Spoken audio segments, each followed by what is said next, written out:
Yi Mingshu was originally a chef from the Huaguo in the 21st century, but her peers in the culinary world liked to call her the Overlord flower. Due to an unexpected accident, Yi Mingshu bound herself to a system and arrived in a strange orc future world. Because of the system, she must save this world, which will be destroyed due to a war between two nations. The reason this god-made system chose her is precisely because of her identity as a chef. What impact will the appearance of Chef have on this world that could ultimately save it? Chapter 1. Saving Brother. Bang!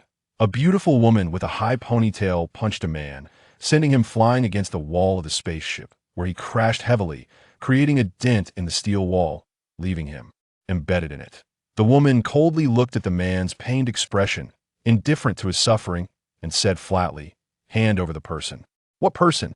I don't know what you're talking about," the man said, his eyes flickering as he coughed up blood to deny it. Colonel Yi Fan of the Alliance. Upon hearing the name, the man's expression changed momentarily, but he still replied, "Miss, don't joke. How could Colonel Yi Fan be on our Imperial cargo ship? You must be mistaken." The woman didn't waste time talking to him and raised her fist to punch him. The man had just been kicked against the wall. Knowing he was a great psychic black bear orc, he realized that while his psychic ability was only average, their strength was recognized as the greatest in the galaxy. The only ones who could easily beat them without any resistance were those with a great psychic abilities or higher. He couldn't think of anyone else. Seeing the woman swing her fist again, the man changed his expression and hurriedly said, "Heroine, spare me. They'll tell you." The woman's expression remained unchanged, and her fist showed no signs of stopping. The man could only confess loudly, "Yi Fan is indeed on the spaceship, but he's currently unconscious, being watched by the boss and 8 other brothers. If you want to take him away, it won't be easy." Hearing that Yi Fan was on the spaceship, the woman stopped her fist, and just as the man breathed a sigh of relief, she quickly raised her hand and knocked him out. Such a hassle. Yi Mingshu hated these power struggles the most. The purpose of Yi Mingshu's journey was to rescue her brother Yi Fan, who had been betrayed by a spy and kidnapped by Imperial pirates. It can't be helped, this is a plot requirement. Yi Mingshu was startled by the sudden voice. Who? Who is speaking? You forgot your life-saving benefactor? So soon? I wasted the last bit of energy to save you. How heartless. Yi Mingshu listened carefully to the voice and indeed found it somewhat familiar. System? Why did you disappear for so long?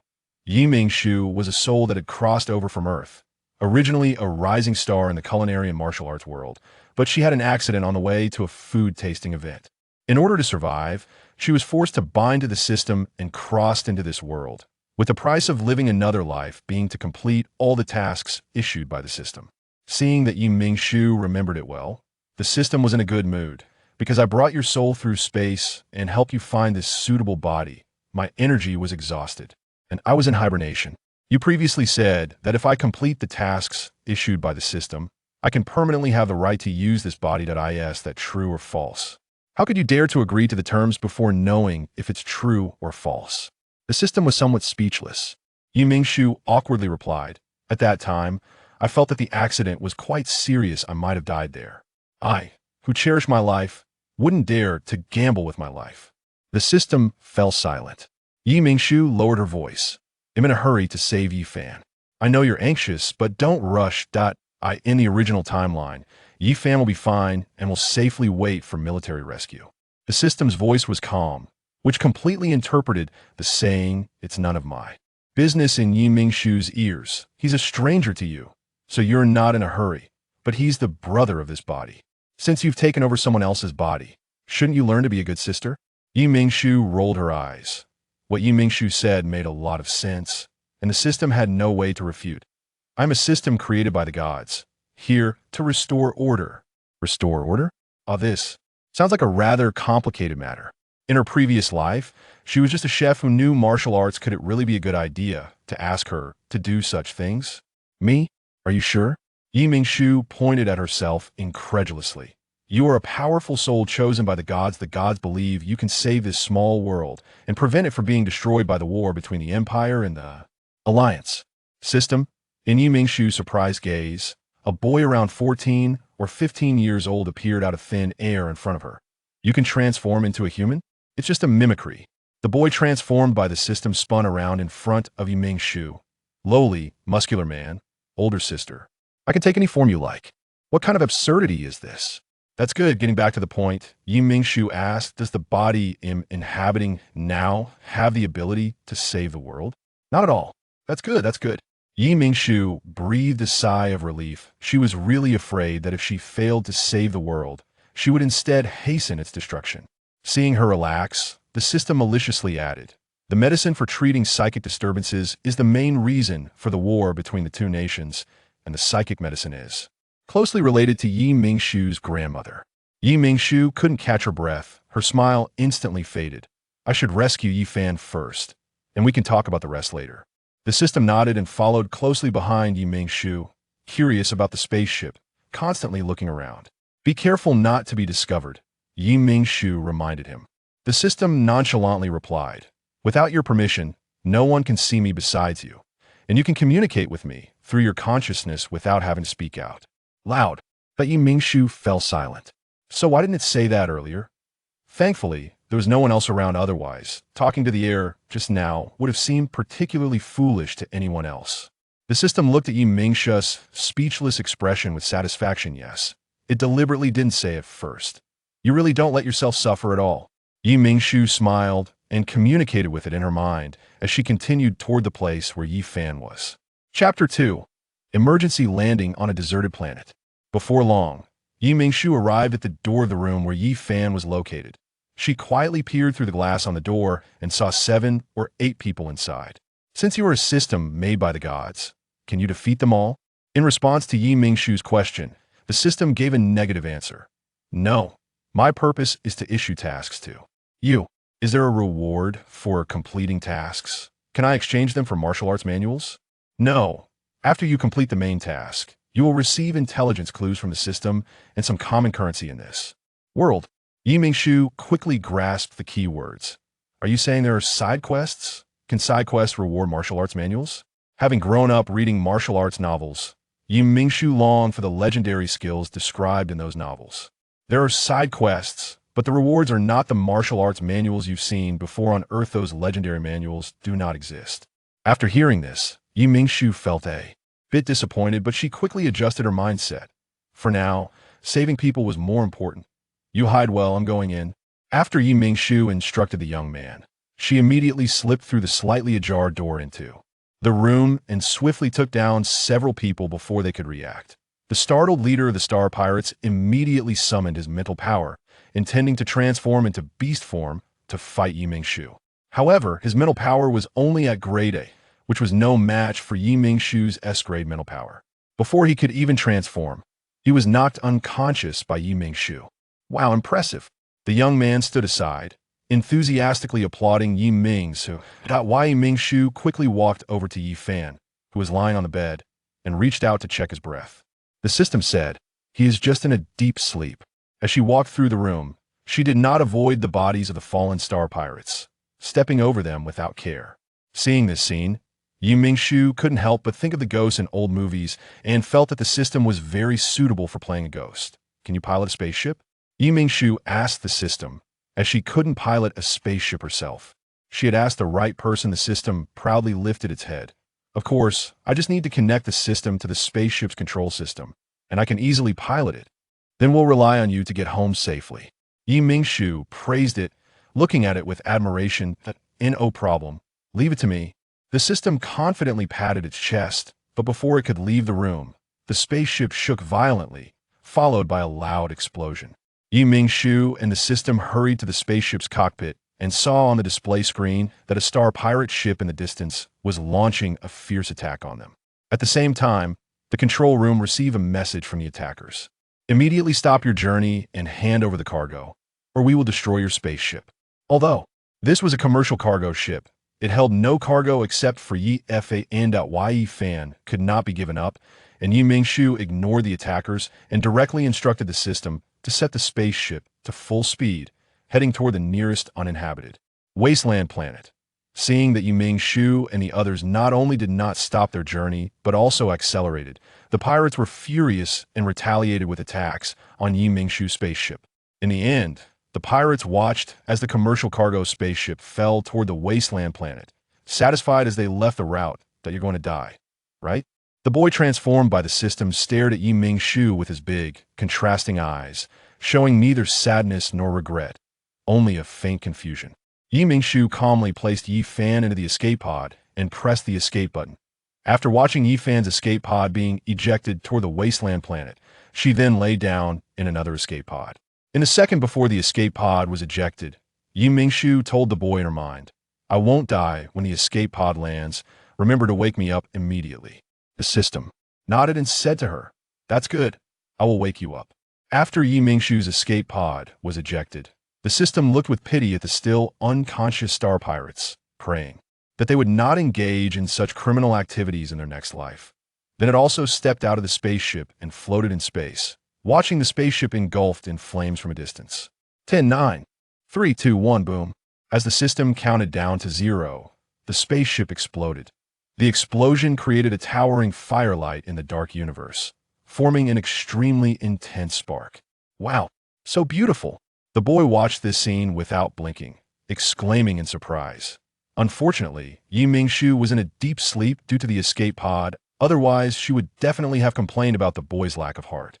After admiring the fiery flower, the system leisurely flew toward the wasteland planet beneath its feet. In fact, it could choose to return directly to Mingshu's body, but this was the first time it had seen a world outside of the divine realm since it was created by the gods, so it wanted to take a good look. By the time the system found Mingshu and woke her up, an hour had already passed. The first thing Mingshu did upon waking was to find her brother Fan. She piloted a mini spacecraft from her portable space and quickly found Fan by a river on the Wasteland planet.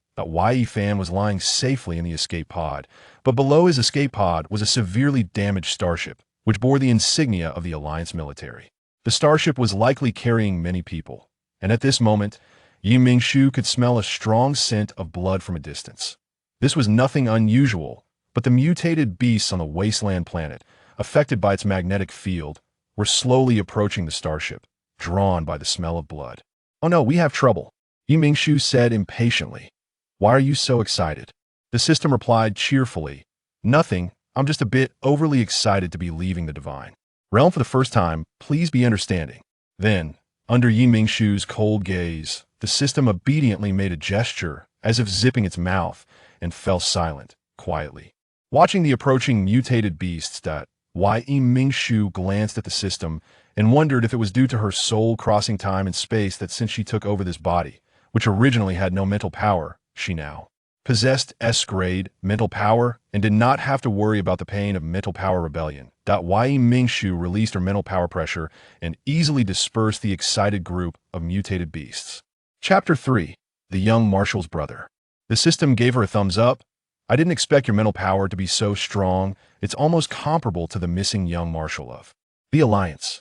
It's all thanks to you my soul crossed the barriers of time and space to become this powerful. The young marshal is missing?"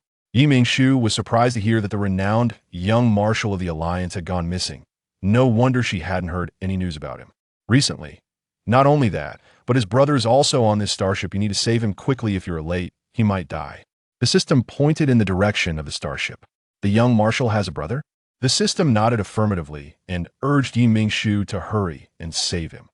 Having been in this world for so long, neither the original owner's memories nor the Alliance's news ever mentioned that the young marshal had a brother. She only knew that the young marshal was the only son of the chief family, one of the 5 great families of the Alliance, a prodigy of the new generation, who had made countless military achievements at a young age. Soon, as Mingshu stepped onto the floor of the starship, a piece of iron fell from her left side and landed heavily on the floor. "That was close. I almost had to change hosts." The system let out a sigh of relief. Mingshu chose not to dwell on its ominous words and continued to walk deeper into the starship, but she was much more cautious than before. The interior of the starship was stained with blood and had severed limbs scattered around, with numerous signs of struggle on the surrounding walls. In a lounge, at least 3 or 4 soldiers were found resting, slaughtered on their beds. This could not have been the state of soldiers on alert, but rather indicated that an enemy infiltrator had mixed in. Even if they weren't infiltrators, there must have been traitors within. Otherwise, experienced military personnel wouldn't have been killed without any defense. "Mingshu, come quickly. I found the young marshal's brother." The system, which had originally been following her, had somehow moved to a severely damaged control panel nearby and was staring intently at the floor. Mingshu hurried over and found a small, bloodied bundle lying on the floor. She reached out to poke the bundle, whose fur was stained red with blood, and confirmed that it was unresponsive before carefully picking it up.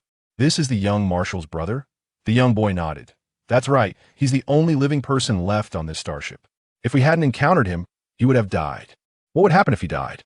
"If he died, things would develop according to the plot of The Last Life. He was supposed to die in a last life, but luckily he met us now." The boy shrugged. Mingshu frowned, somewhat dissatisfied with the boy's nonchalant attitude towards life and death, but thinking that the other party was an artificial intelligence. She didn't say much. "Since there are no other survivors, let's leave quickly." Mingshu placed the little dumpling and Yi Fan, whom she had just brought out of the escape pod, onto the aircraft and returned to the location where she had landed. Mingshu took out the medical kit from her portable space, laid a sterile pad on the ground, and placed the blood-soaked dumpling on it, beginning a full-body examination. After disinfecting and suturing more than a dozen wounds on the dumpling's body, Mingshu finally had time to wash his fur, avoiding those dozen wounds and the areas that needed. Washing were indeed not many. After cleaning, Mingshu could finally identify what kind of orc he was, with fluffy black ears, dark circles under his eyes as if he hadn't slept in years, and limbs as black as if he had dug coal. Upon careful inspection of the other unclean fur, still stained with blood, this guy should, without a doubt, be a national treasure of Huaguo. Mingshu thought of the adorable national treasure that was adored by the people in her past life, and felt extremely fortunate that she decided to come to the barren star today. Otherwise, when she later realized what she had missed, she would definitely regret it. "I wonder if he also eats bamboo," Mingshu murmured quietly, staring at the unconscious dumpling on the ground. The system, confused, asked, "What bamboo?" "Giant pandas are not mounts of Chi-Yu. They are purely carnivorous animals. How could they eat bamboo?" "That was thousands of years ago. Their staple food in my era was bamboo. But they should eat meat too. Just not sure if they like it. Maybe I've spent too much time in the divine realm, and my information is a bit outdated." The system observed the dumpling. "I can. No, he is very weak and can't withstand your antics." The system's hand slowly reached toward the dumpling, and Mingshu tried to stop him, but her hand passed right through the boy's palm. The system ignored her and continued to reach out, smiling at Mingshu. "I can't touch the physical entity, and I can't reach him." "Why are you so nervous?" "There's no way being nervous is a unique response of Huaguo people towards national treasures," the system said with a grin. "I can see that, but does he really deserve your worry? You wouldn't understand, but when he wakes up, you might be able to appreciate it." Mingshu put away the medical kit. Grumble. Mingshu's stomach appropriately protested with a sound. Now on the barren star, there were no ingredients for her to cook, and she frowned, preparing to take out a nutrient solution from her portable space. "You can eat the meat of mutated beasts." Mingshu immediately halted her actions and turned to stare at the ever-smiling system. "Really?" The system nodded. "It's the kind of mutated beast that looks like a sheep. The data shows that the meat is delicious." Mingshu recalled the herd of mutated beasts she had just seen. It did seem there were sheep-like mutated beasts, and she decided to catch one to see that if it's edible, then great. If not, it doesn't matter. She can just continue drinking the nutrient solution. Following the boy's guidance, Mingshu quickly found a sheep-like mutated beast and easily dealt with it, bringing it back to her resting point. When Mingshu carried the mutated beast back to the resting point, Yifan had just woken up and was staring at the dumpling on the ground. "Brother." Yifan turned to look upon hearing her voice. When he saw what his sister was carrying on her shoulder, he rushed over the next second, snatching the mutated beast from Mingshu's shoulder and throwing it far away. Yifan nervously grabbed his sister's shoulders, turning her around to examine her for a while, saying while looking, "Why are you playing with a mutated beast? Don't you know there's magnetic field pollution on them? Quickly let me know if you're okay." Mingshu was spun around like a top by him and couldn't help but feel a mix of amusement and tears, comforting him. "Brother, I'm fine. That mutated beast is edible." "Edible? What are you talking about? Why do you dare to put everything in your mouth? Isn't the nutrient solution good? One stick can last you 3 or 4 days." Mingshu suspected that if Yifan had a nutrient solution in his hand right now, he would definitely be trying to shove it into her mouth. Chapter 4. Do you eat barbecue? "Don't worry, brother. I just grilled a small piece of meat. It's edible and tastes delicious, Mingshu deliberately said to him. Fan's breath caught for a moment, and he reached out to try to cover Mingshu's mouth. Mingshu naturally wouldn't give him that chance, dodging to the side a few times and standing a bit further away from him. Fan was taken aback, unable to believe how nimble his sister had become. He exclaimed in surprise, "When did you become so agile? I can't even catch you." Mingshu smiled and casually made up an excuse. "I was worried when I heard you were kidnapped, so I spent a lot of money in the black market to find a master for special training. I didn't expect to have an epiphany during the training." Fan looked at his sister speechlessly, thinking, does he really look like a fool who's easy to deceive? Can you at least make your lies more plausible? However, since his sister didn't want to talk, he didn't press further. As long as she was fine, he didn't want to dwell on it. Fan cooperatively displayed an expression of surprise and joy. "I knew you were special, little sister. Brother, help me start a fire. I'll deal with the mutated beast meat," Mingshu said as she carried the mutated beast back. Fan still didn't want his sister to eat it. "How about we skip eating it?" Mingshu didn't respond to whether they should eat it or not. She just seriously started cutting the mutated beast. She knew her brother's character. He was a doting brother who would eventually compromise. Sure enough, Fan sighed and went to gather some dry branches, returning to start a fire with a lighter from his portable space. Mingshu cut the mutated beast meat into 5mm thick pieces and then took out some green wild fruits she had specifically picked, saying that these wild fruits could replace chili peppers. Mingshu's portable space didn't have any seasonings. She looked at Fan, who was focused on the fire, wanted to ask if he had any, but ultimately shook her head. The most portable thing they had in the military was nutritional agents, so it was impossible to bring seasonings for cooking. Mingshu could only make do with marinating the meat pieces using the wild fruits. After an hour, she put the marinated meat on the fire, and it didn't take long for the meat to emit a delicious aroma. Fan, smelling the fragrance, felt his stomach rumble. Clearly hungry as well, Fan sensed his sister's teasing gaze, pretending not to care on the surface while inwardly scolding his stomach for being so ungrateful. One moment he said the mutated beast was harmful, and now he was hungry, smelling the delicious scent. Mingshu didn't care what her brother was thinking. She handed the first piece of grilled meat to his mouth, reminding him, "It's a bit hot, blow on it." Fan followed her instructions to blow on the meat. And when it was no longer too hot, under Mingshu's watchful gaze, he steeled his heart and took a big bite. He had prepared himself for the meat to be hard to swallow, but after chewing, he found it unexpectedly delicious. Although it lacked salt, it had a peculiar spiciness, complemented by the smoky flavor from roasting, giving it a unique taste. "How is it? I didn't lie to you, right?" Mingshu saw her brother's expression change from frowning to enjoying the meat, knowing he liked it. Fan nodded.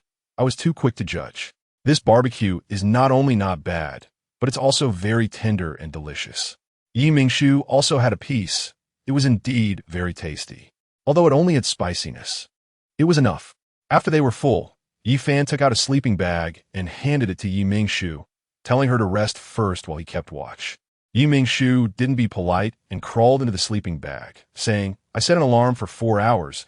I'll take over watch in the middle of the night. Good night, brother." 4 hours passed quickly, and when the alarm woke Mingshu, she quickly crawled out of the sleeping bag, urging Fan to rest.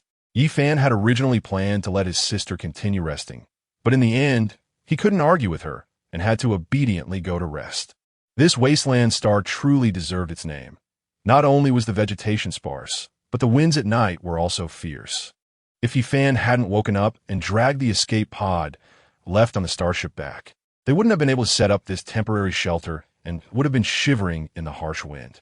After Fan went to rest, the system transformed back into a teenage form and appeared before Mingshu, sitting across from her by the fire. "What is your name?" Since there were others present, she could only communicate with the boy through her consciousness. The boy's eyes reflected the flickering flames. "I don't have a name, but after being created, the deity has been calling me Zero." "Zero." Mingshu quietly repeated these 2 words. "That's right, I am the first system created by the deity. The first system to help maintain the order of the small world." The system spoke with pride.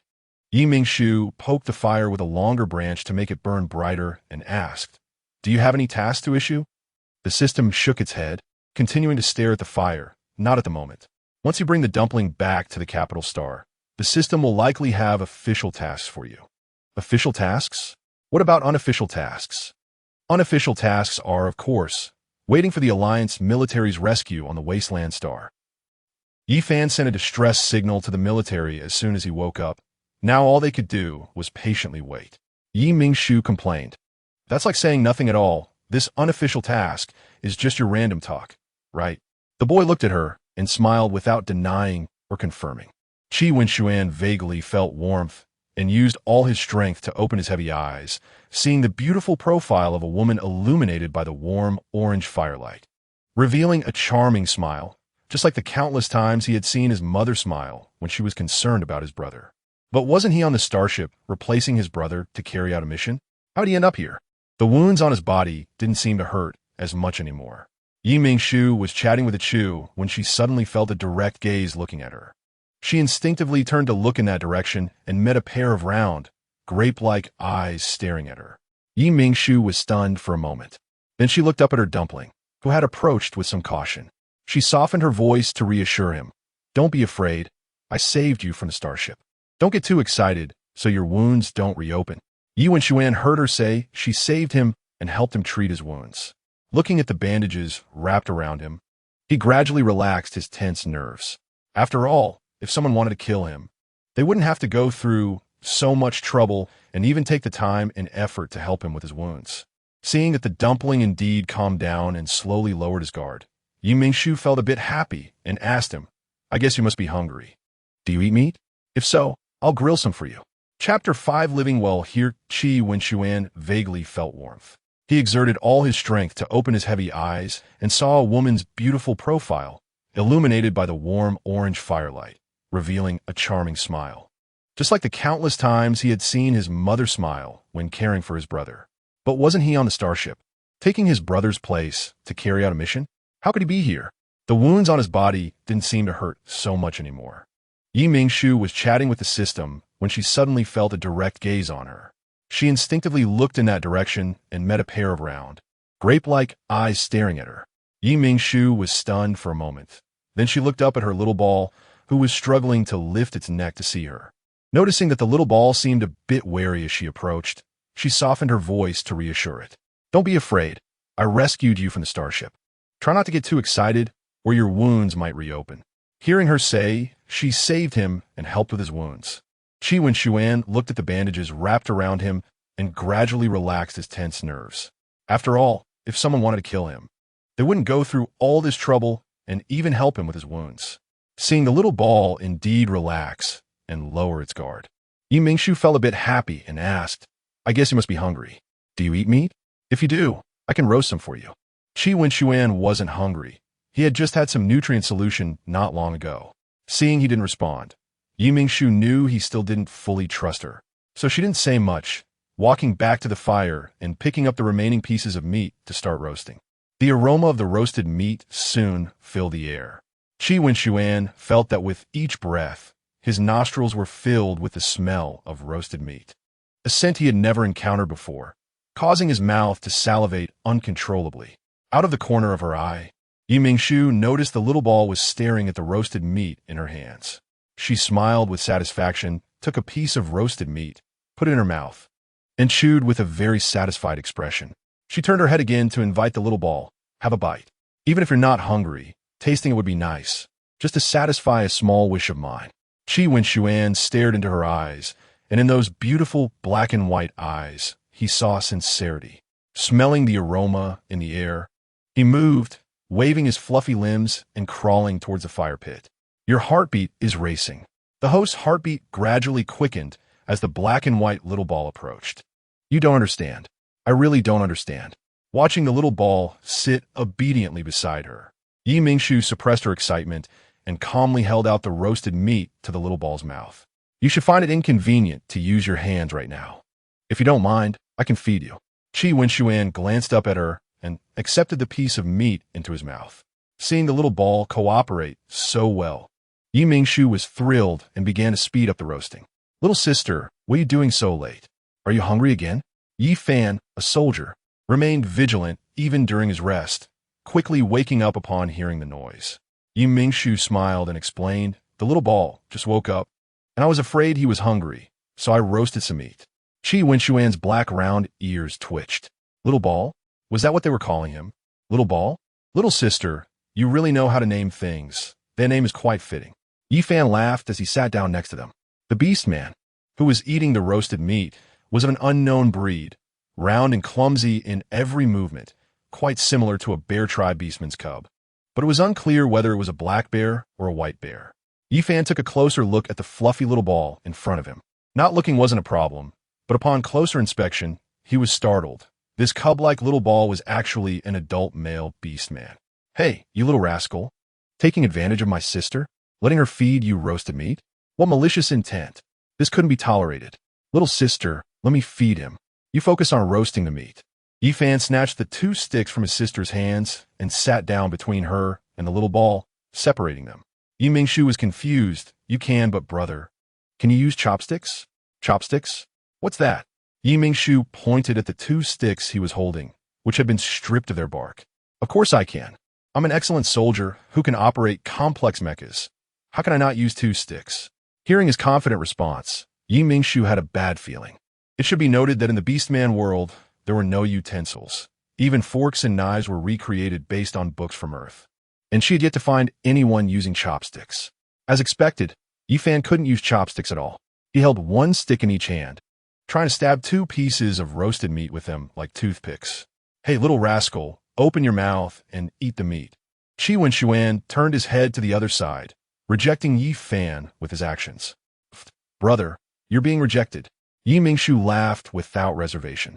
Yifan was immediately irritated by his sister's teasing. The more uncooperative the little ball was, the more he wanted to make it eat both pieces of roasted meat. In the end, Wenxuan was so annoyed by him that he had no choice but to open his mouth and eat the 2 pieces of already cold roasted meat. If it were before he got injured, he would have slapped the person away long ago instead of playing along for so long. Seeing him eat the roasted meat, she fed him. Yifan was obviously more excited and prepared to get more roasted meat to feed him. Wenxuan noticed his obvious excitement and, without looking back, hid behind Mingshu, turning his back to the excited Yifan, making his refusal very clear. "Don't get too cocky just because you're spoiled. My sister feeds you, and you eat. But if I do it, it won't work, right?" Yifan was speechless. Mingshu laughed as she watched the 2 of them, asking Yifan, "How do you know the little ball is male?" She only knew the little ball was the younger brother of the young Commander Qiyuyang because of the system, but how did he know it was male? Yifan put down the sticks. "I could tell from the color of its fur. It should be an adult male bear tribe beastman.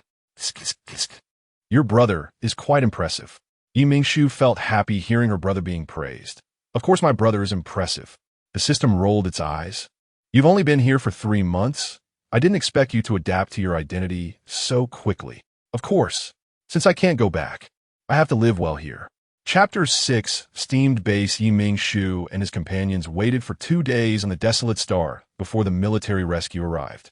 During these 2 days, Mingshu fully embraced his chef spirit, utilizing limited resources with the help of the system to create delicious food, successfully winning over Yifan and Panda Tuanzi's appetites, leading them to abandon nutritional supplements. "Host, the system has a task for you." Mingshu stood in the corridor of the military starship, looking out at the vast universe through the glass. "What task?" "Register as a blogger in the food section of the largest live streaming platform in the Star Network. Gain 30,000 followers. And qualify for the food competition organized by the platform." How to participate? Sign up on the official website of the live streaming platform Star Network. But you first need to register an account on the platform and become a blogger in the food section. Mingshu listened while accessing the official website through his wrist-based smart brain ring, starting to check the specific registration method.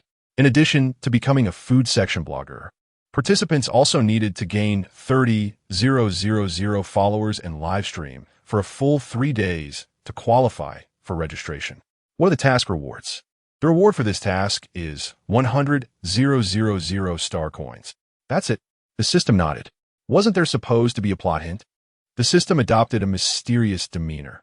"The timing is not right. Please continue to work hard, host." "All right." Mingshu registered as a blogger on the live streaming platform. Next, he needed to purchase live streaming equipment. Mingshu mumbled softly while looking at the beginner-esque guide. The system shook its head. No need, the system comes with a live streaming function, which is no different from what's currently sold in the star market. It also has a sensory sharing function, and even the system's sensory sharing is better than what's available on the market, allowing the audience in the live stream room to fully experience the joy of cooking. When I return to Kalai Star, I'll try a live stream. I've never seen immersive cloud cooking before. Mingshu became interested.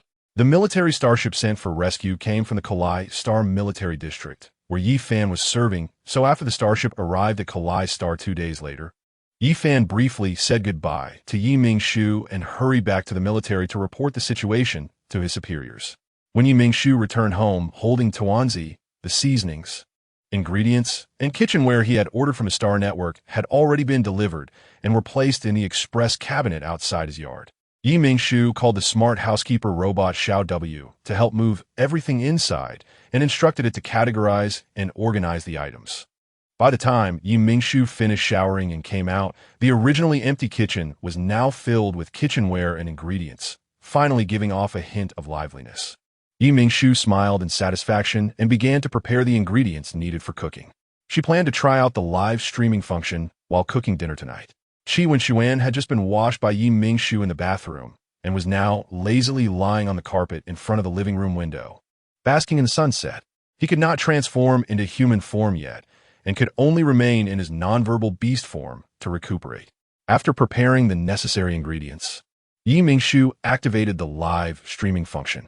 Suddenly, a semi-transparent screen appeared in front of her, displaying system bulletins indicating someone entered the live stream room. Mingshu had participated in several food programs before, so she was not nervous in front of the camera and greeted the viewers in the live stream room confidently. Hello everyone. I'm a new streamer, Overlord Flower.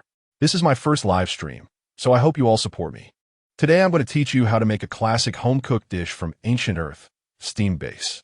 This streamer is a newbie. How can she dare to cook fish? Yeah, I followed another streamer to cook fish before, and it ended up smelling so fishy that I couldn't eat it. I saw a famous food blogging next door mess up several times while cooking fish. I don't believe this streamer can do it well. I think the streamer might be able to do it well. She looks very confident. For this confidence, I'll stay to watch this live stream. 1. The live stream room was filled with doubts and affirmations, but Mingshu just smiled and didn't take it to heart, continuing to focus on making the steam base. Thank you all for your support. Let us get started. The ingredients needed for today's steam base are garlic, chili, and base. After introducing the ingredients, Mingshu began to peel and chop the garlic and chili. Once the garlic and chili were prepared, she heated oil in a pan and, once hot, added the minced garlic and chili to stir-fry over low heat. Mingshu smiled at the camera. Now we're going to make garlic sauce, which will be a perfect match with the base. After stir-frying the garlic, she added 2 tablespoons of soy sauce, an appropriate amount of salt, a suitable amount of sugar, 1 tablespoon of oyster sauce, and 1 tablespoon of seasoning sauce, stirring until well combined and simmering on low heat. Everyone, remember to keep the heat low when making garlic sauce. Otherwise, it's easy to burn. The sensory sharing was activated when the live streaming system was turned on, so the viewers in the live stream room soon caught a whiff of an unprecedented aroma. So fragrant. I can smell it too. It's really fragrant. Is this garlic? How can it smell so good just by stir-frying it? Isn't garlic supposed to be smelly? I don't like that smell. How can it smell so good? The streamer can't be faking it. Can she? Did she alter the sensory system? I think it's fake. How could a new streamer cook so deliciously? Many viewers familiar with garlic began to doubt Mingshu's authenticity. But a small portion of viewers who came to learn how to cook immediately countered those baseless guesses after following Mingshu's steps to make garlic sauce. Everyone, stop making wild guesses. I've been following the streamer to make garlic sauce, and it really is very fragrant. If you want to know if it's fake, just try it yourself. You're just guessing aimlessly every day. It's really frustrating. Don't follow the crowd, and don't spread rumors. The person above is right.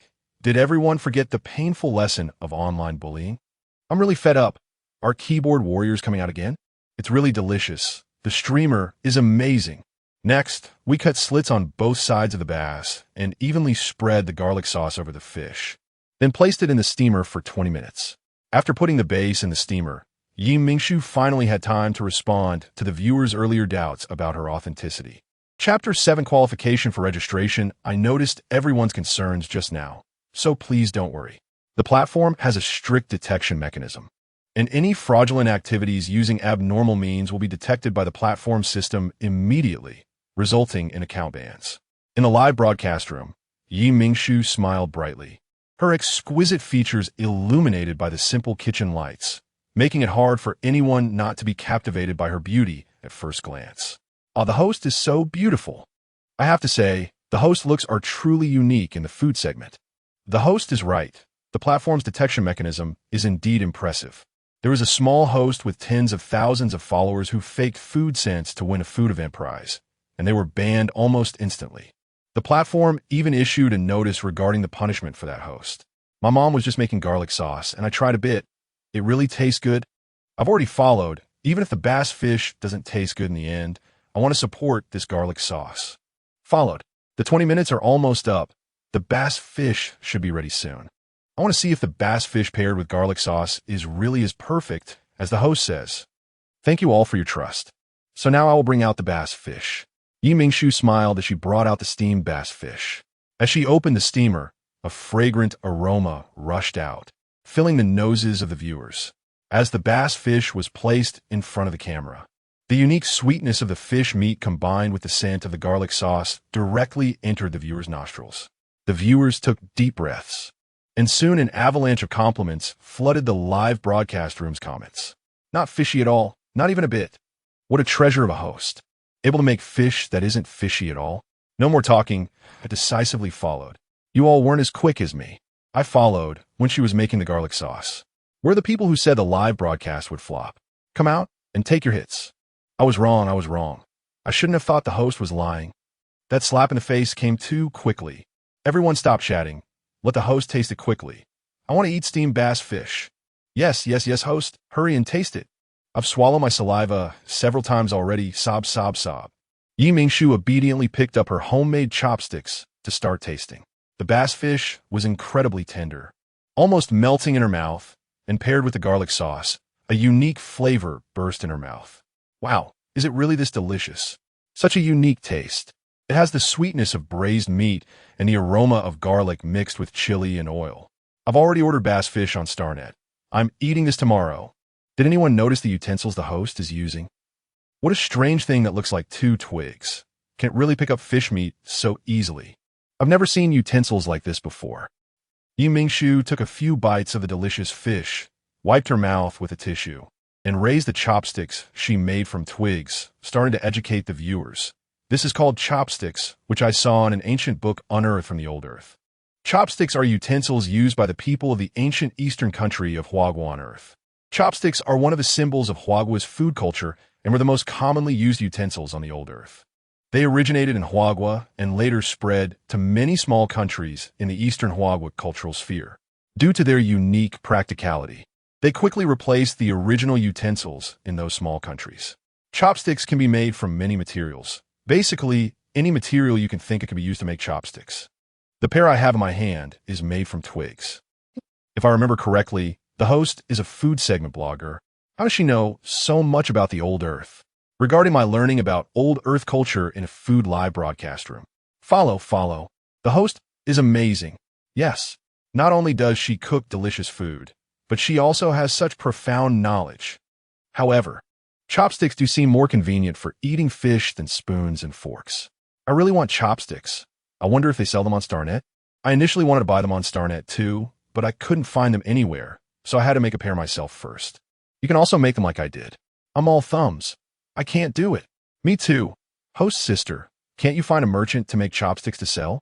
The person above is right. The host should also buy chopsticks and develop a side business. Faced with the viewers' comments urging her to buy chopsticks, Mingshu couldn't help but laugh. How could she make exquisite chopsticks for sale? Looking at the slightly bent chopsticks made from twigs in her hand, she showed a helpless expression. Since everyone wants them, I'll see if I can find a manufacturer willing to make chopsticks. Wow, the host sister is indeed beautiful and kind-hearted. I really like her. The host is so nice. What a host who pampers her audience. If you're a fan of the host, wouldn't you be spoiled to the heavens? The person above is right. I followed. I followed too. After this little episode, Mingshu's follower count on the platform skyrocketed from the initial 1,000 to over 40,000. The system was astonished. Did she really qualify for the food competition registration so easily? Mingshu was also quite surprised. She then bowed to the camera. Thank you all for your trust and support.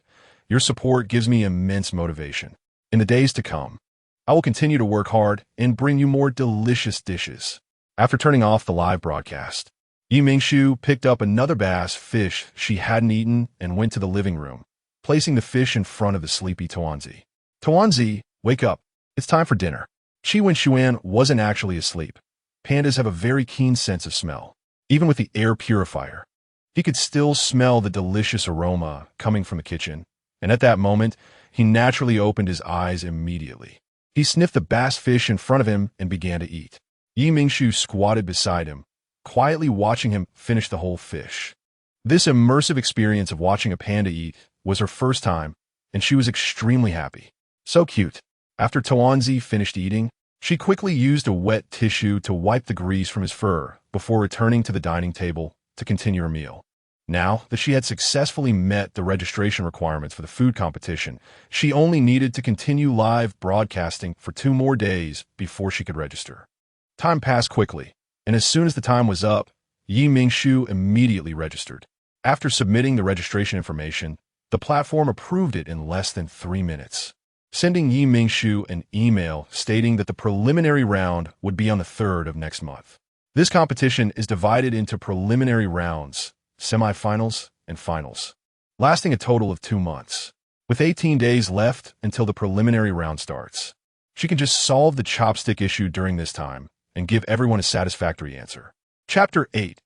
Ancient Earth Cultural Research Institute. Just as Mingshu was pondering how to find a manufacturer to make chopsticks, an elderly man with white hair was excitedly watching the replay of Mingshu's recent live stream.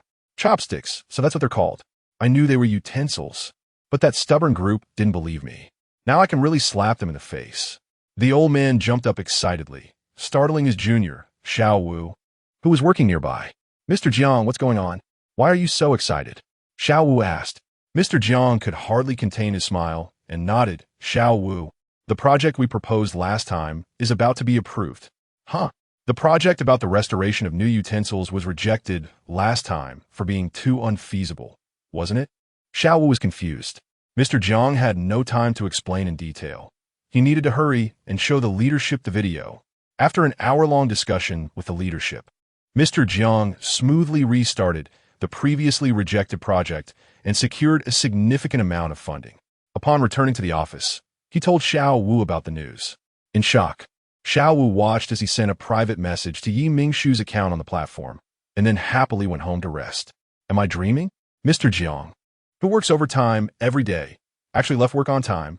Huaguo felt today was too surreal. Not only was the rejected project restarted, but Mr. Jiang also got off work early. After enjoying long-awaited delicious food, Mingshu slept well and woke up early the next day. Good morning, Tuanzi. As she went downstairs, she saw Tuanzi playing with a ball she had prepared for her. Xuan gave her a glance and kicked the ball towards her feet as a greeting.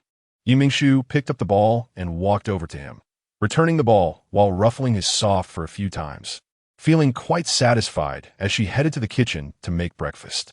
Host, someone sent you a private message. The sender is Professor Jiang, he from the Ancient Earth Cultural Research Institute. Mingshu raised an eyebrow, curious. What did Professor Jiang say? Chu summarized the private message. He mentioned that he has a project about restoring new utensils, specifically chopsticks. He saw your live stream yesterday and would like to invite you to join the restoration of chopsticks. This is just perfect timing. Mingshu said. Please give him my contact information. I'll video chat with him. After Chu sent Mingshu's contact information via private message, it wasn't long before her smart brain received a communication request. She decisively connected to the call. The elderly man with white hair appeared on the screen. Hello, I am Professor Jiang, he from the Ancient Earth Cultural Research Institute. Are you the blogger Ba Wang Hua? Mingshu was surprised that the other party was an elderly man. But after a brief moment of astonishment, she respectfully replied, "Yes, Professor Jiang, hello. My name is Mingshu. You can call me Xiao Yi." Professor Jiang was pleased with this humble junior. "Xiao Yi, I saw your live stream yesterday and found your research on ancient Earth culture quite impressive. Your explanation of the origin of chopsticks aligns perfectly with current archaeological discoveries. I know you promised your fans to make chopsticks, and I happen to have a project for restoring chopsticks. I hope to invite you to participate. Thank you for your trust, Professor Jiang. I would be happy to help the Institute restore chopsticks, but I first need to find a manufacturer willing to make them. As I already promised my fans I would sell chopsticks," Mingshu replied apologetically. Professor Jiang understood her concerns and said, "You don't have to worry about that. The Institute has a testing base and a factory. As long as we can draw up the production method and blueprints for the chopsticks, our factory can produce them in bulk without you needing to spend time and effort finding an outside manufacturer." Worried that Liao Ning might still be dissatisfied, Professor Jiang quickly added, "As for raw materials, you can rest assured, the Institute can handle that. Once the chopsticks are made, we can cooperate for you to promote them in your livestream. The Institute will cover all material and labor costs, and you won't incur any losses while also sharing in the sales revenue. What do you think?" Mingshu was very satisfied with Professor Jiang's proposal and agreed decisively. "Professor Jiang, I once saw some records about the shapes of chopsticks in ancient texts. I will send them to you via email right away." After hanging up, Mingshu quickly wrote all the information she knew about chopsticks in an email and sent it to Professor Jiang. After receiving the email, Professor Jiang was very excited. He originally thought that even with Mingshu's involvement, restoring the chopsticks would take a considerable amount of time. However, Mingshu managed to significantly shorten the research time and reduce most of the research costs with just one email. After thanking Mingshu, Professor Jiang led his team of researchers into a busy work schedule, while Mingshu began her daily routine of live streaming cooking. After 10 days of intense research, Professor Jiang's team successfully produced practical and beautiful chopsticks, including wooden and bamboo chopsticks, as well as exquisite chopsticks made from rare materials for collection. Among these, the finely crafted chopsticks made from rare materials were specially created by Professor Jiang to celebrate the birthday of the Alliance leader. When the head of the Institute received the pair of purple jade chopsticks, he couldn't stop smiling, as if by presenting these chopsticks, he could see a bright future for the Institute. "Well done, old Jiang. It seems that our funding for future projects at the Ancient Earth Cultural Research Institute won't be so tight anymore," said a similarly white-haired head of the Institute, patting Professor Jiang on the shoulder with satisfaction. "This is all thanks to Mingshu. Without her, I wouldn't have been able to create such perfect chopsticks that can serve as both utensils and gifts. You must thank her properly," the old man said with a smile. "You're right, old Jiang.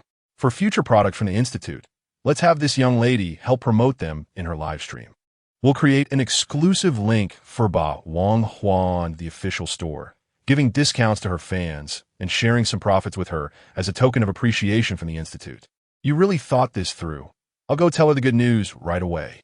After hearing Professor Jiang's words, Mingshu was very happy. She never expected that her self-interested action would yield such a great reward. Mingshu felt deeply moved. "Professor Jiang, thank you, and thank you to the director as well. I actually have a decent understanding of ancient Earth culture, so if you have any questions in the future, feel free to ask me. I will definitely share everything I know." Professor Jiang smiled and thanked her for her kindness. But he didn't believe that such a young girl could have substantial research on ancient Earth culture. He attributed the success of the chopsticks mainly to Mingshu's knowledge from ancient texts. Chapter 9. The chopstick sales boom today in a live stream. Mingshu plans to promote chopsticks. Hello everyone, I am a new host Overlord Flower. Today I have some good news for you. Thanks to the researchers from Professor Jiang, his team at the Research Institute who have been working day and night, the chopsticks I promised you last time are now available for purchase. Fans who want to buy them can visit the official store of the Ancient Earth Cultural Research Institute on Xinhua. You can also click the link below in the live stream to enter the special purchase link prepared for me by the Research Institute. And there will be discounts for your purchases. Mingshu smiles bidai. What did I just hear? The chopsticks are ready. and they were made by the Ancient Earth Cultural Research Institute. I always thought the Research Institute was only responsible for restoring ingredients. Wait, did everyone hear what the host just said? A special discount link prepared for the host by the Research Institute. Could it be that the success of restoring these chopsticks is partly due to the host? I'm curious too. Ancient Earth Cultural Research Institute. Please come and explain. Gee, is the host just putting on a show? How would a food blogger know about restoring utensils? If you can cook, just cook well. Why ride on the official's popularity? Can you all speak nicely? I've seen those who are mocking in the live stream of Yindalao. You are his die-hard fans. Are you here specifically to slander other food bloggers? Oh my, I also like Yindalao. Please don't bring him bad publicity. Host, they're questioning you. Are you angry? The system looked at Mingshu, who still had a smile on her face, somewhat confused. Mingshu had informed the Research Institute in advance about her live stream, and there were staff members there monitoring it, so she was not worried at all. Soon, they will be proven wrong. Sure enough, after she responded to a chew, the official account of the Research Institute stepped in, with a special golden official badge. They spoke. The host Overlord Flower is a special guest for this chopstick restoration project. The Ancient Earth chopstick design she provided greatly helped the researchers shorten the research time and significantly save costs. This statement from the official account completely stirred up the live stream, and the topic about the official slapping back at the haters quickly made it to the trending topics on Xinguang a few minutes later, with many onlookers flooding into the live stream. Ha, got slapped in the face, right? You made me laugh to death. The host is not so easily slandered. Wow, is this the host that the official is personally protecting? So beautiful.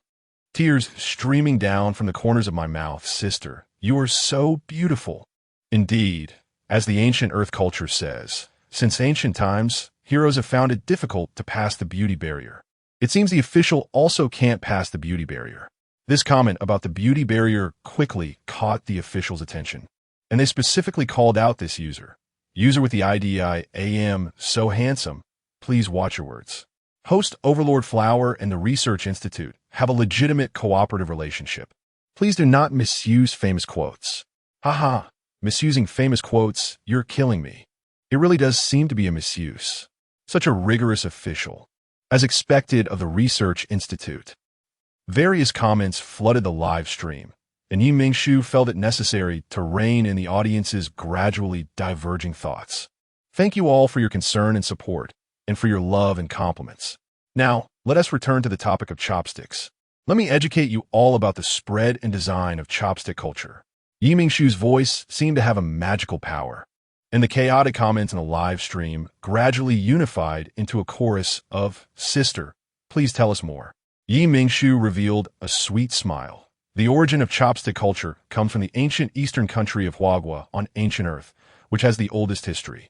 Ancient texts record that Huaguo has been a powerful nation since its inception, not only strong in military, but also prosperous in culture and economy, surpassing neighboring countries. Therefore, many countries wanting to become stronger sent envoys to Huaguo to learn advanced knowledge. And the excellent and practical chopstick culture was naturally brought back to their own countries by these envoys. Due to the convenience of using chopsticks, they gradually replaced the original utensils in these countries, becoming the most commonly used utensils among the people. The standard length of chopsticks is 7 inches and 6/10, which is approximately 23 centimeters today. The reason for this length is that the people of Huaguo believe that humans have 7 emotions and 6 desires, which fundamentally distinguishes them from animals. Mingshu took out a pair of chopsticks for demonstration. Everyone look, one end of the chopsticks is square, and the other end is round. This represents the concept of the heavens are round and the earth is square. The people of Huaguo use the round end to bring food to their mouths, signifying that food is essential for the people. The proper way to use chopsticks is to position the thumb and index finger on top, the ring finger below, and the middle finger in the middle. Mingshu demonstrated the standard way to use chopsticks, reminding everyone, if you want to learn how to use chopsticks, hurry up and take a screenshot. Hearing Mingshu's reminder, the staff at the Ancient Earth Cultural Research Institute, who had been closely watching the live stream, couldn't help but take screenshots along with the netizens, planning to use them as teaching materials when they learn to use chopsticks in the future. Once the netizens finished taking screenshots, Mingshu began to tell the mythological legends about chopsticks. In ancient Huaguo, there's a legend about chopsticks. A king named Yu was the first person to use chopsticks. This king, Yu, was not only a king, but also a very skilled person in managing water disasters. Because he didn't want to waste time waiting for the soup to cool down to fish out the meat. He had a brilliant idea to use 2 tree branches to pick the meat out of the soup to eat. His subordinates saw this method and began to imitate him. This is the folk myth about chopsticks in Huaguo. Is this still a food blogger's live stream? Why does it feel more like a science popularization blogger's live stream? I just placed an order. I want to see if chopsticks are really that easy to use. I placed an order too, offering my need to the beautiful sister. From now on, I am her die-hard fan. My mom finally didn't say that watching live streams is delaying my studies this time. I'm crying. Me too. Thank you, beautiful sister. Damn, the host makes me look so uncultured. I originally wanted to learn how to cook, but ended up unintentionally attending a history class. Boo-hoo, but the key is, it's so interesting. Beauty, honestly admit, are you a teacher at a certain university? Chopstick. I just graduated from Capital University before becoming a streamer. And then I became a streamer, Mingshu explained with a gentle smile. Wow, the blogger is actually a student from Capital University. I'm so envious. This is definitely a top student. Getting into Capital University is no ordinary achievement. We should call them a genius. Watching this live stream has made me realize I'm a slacker. It hurts. Hugging you from above. Although the original host did not possess mental power and could not transform into a beast form, they had an extraordinary talent for learning, which could be seen as God closing one door and opening another window. As long as one is willing to work hard, everyone can become who they want to be. Today's live stream ends here. See you next time. After finishing, Mingshu decisively closed the live stream, leaving the surprised fans to rush to the living room to cuddle with a panda. With the conclusion of Mingshu's story, the sales of chopsticks on the Xinguang platform surpassed 3 million, and Mingshu's fan count also exceeded 2 million, now boasting a total of 2,400,000 fans. These companies are so annoying. I've already stated on my homepage that I'm not signing contracts, yet they keep sending me messages. How would they get my contact information? Mingshu rejected yet another company that wanted to sign her and nestled into the sofa to play with the panda. The system was watching a news program. They might have bought it. After all, you're famous now, and there are people in real life who know you. A newcomer streamer like Mingshu, who gained over 2 million followers in such a short time, caught the attention of many top streamers on the platform. Among those paying the most attention to Mingshu was Li, the manager of Yunjun, the #1 food blogger. Li had heard a lot about the newcomer Bawanghua from his colleagues at the company. Initially, he didn't pay much attention, thinking she was just a moderately talented food blogger who couldn't possibly threaten his most outstanding talent, Yunjun, as long as they didn't interfere with each other. He wouldn't stop others from making money. However, recently, the search volume for the term Bawanghua had been increasing, giving him a sense of crisis. Li felt that if she continued to develop, one day her achievements and commercial value could surpass Yunjun's. And he couldn't let an unsigned amateur steal the spotlight from his top blogger. With a budget in place, Li quickly obtained information about the blogger Bawanghua from a private investigator. Mingshu, a graduate of the Capital University Department of Literature, did not have mental power and could not transform into a beast. Li murmured to himself while sitting in his office.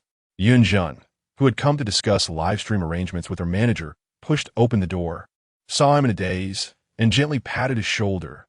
"Ligo, what are you doing?" Li came back to his senses. "Nothing. What do you need?" Yunjun sat down across from him without much thought. "The day after tomorrow is the preliminary round of the food competition, and I plan to go to Lunluin Star tomorrow." Li nodded in agreement with her arrangements. The preliminary round of this food competition would be held on Lunluin Star, a beautiful tourist planet known for its stunning scenery and the largest vegetable planting bases and farms in the Alliance. Since the flourishing of Earth culture, 70% of the food ingredients supplied throughout the Alliance have come from Lunluin Star. Li was very generous towards his most profitable blogger, waving his hand. "Ajun, once you get to Lunluin Star, don't rush to work. Take a day to rest and explore the sites, and the company will reimburse all expenses. Really, you're the best manager ever." Yunjun's sweet appearance lit up with a smile, and Li Li's mood, which had been affected by Mingshu, improved significantly as well. With her goal achieved, Yunjun didn't linger. Li Ge, if there's nothing else, I'll go pack my luggage. Okay. After Yunjun left, Li thought it over and finally decided to hire some online influencers to create some obstacles for Mingshu. The influencers acted quickly. 2 hours later, news spread across Xinguang that the blogger Boanghua was an orc without mental power and could not transform into a beast, which circulated throughout the entire star network. Many citizens of the Alliance, surfing the web at night, stumbled upon this post out of curiosity. Since Mingshu had recently trended on the official hot search, many people knew that this food blogger named Boanghua was exceptionally talented and a graduate of Capital University, making her quite impressive. However, after the related revelations in the post stated that Mingshu was actually an orc without mental power and unable to transform, many citizens' views on her changed. What was once admiration and envy transformed into disdain and contempt. Qi Wenxuan, who couldn't speak, had been using his smart brain to browse the star network and successfully contacted his brother's former subordinates. Today, while browsing the star network, as usual, he inadvertently clicked on this post and saw the revelations about Mingshu. He turned to look at the beautiful woman busy packing her luggage, feeling an indescribable emotion in his heart, a mix of sadness and empathy. He couldn't help but think about his days in the Qi family. Except for his brother Qi Yuyang, everyone viewed him as a tool, the sharpest weapon of the Qi family. For over 20 years, he had only endured relentless training that most people could not withstand. So, as someone without mental power and unable to transform, had she also faced contempt from her peers throughout her life? After thinking for a moment, Qi Wenxuan decided to walk over to the woman. She loved to pet his hair, so this time he wouldn't mind and would let her have a good petting session, considering it a way to comfort her. Mingshu had just finished packing her luggage and was about to ask if Tuanzi wanted to join her for the competition when she felt a warm, fluffy presence at her feet. Mingshu happily squatted down to pet its soft fur. Tuanzi, I'm going to participate in a competition soon. This competition lasts for 2 months, with the preliminary round on Lunlun Star, the semifinals on Ocean Star, and the finals on Capital Star. Do you want to come with me? If not, I can hire someone to take care of you. The system, which had been silent until now, finally spoke up. Host, don't forget you need to send him back to Capital Star. Mingshu, if you hadn't mentioned it, I might have forgotten. Fortunately, after spending nearly a month with Tuanzi, she could now sense his feelings without even looking. Upon hearing Capital Star, she clearly felt Tuanzi's happiness. His round little ears perked up, and he rubbed his fluffy head against Mingshu's leg. Mingshu knew he agreed to go with her to the competition, and she let out a heavy sigh of relief. Chapter 11. Discrimination in the Orc World. Mingshu was happily petting a panda when she heard the system say, "There's a post on StarNet revealing your background, claiming that you're a poor thing who can't transform into a beast because you lack spiritual power." Hearing the excitement in the system's tone, Mingshu began to doubt whether it truly intended to help her prevent the world's destruction. Ever since she encountered it, she felt that the system always had a watching the fun attitude whenever she faced problems. It was really infuriating. It must be a spy sent by the enemy. You seem quite happy that I'm being slandered. Do you want me to be quickly cyberbullied to death so you can find a new host? Mingshu asked irritably. The system chuckled and quickly explained, No, I just want to see some face-slapping drama. I want to see you slap those haters in the face." Qi Wenxuan had been paying attention to Mingshu, but he didn't understand why she suddenly made a disgusted expression. Could it be that he was too proactive and was being rejected? Considering this possibility, Qi Wenxuan quietly shifted to the side, avoiding her outstretched hand. Mingshu was currently looking at the post shared by the boy and didn't notice the panda's unusual behavior. Thinking it was just bored and looking for something to do, she clicked on the post, and her eyes were met with disdainful and derogatory comments about her being an orc who couldn't transform into a beast. Turns out she's an orc who can't transform. I heard her say on a live stream yesterday that she's a student at Capital University. I thought she was some genius. Exactly. No wonder she became a streamer right after graduating. Turns out she can't transform, has no spiritual power, and has no other job options, so she can only do this low-barrier job. I even envied her talent. Doesn't this count as deceiving netizens? Having no spiritual power is one thing, but not being able to transform? Such a person living is simply a waste of resources.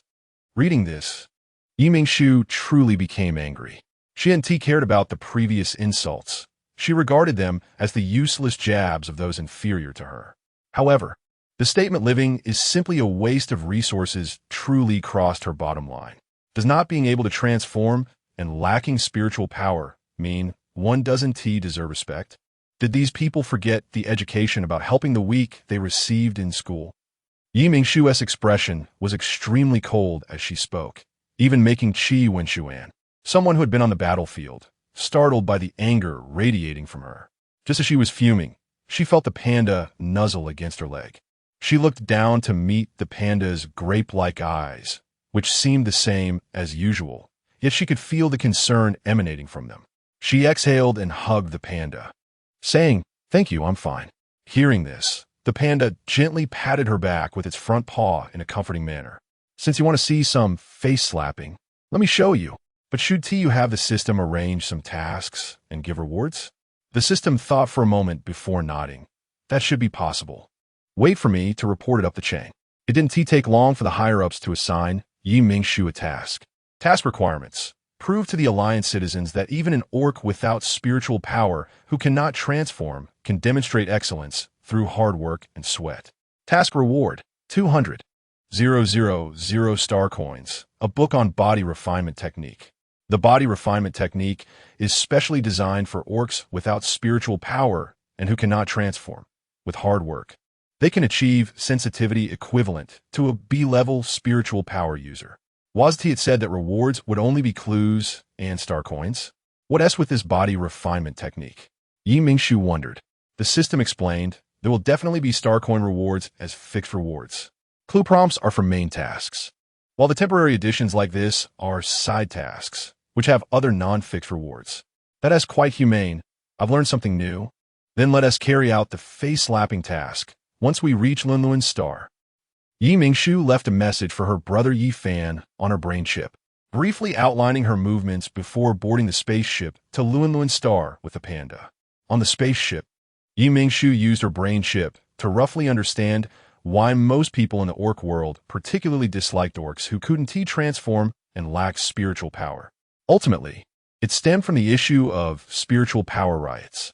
Healthy orcs face 2 transformations each month, and during transformation, they often overdraw their spiritual power. Once spiritual power is overdrawn, it can lead to a spiritual power riot, causing intense suffering for the orc. Since unhealthy orcs cannot transform and lack spiritual power, some orcs who contribute to the Alliance through their own strength, but suffer from the pain of spiritual power riots, direct their anger towards unhealthy orcs. Healthy orcs discriminate against the few unhealthy orcs, and the most severe period was during the years of war between the Empire and the Alliance. Healthy orcs believed that their own strength allowed most of them to contribute to the Alliance, while unhealthy orcs were too weak to do so and could only hide under the protection of the Alliance government. As a result, those healthy orcs who contributed to the Alliance viewed unhealthy orcs who had no spiritual power, cannot transform, and whose bodies were weaker than healthy orcs, as parasites quietly devouring their contributions. During the war, when the Alliance was at a disadvantage, many healthy orcs even demanded that the Alliance government establish a new law requiring that any newborn cubs found to be unhealthy after examination must be euthanized. When Mingshu saw this new law, she was genuinely shocked. She couldn't understand why such measures were necessary. To her, it seemed like venting the frustration of defeat in war on innocent lives. Fortunately, the high-ranking officials of the Alliance were relatively rational, despite facing immense pressure from the majority of dissatisfied citizens. They ultimately rejected this proposal and enacted the protection law for unhealthy orcs to protect the small and extremely vulnerable group of unhealthy orcs. Even with the protection law for unhealthy orcs, the situation for unhealthy orcs remained difficult. And it wasn't until 8 years ago when the Alliance and the Empire signed a ceasefire agreement that their situation gradually improved. It was truly incomprehensible. Clearly, unhealthy orcs had developed weapons like mechas for the Alliance, Yet how could they still view this group as worthless? Mingshu felt outraged for this group. The system floated in the air, sitting cross-legged as if meditating, one hand propping up its chin, and said to her, perhaps they don't intentionally target this group. It's just that some people with ulterior motives are using this vulnerable group to divert the growing conflict between the higher-ups and the exhausted populace within the alliance due to the war. Chapter 12. Efforts deserve respect. Mingshu raised an eyebrow and complimented him. I didn't expect you to see it so clearly. You're too kind. As an AI, I have quite a bit of knowledge. At least, I could be considered well-versed in both ancient and modern times without saying much, he replied. After 5 hours of travel, the spaceship that Mingshu and the others were on arrived at the interstellar port of Linlun Star. Mingshu was holding a fluffy bundle in her arms, and the ride she had booked online was already waiting at the port. The driver recognized Mingshu at a glance from the photo of the booker among the departing pedestrians. The driver quickly ran over to help Mingshu with her suitcase. Thank you. The driver smiled warmly. It's my pleasure, ma'am. The car is over there. Please follow me. Thank you for your trouble. Mingshu followed the driver to the car. Since she was holding the bundle, she couldn't open the car door herself and had to wait for the driver's assistance. After placing the suitcase in the car, the driver immediately came over to open the door for her. Thank you. Mingshu sat in the back seat with the bundle. Man, where to? To the Mercenary Association. Upon hearing this destination, the tall driver couldn't help but look at her a few more times. In his eyes, this lady looked delicate and out of place for the Mercenary Association. Soon, the car smoothly stopped in front of the Mercenary Association. Since Mingshu had booked the ride for 3 hours, the driver parked nearby and began to wait patiently after she got out and entered the association. Hello, monsieur. I'm your sparring partner for this training session. My name is Kuso. A muscular man with a big smile greeted Mingshu. Hello, Mr. Kuso. You should be aware that I will be live streaming this training session. Kuso nodded. I understand, Missy. If there are no objections, let's begin the training now. Mingshu first followed Kuso to the mental strength testing device. Every person training at the Mercenary Association must undergo a mental strength level test so that the staff can create a training plan based on the customer's mental strength level. Mingshu skillfully began her mental strength test. Due to her special physique, as long as she did not actively release her mental strength, the mental strength testing devices across the galaxy would not be able to detect it, and it would still conclude based on the previous results of the original owner. Missy, are you an incomplete beast man? Kuso exclaimed with wide eyes after receiving the test results 2 minutes later, lowering his voice significantly for the last part. Mingshu nodded. Kuso felt a bit sorry for the beautiful lady. Missy, forgive my bluntness, but as an incomplete beast man, if you train with me in sparring, you might get hurt. I know, which is why I made it clear when I posted the task that neither party can use mental strength, only combat skills for training.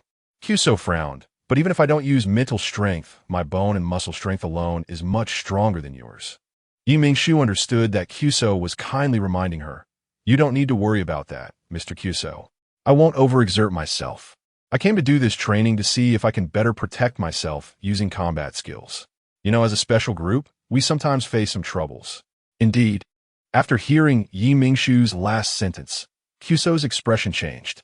The pity in his eyes transformed into admiration mixed with pity. I understand now. Please follow me. Mingshu followed Kuso to the sparring training area, which had 4 rings. Besides one reserved for Mingshu, the other 3 rings already had people engaged in sparring training. Mingshu and Kuso changed into sportswear and came to the ring.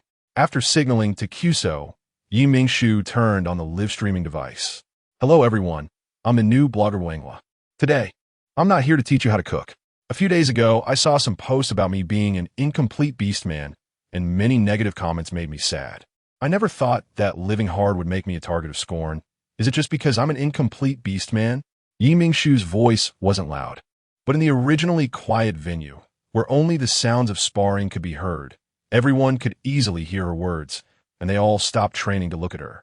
In the venue and the live streaming room, everyone saw a petite girl with a perfect figure, her expression neither angry nor happy, calmly questioning them. Don't mind those comments. We still support you, blogger. No matter how perfect a person is, there will always be people who dislike them. Beautiful sister, you don't need to feel sad. Did everyone say something wrong? Once a parasite, always a parasite. Useless people are ultimately useless. So what if you can cook? When war comes, we still have to rely on ourselves to protect. Kyuso, being a mercenary of the Mercenary Association, was busy and didn't have time to pay attention to posts on the Star Network, nor did he know about the food blogger Wanghua. But he knew that no matter the circumstances, as long as a person was willing to work hard, they should not be treated this way.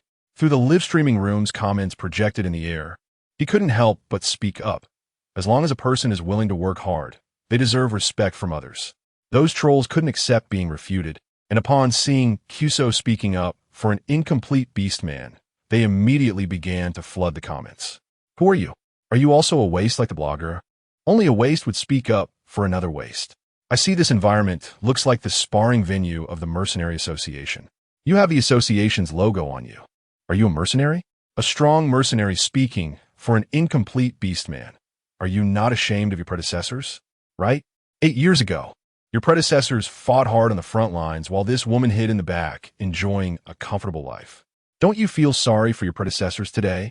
Yi Mingshu smiled gratefully at Kyuso, stopping him from continuing to help her. He was a good person, and she didn't want him to get hurt because of her. The other people training in the venue also couldn't stand it anymore and began to retort the trolls. You say incomplete beastmen are parasites? A young man spoke up, sneering. You're simply ignorant and dull, just following the crowd. Haven't you heard that mechas were invented by them? Chapter 13, Slapping Faces After the Youth. Someone else spoke up. Who would have thought that among the inventors of the mental strength potion, most of them are what you call parasites? If it weren't for them, you would have long been driven mad by the pain of mental strength riots. Well said. When God closes a door, he opens a window. Is it so hard to acknowledge others' excellence? Healthy orcs possess strong mental strength and physique, while the less healthy orcs may lack these, but they have exceptional brains. With these clever minds, they have made significant contributions to the development of alliance technology. This was said by a lady with red hair, who cast an encouraging glance at Yi Mingshu.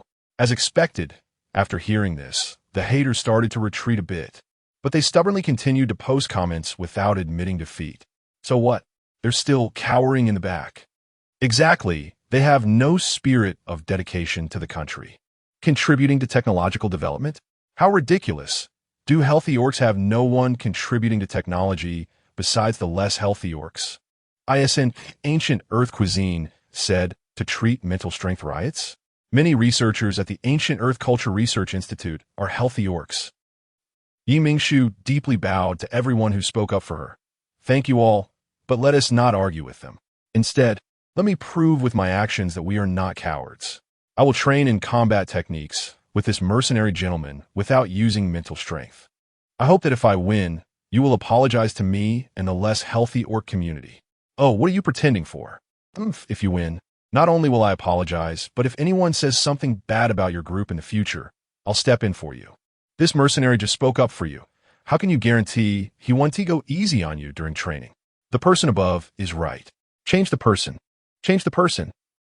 This live broadcast had been widely shared by well-meaning people, and the number of online viewers in the chat room reached an astonishing 200 million. Staff from the Mercenary Association and the Ancient Earth Culture Research Institute were paying attention, and they immediately reported this matter to their superiors. Upon learning the news, the director of the Research Institute angrily slammed the table. So what if they are less healthy orcs? This group of ignorant internet trolls. Let the PR department support little friend Yi. The president of the Mercenary Association also learned about this matter and immediately instructed people to notify the president of the Wanwan Star branch of the Mercenary Association to ensure that this matter is handled properly and that the training match is fair, with no intentional leniency. Soon, the official account under the Ancient Earth Culture Research Institute's name stepped in. The blogger recently helped the institute restore ancient Earth chopsticks, and their contributions to researching ancient Earth cuisine are well known. We hope everyone can view the facts objectively and not be easily led by others. You are orcs, not beasts that cannot think independently. After the Ancient Earth Culture Research Institute, the official account of the Silver Star Alliance Mercenary Association also stepped in. Rest assured, the Mercenary Association will treat this training match fairly and justly, and will send professional judges and competitors, with 2 official accounts stepping in one after the other. This incident was pushed to a climax. Netizens started clamoring for Mingshu to hurry up and conduct the training match, eager to see whether she would slap the haters' faces or her own. The Mercenary Association acted quickly. After Kuso finished handing over to his colleague, who came to replace him as a sparring partner, he stepped down from the ring to wait with others to watch the training match. Please guide me. After the referee took their position, Mingshu greeted her new sparring partner and assumed an offensive stance. Looks pretty decent, but I'm afraid it's just for show. You probably can't even manage a show. Stop talking trash and accumulate some virtue for yourself. Haha. The people who doubted the streamer. Which one of them hasn't been slapped in the face? I hate brainless trolls. While the netizens were endlessly discussing, the referee blew the whistle for the match.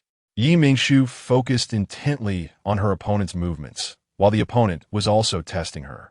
After several feints, the opponent initiated an attack.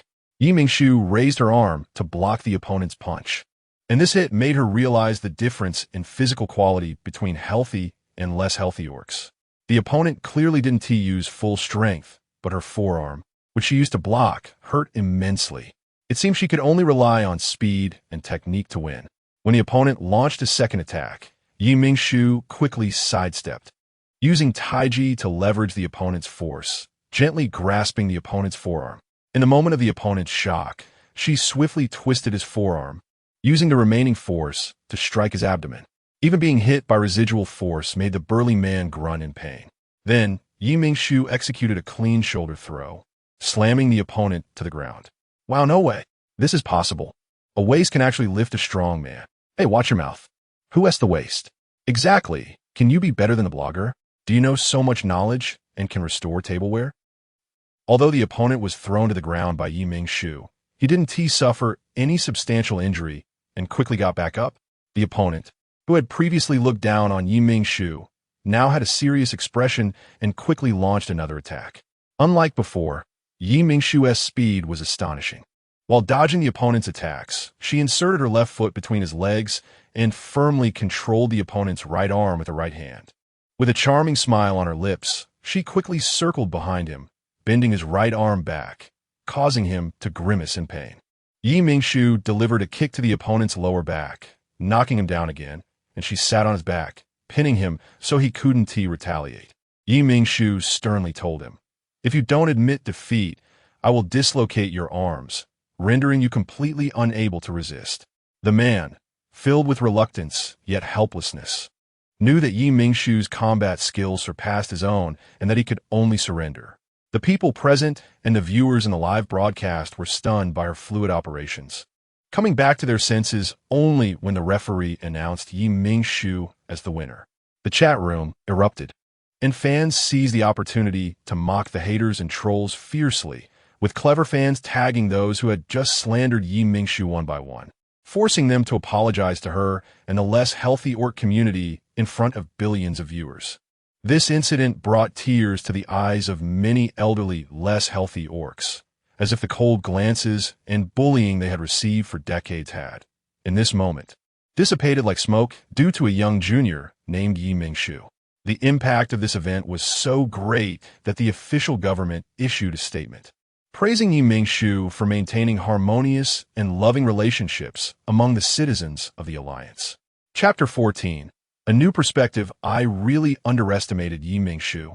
Lily watched the entire live stream and was quite angry at Mingshu's perfect comeback.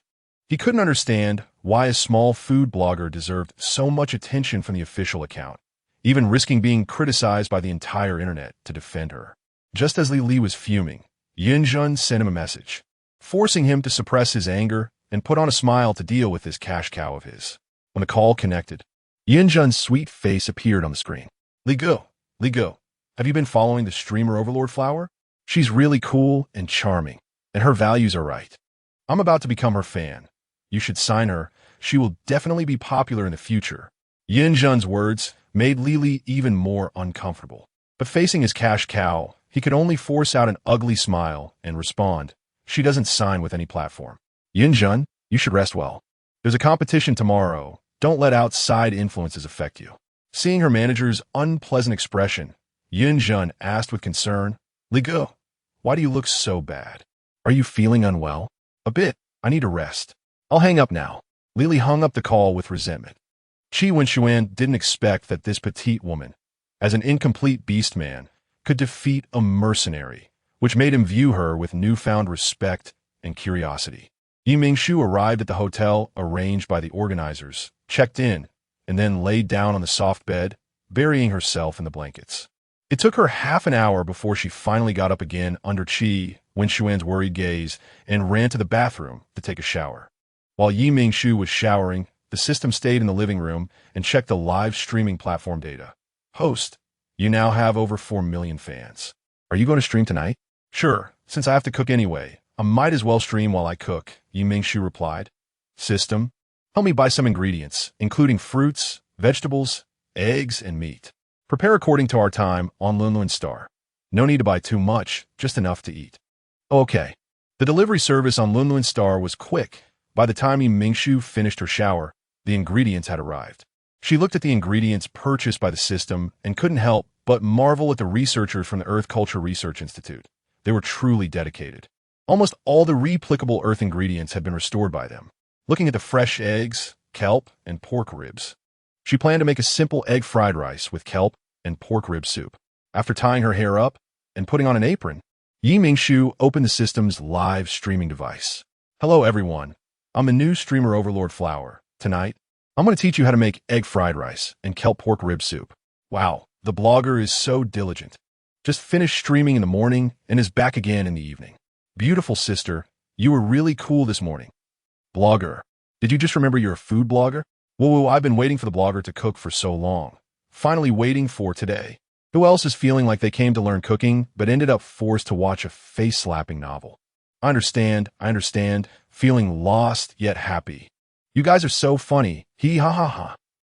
Sorry, there have been too many unexpected situations recently. Please forgive me, Yi Mingshu said apologetically. Without further ado, the ingredients I'll be using today are rice, carrots, eggs, kelp, pork ribs, and ginger. Yi Mingshu skillfully rinsed the rice and put it in the rice cooker to steam. Sister, is there a trick to cooking rice?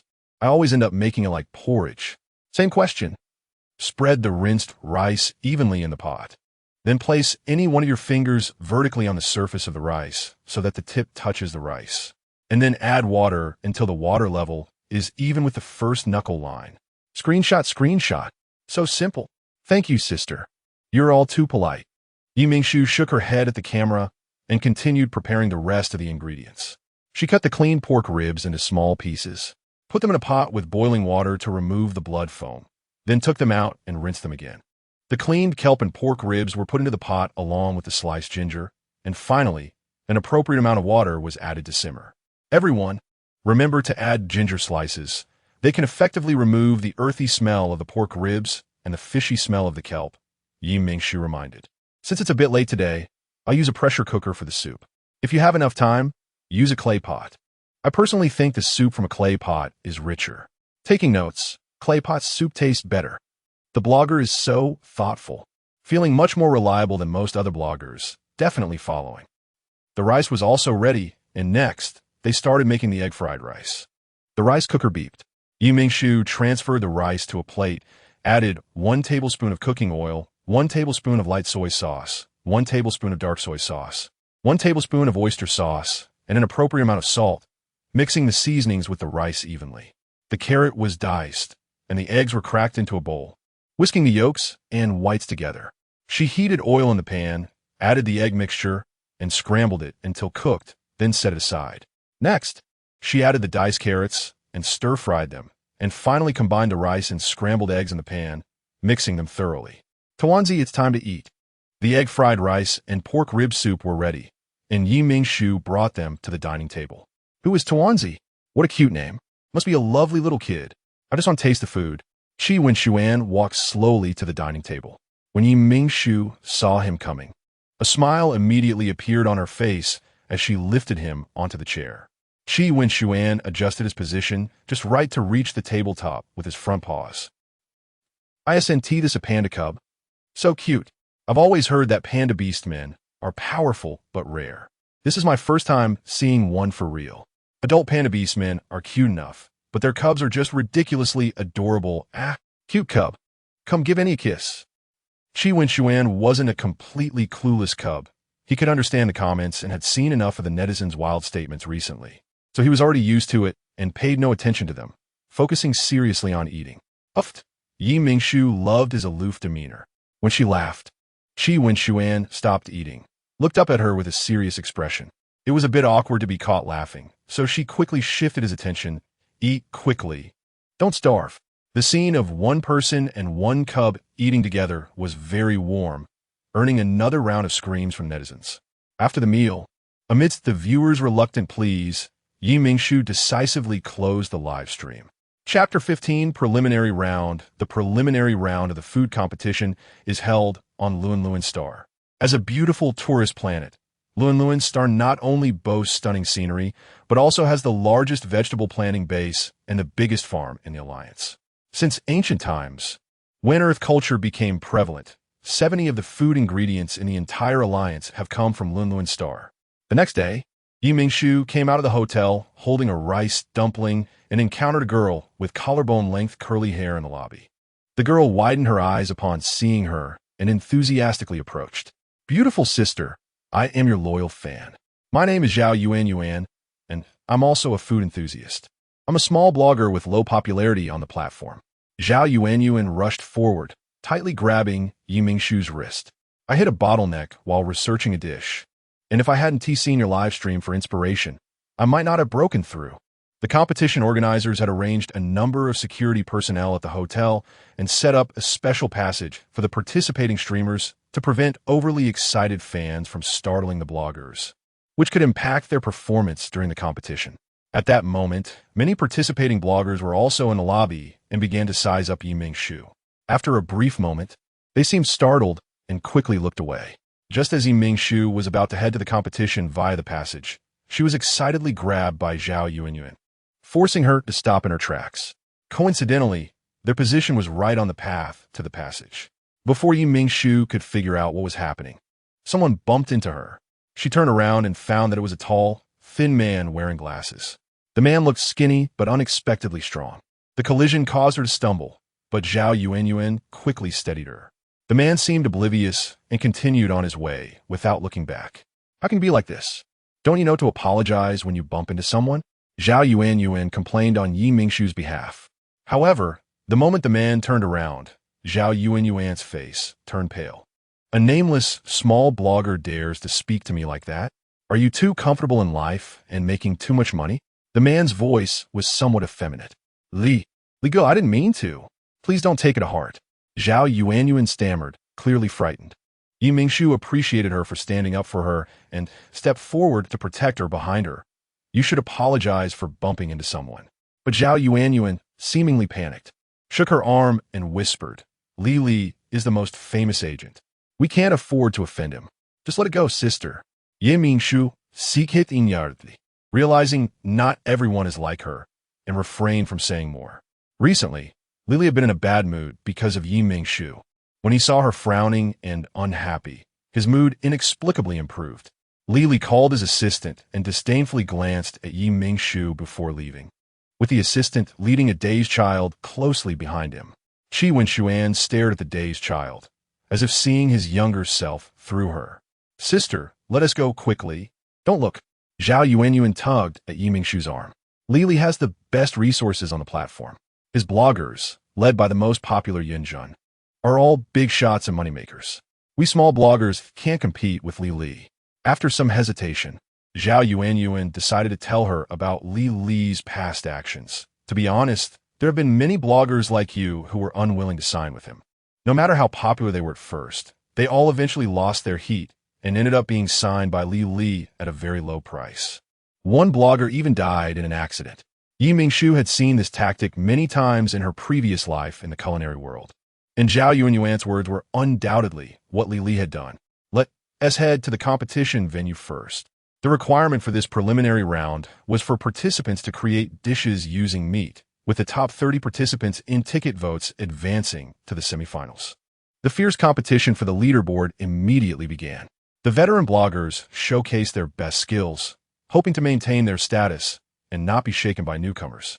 Directly advancing to the finals. Participants had to select their ingredients from the Lunluan Star Farm, so after settling the rice dumpling, Mingshu headed to the farm. While Mingshu was selecting ingredients under the staff's guidance, she was suddenly bumped into by someone who appeared out of nowhere. Who doesn't he have eyes? Can't you let people through? Lily was about to accompany Yunjun to select ingredients, focusing all his attention on her and not noticing anyone else around. I thought it was someone important, but it's just that little dog blocking the way from the hotel.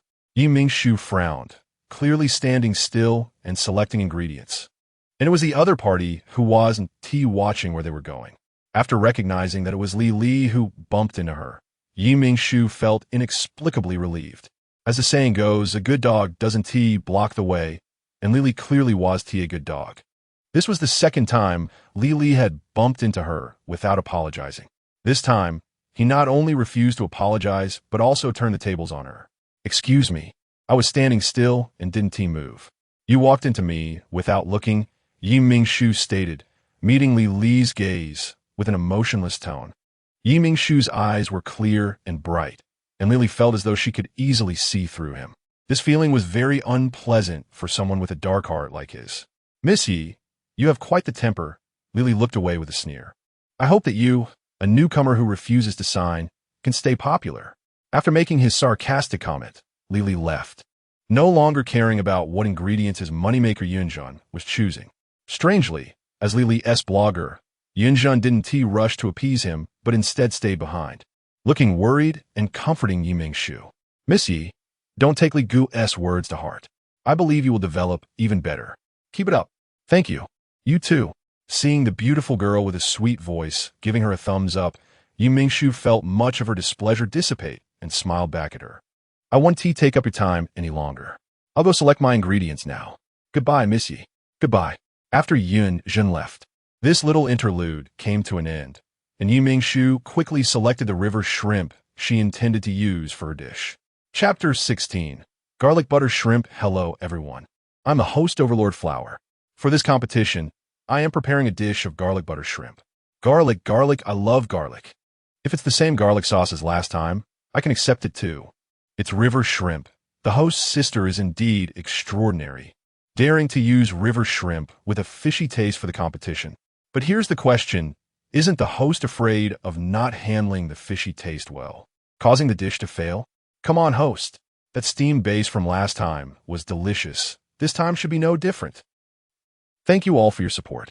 The ingredients needed for today's garlic butter shrimp are fresh river shrimp, vermicelli, garlic sauce, scallions, small chili peppers, oyster sauce, white sugar, and chicken broth. Mingshu is cutting scallions and small chili peppers while saying, when you make this dish, remember to soak the dry vermicelli in warm water for half an hour in advance. But if you forget, it's okay. You can soak it in boiling water for 10 minutes. Taking notes. Boiling water for 10 minutes.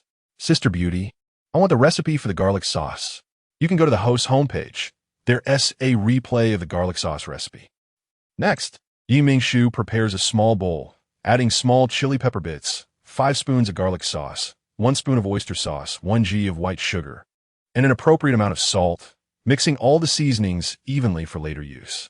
The white sugar is used to enhance the freshness, so remember to add it. After reminding, she starts processing the river shrimp. After washing the shrimp, she cuts off the whiskers and the sharp tip at the front of the shrimp's head, then removes the head while keeping the shell of the shrimp body. Finally, she presses down on the shrimp body and slices it open from the back, not cutting all the way to the tail, but leaving a section, and then removes the shrimp vein. The soaked vermicelli is drained and evenly spread on a plate. The processed shrimp are placed on top of the vermicelli, with the back of the opened shrimp facing up, and the tails arranged next to each other in a blooming flower shape, where the tails are the flower stamens and the shrimp bodies are the petals. The sauce prepared earlier is evenly drizzled over the shrimp, and then it is placed in the steamer for 5 minutes. After steaming, chopped scallions are sprinkled on top of the shrimp, and hot oil is poured over to release the fragrance of the scallions and garlic, completing the garlic butter shrimp dish. Is the shrimp cooked in 5 minutes? The steaming time is too short. I need to steam it longer. Let's steam it a bit longer. Otherwise, I'm not too sure about eating it. Seeing the comments from netizens discussing the steaming time, everyone, don't worry, shrimp cook very easily. 5 minutes is already enough. If you steam it too long, the texture will be bad and the shrimp meat will become tough. So that's how it is. You're so thoughtful. I thought the longer you steam, the better it would taste. I'm drooling. Hurry up and taste it, host's sister. Mingshu begins to taste the garlic butter shrimp. As the garlic-coated shrimp enters her mouth, a rich garlic aroma spreads in the mouths of the viewers.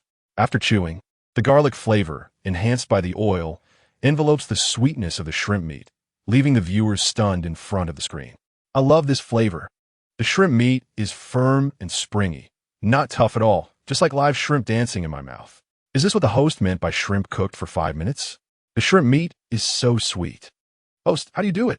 You always bring me different surprises in each live broadcast. Oh, sister, you're a genius. This is so delicious. I could almost eat my tongue along with it. Thank you all for your support, and please don't forget to vote for me. Why don't we see Tawanzi today, host? I want to see the host eat with the cute Tawanzi. 1. Tawanzi, come out quickly. Let Annie kiss you. Mingshu looks at the enthusiastic fans, smiling mischievously, wondering if they would regret saying these things if they later found out that Tawanzi is not a cub, but an adult panda beast. Today I am competing, so I have settled Tawanzi in the organizer's lounge. Mingshu smiles brightly and winks at the audience in the live broadcast. Tawanzi is watching the live broadcast too. Everyone can vote for me to support me, and Tawanzi will be very happy to see such support from everyone. Damn, I know the host is trying to pull votes, but under the temptation of Tawanzi and delicious food, I actually don't mind and even think it's reasonable. Here you go, as long as Tawanzi can be happy. To eat more delicious dishes in the future, I'll give you this vote. The host sister is right. I'll give you this vote. Host, do you have links for these ingredients? I want to buy river shrimp. I want it too. These river shrimp look better than those from Xinguang. Are these river shrimp well-raised or a new breed? Seeing the comments from netizens wanting to buy river shrimp, the official Ancient Earth Culture Research Institute just sent her a message, saying they're now ready with the links for the new river shrimp, which can be purchased at a discount through the exclusive link in the live broadcast, just like the chopsticks before. Mingshu is amazed at the speed of the Research Institute's response, which is almost as fast as her loyal fans, who are always the first to arrive when she starts broadcasting. Is there a dedicated staff member monitoring her broadcast? The public relations personnel assigned to watch Mingshu's live broadcast are currently fixated on the plate of garlic butter shrimp, contemplating making this for dinner themselves, completely unaware that Mingshu's stream of consciousness has inadvertently revealed the truth. Everyone guessed correctly. Today's river shrimp is a new breed just cultivated by the Research Institute and is ready to be launched into the market. Compared to the old breed, it has firmer and more tender meat and is larger in size. Mingshu adds the link provided by the Research Institute to the live broadcast. If you want to purchase, just click the link below the live broadcast to buy the new river shrimp at 20 off. This event only lasts for 10 minutes, so please hurry to avoid missing out. I searched, and the Research Institute's official store on Xinguang hasn't started selling the new breed of river shrimp yet. So, is the host promoting the Research Institute now? Wow, host sister, you are amazing. The Research Institute has never invited celebrities or famous people to promote their products before. Is this an intention to have you endorse it? You think too much. Obviously, the Research Institute just wants to promote their product. How could a small newbie host get to endorse anything? Une surprise? Don't you remember how the host slapped you in the face the last 2 times? Exactly. So what if the host is a newbie? The host has also helped the Research Institute restore chopsticks. Why are you so agitated? I didn't say the host is bad. Why did it turn into a hater? My reasoning is very reasonable. Okay? However, Mingshu does not feel that the other party is targeting her. She clearly states, "Thank you everyone for defending me, but this friend is not wrong either. I am just a newbie host. The Research Institute simply came to me to promote their new product, so don't overthink it." Oh, 10 minutes are already up. So see you next time in the live broadcast. Chapter 17. The cheap nephew Dean. Half of the river shrimp we listed have already been sold. A staff member said excitedly. The gray-haired Dean smiled widely upon hearing this news. Old Jiang, you truly have a discerning eye. If it weren't for you, Our research institute would have missed out on this fantastic product with great sales potential. Professor Jiang He, praised by his old partner, proudly lifted his head. In that case, old song, why don't you quickly talk to the little one about a collaboration so she can recommend our products in her live streams in the future? You're right. Dean Song, reminded by Jiang He, quickly asked for Yi Ming's contact information and went to draft a contract. Yi Mingshu returned to the hotel holding a dumpling, resting quietly and waiting for the competition results to come out. Just as she was about to take a nap, the doorbell rang. Yi Mingshu, unsure of who it could be at this time, opened the door to see a little child who barely reached her waist, standing at the door alongside a smart robotic butler. "Excuse me, are you Yi Mingshu Jia?" the child asked in a sweet voice. Although Yi Mingshu was confused, she softened her voice and replied, "I am Yi Mingshu. What can I do for you, little one?" "Uncle Yi Fan sent me to find you," the child said, handing her a letter from the smart butler. This is a letter he wrote. She took the slightly yellowed letter and brought it to her nose, and as expected, she smelled the fragrance of iris grass. This was a special mark used by Yi Fan and the original owner during their childhood detective games to deliver secret messages. The moment Yi Mingshu caught that scent, she knew that this letter was indeed prepared by Yi Fan himself. "Come in," she said, after the little one politely thanked her. He entered the room with the smart butler, curiously looking around. Upon seeing the dumpling, a joyful expression appeared on the child's serious face. Seeing the child trying hard to contain his excitement, Yi Mingshu found him extremely adorable and said, "His name is Dumpling, and he is an adult panda. Due to certain reasons, he can only maintain a cub state for now. You can go say hello to him. If he likes you, perhaps he will allow you to touch him." Watching the child carefully walk over to greet Dumpling, Yi Mingshu then opened the letter to read. "Dear sister, when you read this letter, your brother has already arrived at the border for duty and won't return to Kalaxing for a year. I received your message about you participating in the food competition, and I wish you good results. Also, if a little one with a smart robot butler finds you, please take him in and treat him as your nephew."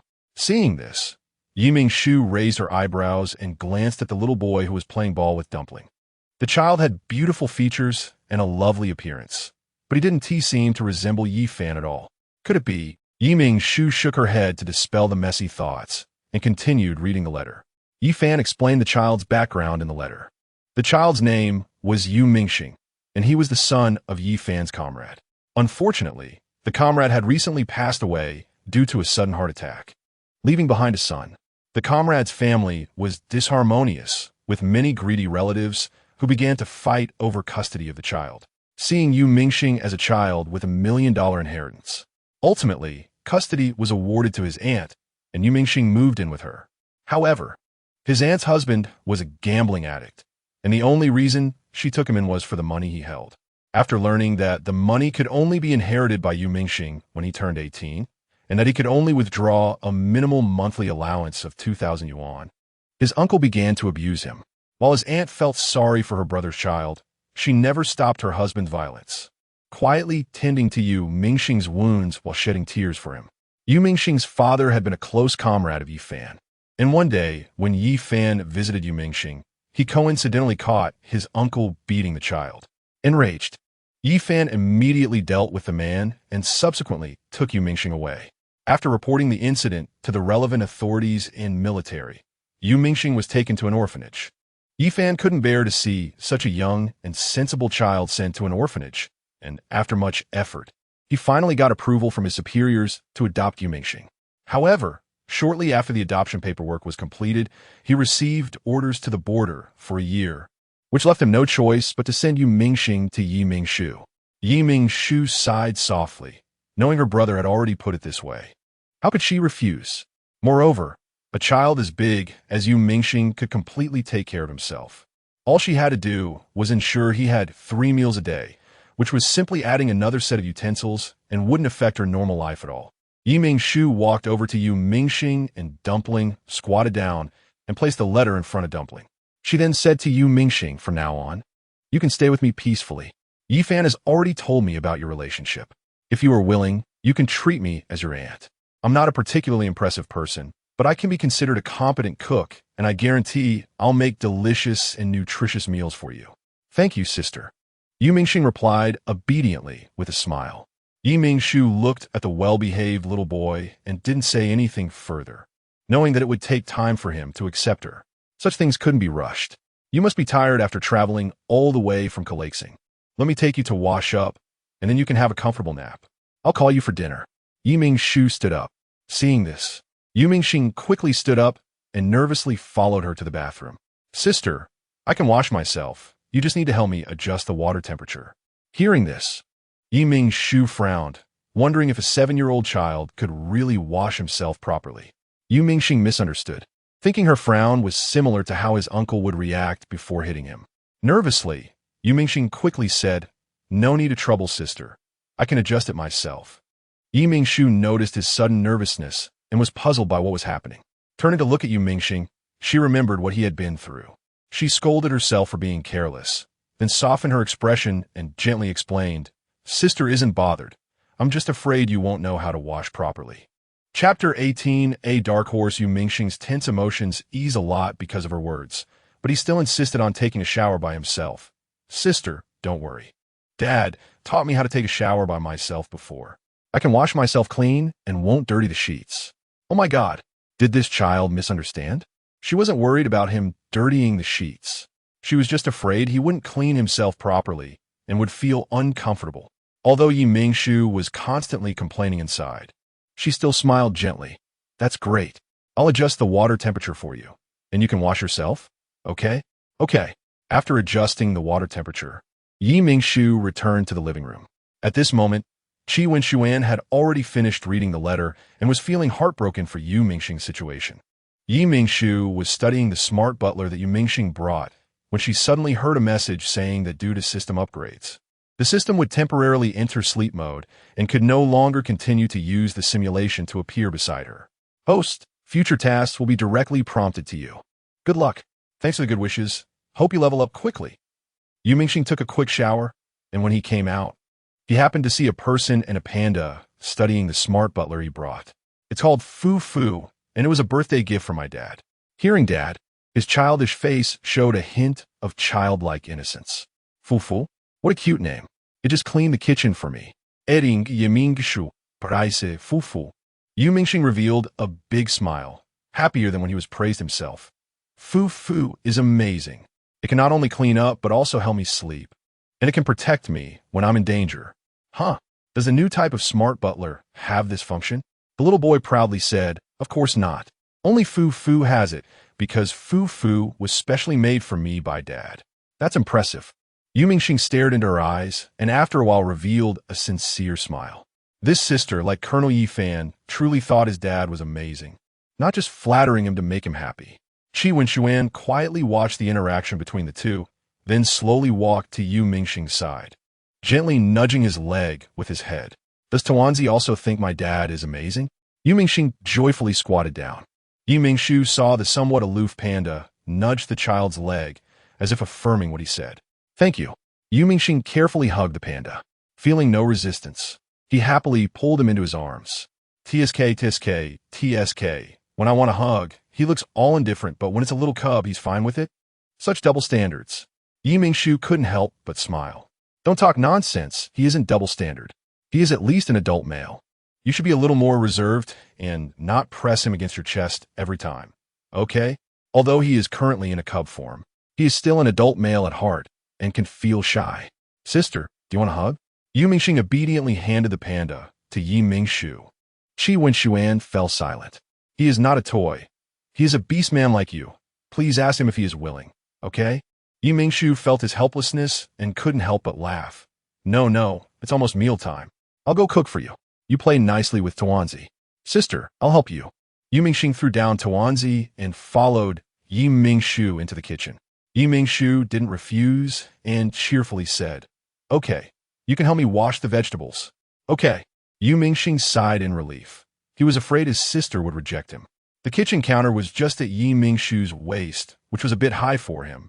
So he ran to the living room and brought back a small stool. Standing on it, he was just able to wash the vegetables conveniently. What a smart little cub. Yi Mingshu generously praised him. With a helper, Yi Mingshu took only 2/3 of the usual time to prepare dinner for 3. When they were done, she remembered that last time The netizens said they wanted to see her and Taozi eating together. So after asking Yu Mingxing for his opinion, Yi Mingshu opened the system live stream. Good evening, everyone. Last time you said you wanted to see me and Taozi's eating broadcast. So this time I arranged it for you. Since we have an extra person for dinner, I prepared a standard 4 dishes and 1 soup. Just in smaller portions enough for 3 people to finish. The soup is seaweed and egg drop soup, and the 4 dishes are fried ribs, stir-fried cabbage, scallion stir-fried tofu, and cold shredded chicken. Is this adorable little kid the blogger's son? Oh my god, the blogger's sister looks so young. I didn't expect her to have a child. May I ask how the blogger maintains herself? Wait, didn't the blogger say she just graduated last time? This kid doesn't look like the blogger's child. Just as Yi Mingshu was about to explain, Yu Mingxing spoke up faster than her. Hello, everyone. My name is Yu Mingxing. I'm the child adopted by Sister Yi Mingshu. I'm not her son, so please don't say I'm her son anymore. It's not good for her reputation. Yu Mingxing's childish face wore a serious expression. The little cub is so cute. The serious little adult protecting the beautiful blogger. I like this so much. Okay, we won't say it anymore. Little cub, quickly give Annie a kiss. The little friend is right. Everyone, please don't say that anymore. It's not good for the blogger. These dishes smell so good. Next time, remember to teach me how to make them. I came to watch Taozi's eating broadcast. Everyone, let the blogger's sister eat. Yes, blogger, eat. Okay, let's eat now. Yi Mingshu thought the netizens were really cute. Yu Mingxing picked up a piece of fried rib, and as he bit down, the rich juice burst in his mouth. This was his first time eating delicious food, and he immediately fell in love with these tasty dishes. Although the cooking method was a bit complicated, it was indeed much tastier than the nutritional supplements. Everyone, quickly check the official website of the food competition. The first place is the blogger. The netizens were originally immersed in watching the eating broadcast, but this immersion was quickly broken by a barrage, and they all ran to the official website. My god, I knew the blogger was amazing, but I didn't expect her to be this amazing, even surpassing the veteran blogger Yunjun. So ridiculous. Is this what the ancient texts on Earth mean by the waves behind drive the waves before? The sentence above is not used this way. You should say the blogger is the blue is better than the blue. That doesn't seem quite right either, right? Woo-woo, I also really like Yunjun. Although I'm very happy that the blogger's sister is in first place, I'm also sad that Yunjun is not in first place. Ha, you're so cute above. Blogger's sister is awesome. The beautiful blogger is truly a dark horse that can't be more dark. I'm impressed. Chapter 19, The Goodwill of the Research Institute. Yi Mingshu was quite surprised to win first place in the food competition. Although she was well aware of her own abilities, she also knew that there were many bloggers in the alliance who had a talent for food, just like Yunjun, who had just been mentioned. Therefore, Yi Mingshu set a goal for herself to enter the top 10 in the preliminary round, and then gradually figure out the strengths of those who might enter the finals. Only by knowing oneself and the enemy can one win every battle. But now she had taken first place in the preliminary round, and while Yi Mingshu was happy, she also felt that she had worried unnecessarily before. Sister is amazing. Yu Mingxing looked at her with bright eyes. He had learned from the comments that Yi Mingshu was participating in a food competition and had achieved first place in the preliminary round. Thank you, Yi Mingshu said as she patted his little head, then sincerely thanked the viewers in the live stream. Thank you for your support. Without your votes, I wouldn't have achieved such a good result today. Thank you. After shutting down the live stream, Yi Mingshu took Taozi and Yu Mingxing for a walk in the hotel garden to digest their food. Before going to bed that night, as Yi Mingshu was contemplating her upcoming schedule, her smart wristband suddenly vibrated. She opened it to find a friend request from someone named Songhe. After accepting it, the person immediately introduced themselves and their intentions. The person was the director of the Ancient Earth Cultural Research Institute, and their purpose was to seek cooperation with her, asking her to help promote all the products produced by the Research Institute in her live stream.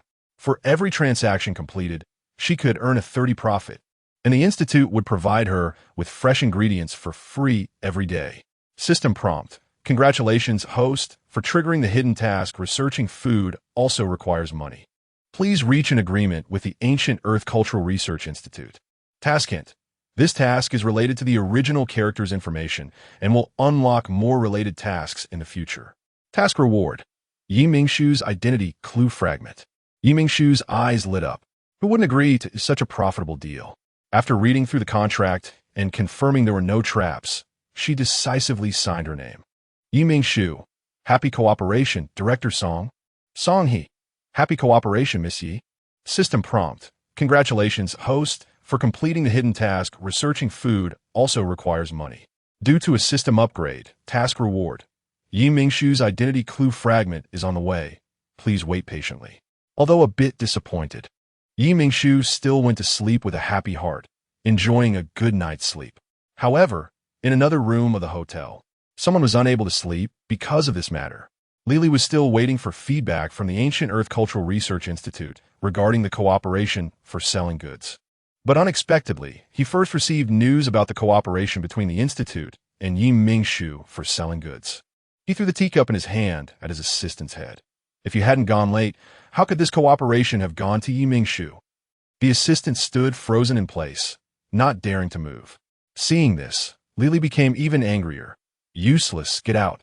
He grabbed a handful of his hair, still feeling unsatisfied. When someone called him, "Who?" Lily asked in a heavy tone. The assistant suppressed his emotions and glanced at the smart device, saying in a low voice, "Zhao Yuan. What does she want from me? Why not just not answer?" The assistant asked, but Lily waved his hand. He knew Zhao Yuan's personality well enough. She seemed timid on the surface, but was actually very scheming and restless. If she was contacting him at this time, it was likely to curry favor and offer him advice. Lily immediately answered the call. To his surprise, the other party didn't act meekly as usual, but laughed and said, "Liga, you still dare to answer my call, which really surprises me. Zhao Yuan, I advise you to be more respectful. I am your predecessor's manager." Lily frowned. At this time, you still maintain such a ridiculous attitude? On the other end of the call, Zhao Yuan smiled down. In this circle, we speak with popularity. Only those with high popularity have the right to speak. Isn't this what you taught me? What do you mean? Lily Bakamakotios. Did she want to target Yinjin? When did Li Ji's news become so out of touch? Zhao Yuan looked at her freshly done nails and said nonchalantly, "Don't you know? The endorsement you planned hard for Yunjun has already been snatched by Liao Ning. Lili's face instantly twisted in anger. So what if it's snatched? It's just something I can easily obtain. Without this cooperation, Yunjun will have better ones." Lily was full of confidence. Is that so? Then let's wait and see. Just don't let my lovely Yunjun become my junior. You. Lily was furious, but before he could say anything, the other side had already hung up the call. Good, both of you are very good. Lily gritted his teeth. This time he would see who laughs last. Mingshu had a good dream and woke up early the next day. After finishing breakfast, the cold prompt sound of the system echoed in her mind. System prompt. The task reward for the hidden task researching food also requires money. Mingshu's identity clue fragment has now been delivered. Please check, host. Immediately, a somewhat yellowed photo appeared in her mind. In the photo, there were two young women, one of whom, even a decade younger, was very familiar to Mingshu. She was the original host's grandmother, Mingly. However, she had never seen the other person. What connection does this person have with the original host's grandmother, Mingly, that the system would go through so much trouble to design a side quest for her?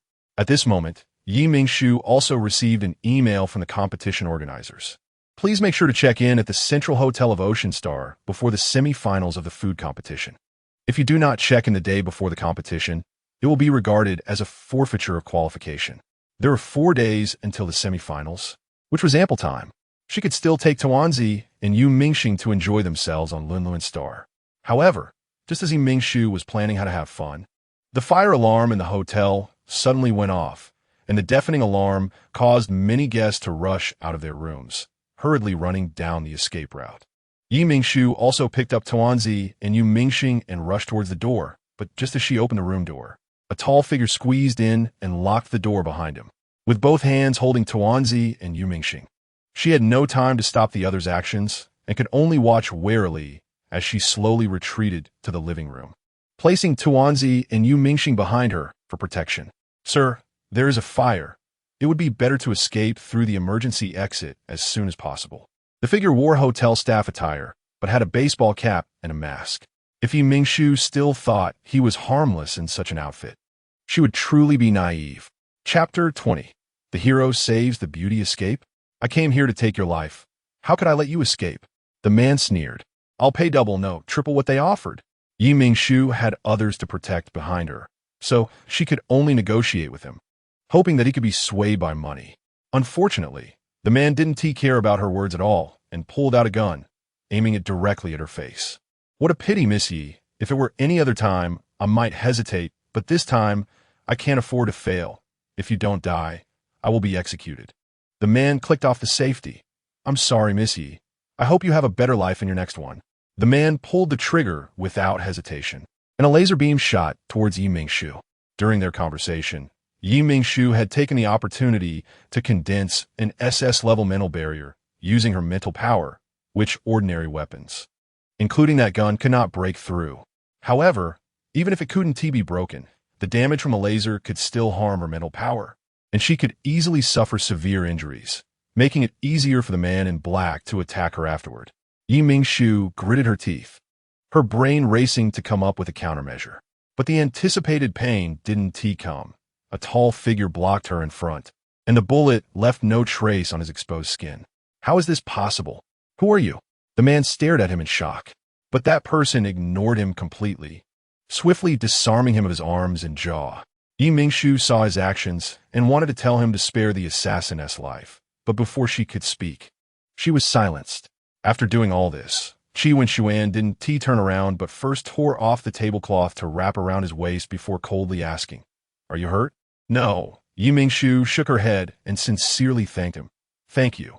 Mingshu came back to her senses and exclaimed in surprise, You're amazing, Tuanzi. Wen had always been invisible in the Qi family. No one cared about him, and no one had ever praised him so directly, causing his ears to turn red. Thanks to you, otherwise I would have been doomed. Seeing his ears turning a light shade of red, Mingshu couldn't help but tease him. You risked your life to save me. According to our family's rules, I should repay your life-saving grace by marrying you. No need. You saved me once before. We're even. Sure enough, his ears were completely red now, and Mingshu stopped teasing him. Turning to look at the assassin collapsed on the sofa. Clicking her smart brain to record a video, she asked, Who sent you? The assassin struggled, and Mingshu thought he was about to reveal the mastermind behind it. So, she helped him put his jaw back in place with a snap. But the next second, Wen noticed something was wrong. He was going to commit suicide. Having been watching the assassin's movements, Mingshu was a step ahead of him, grabbing the man's face to pull him up and delivering a knee strike to his abdomen.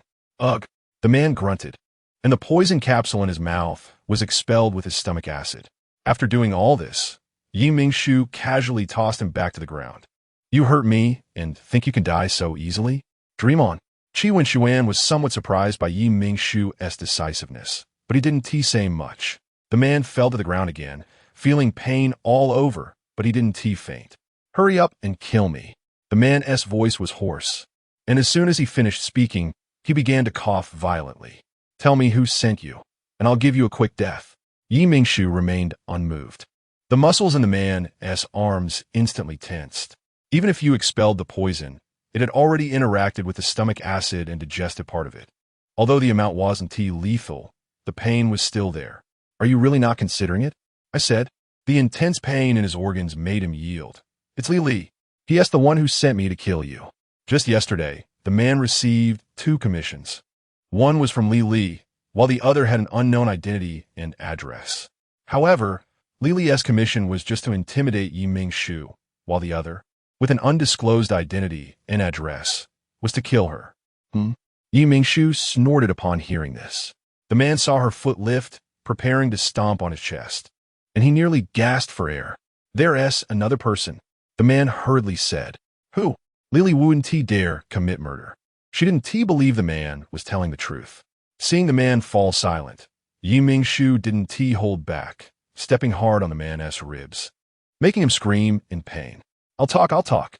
Mingshu then eased her strength. The man gasped and said, That person's identity and address can't be traced. It's obvious they used a fake IP. I don't know who they are. Saying this, the man felt he was being dismissive, and he tried to recall clues about the client, but I'm sure they must hold a significant position. That's all I know. What do you want to do? Put down the smart brain. Seeing Yi Mingshu dialing a familiar number, the man panicked. You promised. I told you everything I know. Now give me a quick death. Yi Mingshu smiled with her eyes narrowed and said, all is fair in war. Who knew you'd really believe it? We are law-abiding citizens of the Alliance. How could we commit murder? Soon the call connected, and Yi Mingshu deliberately pressed the speaker button. Hello, is this the Luluan Star Police Department? There's an assassin sent to kill me, and I've subdued him. Please send someone to take him away as soon as possible. Okay, my location is... After finishing the call, Yi Mingshu knocked the assassin unconscious and said to Qi Wenshuan, why don't you find some clothes to wear? We might need to cooperate with the police to take notes later. Qi Wenshuan nodded. My name is Qi Wenshuan. Don't call me Taonzi anymore. That's a name for cubs. Oh, I see, that's too bad. Yi Mingshu felt a bit regretful. Qi Wenshuan found a set of clothes from his portable space to change into. He hadn't used any agents to turn into Qi Yuyang's appearance.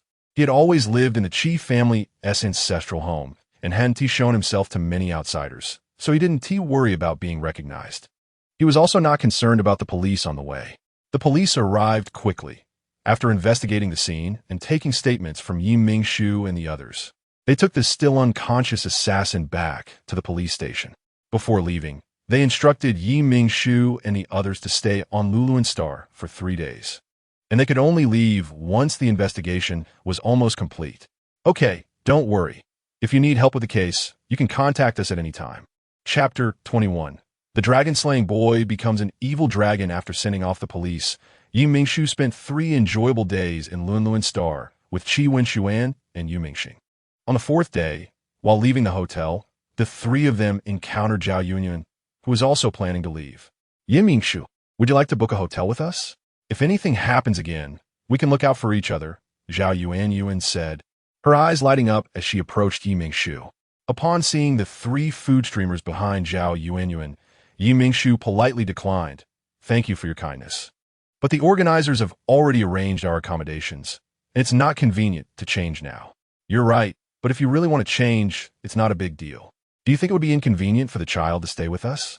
That's not it. I just have a friend with me, and it might not be convenient. Yi Mingshu continued to refuse. Let's just stay by ourselves. Only then did Zhao Yuanyuan notice the tall, handsome man not far behind her. At first, she thought he was just another hotel guest, but to her surprise, this extraordinarily handsome man turned out to be Yi Mingshu's friend. Yi Mingshu felt she had made her point clear, and Zhao Yuanyuan should understand, so she stopped talking and turned to leave. Wait, Zhao Yuanyuan wanted to persuade her to stay, but was startled by the man's cold gaze. He merely glanced at her, yet she felt a sense of danger. Zhao Yuanyuan gritted her teeth and could only watch Yi Mingshu leave with reluctance. Under the urging of the others behind her, she had to give up on the plan to win over Yi Mingshu. Look at this. The 3 of them were now sitting side by side on the spaceship heading to Ocean Star. Yu Mingxing was in the middle, with Yi Mingshu and Qi Wenshuan sitting on either side. What is this? Yi Mingshu opened the video he had sent. How did you get this? The video clearly showed Li and a child, whom Yi Mingshu recognized as the child that Li's assistant had been holding during their first confrontation in the Luluan Star Hotel lobby. In the video, the child was hiding behind a cabinet in the living room, looking terrified, while Li, on the other side, was angrily smashing some dishes. The child accidentally knocked over a vase out of fear, and the sound of it shattering caught Li's attention as he walked towards the child. The man, backlit and with a cold gaze, looked at the child and asked, "What are you doing? Am I scaring you?" "Why, yes, I'm sorry." "Sorry?" Li grasped the child's slender neck. "Yes, I agreed to take care of you to please your father, but that doesn't mean you can look down on me. What use is your Chow family bloodline? You still have to beg for mercy from me. It's my fault. I shouldn't have broken your beloved vase." To avoid being beaten, the child could only tremble and apologize. But in the next moment, Li suddenly stood up and kicked the child hard in the abdomen, sending him crashing against the wall, motionless, showing just how much force Li had used. The video ended there. How could he do this? Yi Mingshu fronted, finding it hard to believe. A grown man would be so harsh on a child over a vase sold online. She turned to Qi Wenshuan. "But how do you have this video? Are you investigating Li because of the assassin incident?" Qi Wenshuan nodded and shook his head. "I am investigating Li, but not because of the assassin. He wouldn't dare to openly hire someone to kill. I'm looking into him because of the previous incidents targeting you. Mingshu raised an eyebrow, her eyes sparkling with amusement. So you care about me that much? With her expressive eyes on him, Xuan could feel his heart racing. His ears began to turn red. You saved me. I should repay you. His innocent demeanor made Mingshu feel a bit shy to tease him further. Mingshu asked, what do you plan to do? In truth, she had always looked down on Li's methods, and she was more concerned about another group that wanted her life. The reason she hadn't dealt with Li was to avoid alerting the snake while investigating him. However, since Xuan was willing to help her, it was a good opportunity to use the Alliance's laws to punish him. After all, from Zhao Yuanyuan's earlier words, it seemed that Li had harmed many talented streamers over the years who were unwilling to be controlled by capital. She decided to expose his misdeeds since he started working and hand over the evidence to the police. Xuan's fingers flew across the smart brain screen as he contacted his brother Yuyang's subordinates. That video was their work. Once they received his instructions, they immediately blurred the child's face in the video and packaged it with Li's previous misdeeds to send it to the Star Network. A few hours later, as the three of them arrived at Ocean Star, all forums on the Star Network exploded. The famous agent in the streaming industry is collapsing. The so-called first agent in the streaming industry, Li, is actually a petty man who stops at nothing to achieve his goals. Another agent suspected of collapsing. The Alliance should take early measures to rectify the chaos in the streaming and entertainment industry. Comments on the Star Network regarding whether Agent Li abused children or slandered uncontracted streamers surged like mushrooms after rain, quickly dominating major websites. Could the beating video be real? Li's studio has not responded. This operation is truly thought-provoking. What era is this? How can there still be people abusing children? Especially a promising agent? Has he lost his mind? How can he still call himself the first agent in the streaming industry? With big streamers like Yunjun signed under him? TSK. Li stared at the one-sided public opinion online, feeling as if his heart had turned to ashes. Looking at the overwhelming negative comments, he knew his career was over. Sure enough, shortly after, the police knocked on the door of his office, and, as he sat in the police car, he reflected on the first half of his life. When he first entered the streaming industry as an agent, he had a clear plan for his future and believed that through hard work, he could achieve a bright future. But when did he change? Was it the first time a streamer under him broke a contract? Or when he was falsely accused by a rival? Or perhaps when he was betrayed by family? He couldn't remember. All he knew was that those newcomers who refused to cooperate and sign contracts with him were forced to lower their proud heads by various means. Or some stubborn newcomers, unable to endure his oppressive methods and the lows of their careers, chose to end their lives.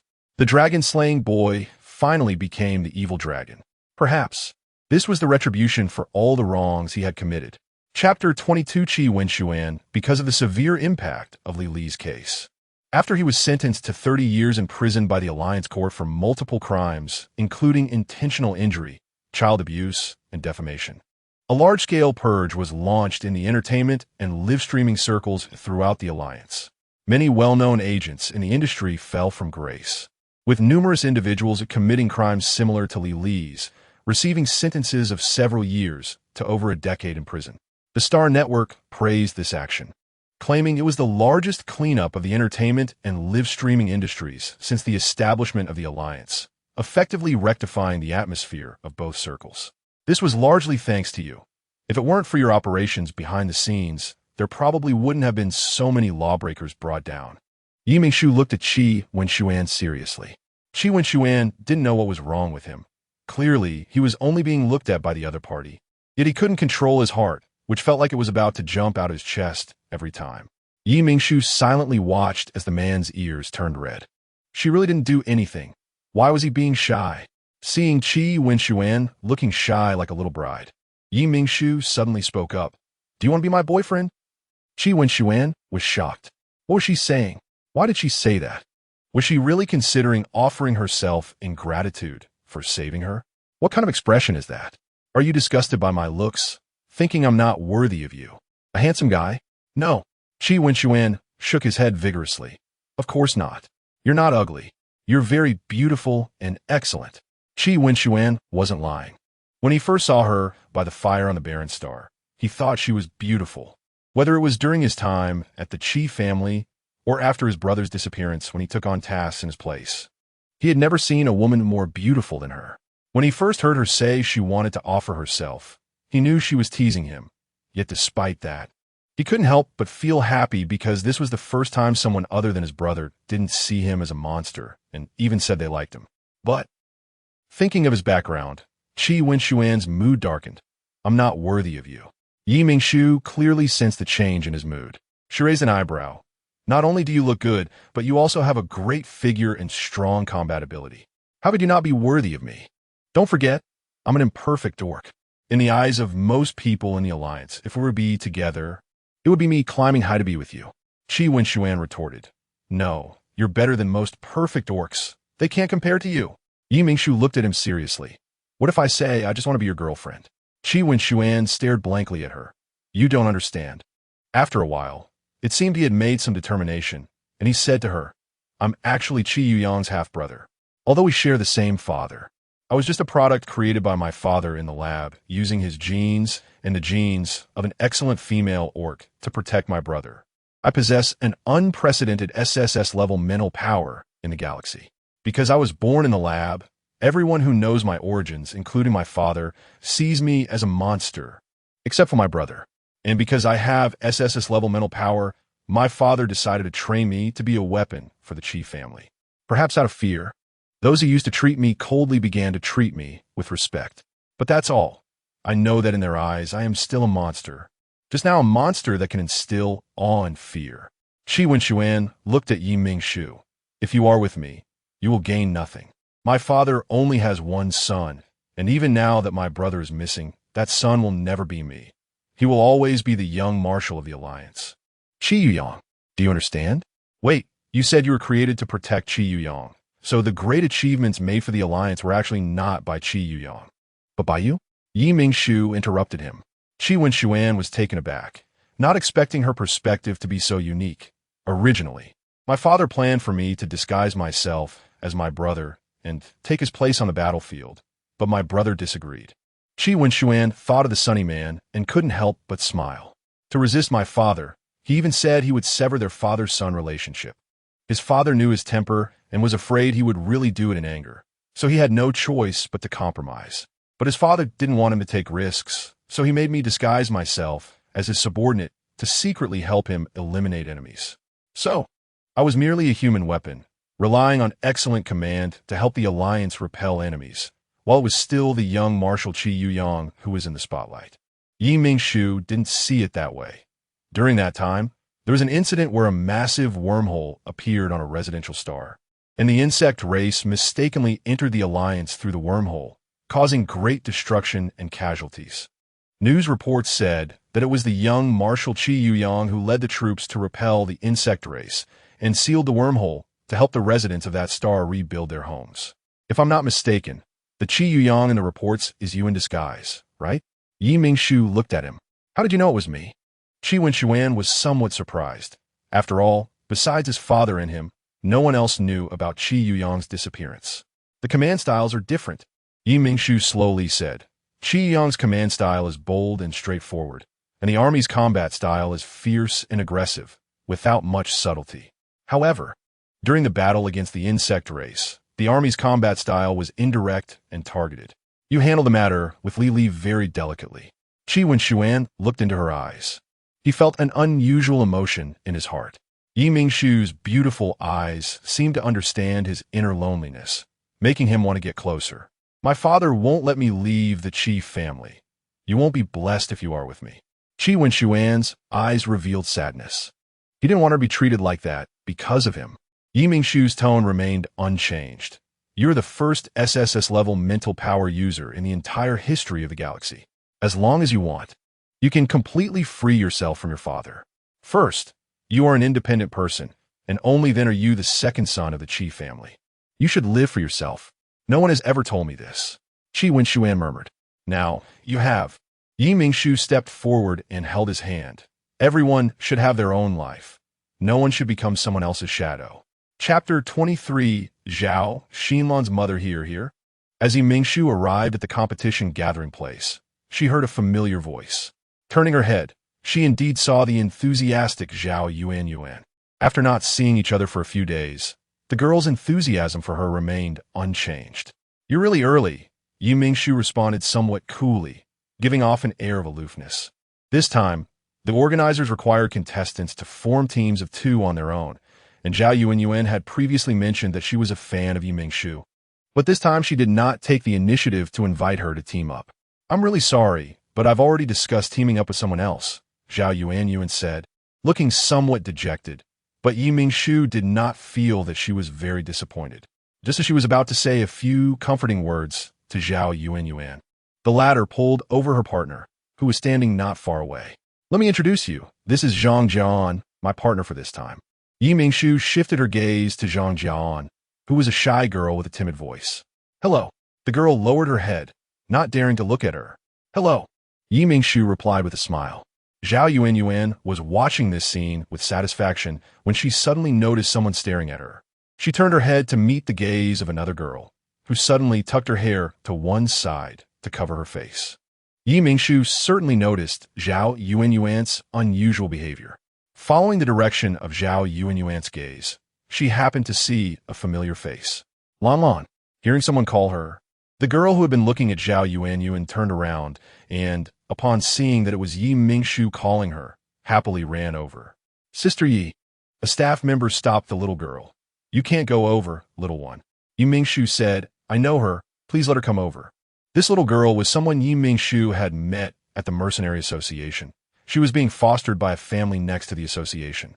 At that time, Mingshu had just graduated and was invited by the president of the Ocean Star Mercenary Association to come to Ocean Star for an evaluation of the association. The little girl came to her side and immediately excitedly grabbed her. "Sister, are you good friends with my mom?" Mingshu raisit head eyebrows subli, shifting her gaze to Zhao Yuan's face. No wonder she felt Zhao Yuan looked somewhat familiar when she first met her. Now that she saw Zhao Xinlan, Mingshu had a guess in her heart. "Yes, I'm here to participate in the competition today, but I haven't teamed up with anyone yet." "Who is your mom?" "Zhao Xinlan." Mingshu kindly ruffled Zhang Xinlan's head. After realizing that Mingshu didn't know her mother, Zhao Xinlan looked a bit disappointed. But hearing that Mingshu hadn't teamed up with anyone yet, her eyes immediately lit up. "Then you can team up with my mom." Zhao Xinlan pulled Mingshu with one hand and reached out to grab Zhao Yuan with the other. Zhao Yuan avoided Zhao Xinlan's hand and quickly left, her head down. "Mom."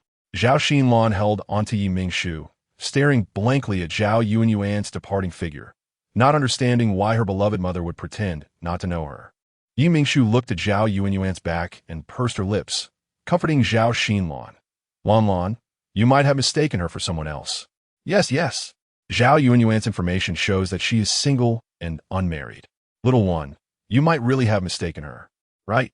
The little one might just miss her mom too much." Fans of Zhao Yuan and streamers who were close to her began to speak up, but many also voiced their doubts. I don't think it's a mistake. Zhao Yuan is too good at pretending. It's hard to say. The little girl's hair color really does resemble Zhao Yuan's. Her eyes too, but Zhao Yuan's iris color is a bit lighter than the little girl's." Hearing the people around her start discussing this matter, Mingshu felt a bit unhappy. She didn't want a little child to hear such comments. Lan, come with me." "Okay." Zhao Xinlan nodded, obediently holding Mingshu's hand and leaving the scene. Xiao Mingxing held Mingshu's other hand, carefully glancing at Zhao Xinlan, sensing that the little girl was very sad right now. They soon returned to the hotel room designated by the organizers. Mingshu came to Zhao Xinlan's side.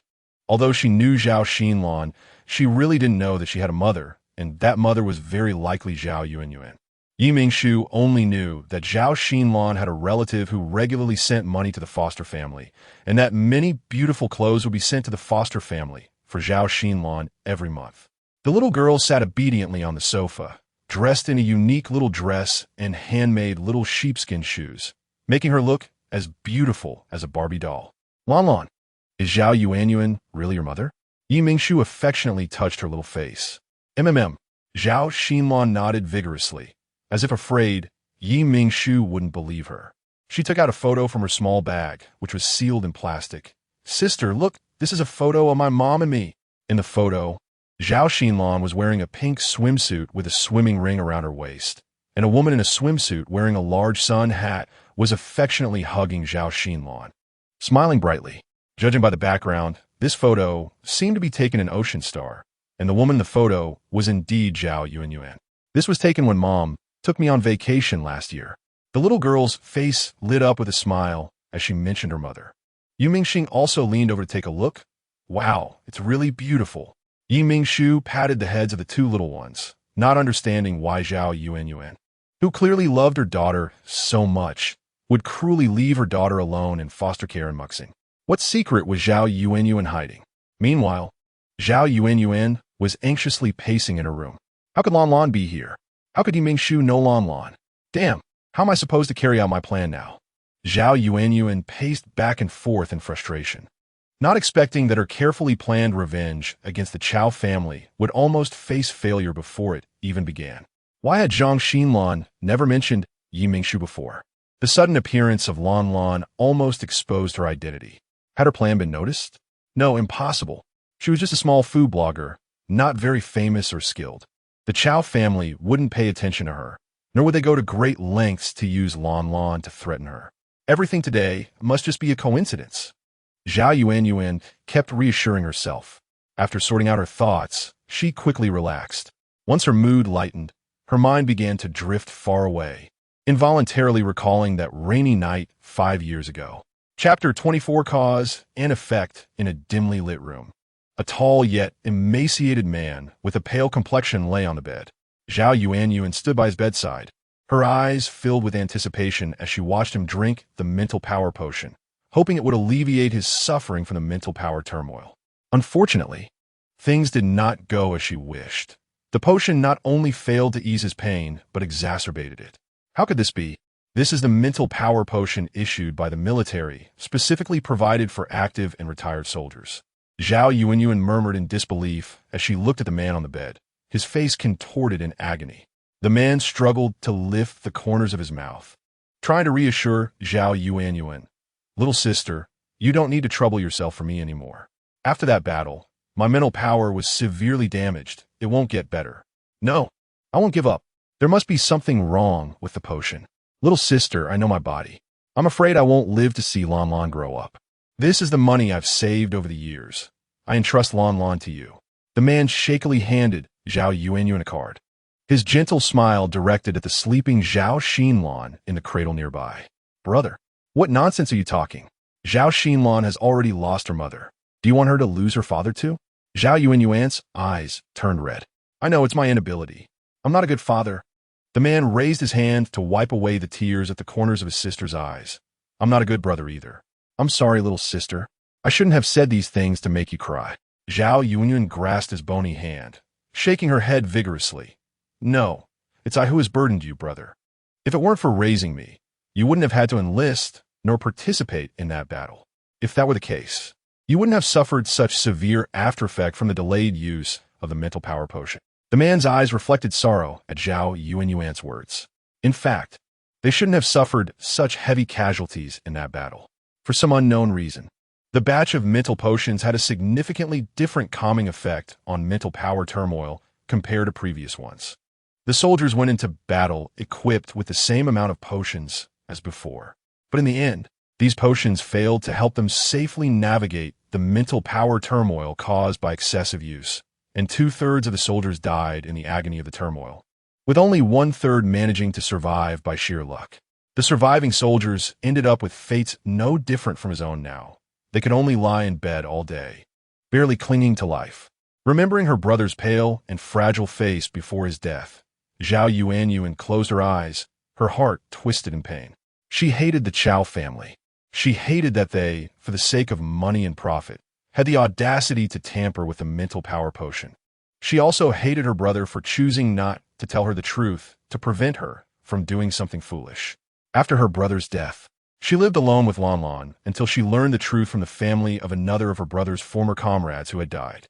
The battle had been urgent, and the Chao family to meet the federal government's requirements, had boldly tampered with the potion, secretly reducing the proportions of certain unimportant components. This was fine under normal circumstances to cope with mental power turmoil, but for soldiers on the battlefield, every time they needed to use the mental power potion was during life-and-death moments of mental exhaustion. Such shoddy potions would ultimately cost lives. Such heavy casualties did not go without suspicion regarding the potion's issues. But the Chow family had deep roots and had long intertwined interests with many high-ranking officials in the Federation. The final outcome was that the Chow family produced a scapegoat, and, after compensating the soldiers and their families with a large sum, the matter was left unresolved. Zhao Yuanyuan's gaze darkened. She did not want to suffer in silence like most of the soldiers' families, nor did she want anyone else to experience such injustice. Therefore, upon seeing the streamer Yunjun gain fame and fortune through food live streaming, she had the idea of sending Zhao Xinlan to the remote ocean star while she stepped into the food live streaming circle, using all her wits to climb up. This time, Li Li's downfall came quickly, and Zhao Yuanyuan had actually contributed quite a bit to it. In her view, Li Li, Yunjun's manager, was her biggest obstacle to reaching Capital Star. For what she understood, Yunjun's current status was not only due to her talent in food, but also heavily reliant on Li Li's operations. Yunjun herself was just a clueless sweet girl. Eliminating Li Li would mean Yunjun would lack a backbone, thus posing no threat to her. However, she did not expect the rising star Mingshu to possess even greater strength than Yunjun. She had initially planned to target Mingshu afterward, but she did not anticipate that Mingshu would know Lan Lan. Therefore, for Lan Lan's sake, her plan would likely need to change. Hello, everyone. I am the streamer Overlord Flower. Today is our first day in Ocean Star, and I will teach you how to make a dessert. Wow, the host sister has started streaming. I thought she would take a day off first. What a treat. Slurp. What is ginger milk? Are you smashing ginger into juice and then crashing it into milk? Ha ha. Your description is so funny upstairs. Ha ha ha. Mingshu watched the netizens' bold and strange guesses in the bullet comments and smiled slightly, playfully keeping them in suspense. Hee, I want to tell you, you can prepare the ingredients first. This dish is very simple and delicious. The host's sister is so cute. At this time, we should say that the host's sister is a bit naughty. And what are you doing upstairs? I got goosebumps. Ha ha, this batch of netizens is really playful. Calm down. Aw, you guys are talking too much. I can't see the ingredients the host is preparing. Seeing this comment, Mingshu kindly read aloud the ingredients prepared on the table. Don't worry, I will introduce the ingredients for you. This time, I have prepared 50 g of ginger, 200 g of whole milk, and 10 to 15 g of sugar. When it came to milk, Mingshu specifically reminded everyone, I don't recommend using milk powder instead of milk. Making it with milk powder is prone to failure. Hey, I almost used milk powder. I'm glad the host sister reminded me. The host sister is so thoughtful. I like her even more. Host sister, can I use skim milk? I only have skim milk at home. Mingshu, you can, but personally, I think that the ginger milk made with skim milk will be a bit thinner in texture than that made with whole milk. It won't have the duangduang feeling I want. What is the duangduang feeling? Same question. I want to ask too. The netizen's curious remarks amused Qi Wenshuan, who was also watching the live broadcast. He waved his hand and sent 99 sets of rockets to Mingshu's live room. Chapter 25. Ginger juice and milk. Qi Wenshuan's action immediately caught the attention of everyone in the live stream, and many netizens followed suit by sending gifts to Mingshu. When Mingshu received the system notification that Qi Wenshuan had sent a gift, she smiled. Although she was happy to receive the gifts, she still said to the other netizens in the live stream, everyone, you don't need to send gifts to the host. Wouldn't it be better to save that money to buy ingredients and cook delicious food with me? Oh no, the host sister is so nice. I watch the host sister's live stream seriously every day, but my hands just can't learn. Yeah, like the person above. I can only give the host sister a tip to thank her for letting me taste the food. With everyone saying this, Mingshu couldn't insist on her point any longer and could only continue handling the ingredients in front of her. Without further ado, let's start today's ginger juice and milk tutorial. For those who temporarily don't have the ingredients, don't worry. I will open the replay of the live stream later, and you can follow along when you have the ingredients. Mingshu took fresh ginger and chopped it into small pieces, then squeezed out the juice, About 20 g of ginger juice is enough. As for the leftover ginger pulp, we can save it to make ginger rice tea, which I will teach you after making the milk. She added sugar to the milk and poured it into a pot, heating the milk until small bubbles appeared at the edge of the pot, and when she could feel the heat clearly, she stopped heating.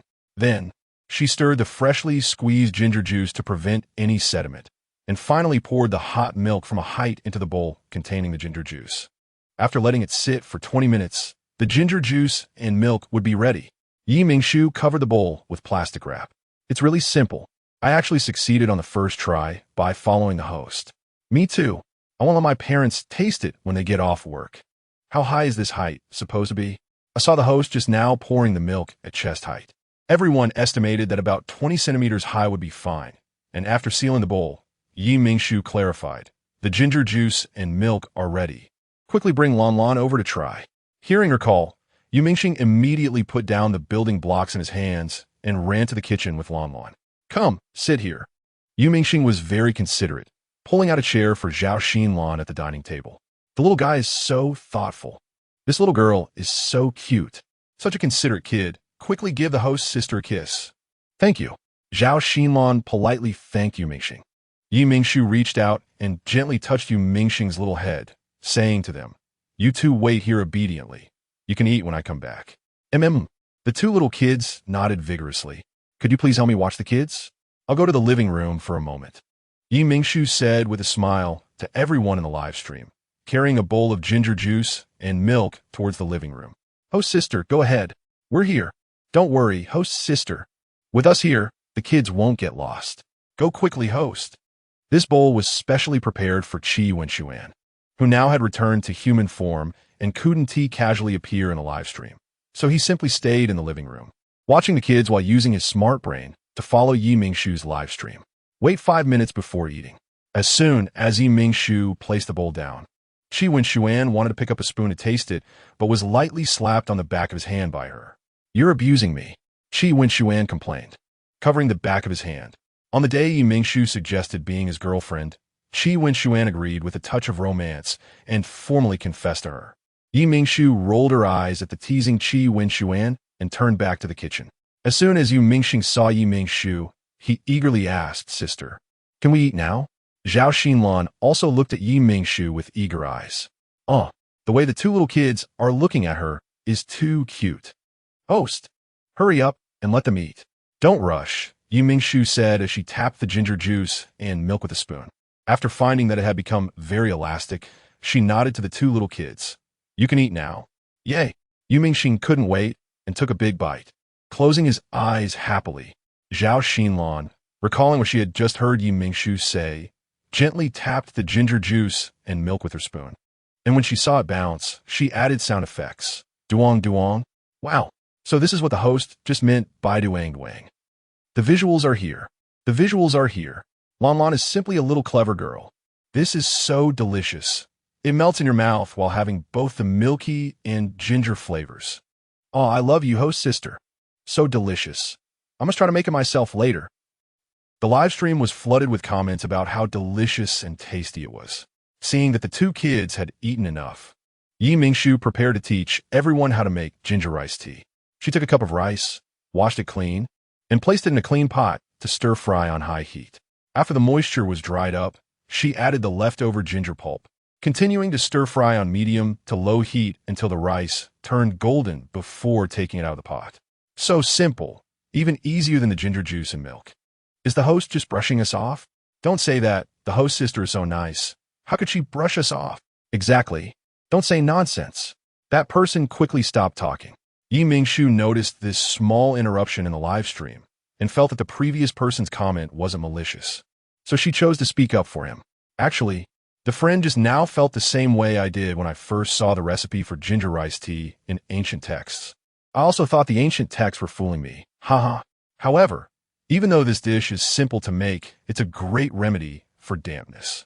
The ancient texts record that this was a common dietary supplement used by ancient earth doctors for women to regulate their bodies and eliminate dampness. Didn't he expect this could also be medicinal? Not a waste either. The host sister is really thoughtful. Alright, today's live stream ends here. See you next time. As soon as Mingshu closed the live stream, she heard a knock on her room door. When she opened it, Zhao Yuanyuan appeared in front of her. Zhao Yuanyuan, are you looking for Lanlan? Mingshu said as she was about to call for Zhao Xinlan. Zhao Yuanyuan shook her head. I'm looking for you. If convenient, please come my room. Qi Wenshuan shook his head disapprovingly at Mingshu. I'm not at ease with you going alone. I'll go with you. Having seen this unfamiliar man, Zhao Yuanyuan didn't mind since he was a friend Mingshu trusted. That's fine. Let us go. Mingshu did not refuse Qi Wenshuan and went with him to Zhao Yuanyuan's room located downstairs. Zhao Yuanyuan locked the door and got straight to the point, a 1T bead around the bush. Lanlan should have told you about my relationship with her, right? Mingshu replied. Lanlan said you were a mother. Chapter 26 Ridiculous Cooperation Request. Is she my mother? Well, I suppose so. After all, I raised her. But to be precise, I am her aunt, and she is my brother's daughter. What about her mother? After asking, Mingshu immediately felt she had asked a foolish question. Her mother died during childbirth, unable to make it through. Mentioning her sister-in-law made Zhao Yuanyuan a bit sad. She was a very good woman, but unfortunately, she had a bad fate and passed away at a young age. Mingshu said, my condolences. Is there anything you need my help with? I do have a request of you, Zhao Yuanyuan said, staring intently into Mingshu's eyes with an extremely serious expression. I won't let you help me for nothing. Mingshu did not immediately agree, but instead asked, what is it you want me to do? I want you to help me take down the Chao family. Mingshu doubted she had heard correctly. Are you okay? Did I just hear you say you want me to help you take down the Chao family? Upon hearing Zhao Yuanyuan's words, Qi Wenshuan's expression changed sharply, and he bluntly stated, Miss you, you should know that the Chao family is one of the 5 major families of the Alliance and controls the production of the entire Silver Star Alliance's mental power potions.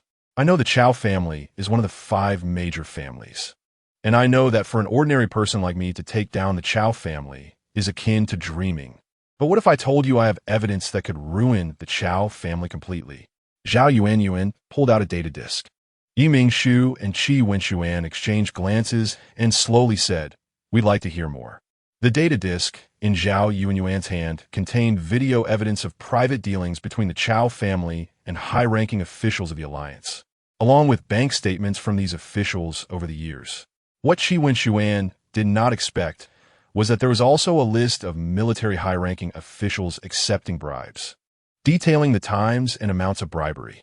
How did you get this? Qi Wenshuan did not believe that an ordinary citizen like Zhao Yuanyuan could easily obtain such data. Zhao Yuanyuan glanced at him. This seems unrelated to our current deal. Qi Wenshuan chuckled. Indeed, if this information is true, the Chao family is truly heinous. However, Mingshu changed her usually gentle demeanor. Miss you, have you not considered that if the Chao family finds out about this evidence, you will face the risk of losing your life? Zhao Yuanyuan responded lightly. I don't care.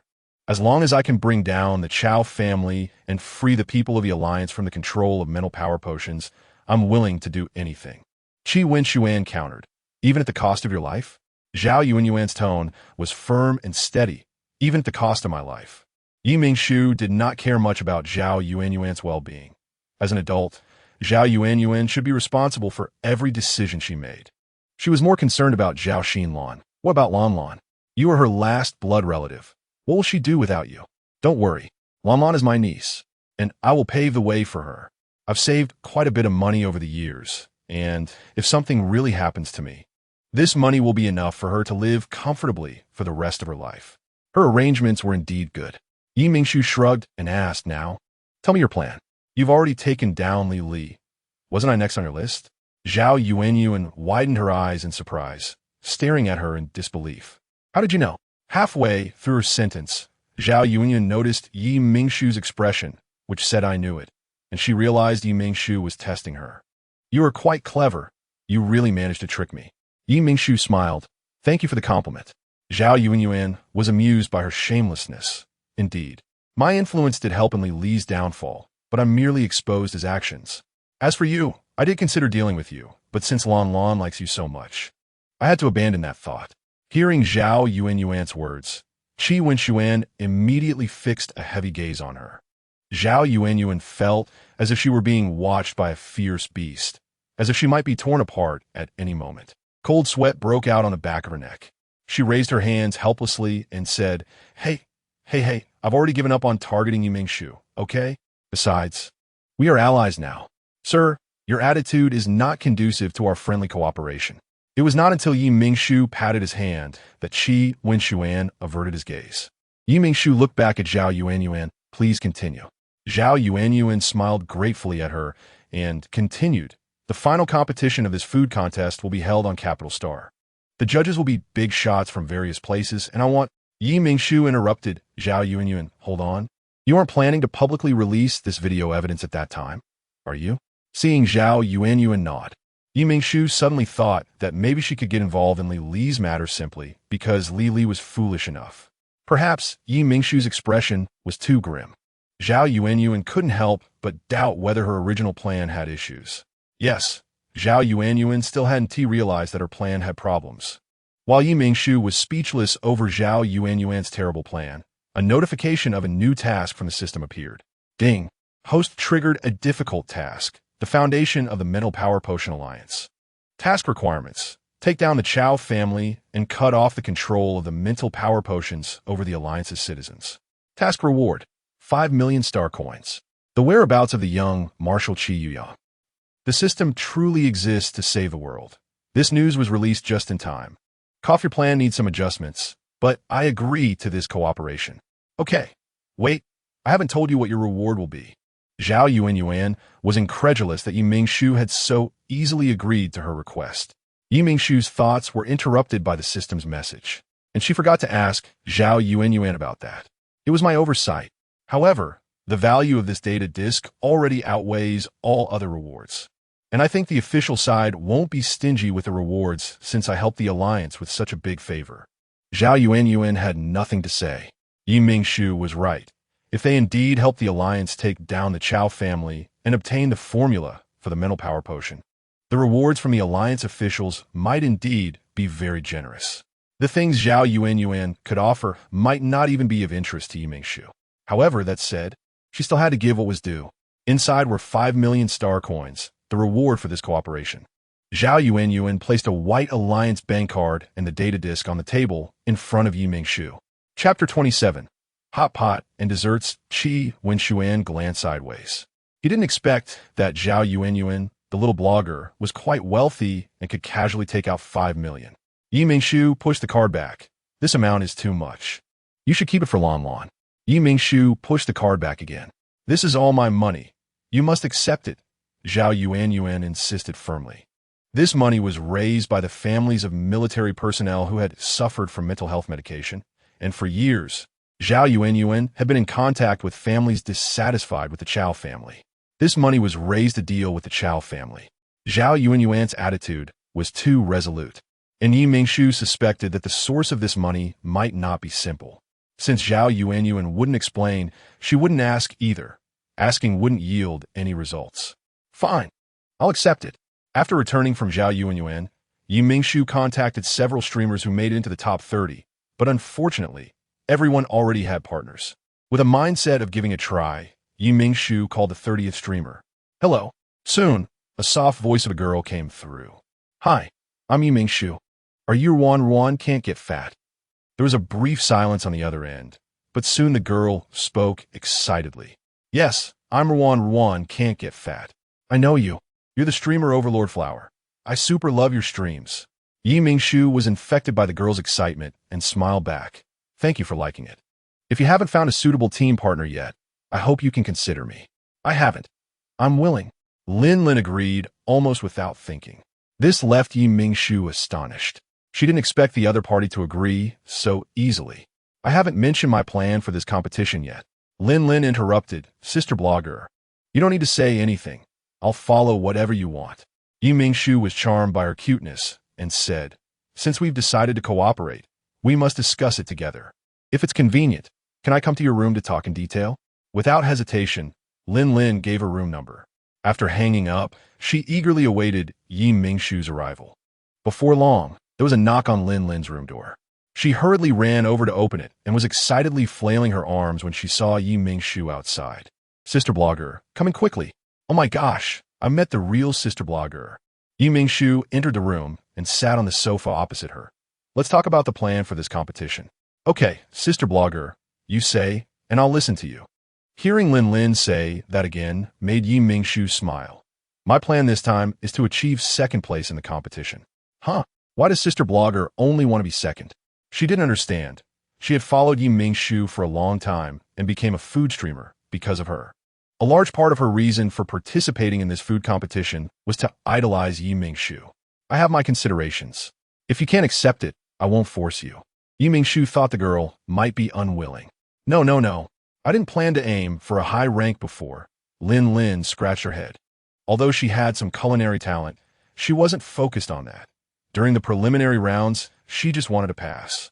Now that Mingshu said she wanted second place, of course, she would cooperate well with her idol. If sister blogger doesn't mind, let's team up and work hard for second place together. The competition time quickly arrived. The first phase of the competition required the streamers to select ingredients at the Marine Star Research Institute's base. This time, without Li's interference, Mingshu and Lin quickly chose the ingredients for their dish. The organizers required each team to present 2 different culinary dishes. The cooking process would not be live-streamed, and the names of the dishes would remain highly confidential until the judges scored the food, at which point the organizers would reveal the cooking process and names. As soon as this news came out, the internet exploded with reactions, with netizens expressing mixed opinions about the organizers' move. What? Does that mean I have to wait a long time? The organizers are much stricter this time than last time. Is it true that the higher-ups in the alliance are paying close attention to this food competition?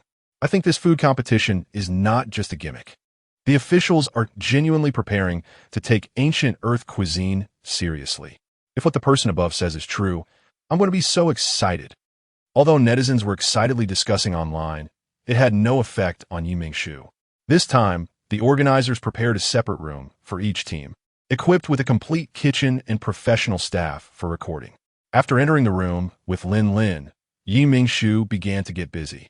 This time, she planned to make hot pot, which was much more time-efficient than making other dishes.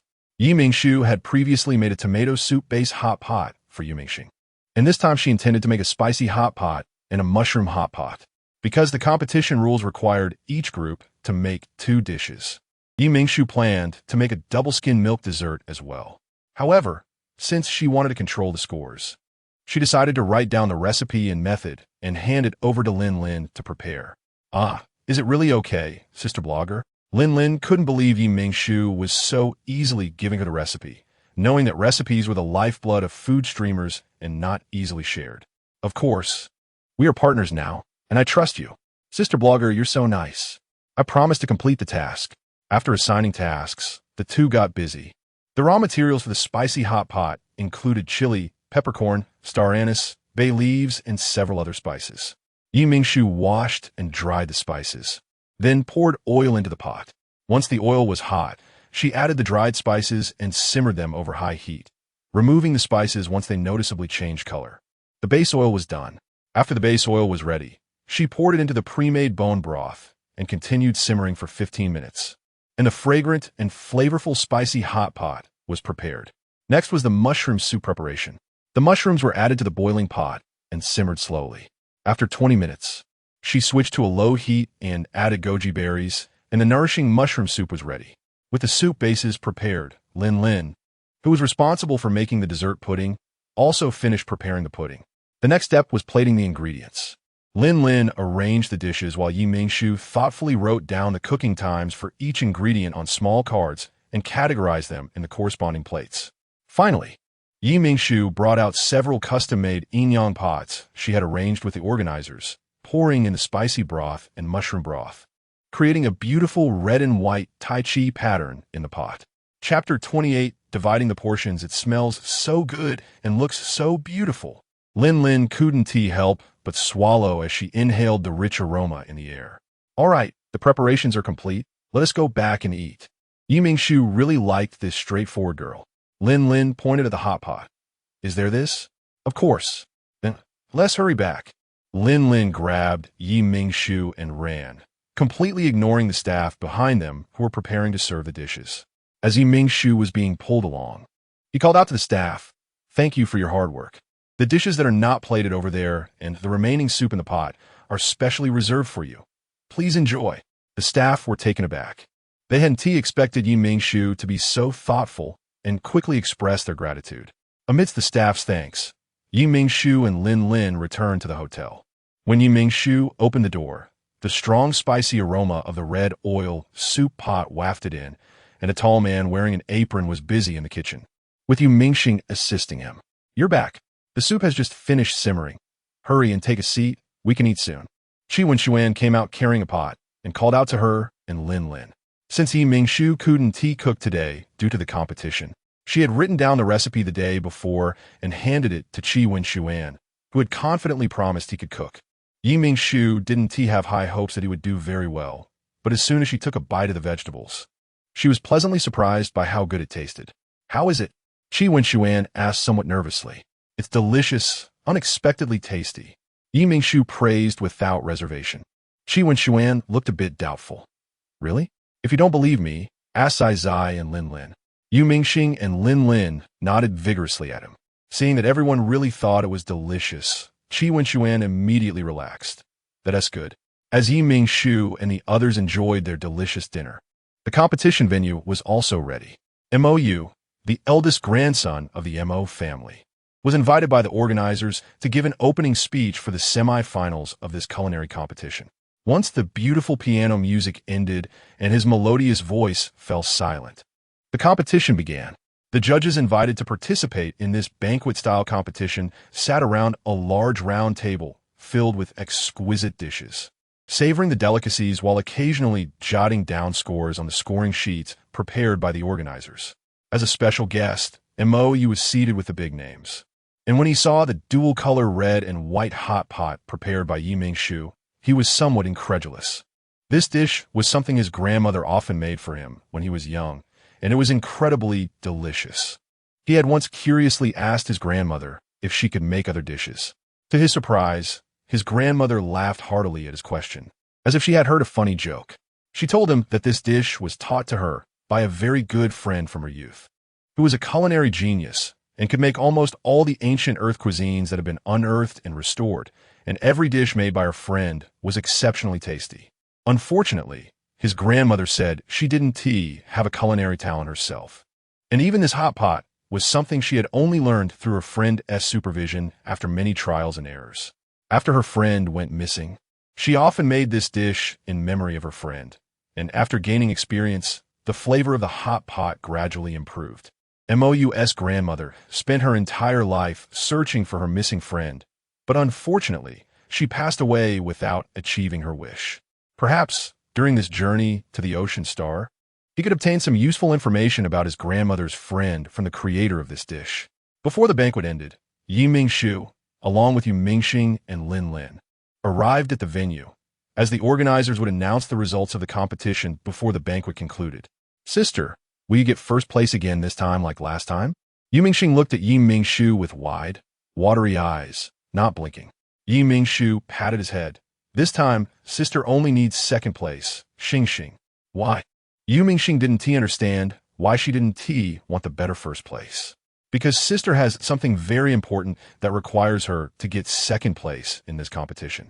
Mingshu wasn't arrogant. Although she was a chef, she wouldn't dare to guarantee that her skills would definitely earn her first place on Earth.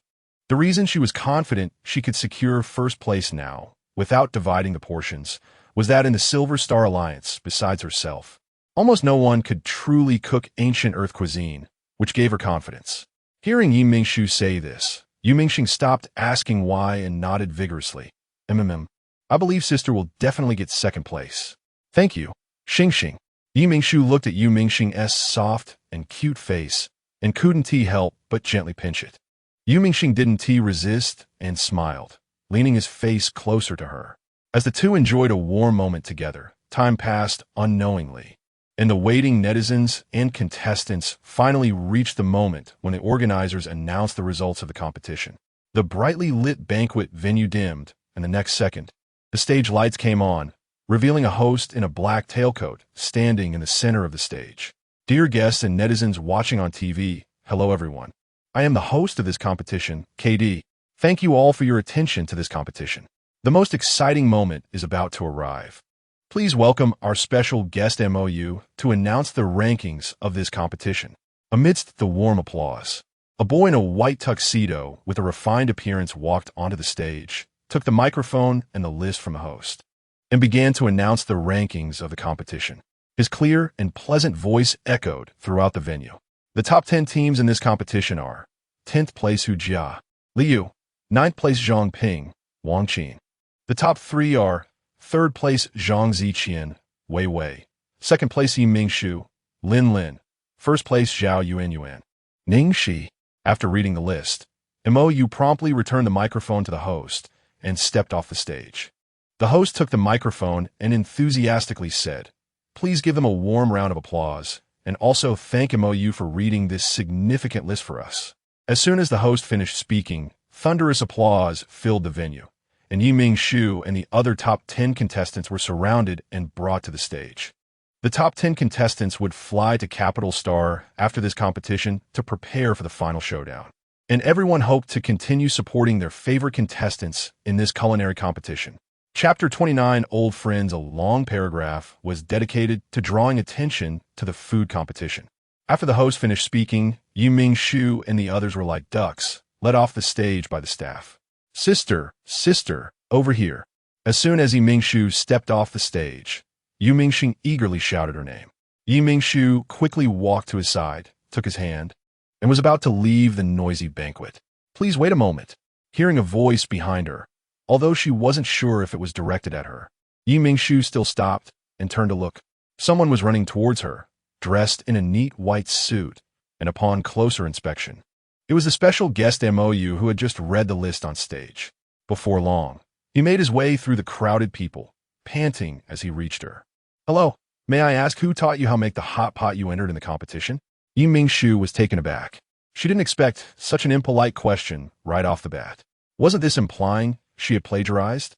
She looked around, and sure enough, those nearby stopped their conversations, turning to listen for gossip.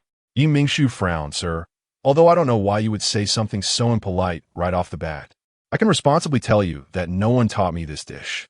Upon hearing Yi Mingshu's words, MOU realized how much trouble his words could cause for someone who was an original food blogger. He quickly explained, "I'm sorry, I was abrupt. I know your dish is original better than anyone else, and I meant no suggestion of plagiarism." After MOU's explanation, Yi Mingshu's expression softened a bit. "Then why did you ask if someone taught me? It's like this. My grandmother used to make similar hot pot dishes, but she always made a mushroom soup like the one you created, never a red broth. She said this dish was taught to her by a very good friend when she was young, but that friend went missing later. My grandmother has been searching for her whereabouts, but unfortunately, there's been no news. So I wanted to ask if you know anything about it, that's all." The boy's bright gaze looked directly into Yi Mingshu's eyes, and she felt his sincerity. As she was considering whether to discuss this further with him, the system made a sound. Ding! Congratulations to the host for achieving 2nd place in the 2nd round of the Interstellar food competition, gaining a spot in the finals. You have received a task reward. Ding! Hidden task reward. Clues about Yi Mingshu's background have been issued. Please have an in-depth conversation with MOU to receive the reward. Alright, let's find a suitable place to talk in detail. Seeing that Yi Mingshu agreed to talk, MOU was overjoyed and eagerly followed her. The trust MOU showed made Yi Mingshu smile. He was quite bold, not afraid that she might sell him off. Yi Mingshu brought MOU back to her hotel room. Qi Wenxuan, unable to appear at the banquet, stayed in the room to watch the live broadcast.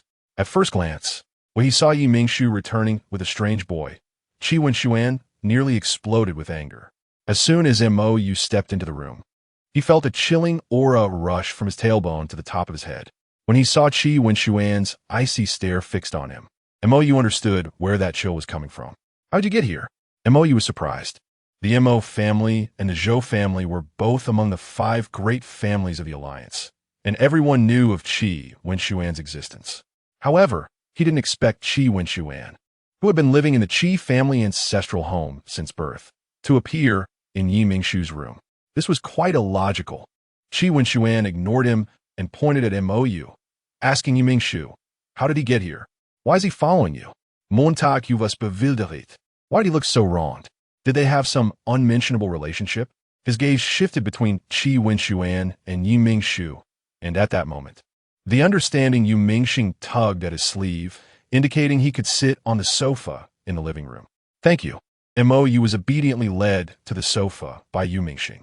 Yi Mingshu glanced at MOU, who looked quite comfortable on the sofa, and Qi Wenxuan blinked, saying to MOU, I was originally planning to take Xingxing back, but he stopped us halfway and said he wanted to talk to me in detail. Qi Wenxuan's gaze returned to MOU. Under Qi Wenxuan's scrutiny, MOU felt restless. Qi Wenxuan had always been a formidable presence, and if he truly disapproved of him, things could get bad. MOU stammered, No, I just wanted to ask if Missy knew anyone else who could make hot pot dishes. Fearing Qi Wenxuan wouldn't believe him, he quickly recounted the entire story. After hearing MOU's explanation, Qi Wenxuan's expression softened, but he still looked somewhat displeased when he looked at MOU. Seeing Qi Wenxuan's jealous demeanor, Yi Mingshu couldn't help but cover her mouth and laugh. All right. Stop staring at Mr. Mo like that. You're making him too nervous. He looks like he could turn into a wooden block. MOU, feeling stiff, secretly complained about Yi Mingshu's mischievousness, but he wore a smile on his face. Miss Yi is right. Qi Wenxuan, let's get back to business. Once we're done, I'll disappear from your sight. Qi Wenxuan snorted coldly, neither agreeing nor disagreeing, but at least he shifted his gaze away. Seeing MOU relax, Yi Mingshu asked him, You said your grandmother had a missing friend who could cook ancient Earth cuisine. Do you know that friend's name? Her surname is Ming, full name Mingly. Mingly. Mingly is her grandmother. I don't know if the Mingly MO you mentioned is male or female. Yi Mingshu asked, Is this Mingly a male or female? Although Mingly was Yi Mingshu's grandmother, the original body had little memory of her. The siblings only knew from their father that they had a grandmother who could cook, but she had passed away shortly after their father got married due to poor health. Chapter 30. The support from the family MOU's eyes lit up, and he quickly said, It's a woman, so you know something about Mingly, right? Yi Mingshu's expression was complex. It seemed that the other woman in the photo the system had given her last time, which was taken with her grandmother, was MOU's grandmother. Yi Mingshu instructed the system to send that photo to her smart brain and showed the image to MOU. The Mingly you mentioned is my grandmother, but she has been deceased for many years. Yes, one of the people in this photo is my grandmother. MOU said joyfully, but soon his expression dimmed. Has Senior Mingly passed away? He had hoped to meet his grandmother's friend this time. He even thought about bringing her friend to the cemetery to see his grandmother. He never expected to receive the news that she had already passed away. I'm sorry I couldn't help you. MOU shook his head at Yi Mingshu. No, I should thank you. Without you, my grandmother might not even have received any news about her friends. Now, even though we can't meet her friend, I can let her know that Mingly lived happily and that I have such an outstanding descendant to share with her. She will surely be happy. Yi Mingshu nodded at him. You're right. However, Yi Mingshu always felt something was off in her heart. Since Mingly was living well, why was she unwilling to contact her old friends, preferring to let them worry about her safety? Since everything is clear now, I won't trouble you any further. MOU took out a semi-transparent card with the MO family emblem and handed it to Yi Mingshu. With this card, you can get help from the Information Management Bureau throughout the Alliance. Thank you for the information, Miss Yi. Yi Mingshu accepted the card without hesitation.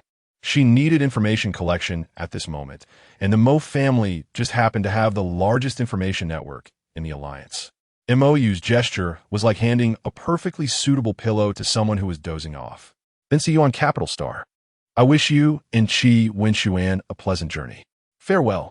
After saying that, MOU quickly left under Qi Wenxuan's cold gaze, moving so fast that one couldn't help but suspect he had several invisible vicious dogs chasing after him. Axian. Yi Mingshu walked over to Qi Wenxuan and called him. Seeing that he wouldn't look at her, she knew he was angry, so she boldly took his hand. Qi Wenxuan, Qi handsome, what are you doing? Yi Mingshu's voice was soft, and Qi Wenxuan struggled to control himself to avoid succumbing to her charm. Seeing his conflicted expression of wanting to interact, yet trying to restrain himself, Yi Mingshu couldn't help but smile. I just wanted to ask, is Qi handsome unhappy? Happy. Qi Wenxuan's voice was icy, and anyone could tell he wasn't happy. Yi Mingshu adored his current proud attitude. She tried hard to suppress her laughter. Then if I make you a dessert, wouldn't you be even happier? Dessert? Ginger milk pudding? Thinking of the creamy ginger milk pudding, Qi Wenxuan couldn't help but swallow. However, he still maintained a cold and reserved demeanor. Whatever. Plan passed. Yi Mingshu smiled and immediately began preparing the ingredients to make cookies. Yu Mingxing, who had been secretly watching their interaction, felt excited when he heard Yi Mingshu mention making dessert. Remembering the ginger milk pudding he had eaten last time, he quickly said to Yi Mingshu, "Sister, I'll help you. Sister Star is so thoughtful." Yi Mingshu hugged Yu Mingxing and pulled him into her arms, giving him a big kiss. Yu Mingxing struggled, breathlessly reminding her, "Sister, I can't breathe. Hello, everyone. I am the host Overlord Flower. Today is the day of the second round of the food competition on Ocean Star. I believe everyone is currently watching the replay of the dishes released by the organizers. To make it easier for everyone, I will open the replay for this live broadcast. The host sister has started the broadcast. Host sister, you are so diligent. I thought you would rest after the competition today. What host sister started the broadcast? Then what should I watch for the competition replay? The above is right. Although the hot pot made by the host looks delicious in the official replay, I still want to watch the host live. Thank you, everyone. Today, I'm going to make butter cookies. The ingredients needed are 60 g of butter, 25 g of powdered sugar, 50 g of light cream, and 90 g of low-gluten flour. Heat the butter in a water bath until softened. Once softened enough that you can press a hole with your finger, add the powdered sugar and whip it. Yi Mingshu reminded, after adding the powdered sugar, you can press it a bit to help it dissolve into the butter before whipping. Once the butter with powdered sugar is whipped to a white and fluffy consistency, we can add the light cream in 3 portions, whipping until the cream is fully incorporated. Finally, sift the low-gluten flour into the bowl using a fine sieve, and mix the butter and flour evenly using a cutting and folding technique with a spatula. Make sure the light cream is at room temperature. If it's been in the fridge, remember to take it out and warm it up in a water bath first. Host's sister is so thoughtful. I noticed that the host reminds us of some very small details. I have always liked Overlord Flower's attentive style. I'm just like the one above. Yu Mingshu smiled at the camera. Thank you all for your support. Now it's time for the last step, and I will leave this important step to Xingxing. Yu Mingxing had already put on an apron and gloves to help Yu Mingshu, and upon hearing his sister call him, he immediately stood on a small stool and appeared in front of the live broadcast camera. Sister, you could trust me. Yu Mingshu smiled indulgently at him, guiding him as he followed her instructions and carefully began making the cookies. Yu Mingxing picked up the prepared piping bag, placed the prepared 8-toothed piping tip inside, and then took up the spatula to start filling the piping bag with the cookie dough Yu Mingshu had made. Little brat, long time no see. Annie misses you. Everyone above, be a little more reserved, or you might scare the little child. I won't. Don't you like such a cute little brat? Just fill half for now. Save the rest for next time. Yi Mingshu instructed Yu Mingxing and then raised her head to remind the viewers in the live broadcast. Everyone, when filling the dough, just fill half the piping bag like Xingxing, otherwise it will be difficult to squeeze out later. Under Yi Mingshu's guidance, Yu Mingxing was very quick, and before long, the dough had turned into flower-shaped cookies on the baking tray. Chapter 31. Journey to the Mysterious Valley after preparing the batter. It was time to bake. Yi Mingshu placed the baking tray into the preheated oven. Everyone set the temperature to 160 degrees for both the top and bottom heat, baking for about 25 minutes until the cookies turned a golden brown. While waiting for the cookies to bake, Yu Mingxing and Yi Mingshu tidied up the kitchen. Yu Mingxing interacted with the audience in the live stream while cleaning. Star, do you plan to inherit your sister's legacy and become a food blogger to promote culinary culture? I also want to ask, I just saw Star making cookies and thought he was very talented. Yeah, the host taught him once, and he learned it. Unlike me, I can't learn no matter how hard I try. Yu Mingxing thought for a moment, shook his head. I want to become a food blogger, but I will promote culinary culture like my sister. An unexpected answer. So what do you want to be when you grow up? Isn't that a bit early to ask? He's only 5 years old. Yu Mingxing had a serious expression, letting Yu Mingshu wipe the batter he accidentally got on his face. I want to join the army. I want to protect the people I want to protect. Yu Mingxing glanced secretly at Qi Wenxuan in the living room and whispered, just like Dad and Colonel Yifan, and Colonel Yifan's dad. Qi Wenxuan, who was watching the live stream, was taken aback. He didn't expect Yu Mingxing, who had always been hostile towards him, fearing he would take his sister away, would secretly look at him now. Who is the child's father? The new person upstairs, the child's father, is Yu Jun. He is Colonel Yi Fan's comrade and a student of General Yi, who has received Interstellar merit. General Yi? Is he the youngest general in Interstellar history, Yi Qian, before retiring? That's right, it's him. Oh my god. Just a few days ago, I was still talking about General Ye's deeds with my teacher at school. It's just a pity that heaven is jealous of the talented. The atmosphere in the live stream suddenly became heavy as everyone mourned the fallen hero. Yu Mingxing was also affected, reminiscing about the happy times he spent with his father, his expression slightly melancholic. Yu Mingshu looked at him with compassion and gently stroked his little head. Your father is a great hero, even if he has passed away. He will be remembered by those he once vowed to protect. He must be very happy in heaven. Yu Mingxing lowered his head and said softly, I know. I just miss him a bit. The audience in the live stream saw Yu Mingxing's pitiful expression and immediately regretted bringing up Yu Jun's matter, starting to make amends. All right. Didn't you see that Star is sad?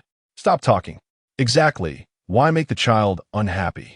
Star, don't be sad. You still have uncles and aunts. What the upstairs person said is right. Our little one has so many uncles, aunts, brothers, and sisters caring for him. He will be the happiest child in the world. The heartfelt words from the comments moved Yi Mingshu. She didn't expect that in such a short time, despite the distance of the internet, everyone would genuinely care for the pitiful Yu Mingxing as if he were their own little brother. Thank you, everyone. Star, look at these uncles, aunts, and brothers and sisters. They love you just like Dad does. Yu Mingxing also noticed and sniffled, raising a big smile. Thank you, uncles, aunts, and big sisters.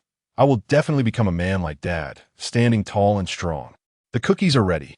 Star, quickly try one for everyone on the screen and see how it tastes. Yi Mingshu picked up a cookie to feed him. Yi Mingshu's live stream was still on sensory sharing, and as Yu Mingxing took a bite of the golden, crispy cookie, the rich, creamy aroma burst on his tongue. The milky fragrance mingling with the rich, buttery scent lingered between his lips and teeth, refusing to dissipate. Delicious. Yu Mingxing's eyes widened in surprise almost immediately. Throwing away his earlier sadness, he first picked up a cookie to feed Yi Mingshu, then took one for himself. Today's live stream is over here. Everyone goodbye. Amidst the audience's reluctance, Yi Mingshu ended the stream, holding cookies and taking Yu Mingxing's hand back to the living room. Qi Wenshuan unceremoniously grabbed a cookie from the table and ate it, his dark pupils brightening. The cookie melted in his mouth, and Qi Wenshuan liked it very much. Since you don't have a competition tomorrow, do you want to go see the Mysterious Valley? Qi Wenshuan said while eating the cookie. Mysterious Valley? This was a place she had heard of. The original body had visited it when coming to Ocean Star. Don't worry, nothing will happen with me around. Seeing Yi Mingshu hesitating, Qi Wenshuan thought it was because of the previous assassin incident that made her afraid. Yu Mingxing is coming to Ocean Star for the first time. I can take him to see it. After all, Ocean Star is one of the famous tourist planets, and Mysterious Valley is also a signature scenic spot of Ocean Star. Knowing he misunderstood, but Yi Mingshu didn't explain, just smiled at him. You're right with you here, what do I have to worry about? Facing Yi Mingshu's bright smile and trusting tone, Qi Wenshuan secretly blushed at the tips of his ears. He feigned calmness and turned his gaze away, stuffing a cookie into his mouth. The next morning, Yu Mingxing was drowsily called up. Qi Wenshuan said they had to hurry to get there before the artificial sun of Ocean Star rose. Qi Wenshuan carried the still sleepy Yu Mingxing on his back, and after leaving the hotel, he placed him in the back seat of the rented flying car and buckled his seatbelt. Due to a great war decades ago, Ocean Star had drifted from its original orbit and away from the sun's rays. To ensure the normal life of the residents and the flora and fauna on Ocean Star, the Alliance scientists created the current massive artificial sun. Qi Wenshuan kindly opened the passenger door for Yi Mingshu. Although it's an artificial sun, scientists have set its operation rules to be the same as the sun, so the sunrise and sunset are equally magnificent. Thank you. Yi Mingshu fastened her seatbelt and looked at Qi Wenshuan, who was also sitting in the driver's seat and buckling his seatbelt. So, the Mysterious Valley is an excellent spot to watch the sunrise on Ocean Star? Qi Wenshuan nodded and started the flying car engine. That's right, are you buckled in? As soon as Mingshu nodded, the flying car quickly took off and shot out at an incredible speed like an arrow released from a bow. The immense inertia pressed Mingshu's back and head firmly against the seat. No wonder he told her to brace herself. Otherwise, with Qi Wenxuan's wild driving style, if she didn't hold on tight, she would be thrown out. Due to Qi Wenxuan's extraordinary driving skills, they managed to cover a journey that would normally take over an hour in just over 40 minutes. Chapter 32 Miss Yi, Long Time No See. The hover car stopped in the parking lot of the Mist Valley Resort. After the car came to a halt, Mingshu turned back to look at the soundly sleeping Mingxing, who was completely undisturbed in his slumber. Qi Wenxuan got out of the car first and carried Mingxing out. Once Mingshu had gathered their things from the trunk, they walked side by side towards the cable car station up the mountain. The cable car moved slowly, but it was easy to take in the scenery of Mist Valley by simply looking out the window. Since the three of them had to wake up early to catch the sunrise, the entire valley below was still shrouded in thick fog, with only some ancient trees peeking through. This fog would completely dissipate around 10 o'clock. Qi Wenxuan held Mingxing, who was sweetly asleep on his shoulder, next to Mingshu. By the time the cable car reached the mountaintop, the sun was just about to break through the thick clouds. As they arrived at the observation deck, the orange-red sun began to rise, casting its light on the platform. It was at this moment that Mingxing woke up, feeling the warmth on him. He turned around and was immediately stunned by the breathtaking view before him. What a beautiful sunrise! This was his first time witnessing a sunrise in his life, and the sight of the sun rising from the sea of clouds was magnificent.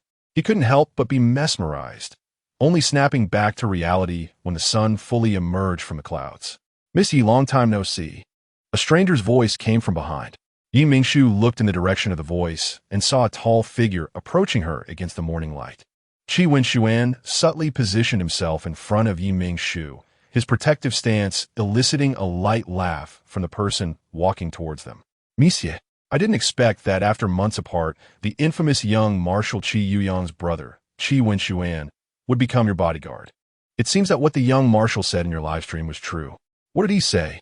Did Qi Wenxuan confess to her using the young Marshal's identity? Moreover, how did this person know Qi Wenxuan's identity? Did he have connections with the upper echelons of the Qi family in Capital Star? As the person drew closer, Mingshu could finally see his face in the backlight. This was Xiao Xuyang, the president of the Ocean Star Mercenary Association, who had come to recruit the original host for an evaluation.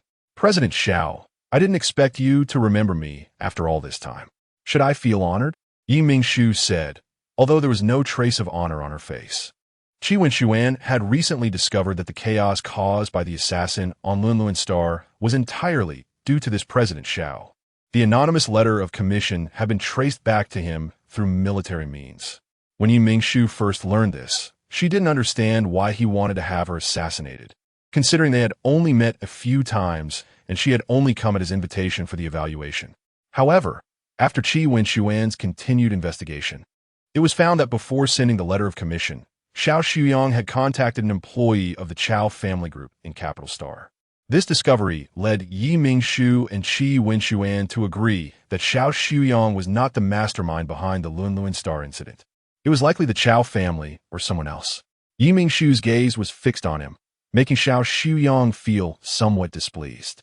For some reason, he felt that the current Mingshu was different from the Mingshu he had known before. The dignitary from Capital Star had sent him a message after the food competition yesterday, hoping he could cooperate with his arranged personnel to eliminate Mingshu. If this operation succeeded, he could be transferred to work at the headquarters of the Capital Star Mercenary Association. A huge temptation for someone like him with no connections in Capital Star. However, thinking of the Mo family, who controlled the strongest intelligence network in the Alliance, and MOU, who was close to Mingshu, made him feel a headache. He feared that if the Mo family found out about him, he would not only lose the chance to go to Capital Star, but might also lose his position as the president of the Ocean Star Mercenary Association. After a sleepless night of contemplation, he decided to seek out Mingshu. He originally planned to test her to see if she suspected him regarding the Lunluan Star incident. If not, he would use the information he could provide her to negotiate greater benefits. But Yi Mingshu's attitude just now had made it clear that she had already suspected him, making his profit-seeking plan unlikely to succeed. Please, Teacher Yi, come with me to the Mercenary Association. I have important matters to discuss with you. Zhou Su glanced at Qi Wenshuan, who was coldly staring at him, and added, If Lord Qi is interested, please come along as well. Qi Wenshuan leaned over to quietly ask Yi Mingshu, Shall we go? Yes, to uncover the truth. She certainly had to go. She dared to conclude that this would likely involve a very complicated matter. As Qi Wenshuan activated the hover car to follow the Mercenary Association's official vehicle, the long silent system sent out a task notification. Ding! Please ensure the host safely arrives at the Ocean Star Mercenary Association. Reward: directly trigger and automatically complete the hidden task to obtain clues about Yi Mingshu's identity. Moreover, this task compelled her to go. The journey might not be peaceful. Xian, let's be careful. I'm afraid the other side might resort to tricks. Okay. Qi Wenshuan didn't say anything further, merely reducing the speed of the car and remaining alert to the surroundings. The journey turned out to be unexpectedly calm. From their return from Mist Valley to entering the jurisdiction of the Mercenary Association, Yi Mingshu and her companions encountered no attacks. This was unusual. The system never issued meaningless reminders or tasks without difficulty. Yi Mingshu stared at the distant office area of the Mercenary Association, her brows furrowed. The architectural style of the Ocean Star Mercenary Association's office area was a 3-story building in a semicircular shape, directly facing the grand entrance of the manor. To enter the office building, one had to pass through a wide square in the middle. The square was spacious, bustling with residents conducting business with the Mercenary Association, as well as many hurried association members carrying documents. A mix of people gathered together. If Yi Mingshu were to go undercover, this square would undoubtedly be the best spot. Qi Wenshuan clearly thought the same, his expression becoming slightly serious. If they were indeed lying in wait here, it would likely affect innocent bystanders and the crowd. There's no avoiding it. If possible, Yi Mingshu also wished to avoid involving innocent people, but since they were already playing the assassination game, the other side would likely not have such good intentions. Sure enough, as they followed Xiao Xuyang into the center of the square, many people's gazes intentionally or unintentionally swept over them, and several individuals slowly began to approach. Chapter 33. Ambush. Qi Wenshuan tensed his body, like a beast ready to bite off the enemy's neck, firmly guarding Yi Mingshu's side. Just as they passed by the edge of a bench in the square, a man and a woman who had been flirting just a moment ago suddenly lunged at Yi Mingshu and Qi Wenshuan, brandishing a beautifully vibrant rose branch that now seemed like a sharp blade, swiftly stabbing towards Yi Mingshu. Fortunately, Yi Mingshu was prepared. As the woman was about to stab her, she sidestepped, using the woman's momentum to her advantage. Gripping the woman's wrist with her right hand while her left elbow struck fiercely into the woman's abdomen. This blow, powered by the woman's own force, left the woman pale-faced, and the intense pain in her abdomen caused her to collapse to the ground like a puddle of mud. The man engaged with Qi Wenshuan saw his companion injured and immediately glared at Yi Mingshu, charging at her with fierce intent. Watch out, Qi Wenshuan warned Yi Mingshu, seizing the opportunity to exploit the man's opening. He grabbed the man's clothing and swiftly moved in front of him, wrapping his arms around the man's head and pushing down, then driving his knee hard into the man's face. A crisp sound rang out, and Yi Mingshu knew immediately that the man's nasal bone must have broken, blood pouring uncontrollably from his nostrils. In agony, the man clutched his nose and howled, completely oblivious to the ongoing fight, and was kicked to the ground by Qi Wenshuan. This pair of attackers seemed to be a trigger, as shortly after, another 7 or 8 people emerged, with one brazenly pulling out a firearm. Observing the chaotic crowd losing control on sight, Yi Mingshu did not want them to be affected. She cast an unhappy glance at Xiao Xuyang, who was standing by watching the spectacle. President Xiao, do you wish for casualties among the public on your turf? This will definitely be the headline tomorrow.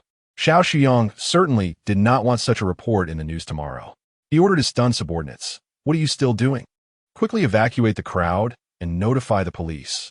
Yi Mingshu and Qi Wenshuan quickly approached the armed individuals, seizing the guns from their hands.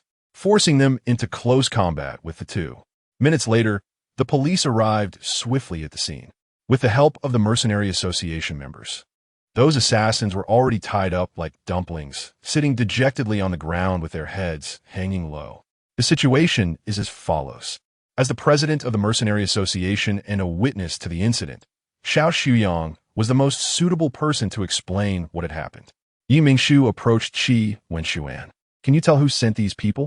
Qi Wenshuan shook his head. They have nothing that indicates they belong to any specific power, and they are quite tight-lipped. With the police here, I can't interrogate them harshly. You still want to torture them? Xian, that would violate the Alliance's regulations. Qi Wenshuan smiled at Yi Mingshu's exaggerated expression, saying, I was just joking. So, the mastermind behind this plan is the Wang family? Yi Mingshu sat in the Mercenary Association's president's office, with Qi Wenshuan beside her and Xiao Shuyang across from them. After handling the matter with the assassins, Xiao Shuyang led Yi Mingshu and Qi Wenshuan to his office. It was just as they stepped into the office that Yi Mingshu heard the familiar system prompt sound again. Ding! Congratulations to the host for completing the task. Safely arrive at the Ocean Star Mercenary Association. Reward. Directly trigger and automatically complete hidden task to obtain clues about Yi Mingshu's identity, which have been dispatched. Please check. As soon as the system voice finished, Xiao Shuyang began to explain why he had sought out Yi Mingshu. The Wang family and the Chao family want her life. They're using their positions at the Capital Star Mercenary Association headquarters to try to collaborate with me. Xiao Shuyang's voice was heavy, unraveling a mystery that had troubled Yi Mingshu for a long time. Yi Mingshu lowered her head in thought, unable to understand what she possessed that warranted such drastic measures from two of the 5 great families of the Alliance, the Chao family and the Wang family, to take her life. Qi Wenshuan, who had remained silent, spoke up. You were involved when Yi Mingshu almost faced danger on Linluan Star. Aren't you afraid the Wang and Chao families will come after you for switching sides now? Xiao Shuyang stroked his well-groomed mustache and smiled. One must make choices in everything. My previous help to the Chao family was a gamble, and my assistance to Yi Mingshu now is also a gamble. I have no father or mother. Since I can remember, my goal has been to rise above others and escape the hardships of my childhood. Reaching the position of branch president of the Mercenary Association is already the pinnacle for someone of my background. I've long been tired of handling paperwork day in and day out. Whether I bet on you winning this time or on the Wang and Chao families winning, it makes little difference.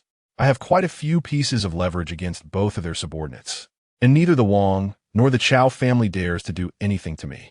As he spoke, Xiao Shuyang seemed to remember something and mysteriously said to Yi Mingshu, I have a story about your grandmother and the current head of the Wang family's 3rd son.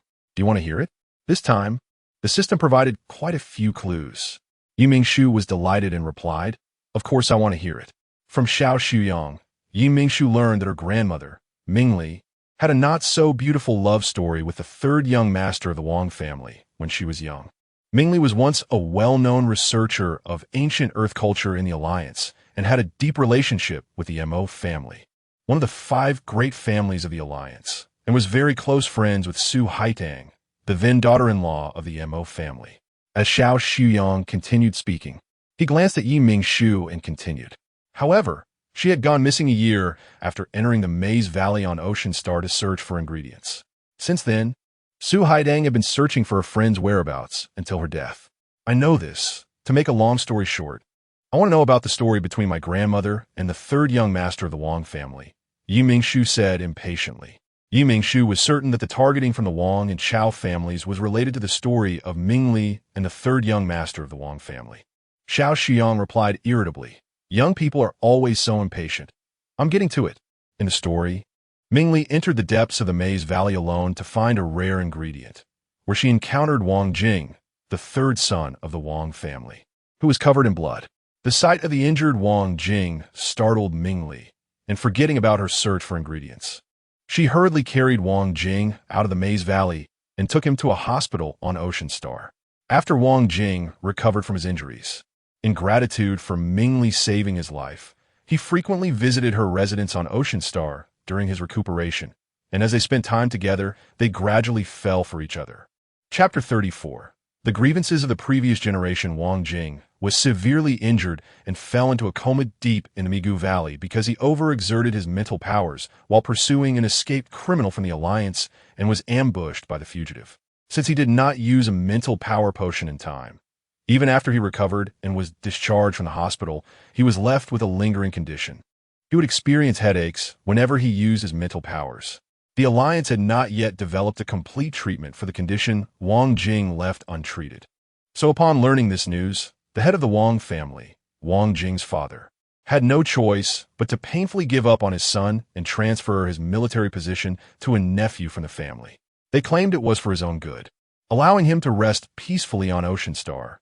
But Wang Jing knew in his heart that the family had already given up on him. Thus, he happily began a romance with Mingly on Ocean Star.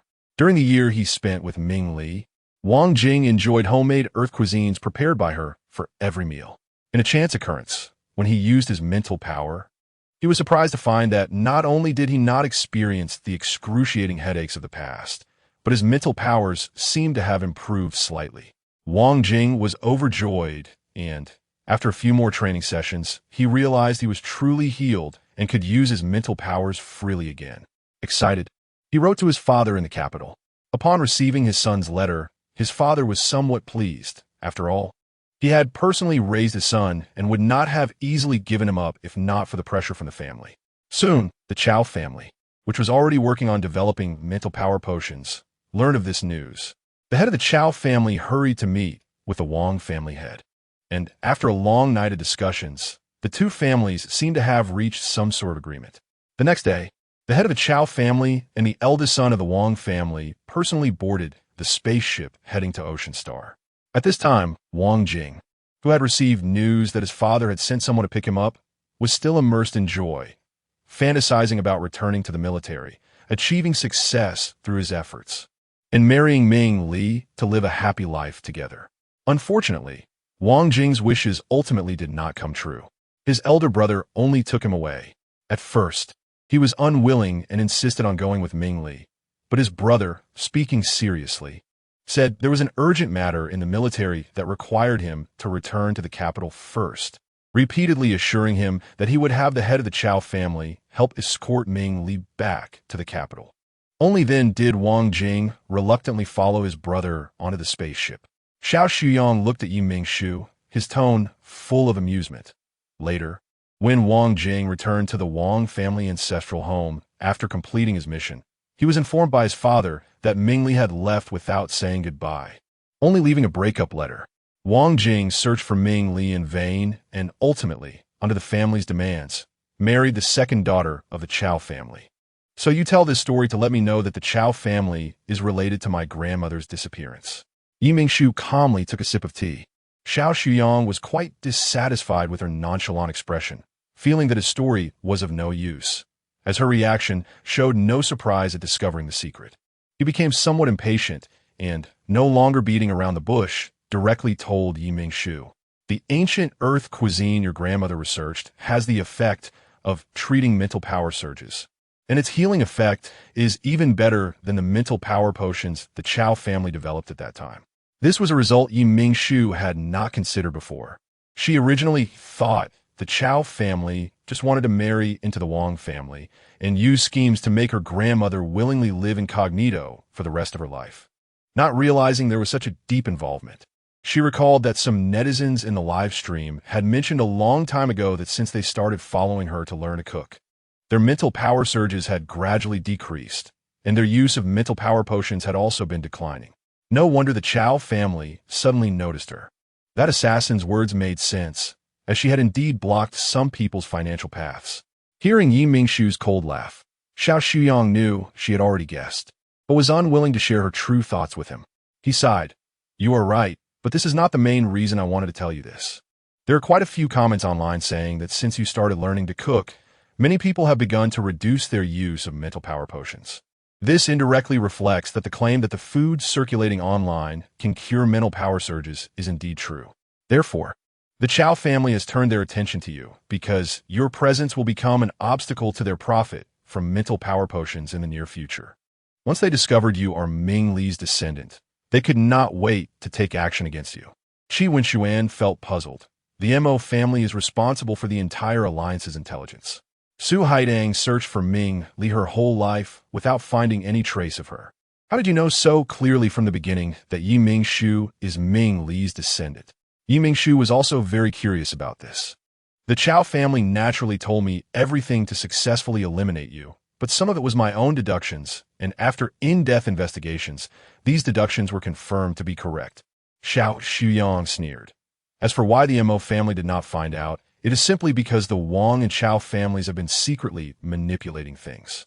Unless Su Haidang investigated in a specific direction like I did back then, it would be impossible to deduce the truth from these disorganized fragments.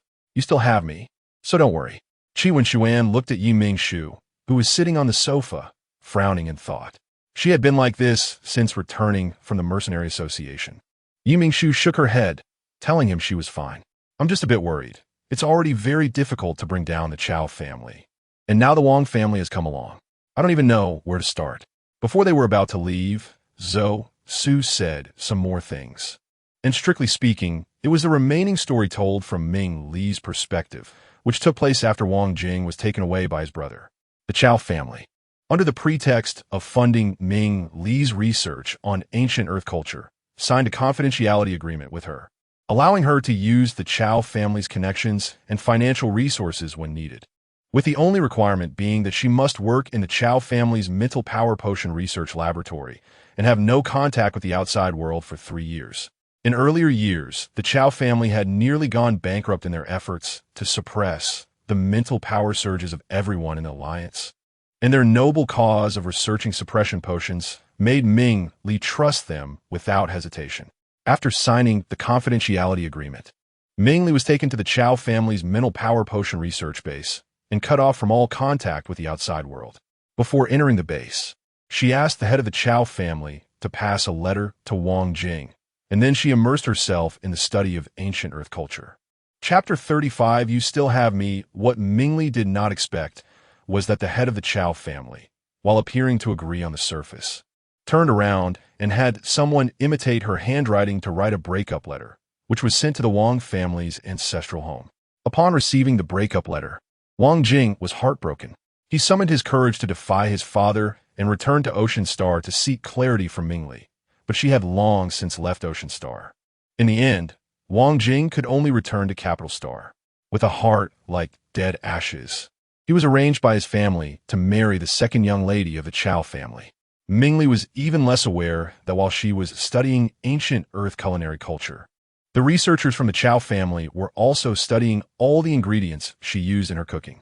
By the time the Chao family's researchers figured out why her dishes could reduce mental power disturbances after countless experiments, the 3-year contract that Mingly had signed with the Chao family was about to expire. To prevent Mingly from contacting Wang Jing and the Mo family, the Chao family deliberately fabricated a lie tailored for her. With news of Wang Jingyu and the second young lady of the Chao family about to marry spreading everywhere, what could be more ruthless than an old friend hiding the truth from her and facilitating her lover's marriage to another woman? Research was already exhausting, and upon hearing this news, Mingly fell ill. When she woke up, the head of the Chao family stated that he could unilaterally dissolve the engagement with the Wang family on behalf of his second daughter. Mingly, now disheartened regarding Wang Jing, politely declined the head of the Chao family's offer. With the help of the Chao family, Mingly changed her name and moved to Keela, cutting off all ties with her past. Qi Wenxuan, unwilling to see her distressed, said, Now that you know everything, I believe the Mo family will not remain indifferent if they learn the truth. Even if the Mo family does nothing, you still have me behind you. After my brother went missing, I took his appearance and temporarily assumed the position of family head. The Qi family listens to my orders, so you don't have to worry. Yi Mingshu was deeply moved by Qi Wenxuan's words. You're right. We should be more courageous in the face of difficulties. All right, lunchtime is approaching. Let us have something sweet today. Yu Mingxing did not follow Yi Mingshu and Qi Wenxuan to the Mercenary Association. Yi Mingshu, fearing for his safety, contacted Zhao Yuanyuan and asked her to pick Yu Mingxing up from the police station at the Migu Resort and take him back to the hotel. Once back at the hotel, Yu Mingxing stayed in Zhao Yuanyuan's room, playing with Zhao Xinlan, and Yi Mingshu had just gone to bring him back. seeing his sister unhappy. Yu Mingxing obediently stayed by Yi Mingshu's side and immediately offered to help when he heard she was going to cook. Yi Mingshu hugged him and kissed him, pinching his little face. Okay, then Xing, help your sister bring the fish that the Research Institute sent over yesterday. Okay. Yu Mingxing ran to the balcony, carefully picked up the basin, and walked to the kitchen. The fish were sent by the Research Institute yesterday, and Yi Mingshu had kept them in water in the basin. Yi Mingshu helped Yu Mingxing lift the basin to the sink on the preparation table, then opened the system for a live broadcast. Originally, she planned to spend the day playing in Migu with Yu Mingxing and did not intend to stream, but plans changed quickly, and the playtime fell through. Good afternoon, everyone. I'm the host Overlord Flower. The host's sister has started streaming. What a pity, I already drank the nutrient solution today. What delicious food is the host's sister planning to teach us today? Today, she planned to use the fish sent by the Research Institute yesterday to teach everyone how to make sweet and sour fish. Vinegar is sour, sugar is sweet. Can this sour and sweet fish be delicious? Don't worry, no matter how strange the ingredients are, the host's sister always manages to make them delicious. Yi Mingshu began to handle the fish in the basin. She quickly fished one out, stunned it with speed, then deftly scraped off the scales, and finally cut open the belly to remove the entrails, discarding them. After cleaning the fish cavity, it was ready. The host sister handles fish so quickly. Every time I watch the host sister handle ingredients, I'll learn the techniques carefully, but it still takes me half an hour to handle one fish. Practice makes perfect. Everyone just needs to try a few more times. Yi Mingshu processed the remaining fish in the same way, placing them in a clean basin, adding chopped green onions and ginger slices, then pouring in a spoonful of cooking wine to mix and marinate for 10 minutes. During this 10 minutes of marinating the fish, everyone could prepare the batter for frying the fish. Yi Mingshu cracked an egg into a bowl, then added a spoonful of starch, a spoonful of flour, and half a bowl of water, mixing them until the batter was ready. Next, she took the marinated fish out and evenly coated it with the batter. This batter needs to be thick, otherwise a non-sticky batter won't adhere to the fish. What if I accidentally added too much water while making the batter? I want to ask that too. Everyone need not worry. If too much water was added, just add more flour and stir until the batter thickens. Oh, I didn't think of that. I didn't think of it either. My mom almost threw away the batter earlier. You upstairs? Hurry and tell your mom to add flour. Next, heat the oil in a pan. When the oil starts to bubble, turn the heat to low and fry the fish until both sides are golden before taking them out to cool for later use. Yi Mingshu fished the fish out. Next, switch to a clean pot. Add 3 tablespoons of ketchup, 3 tablespoons of sugar, 2 tablespoons of soy sauce, 4 tablespoons of vinegar, and a bowl of water. Stirring until mixed.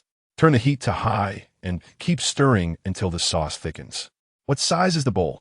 I don't understand either. What size is the spoon? Seeing the questions in the comments, Yi Mingshu patiently answered. The spoon I used is the small spoon I usually use for salt during live broadcasts. As for the bowl, since I'm making a lot of fish this time, I used a medium bowl that I usually use for stir frying. If you're only making one fish, you can use the small bowl that I usually use for serving rice. After simmering the sweet and sour sauce, Yi Mingshu poured it over the fish arranged on a plate. Instantly, the sweet and sour aroma mixed with the crispiness of the fried fish wafted through the live broadcast room, reaching the viewers' noses. Xing, quickly get the bowls and chopsticks. It's time to eat. As soon as Yi Mingshu called, Yu Mingxing quickly ran over, grabbing 3 bowls and 3 pairs of chopsticks before running back out. Why does the kid need to get tableware for 3 people? I saw that too. Could it be that guests are coming to the host's house today? Not sure, but it seems like it. Chapter 36, Impersonating Qi Yuyang, thank you. Wait, why do I hear a man's voice? Is the blogger's sister in love? No way. What? Someone's trying to steal my blogger sister. I can't stand it. Yi Mingshu finished tidying up the kitchen and looked up to see everyone in the live stream asking if she was in a relationship, wondering how they could hear a man's voice. Yi Mingshu was momentarily at a loss for how to respond, so she looked over at Qi Wenshuan, who was arranging the chairs and tables. Qi Wenshuan immediately noticed Yi Mingshu looking at him and, without thinking much, asked, "What's wrong?" His voice was steady and powerful, easily carrying from the living room to the kitchen and into the ears of the viewers in the live stream, clearer than the earlier thank you. The viewers exploded like they had discovered a new continent, and the live stream was quickly flooded with a series of exclamation marks. At that moment, Yu Mingxing tugged at the bewildered Qi Wenshuan's shirt, and when Qi Wenshuan looked at him, he raised his hand and pointed at the live stream screen projected on the wall by Qi Wenshuan's smart brain. Qi Wenshuan followed his hand and saw a wall of exclamation marks in the live stream. He scrolled through the chat history and realized that during the brief time he was setting up the chairs and tables. The live stream had gone wild after hearing his conversation with Yu Mingxing, with everyone asking if Yu Mingshu was in love. No wonder Yu Mingshu had been staring at him just now. Qi Wenshuan lowered his head in contemplation, quickly sorting through the recent events, then took out a brooch from his portable space and put it on, transforming into Qi Yuyang. He lifted his head and walked directly to the kitchen, appearing in the live stream. Hello everyone, I am Qi Yuyang. What'd I just see? Young Marshal, it's young Marshal Qi. No way. Wasn't young Marshal Qi's starship destroyed last month? Why is he not recuperating in the hospital and suddenly appears in Flower of the Overlord live stream? Is the host using a robot to impersonate him? Although I suspect the upstairs is mocking the blogger's sister, I also want to ask. Qi Wenshuan saw the viewers' doubts about why he appeared in Yu Mingshu's live stream and whether he was real or a robot impersonating him. He didn't waste words explaining and directly revealed his beast-like fluffy ears in a feral state. This time, the live stream exploded completely because everyone knew that no matter how advanced a robot was, it could only imitate appearance and not the beastified state. It really is Qi Yuyang. Great, he's okay. God knows how sad I was when I heard that young Marshal Qi's starship crashed and he was seriously injured. I thought that at that moment, the Alliance Pride son would become history. Since the young Marshal appeared at the blogger's sister's home, do I have a reason to suspect? The blogger's sister saved the young Marshal, and now the young Marshal is repaying the life-saving grace? Qi Wenshuan watched the different speculations in the live stream, blinked, and nodded without hesitation, acknowledging, "She is my savior." Yu Mingshu looked at Qi Wenshuan, who had a smile on his face and couldn't help but start to worry about him, not understanding why he so rashly revealed his whereabouts to the viewers, especially using Qi Yuyang's appearance and identity. When will the young Marshal return to Capital Star? Yeah, everyone is very worried about you. So come back to Capital Star as soon as possible. Qi Wenshuan noticed Yu Mingshu's concern and gave her a reassuring look, smiling gently at her. Huh. When the young Marshal smiled just now, did anyone else feel a strange sensation, like walking down the street and suddenly getting kicked by a passing couple? You really can't say that. Suddenly I have an image. The host wouldn't really have something going on with the young Marshal, would she?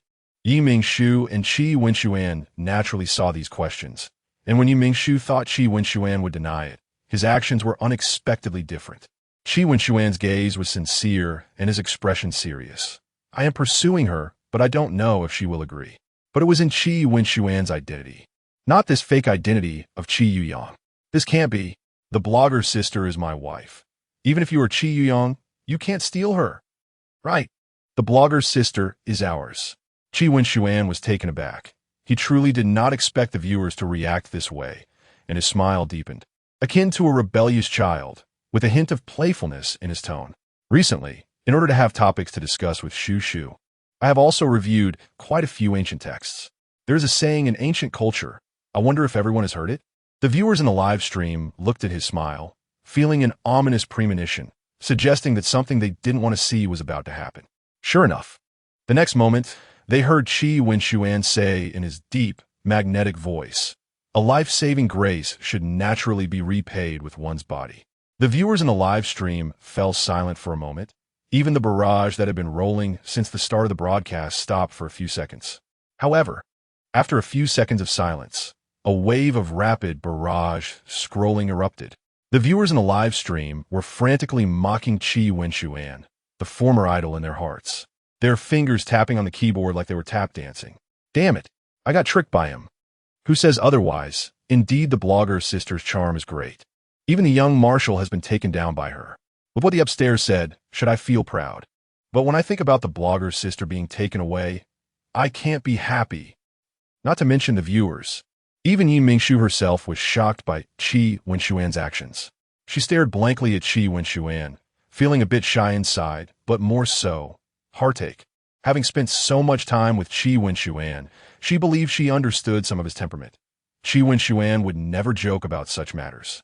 Living in the shadow of his brother since childhood, after his brother went missing, he could only impersonate his brother to maintain the prosperity of the Qi family.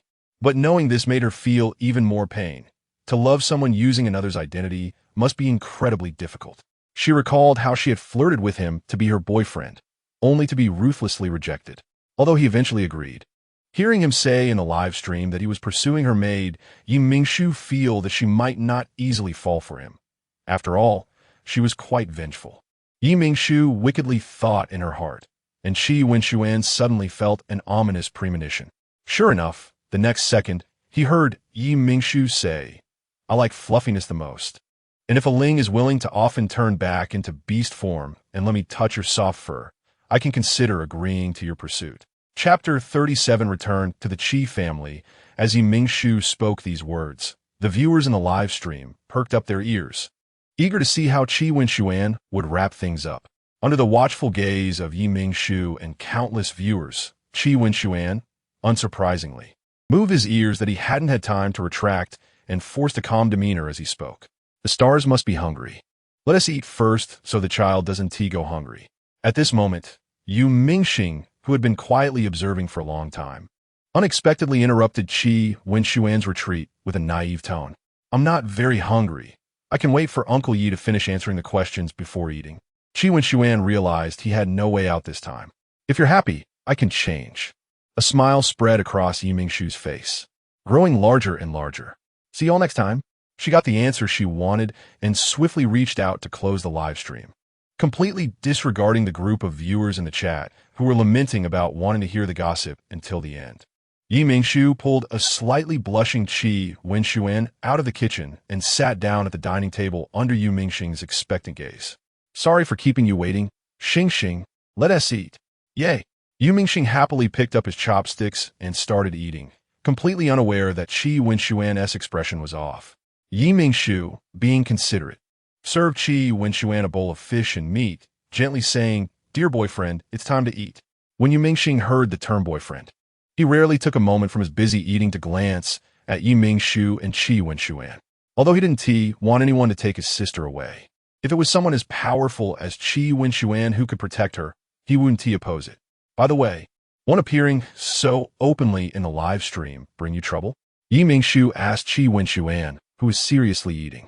Qi Wenshuan swallowed his food and replied, "No. After the fight with the mercenaries and assassins this morning, those in the know should already be aware that the man by your side is me.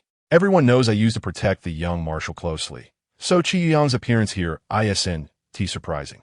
Then doesn't that put you in danger? We're still unclear about who is plotting against you behind the scenes. Having the enemy in the shadows is very dangerous for you," Mingshu said, looking at him with concern. Qi Wenshuan smiled reassuringly at her. "No need to worry. My brothers have already found out who is behind this incident, and they have obtained solid evidence." Mingshu's eyes brightened. "Who is it?" Qi Wenshuan made a shushing gesture to her and pointed to a white dove that had appeared outside the window, peering into the house. He shook his head and wrote the character Wang on the table with his finger. Mingshu glanced at the white dove, realizing that it hadn't been there a moment ago. However, since it was like this, she decided not to ask further to avoid being overheard by the enemy. The next morning, the organizers of the culinary competition sent Mingshu and the other contestants tickets for the spaceship to Capital Star. But Mingshu didn't plan to use it. After learning that Zhao Yuanyuan intended to bring Zhao Xinlan to Capital Star, she gave her ticket to Zhao Yuanyuan. Zhao Yuanyuan asked Mingshu, "What about you? There's a spaceship coming to pick us up." "Thank you. Then Lan and I will head out first. See you in Capital Star." Zhao Yuanyuan smiled gratefully at her. The final of the culinary competition would be held in Capital Star, and many tickets to Capital Star had been sold out a month in advance. Since she hadn't planned to bring Zhao Xinlan along, she hadn't booked tickets early. So now it would be difficult for her to buy a children's ticket for Zhao Xinlan. "See you in Capital Star." Not long after sending off Zhao Yuanyuan and Zhao Xinlan, Qi Wenshuan informed her that the spaceship to pick them up had arrived. Mingshu followed him and boarded the flying car they had rented earlier. After about 10 minutes, The three of them arrived at the place where the spaceship was parked. Mingshu looked at the large words Ocean Star Military District above the gate and asked Qi Wenshuan in disbelief this. The ship coming to pick us up ISNTA warship, right? Qi Wenshuan nodded, aligning his face disguised as Qi Yuyang with the facial recognition system at the military district gate. Soon, the system recognized his identity information, and a robotic voice announced, "Respected Colonel Qi Yuyang, welcome to the Ocean Star Military District." The gate opened, and Qi Wenshuan drove the flying car straight to the military district's starship yard without stopping. Ocean Star, being a tourist planet far from the front lines, had a military district that was much smaller compared to other planets. However, even so, it took Qi Wenshuan 6 minutes to reach the starship yard after entering the military district. In the starship yard, hundreds of warships of various sizes were parked, but the most eye-catching was a completely silver warship. Mingshu didn't know what material this warship was made of, but felt it exuded a cold, sharp luster. Very imposing. Noticing Mingshu's gaze, Qi Wenshuan introduced, "This is the Silver Star. 3 years ago, my brother and I led troops to repel the insect race that invaded the Alliance through a black hole. The military rewarded my brother with this warship, which could be considered a kind of medal." There was pride in Qi Wenshuan's gaze as he looked at the warship. Mingshu thought that perhaps this reward was also a way for the military to indirectly acknowledge his achievements. At that moment, he was no longer just the shadow behind the young Marshal Qi Yuyang. Speaking of his brother, Qi Wenshuan's expression dimmed. "It was also 2 years after that battle that my brother went missing. I have been searching for his whereabouts, but unfortunately," Mingshu gently patted his arm, "from now on, you have me. I will help you find him." Younger Marshal Qi Wenshuan carried Mingxing down from the flying car, and a young military officer immediately saluted him. Qi Wenshuan returned the salute. "Thank you for your hard work. It's no trouble at all. It's my luck to host the famous young marshal. All my fellow soldiers will be envious." The young officer grinned, revealing a set of snow-white teeth.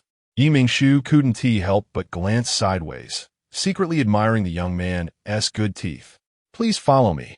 I'll take you to meet your subordinates." Qi Wenshuan nodded. "Thank you." After just a few steps, Mingshu saw several figures rushing over.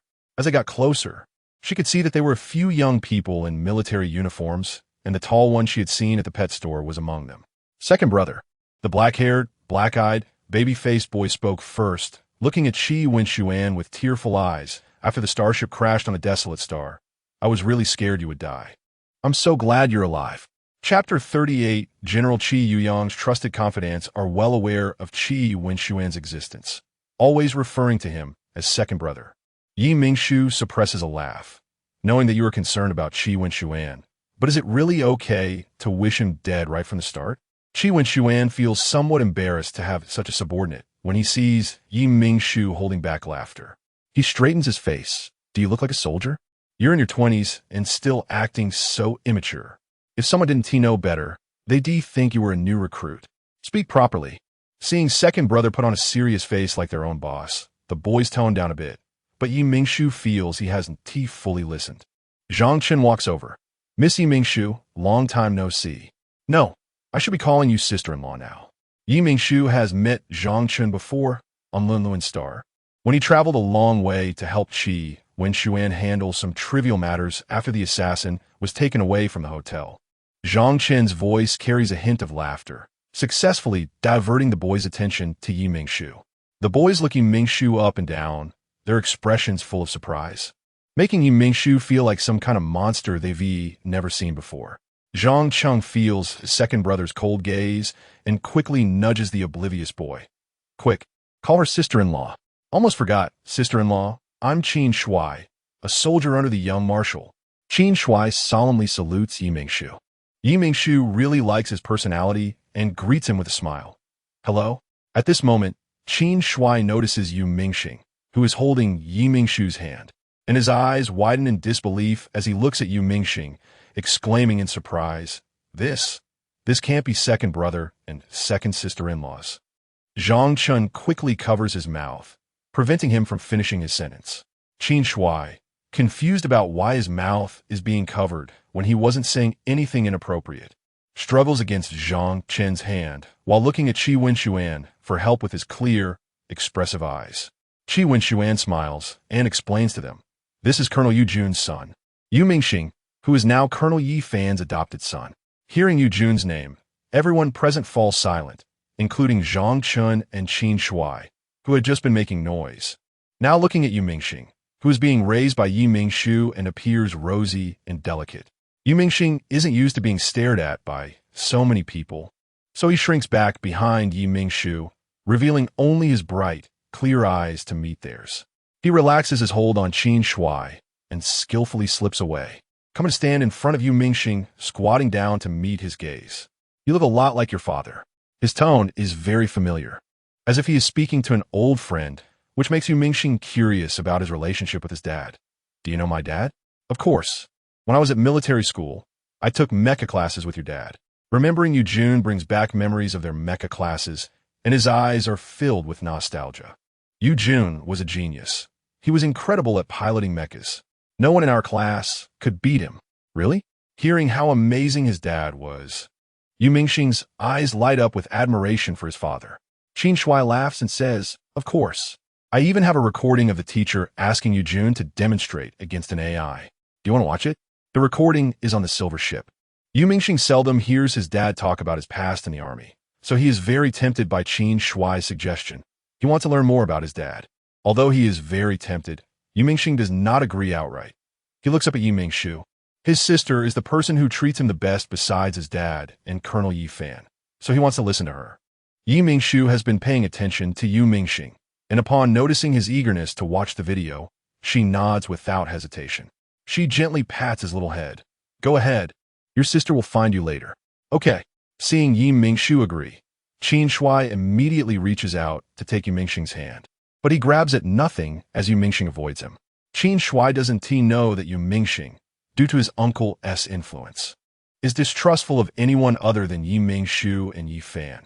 He merely thinks Yu Mingxing isn't accustomed to being touched by strangers. Yu Mingxing's reluctance doesn't bother Qin Shuai, who laughs cheerfully. "Just make sure to stick close to me." Yu Mingxing nods silently, closely following him step by step. After Qin Shuai takes Yu Mingxing away, Zhang Chun breathes a sigh of relief and continues introducing other people to Yi Mingshu. "This blue-haired, blue-eyed guy is Lan Yin, responsible for our intelligence work." "Hello." Yi Mingshu follows his finger to look at the man named Lan Yin, who is very handsome, making her wonder if he is a girl in disguise. Lan Yin smiles gently at her. "Hello, sister-in-law." Yi Mingshu didn't expect Lan Yin's personality to be completely opposite to his highly striking appearance. He is exceedingly gentle, making her feel his warmth even without deep communication. Qi Wenxuan sees Yi Mingshu's expression and knows what she's thinking, directly revealing Lan Yin's secret.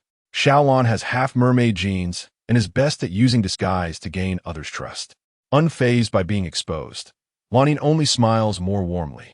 Yi Mingshu suddenly realizes and immediately praises him. "That's really impressive. No wonder you're in charge of intelligence." Zhang Chen nods. Introducing the last team member. This is the team's strongest fighter, Kuei Lin. We all call him Nuclear Explosion. Kuei Lin, true to his nickname, has fiery red hair, but his personality is quite the opposite, remaining cold and distant. Yi Mingshu greets him, but he only casually acknowledges her with a sister-in-law before returning to his aloof demeanor.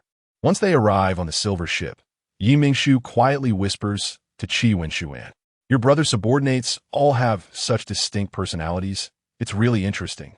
Qi Wenxuan looks at Yi Mingshu, who rarely shows her little girl's side, with affection. They are all very good people, trustworthy. The first thing Yi Mingshu does upon boarding the silver ship is to visit Qin Shuai's lounge. Seeing Yu Mingxing fixated on the video, she curiously walks behind him and watches together. It takes a while for Yu Mingxing to notice her, and he obediently calls out, "Sister." Yi Mingshu pats his head and continues watching the video with him. In the video, the young and handsome Yu Jun, dressed in a dark blue military uniform, looks incredibly dashing. A stark contrast to the frail and weak Yu Jun he is seen later. Chapter 39, A Hearty Meal. Qin Shuai was right. Yu Jun's talent on the mecha was simply unparalleled, fast enough to rival General Yi Qian, Yi Mingshu's father. The mecha he controlled was excessively agile, not mechanical at all. After a short time of controlling the mecha, he defeated the training AI, which seemed like a demon to the other students. There shouldn't be a kitchen on the starship, right? As mealtime approached, Mingshu walked into the starship's control room to ask Qi Wenshuan. Qi Wenshuan was taken aback. No, warriors generally consume nutrient solutions. Fortunately, I brought portable cooking utensils. They can be used as long as they are powered on. Mingshu took out a mini box and pressed a button on top. The box immediately began to transform into a small steamer and stir-fry machine. There's no need to go through all this trouble. We'll be at the capital star tomorrow. Just let them drink the nutrient solution. Qi Wenshuan quickly stopped her. That won't do, and I absolutely want to let the stars drink nutrient solutions. Upon hearing her say this, Qi Wenshuan realized she misunderstood and quickly explained. That's not what I meant. I didn't bring much food. I only prepared enough for you and Yu Mingxing. I can just drink the nutrient solution with the others. Don't worry, with me here, I can definitely ensure everyone eats well these days. With Yi Mingshu being so determined, Qi Wenshuan had no choice but to let her proceed. As Yi Mingshu rummaged through the ingredients prepared by Qi Wenshuan, she discovered that there were actually quite a lot. Perhaps Qi Wenshuan wasn't very experienced in cooking and didn't know the quantity of the ingredients, which is why he thought there was little. Yi Mingshu was pleasantly surprised to find a whole piece of gugu bird breast meat among the ingredients. The gugu bird is a type of bird similar to chicken on Earth, with a meat texture very similar to chicken. The only difference being that gugu birds are quite large and can fly. She also found a new variety of giant eggplant sent by the farm, 3 times the size of a regular eggplant. Knowing what ingredients she had, Yi Mingshu immediately planned what delicious dishes to make today. After cleaning the necessary ingredients, she minced the gugu bird breast meat, added chopped green onions, minced garlic, a spoonful of soy sauce, a spoonful of oyster sauce, an appropriate amount of salt and black pepper, and finally cracked an egg to mix everything evenly.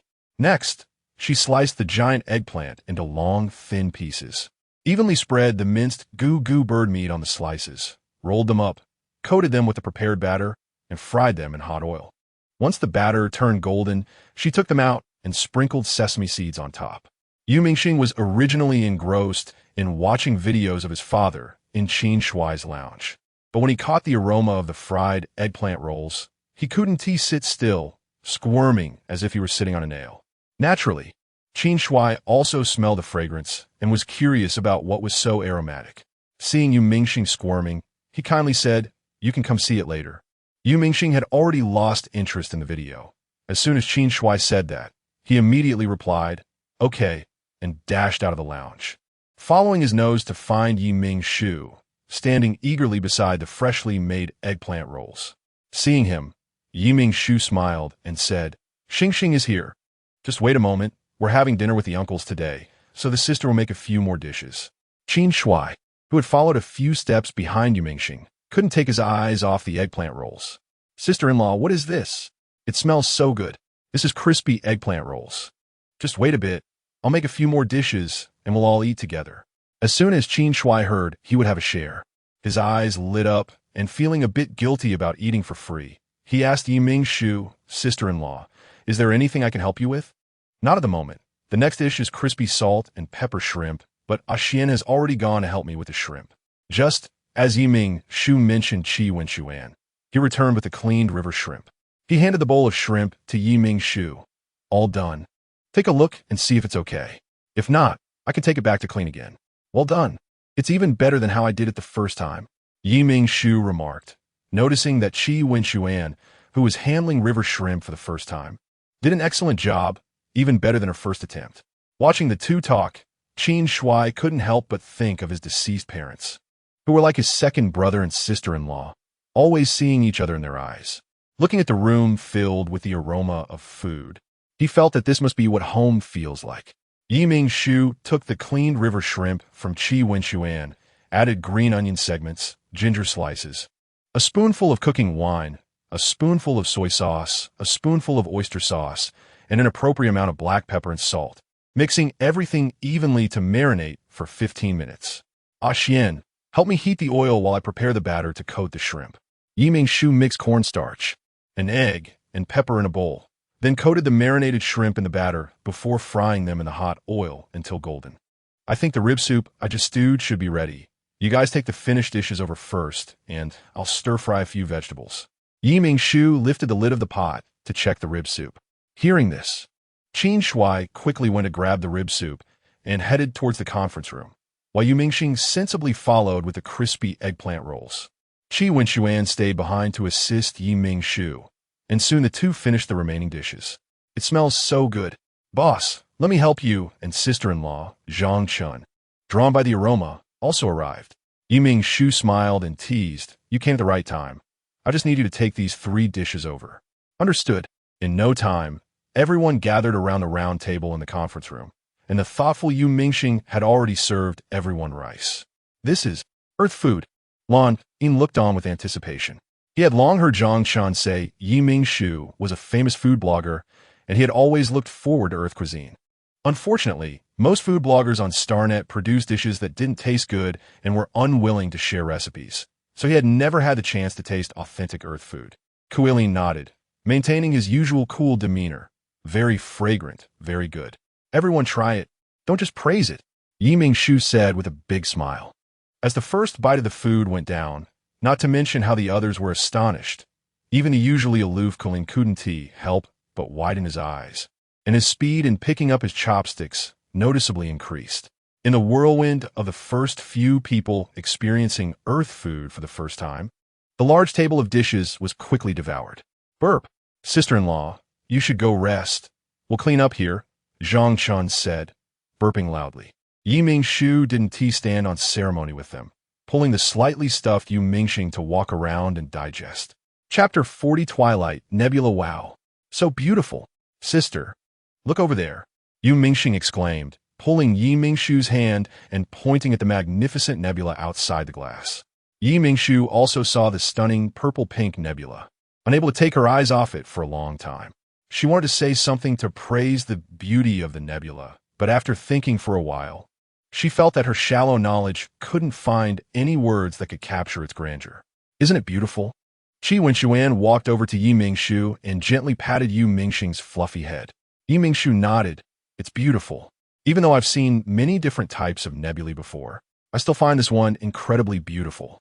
Qi Wenxuan chuckled softly. This nebula appeared after the battle where General Yi was to be promoted to general. The Father of the Stars also participated in that battle, and there was originally no nebula in this star region. Hearing him mention her father, Yu Mingxing suddenly turned around. Her eyes filled with anticipation. "Do you want to know?" Qi Wenxuan asked with a smile.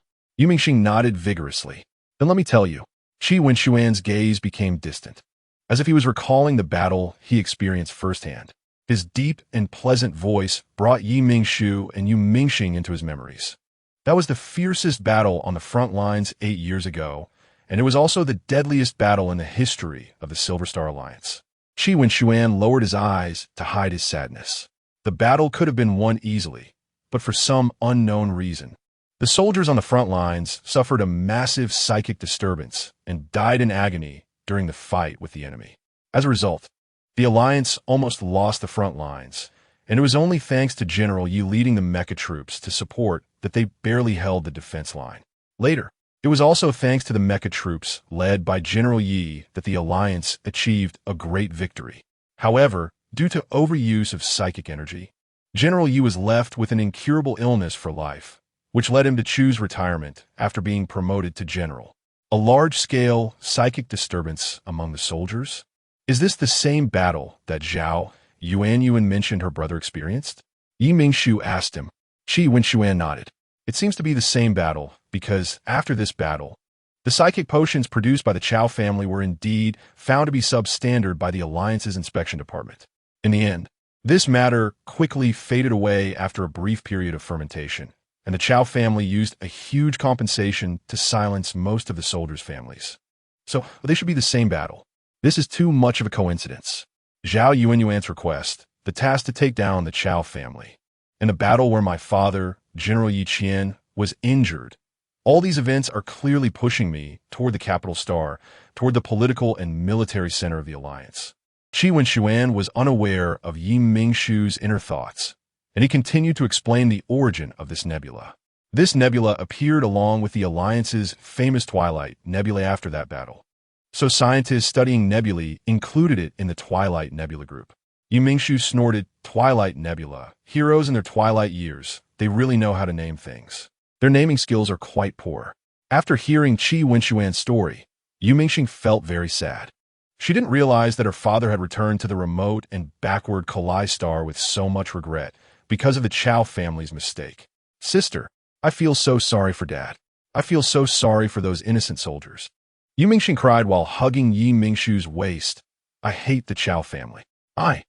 Mingshu, feeling heartbroken, squatted down to hold him and gently patted his back. "Xing, all of this is past. If you feel sad for your dad and the sacrificed soldiers, then you must make yourself strong. When you have the ability to protect others, the people you care about will also live safely and happily under your wings." Mingshu didn't want him to hate the Chao family because of this and become blinded by hatred, turning into someone who only seeks revenge. But Mingxing sniffed and looked up at Mingshu. "There are no buts. There are many things in this world that are far more important than hatred, such as keeping the Alliance's citizens away from war.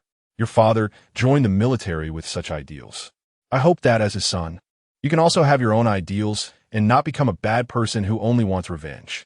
Mingshu patted his head, softening her voice. "My father, General Yi Qian, was also harmed because of these people. So for revenge, I will take care of it. Sister won't let those bad people get away. Trust me, Xing." Mingxing stared at her in a daze, and after a long time, he buried his head in her arms and said loudly, "I believe you, sister. Truly my Xing." So understanding, Mingshu said softly. Qi Wenxuan quietly accompanied the two of them. After Mingxing cried himself to sleep, Qi Wenxuan took him from Mingshu's arms, and they both sent him back to the lounge. Qi Wenxuan tucked Mingxing in. "You should rest too." Mingshu asked him, "What about you?" "I need to go to the control room." Mingshu, now not feeling sleepy, wanted to discuss the Wang family matters with him. "I'll go with you. It's a good opportunity to talk about what we didn't finish last time." All right. When they arrived at the control room, there was only Qin Shui on duty. Everyone else had gone to rest. Second brother, sister-in-law. Qin Shui quickly stood up to greet them upon seeing them. "You keep busy. I have something to discuss with Mingshu." Qi Wenxuan waved his hand, signaling him to continue monitoring the starship, and then led Mingshu to his side to talk. Mingshu spoke first. "How do you plan to deal with the Wang family?" The Wang family, like the Qi family, has a very high reputation in the military. Unless it's a matter that threatens the safety of the Alliance, it's very difficult to get the higher-ups of the Alliance to take action.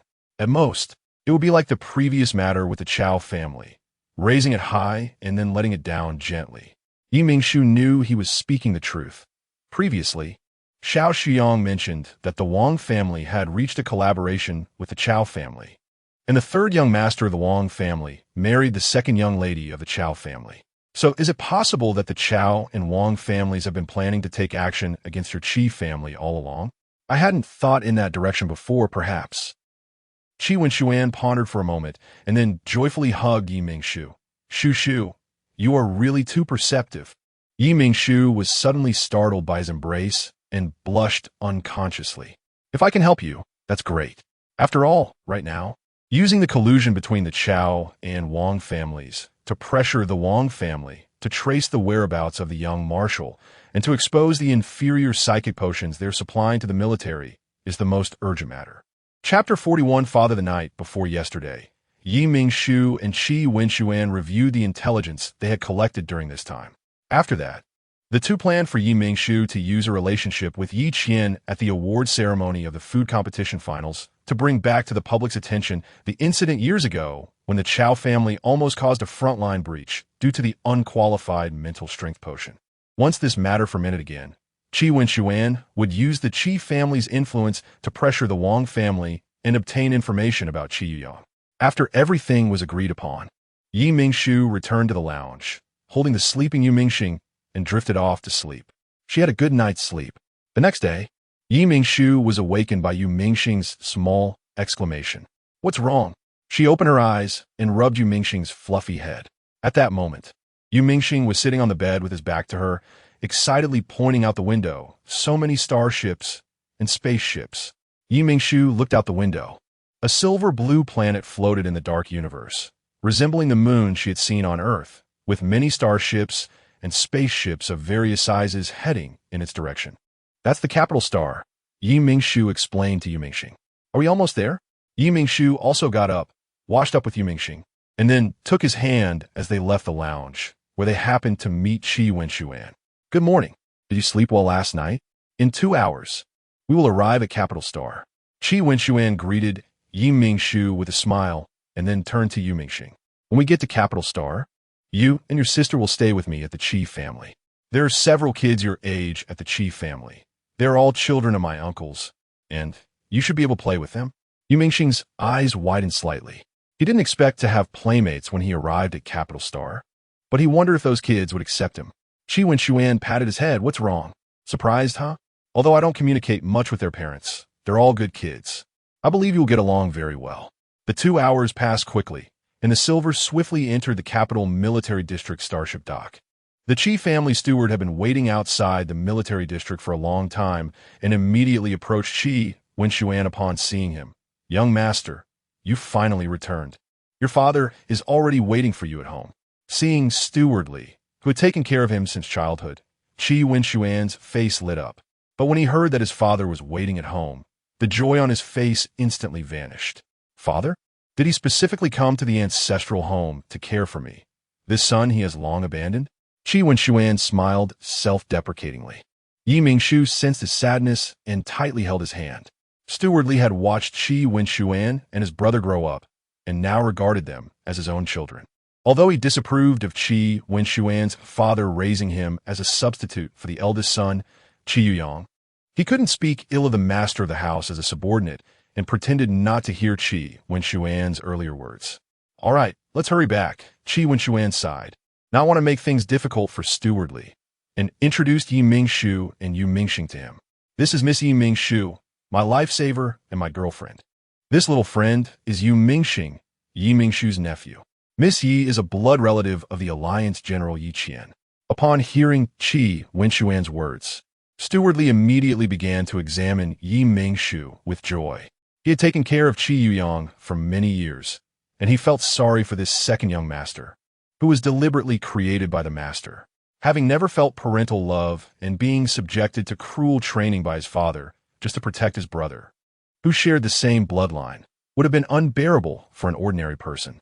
Fortunately, the second young master was a good child with a pure heart, able to maintain his innocence despite years of unfair treatment. This Miss Mingshu was beautiful, and just this aspect matched her with young Master Qi. Moreover, she was a blood relative of the Alliance General and had saved the young master's life, which was undoubtedly a fateful arrangement. The Qi family truly deserved to be the foremost among the 5 great families of the Alliance. The ancestral home, in Mingshu's eyes, resembled the territory of a Western lord, with a vast manor located in the center of Capital Star. Mingshu teased Wenxuan. I didn't expect you to be so rich. You're the son of a top-tier family in the Alliance. Wenxuan was charmed by her and laughed. Then you will be the girlfriend of a top-tier family son from now on.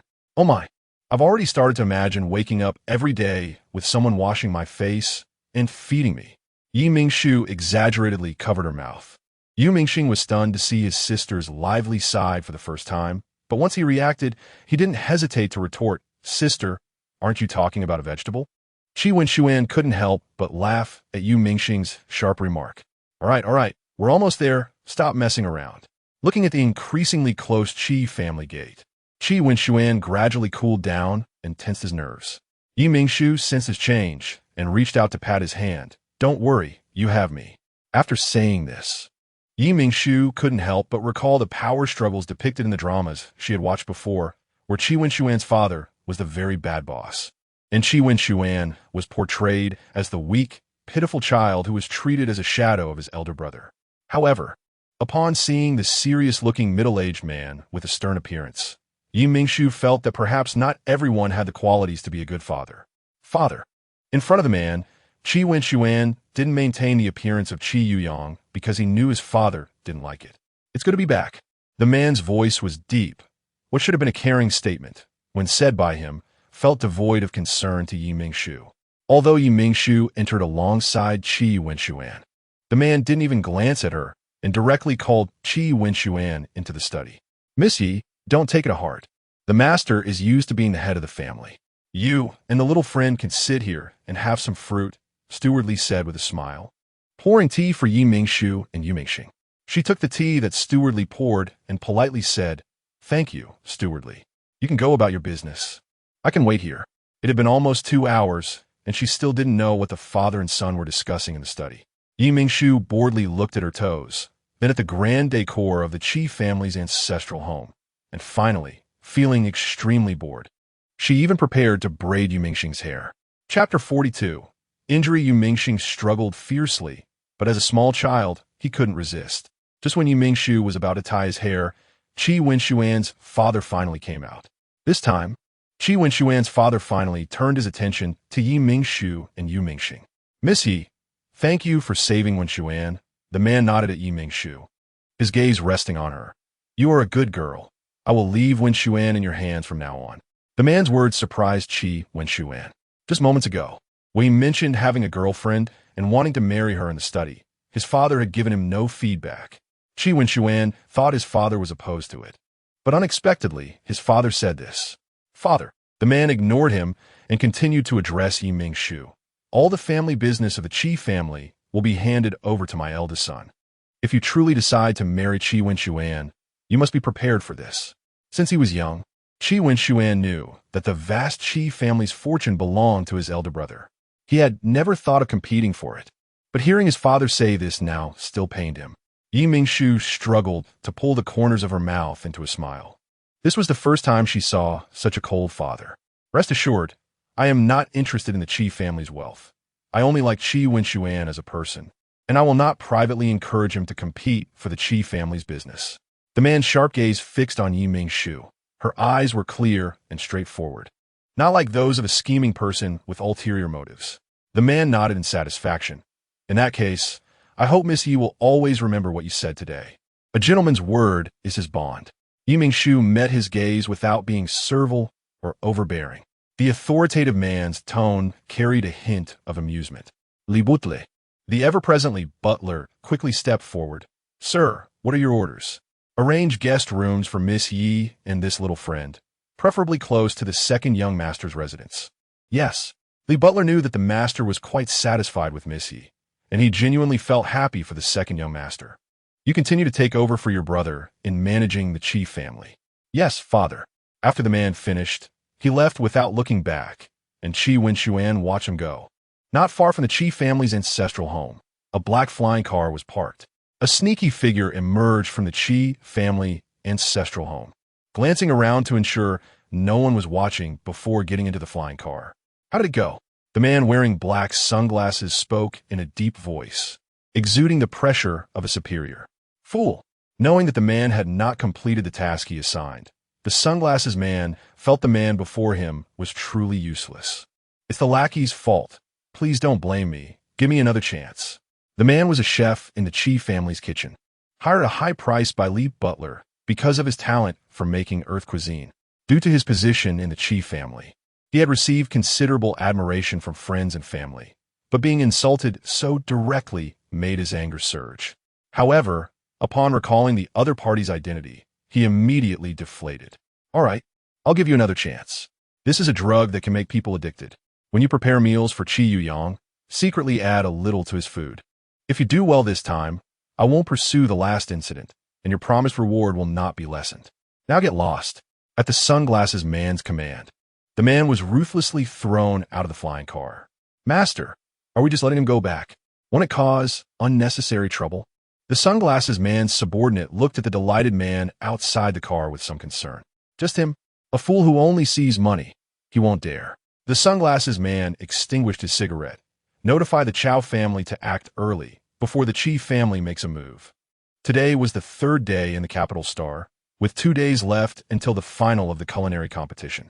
For the past few days, Mingshu had been staying at the Qi family's ancestral home with Mingxing.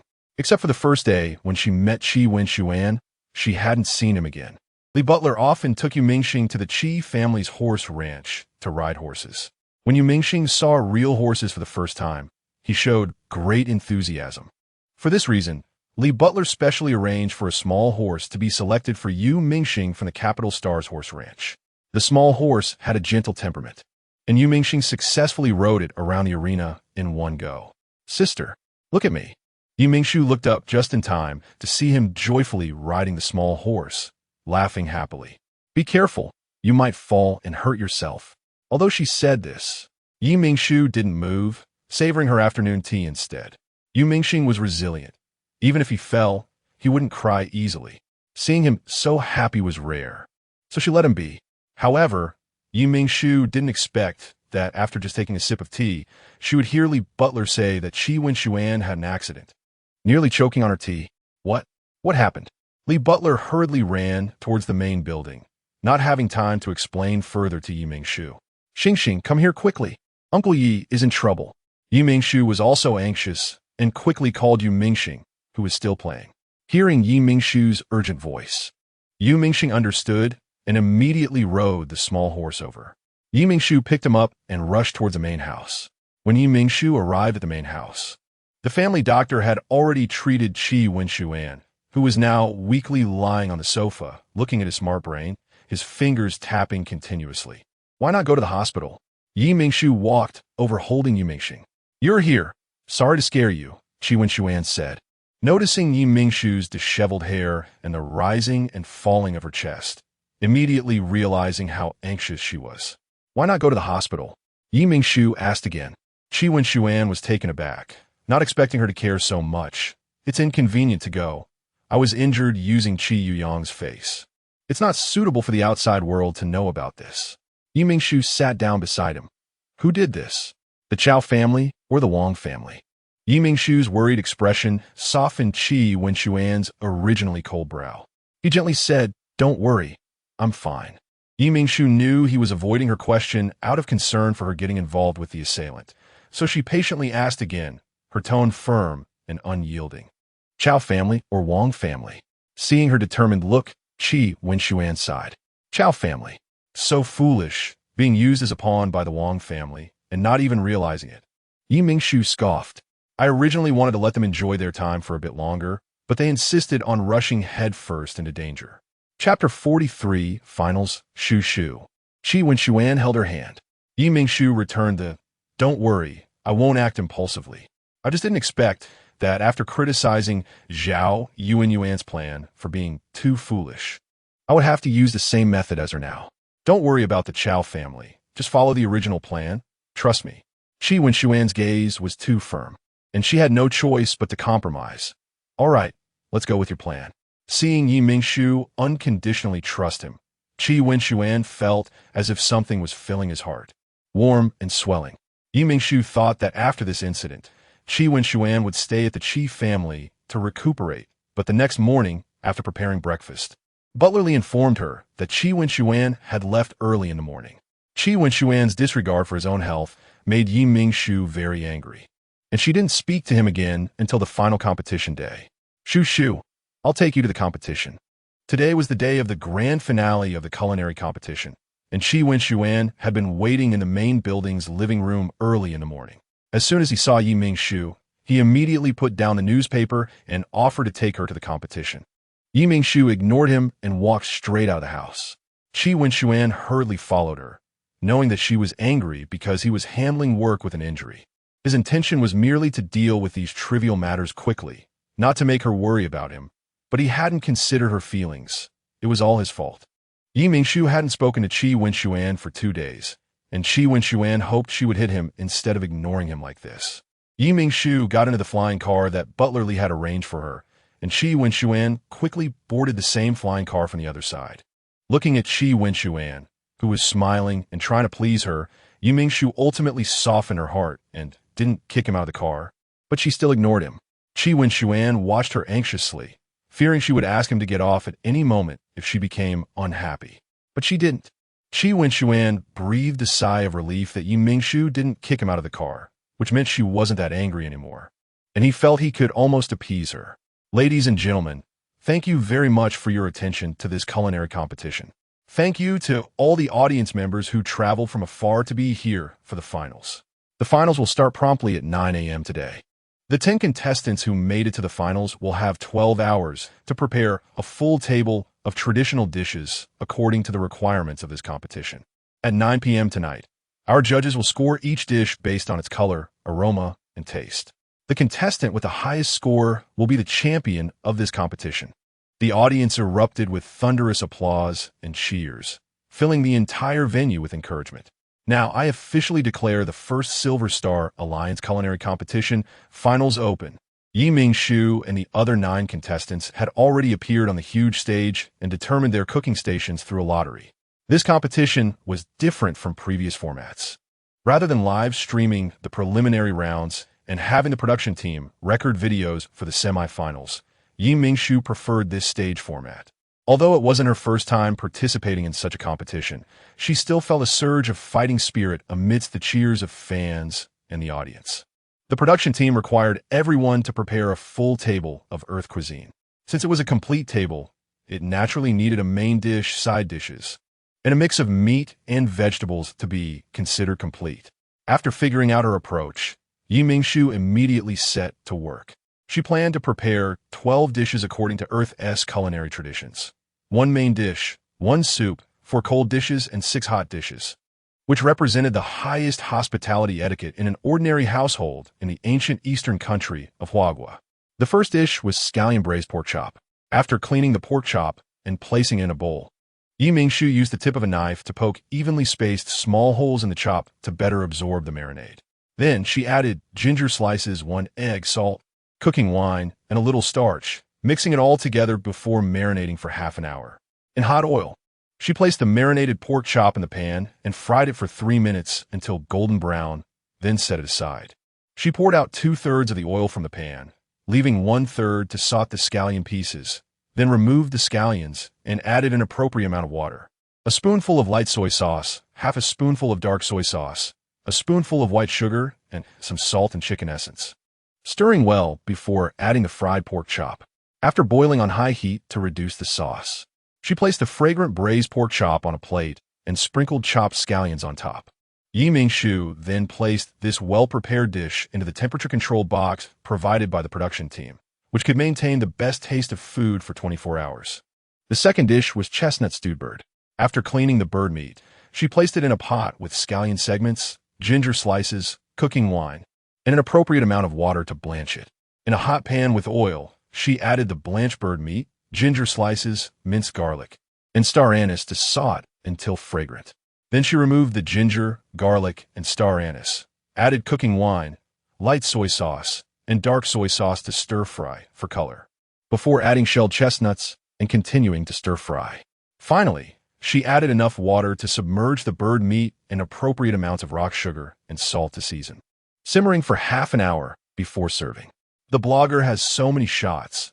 The organizers are so thoughtful. Of course, after all, the blogger is the best. The organizers have a good eye. They know who cooks the best. I see Zhao Yuanyuan next door is doing quite well too. Many people, unable to attend the competition in person, were watching the broadcast in the official live stream of the culinary competition. However, since sensory sharing was not yet enabled, they could only regretfully watch the visuals without being able to smell the dish's aromas. After 6 hours of hard work, Mingshu had completed 6 hot dishes and 1 main dish. Now, she still had 4 cold dishes and 1 soup left to prepare, and she decided to start with the cold dishes. Looking at the ingredients prepared by the production team, Mingshu was pleasantly surprised to find pre-soaked black fungus and tofu skin, so she decided to make a dish of tofu skin and black fungus with cucumber. After washing the cucumber, she gently smashed it with the back of a knife and then cut it into sections. Next, she took a clean bowl to prepare the sauce. In the bowl, she added minced garlic, chili flakes, white sesame seeds, 2 large spoons of hot oil, salt, sugar, MSG, light soy sauce, and vinegar, mixing well. Finally, she boiled the black fungus and tofu skin in hot water for 1 minute, drained them, and combined them with the cucumber in the bowl, drizzling the sauce over and mixing evenly. After plating, Mingshu sealed it with plastic wrap and placed it in the temperature control box. Chapter 44. Everything is ready. Waiting to close the net, the second dish, emerald green bamboo shoots. Peel the green bamboo shoots and cut them into thin slices. Then add a spoonful of salt and marinate for 10 minutes. Rinse the marinated bamboo shoot slices, then make a 4 cm cut horizontally in the middle of each slice, threading one end through the middle to form a twist shape. Place the shaped bamboo shoot slices into a pot of boiling water and cook for 40 seconds. Then remove and place them in cold water to cool down. Heat oil in a pan, add chopped scallions and Sichuan pepper, and fry until golden before removing from heat. Drain the bamboo shoot slices and mix them with minced garlic, salt, chicken essence, and the fried scallion oil. Then neatly arrange them in a white porcelain plate and cover with plastic wrap. The third dish, lemon shrimp salad. For this dish, Mingshu specially sourced lemons with the production team. Seeing the golden, plump lemons, she couldn't help but swallow, already imagining how sour they would be. Clean the river shrimp. Remove the shells, heads, tails, and veins, leaving only the shrimp meat to cook. Clean the broccoli and separate it into small florets, then cook them. Cut the corn into segments and cook, and smash the cucumber before cutting it into sections. Place the cooked shrimp, broccoli, corn, and cucumber segments into a bowl. Next, prepare the dressing by adding chili powder, minced fresh chili, white sesame, minced garlic, and chopped scallions to a bowl. Pour in hot oil, then add salt, vinegar, soy sauce, oyster sauce, and white sugar, mixing well. Finally, pour the dressing over the shrimp bowl, squeeze in 2 lemons, and mix well. What is the blogger sister doing? I know, she's making a cold dish. I saw Yunjin do it before. Yunjin is such a familiar name. You upstairs are too forgetful. She's the #1 food influencer under Li, who recently faced child abuse allegations. Now that you mention it, I remember. Li deserves it. But Sister Yunjin is still very cute. The staff in the official live broadcast room did not expect that Mingshu would simply make a cold dish. But viewers online would mention Li. The staff nervously monitored the live chat, deleting any provocative comments as they diligently maintained the peace of the broadcast room. Mingshu was unaware of what was happening in the live broadcast room. She was preparing the final cold dish. The fourth dish, lemon shredded chicken. Blanch the bird leg meat in boiling water, then shred the cooked meat into fine strips. Cut the remaining lemon into slices and set aside with the shredded meat. Take a clean bowl to prepare the dressing, adding a spoonful of chili powder, minced garlic, sesame, 3 spoonfuls of soy sauce, 2 spoonfuls of vinegar, 1 spoonful of oyster sauce, 1 spoonful of white sugar, chopped scallions, and cilantro, mixing well. Finally, pour the dressing over the chicken strips and mix evenly. Mingshu sealed the last cold dish with plastic wrap and placed it in the temperature control box. After a short break, she began preparing the final soup. In the audience, Qi Wenxuan watched Mingshu, who was busy and sweating profusely. He felt a pang of heartache, wishing he could step in and finish the remaining dishes for her. Unfortunately, the rules of this final competition required that only the contestants prepare their dishes. Mingshu cleaned the remaining ribs, cutting them into small pieces, and placed them in a pot with ginger slices, adding an appropriate amount of cold water to blanch and remove the blood foam. Afterward, she rinsed them clean with fresh water. What is the blogger sister doing? Several dishes today have this step of cooking meat with ginger. I want to know too. I recorded the screen specifically to try this at home later. Will this make the meat tastier? I don't understand. Other contestants were cooking meat too, but they didn't add anything besides water like the blogger sister did. Can someone explain this? The kids are really dying of curiosity. Me too. Can a big shot please explain? Maybe the viewer's strong curiosity prompted a food culture researcher to step in and explain.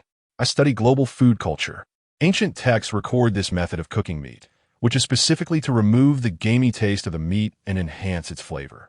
So that is why I've never cooked meat well. It turns out it's not that the meat I bought is bad, but that I didn't handle it well. After cleaning the ribs, Mingshu placed them in a clay pot with chopped corn and carrots, adding an appropriate amount of water to simmer on low heat. After simmering for 4 hours, just as the cooking time for the competition was coming to an end, the rib soup was ready. Why is the blogger's sister moving a chair over? Has she finished her dishes? That is too fast. Others are still busy. Have you seen how capable the blogger's sister is? Just her speed in handling ingredients is much faster than anyone else. Those who often watch the blogger's sister's live streams are used to it. She always makes a meal in an hour and then ends the stream at lightning speed, unlike others who take half a day. If we really waited to eat, we'd probably starve. The upstairs is so straightforward. It's like a dagger to other food streamers' hearts. Mingshu stared at the steaming clay pot. Lost in thought, she started to ponder how to speak after the competition to redirect everyone's attention back to 8 years ago. Wenxuan, in the audience, looked at the woman on stage who was in a daze. Her dark hair was tied up in a bun on top of her head. The hair tie was something he had bought not long ago when passing through the capital city, a light pink fluffy one adorned with 2 cute pom-poms. He thought it suited her perfectly, and it turned out to be just as he imagined. Unexpectedly, even though she was so angry today, she still wore the hair tie he bought for her. Wenxuan's gaze softened, and his lips unconsciously curled into a smile. Zhang Chun, sitting beside him, suddenly felt a change in his second brother's aura, though he couldn't pinpoint what it was. In short, he seemed more like a schoolboy than a battle-hardened soldier. Suddenly, the smart device in Zhang Chen's hand rang.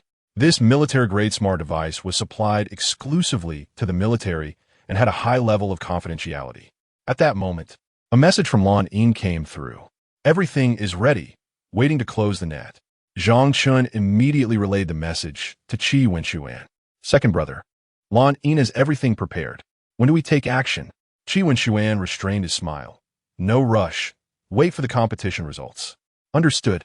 In the past few days, Wenxuan had secretly met with the leader of the alliance.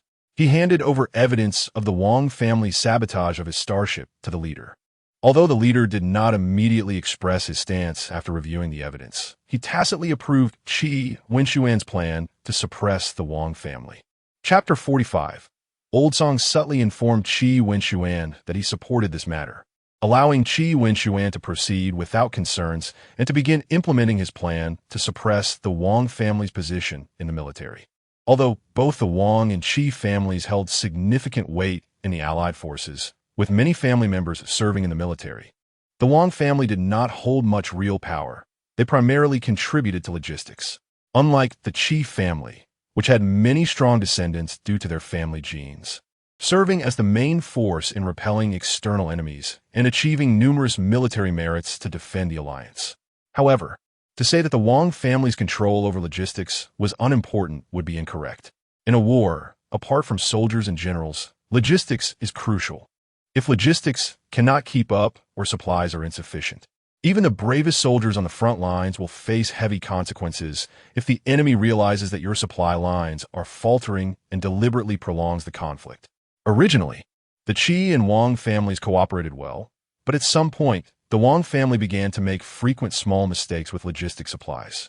These minor errors were not enough to be considered negligence, but they were fatal for the soldiers on the battlefield. Wenxuan's expression darkened. It was reminiscent of the battle 8 years ago when Yi Qian turned the tide. Half of the mental energy potions were ineffective, nearly leading to the annihilation of the Allied forces. The original commander of that battle was a descendant of the Qi family, but he had to relinquish command due to a mental breakdown before Yi Qian arrived to provide support, and command was handed over to a Wang family officer. If that Wang family officer had not used his authority to temporarily call on another batch of potions from the Chao family's pharmacy, even Yi Qian's arrival would not have saved them from inevitable defeat. The Wang family was truly foolish, disregarding the lives of the alliance's people for power, colluding with the Chao family blinded by wealth, just to weaken the Qi family's influence in the military. 4 hours quickly passed, and Mingshu turned off the heat for the simmering rib soup 1 minute before the countdown ended. As soon as the countdown finished, the staff came on stage to move each contestant's dishes to 10 empty tables on the stage. The competition was fair, with each contestant provided their own empty table. Next came the tense tasting session for the judges. Since the staff wore identical uniforms and served the dishes in a random order, neither the contestants nor the audience, including the judges, knew which dish belonged to whom. The only information available was the names of the dishes. The judges were very professional, tasting each dish with great attention to detail.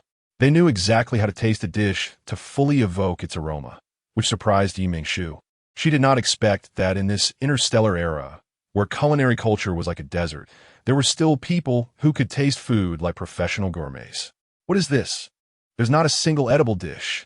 An old man with a grizzled beard took a sip of the unknown soup and immediately scrunched his face in disgust, making others curious just how bad it tasted. A middle-aged man beside him also took a sip out of curiosity, but he simply frowned slightly, not contorting his face like the old man. The man said to the bearded elder, "Old Song, I don't think this soup is unpalatable." The elder, referred to as Old Song, mockingly replied, "You young ones have never tasted real delicacies, so you naturally can't distinguish what true gourmet food is."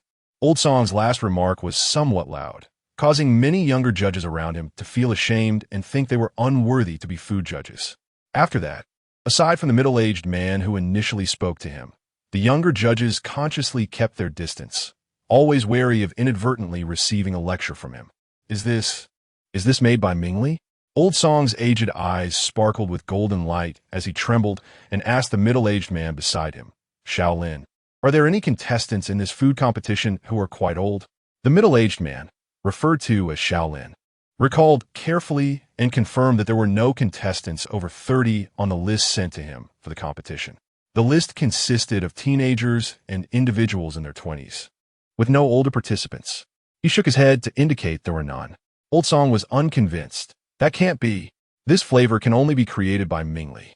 I need to ask the competition organizers." Shaolin quickly held him back. "Old Song, this is a competition. Let's at least wait until it's over and the scores are announced."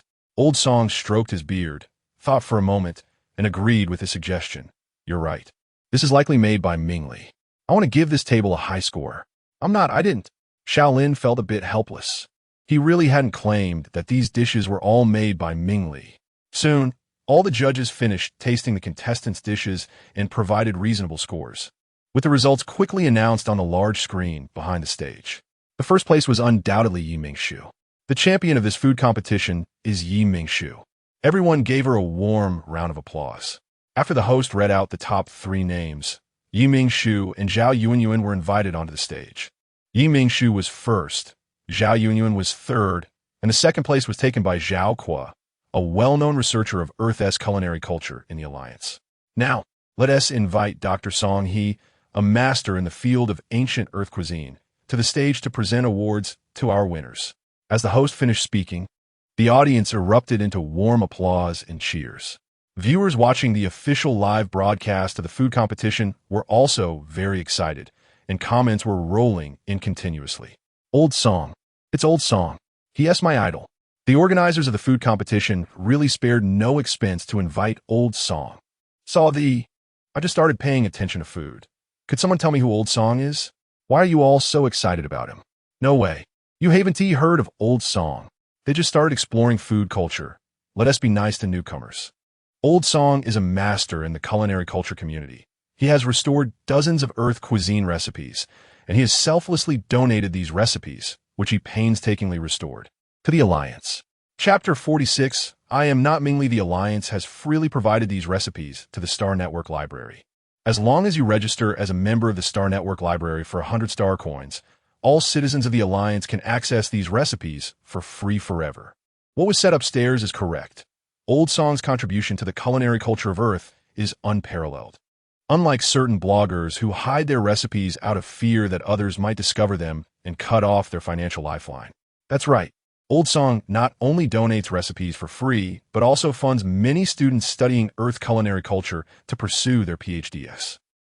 In the Star Network live broadcast room, netizens were chatting enthusiastically, and the final competition scene of the culinary contest was also bustling with excitement.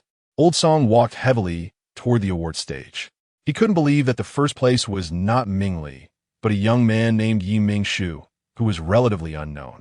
He was even more shocked that there was truly no one named Mingly participating in this competition. As Old Song walked closer, his eyes widened in surprise. Standing in the champion's position on the podium was really not Mingly, with the same dark hair and deep blue eyes as Mingly. This was clearly a younger version of her. Old Song quickened his pace towards the podium, and the trophy-bearing hostess behind him struggled to keep up with the nearly 50-year-old man. Old Song couldn't care less that this was the finals. He ignored the many viewers watching live and shouted directly at Mingshu with his weathered voice. Mingly, the host couldn't stop him in time.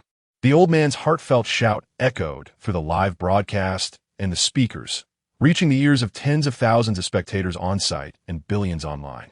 The noisy crowd gradually quieted down, all eyes fixed on the old man and the young woman on the award stage, afraid to blink lest they miss something important. The host was sweating nervously, realizing that the current situation was beyond his control as a small host. He hoped Old Song wouldn't say anything shocking again. Unfortunately, he forgot that such moments often lead to the worst outcomes. Sure enough, the next second, Old Song said something astonishing. Mingly, where have you been all these years? Haidang and I have been looking for you for over 30 years. How could you be so cruel as to not let us know a single thing? Mingshu looked at the tearful old man, feeling a pang of sadness in her heart. She didn't know if she told him about Mingli's passing, whether he could bear it. After much contemplation, Mingshu decided to tell the truth. She softly said, I am not Mingly. Everyone watching the competition at that moment saw the beautiful woman with black hair and dark eyes gently part her red lips, her deep blue eyes tenderly gazing at the gray-haired old man. Mingly was my grandmother, who has passed away, and I am her granddaughter, Mingshu. Already passed away? The old man found it hard to believe the news of his friend's passing, his voice suddenly softening. She really was cruel, not willing to tell me and hiding even a little news. Death is a natural part of life. My grandmother left peacefully. Please don't be too sad. Mingshu comforted him softly. After a long while, Old Song looked at Mingshu with his wise yet weathered eyes again.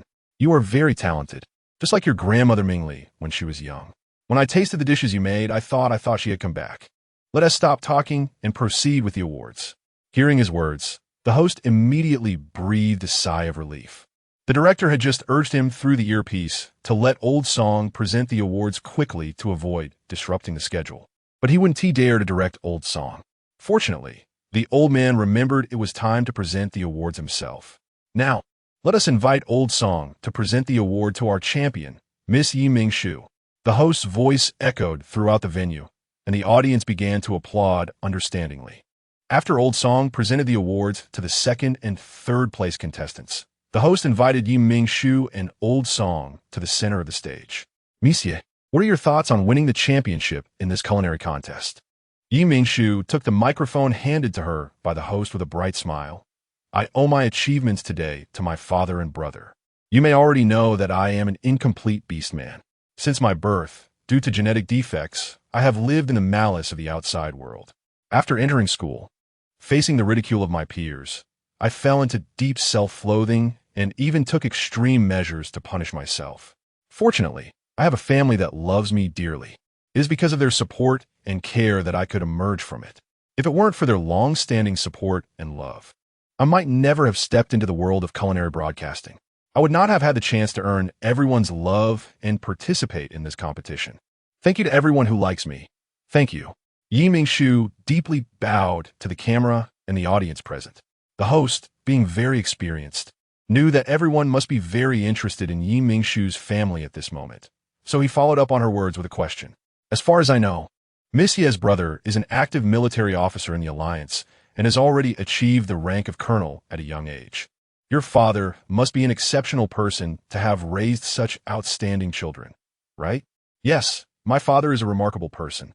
He has made outstanding contributions to the Alliance and has always been my idol. The host immediately followed up with another question, making outstanding contributions to the Alliance. I believe we must have heard of his name. Would Miss Yi be willing to share? As soon as the host finished speaking, Mingshu's smile grew even brighter. But what she said next shocked everyone, and a small part of the audience showed expressions of anger. Of course, my father is the youngest general in the history of the Alliance, Yi Qian, and was once the most talented mecha designer in the Capital Military District. His talent in mecha is unmatched.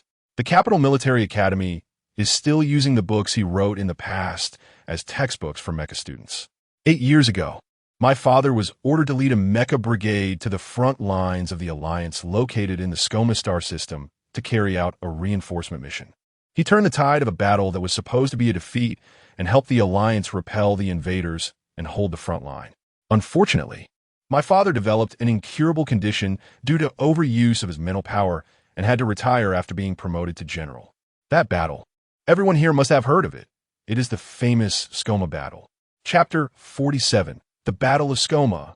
Yi Ming's words stirred up a storm, and the audience present and the netizens in the live stream room instantly erupted with excitement, countless memories of the Battle of Skoma flooding their minds. Of course, with the Battle of Skoma being brought up again, related matters were also recalled by the citizens of the Alliance, including the Chow family's spirit medicine forgery incident. My God, it turns out General Yi was the one who reversed the tide of the Battle of Skoma.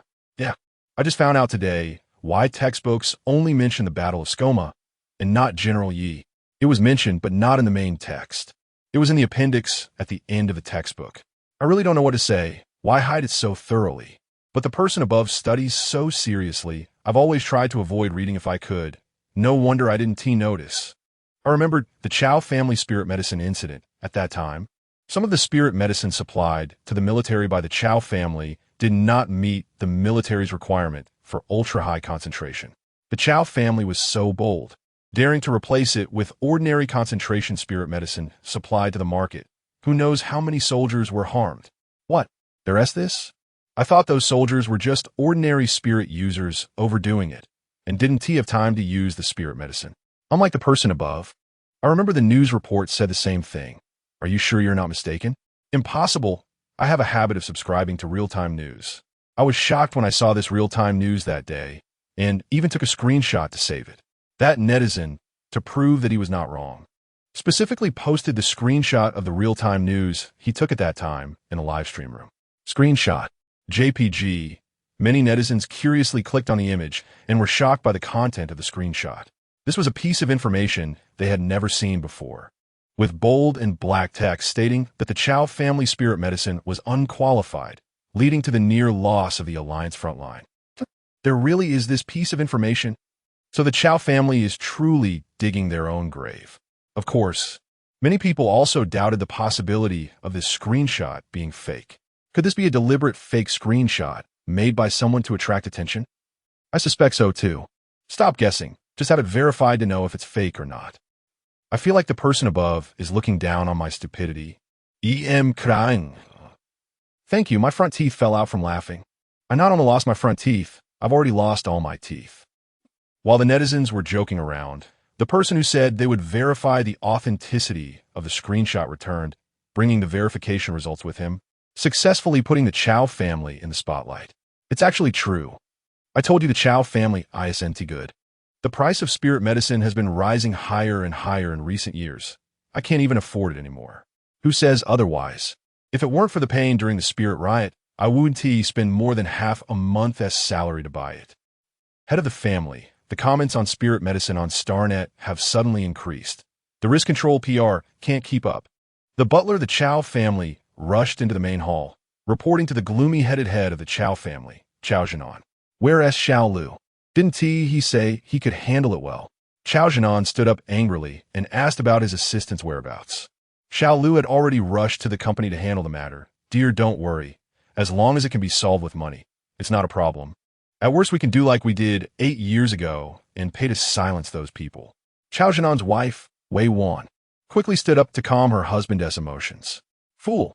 Chao Zhenan angrily waved Wei Wan's hand away, his disdainful gaze piercing deeply into Wei Wan's heart.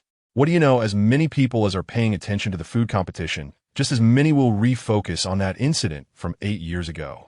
Do you think it's still as easy as it was 8 years ago to erase all related information and then pay to silence the victims' families? Chao Zhenan glanced at Wei Wan, whose face looked bad, and continued, I should have listened to your suggestion to spend money for peace.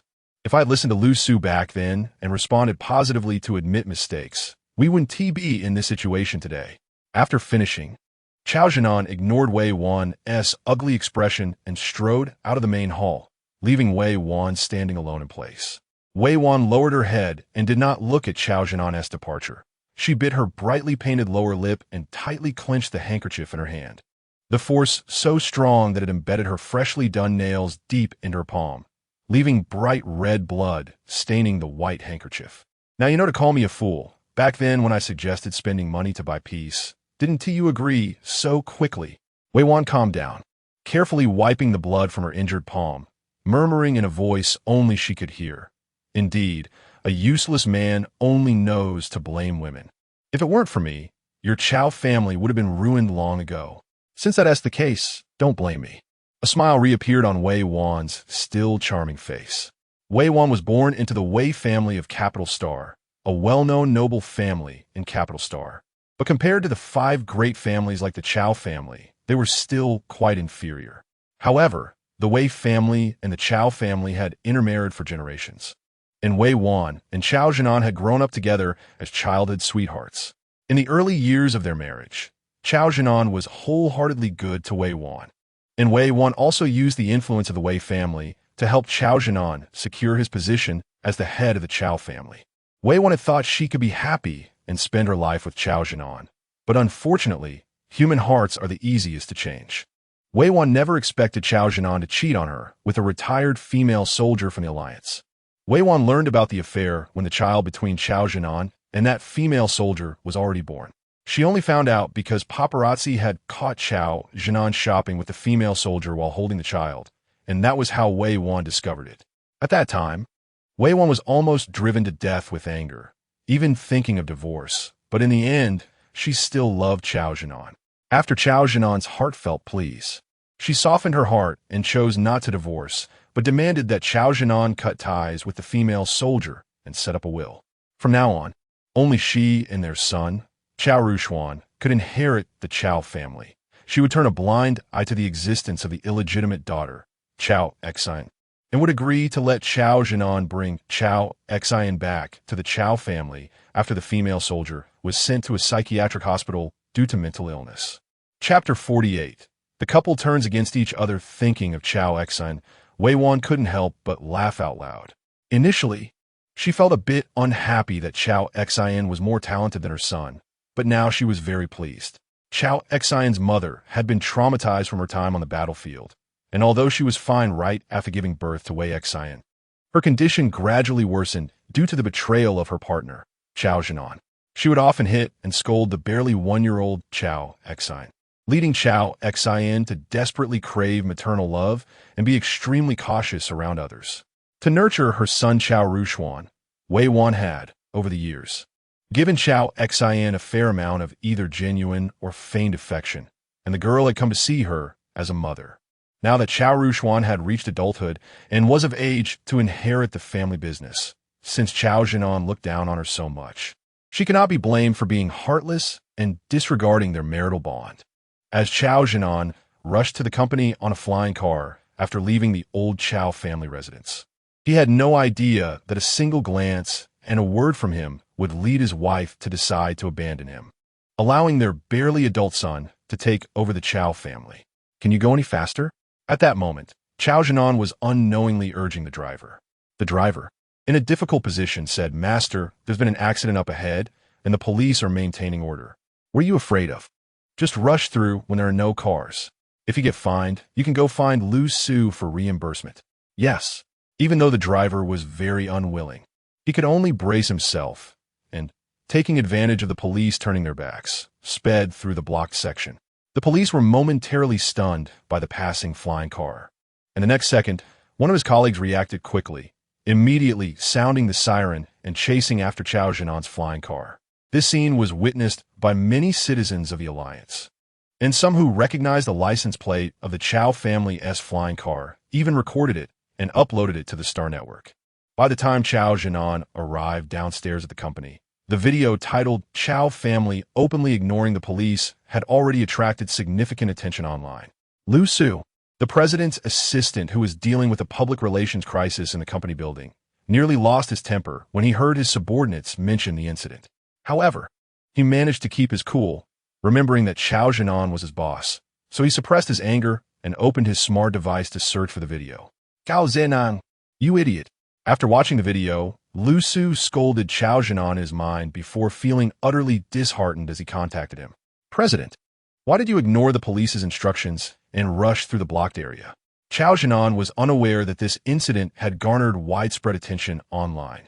At that moment, he was in the elevator, and upon receiving Lu Su's communication, He dismissed it. I was in a hurry to handle the drug issue at the company. It's just a blocked road. Don't be so nervous. Just remember to reimburse the driver for the fine. Lu Su felt a deep sense of helplessness as he held his smart device. Dealing with such a foolish boss really was the worst luck he had ever encountered. Due to the strong reaction caused by Yi Mingshu's words, the director had to tell the host in the earpiece to end her interview with him early and hurriedly invite both Yi Mingshu and Old Song off the stage.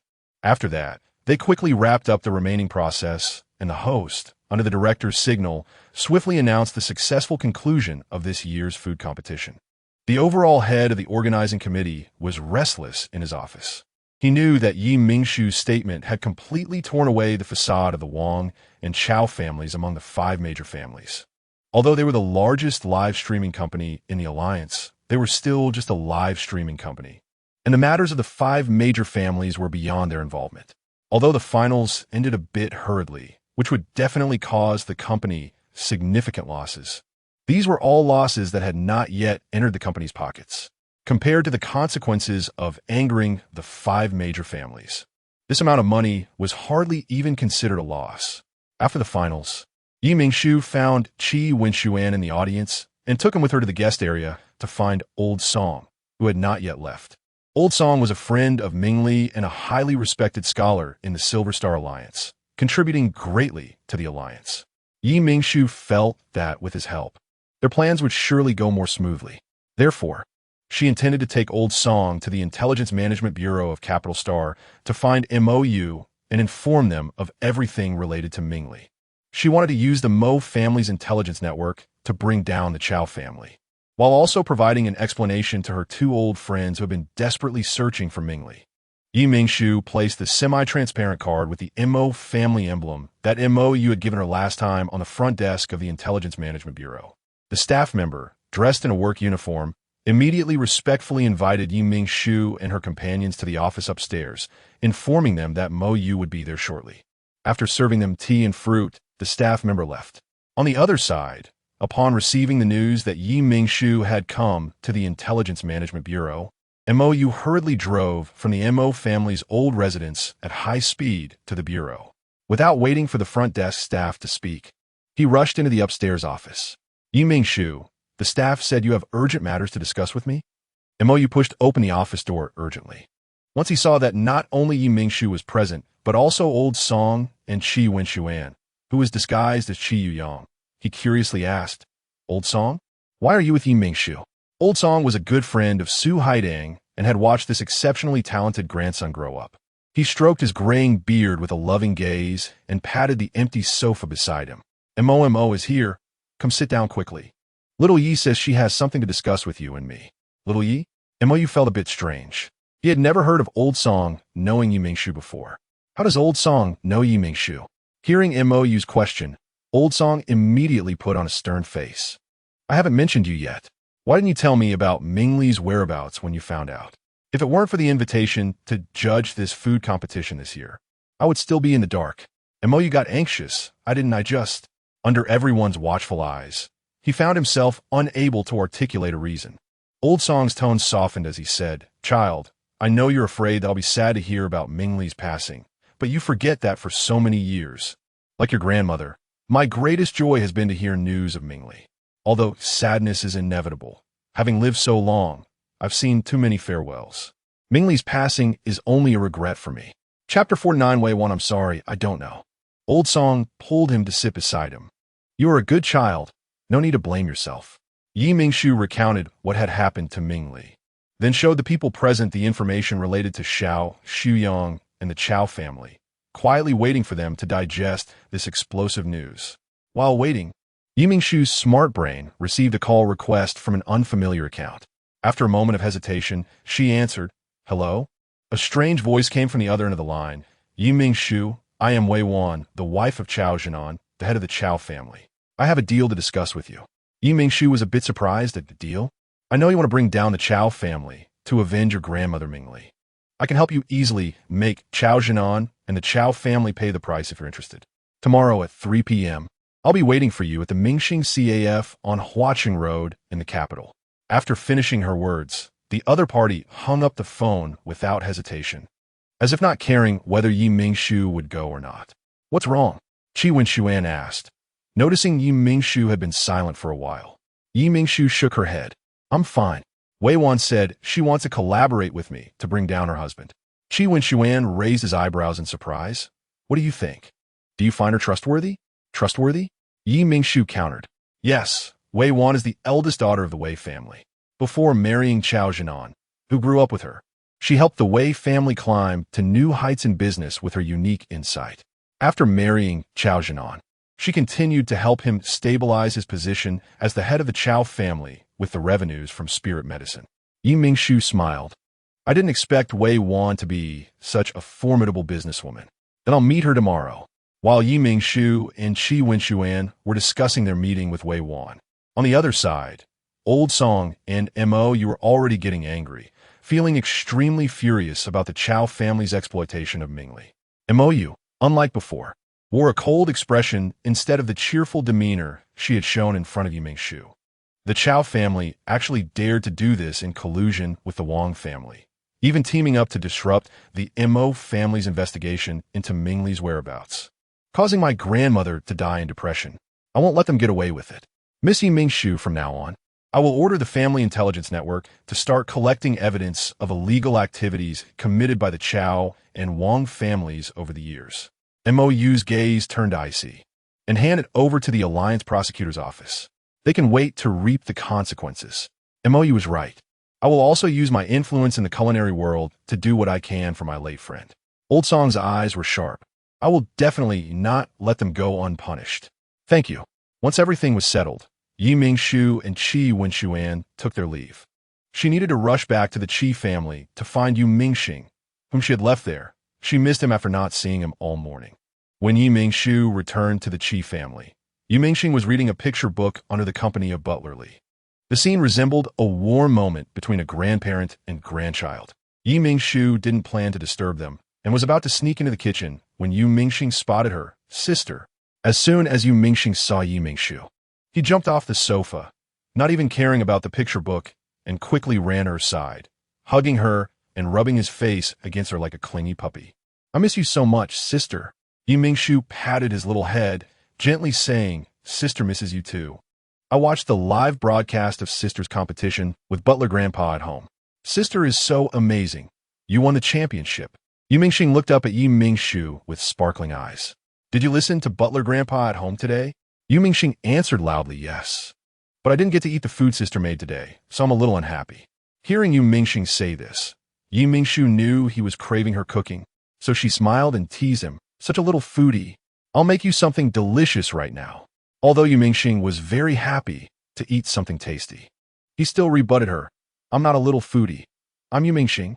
Yes, you're the cutest Yu Mingxing. As Yi Mingshu spoke, she walked toward the kitchen. It was already 11 p.m., and theoretically, she shouldn't eat anymore. But seeing Yu Mingxing's eager eyes, she instantly wanted to satisfy him. Yi Mingshu decided to make something easy to digest. Soft and flavorful 8 treasure porridge would be suitable, and whatever was left over tonight would be perfect for breakfast tomorrow. Fortunately, the kitchen had all the ingredients she needed: glutinous rice, black rice, peanuts, red dates, red beans, and kidney beans. Since there are no lotus seeds in this world, she decided to leave them out this time. She washed all these ingredients one by one and pitted the red dates. The best formula Yi Mingshu had concluded after multiple attempts was 120 g of glutinous rice, 50 g of black rice, 30 g of peanuts, 30 g of red dates, 30 g of red beans, and 30 g of kidney beans. The 8 treasure porridge made with this formula would be thick, creamy, soft, and sweet. All the ingredients, except for the red dates, should have been soaked in clean water for 2 hours beforehand. But since Yi Mingshu was in a hurry, she planned to use a pressure cooker. She placed all the ingredients into the pot, added an appropriate amount of water and rock sugar, and stewed it for 40 minutes. Xing, come help sister bring the porridge to the living room.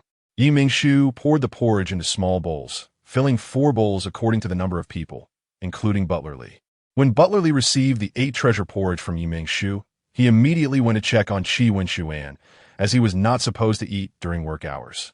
Qi Wenxuan understood Yi Mingshu's good intentions, so he nodded at Butler Li. Uncle Li, you should try it too. Shushu's cooking is excellent. Thank you, Second young master. Miss Yi. Butler Lee took a sip of the 8 treasure porridge and immediately widened his eyes, exclaiming, Miss Ye's cooking is truly amazing. Yi Mingshu smiled. As long as it suits Uncle Lee's taste. After Yu Mingxing finished the porridge, Yi Mingshu took him for a short walk to help with digestion, then brought him back to his room to rest. The next day, Yi Mingshu got up early, accompanying Yu Mingxing to ride horses at the racetrack for a while. At 2 p.m., she left and arrived at the Mingxing CAF on Huaqing Road at 3 p.m., as Wei Wan had said. This time, she didn't bring Yu Mingxing with her. She feared that if the other party had ill intentions, she wouldn't be able to take care of him. She also declined Qi Wenshuan's company and went to the agreed location alone. When Yu Mingshu arrived at the CAF, there was only one elegantly dressed woman sitting inside. She knew that woman must be Wei Wan. Chapter 50. The deal is made at this moment. Wei Wan also noticed her gaze following her until she sat down in front of her. Wei Wan carefully examined the unexpectedly young woman, who had long black hair casually draped down and deep blue eyes that seemed to see through her soul. Wei Wan, with her lips painted in bright red lipstick, smiled alluringly at Yi Mingshu. I've heard so much about you, Miss Yi. Hello, Miss Wei. Yi Mingshu smiled back, and after their meeting, she had no doubt that this woman truly wanted to get rid of her husband, Chao Zhenan. Wei Wan was genuinely determined to help her son rise to power. She had completely let go of her love for Chao Zhenan and transformed back into the once dominant heiress of the Wei family, rather than the gentle and family-oriented matriarch of the Chao family. Yi Mingshu was not one to beat around the bush and directly asked, What deal are we talking about? Wei Wan smiled with satisfaction. She was pleased with Yi Mingshu's straightforward style. I will help you get rid of Chao Zhenan, and when my son, Chao Rushuan, takes over as the head of the Chao family, I will have him give up the exclusive production rights of the mental strength potion and hand over the formula to the alliance. Yi Mingshu's expression stiffened as she stared at Wei Wan's stunning face. That's quite a big deal. What can I do for you, or what do you want from me? I like smart people like you. Wei Wan smiled with satisfaction. I want all the evidence you have regarding the Chao family's illegal activities. Yi Mingshu smiled and said bluntly, Miss Wei, don't be too greedy. What? Are you reluctant? Wei Wan said somewhat unhappily. She had already promised to help her take down the Chao family's mental strength potion, a pillar industry, yet she couldn't even part with a bit of information. It's not that I'm reluctant, but this evidence involves not just the Chao family. It is also deeply entangled with the Wang family. If you really want this information, it's possible, but you must be prepared to go against the Wang family. Wei Wan's expression momentarily blanked. She did not expect the Chao family to be so deeply connected with the Wang family. She had thought that the relationship between the Chao and Wang families was only due to Chao Zhenan's second sister, and that it was a minor connection compared to the deep-rooted ties between the Wei and Chao families. Wei Wan gritted her teeth, still not daring to take the risk of offending both the Chao and Wang families. Then what do you want? I can't help you take down Chao Zhenan for nothing. You're joking, Mississippi. I never intended to take down the head of the Chao family, Yi Mingshu said with a wicked smile, nonchalantly adding, What I want from the beginning is simply to see the Chao family fall from grace and never recover. Wei Wan gasped, her eyes wide as she looked at the arrogant young woman before her voice trembling. You have quite the audacity. The Chao family is one of the 5 great families of the Alliance, and it can't just be taken down at will. Yi Mingshu chuckled lightly. Then why is Miss Wei afraid? Afraid? Wei Wan questioned herself. Yi Mingshu was right. She was indeed afraid, though she was unclear why. But when she met Yi Mingshu's eyes, she couldn't help but envision the scene of the Chao family's downfall. Wei Wan exhaled and composed herself. I won't stand by and watch the Chao family perish. Then what can you do? Yi Mingshu asked with a smile. Yes. What could she do? I can't do anything, Wei Wan deflated. I underestimated you, and I apologize for my recklessness. Yi Mingshu did not respond, quietly observing her. I only want to use the formula for the mental strength potion to exchange for a lifeline for the Chao family. I hope you can show mercy and not completely wipe out the descendants of the Chao family. Yi Mingshu found it somewhat amusing. Miss Wei, you misunderstand. We live in a society governed by law. A complete wipeout won't happen. As long as the Chao family's descendants can prove themselves and show they weren't involved in any illegal activities, they won't face any consequences. The Alliance's laws won't punish them. Wei Wan didn't know how to refute her. She was indeed right. Was it possible that she could do nothing? No, it couldn't be.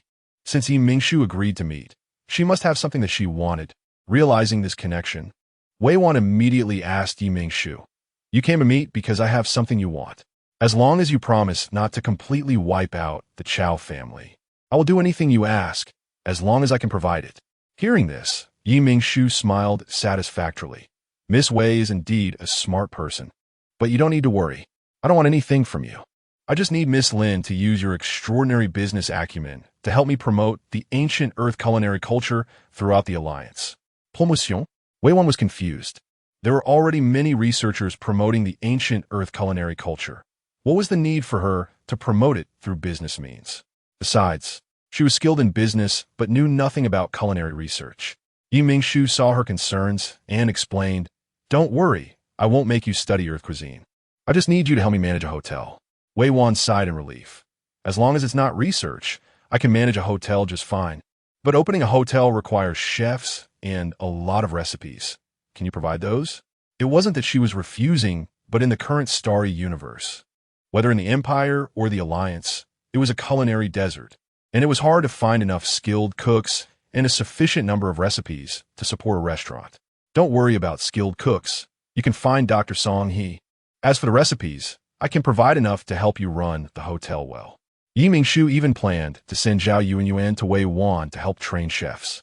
I can do whatever you say, Wei Wan thought of her son. But I hope Miss Yi can be lenient with my son, Chao Rushuan, when dealing with the Wang family in the future. That incident was forced upon him by his father, and it wasn't. Mingshu raised her hand to stop her. I know that although Chao Rushuan didn't intend to harm the young marshal, he almost lost his life because of him. Even though I am his girlfriend, I can't forgive Chao Rushuan on his behalf. I believe the young marshal won't intentionally do anything to Chao Rushuan because of this incident. With Mingshu saying this, even if Wei Wan wanted to add something, she could only remain silent, hoping that Qi Wenshuan would show leniency towards Chao Rushuan. Considering her help to Mingshu, with the deal made, Wei Wan left, and she needed to contact Old Song to find a few capable chefs. Chapter 51, Chao Rushuan watching Wei Wan leave. Mingshu picked up her smart device to contact Zhao Yuanyuan. At that moment, Zhao Yuanyuan was at the hotel accompanying Zhao Xinlan to watch cartoons. Seeing Mingshu's call, she immediately picked up. "Sister Blogger, what can I do for you?" Mingshu directly expressed her intention to hire her to help train chefs, and as expected, Zhao Yuanyuan readily agreed. After hanging up, Zhao Yuanyuan felt delighted that she was able to help Mingshu, but soon after, she regretted agreeing to help train chefs.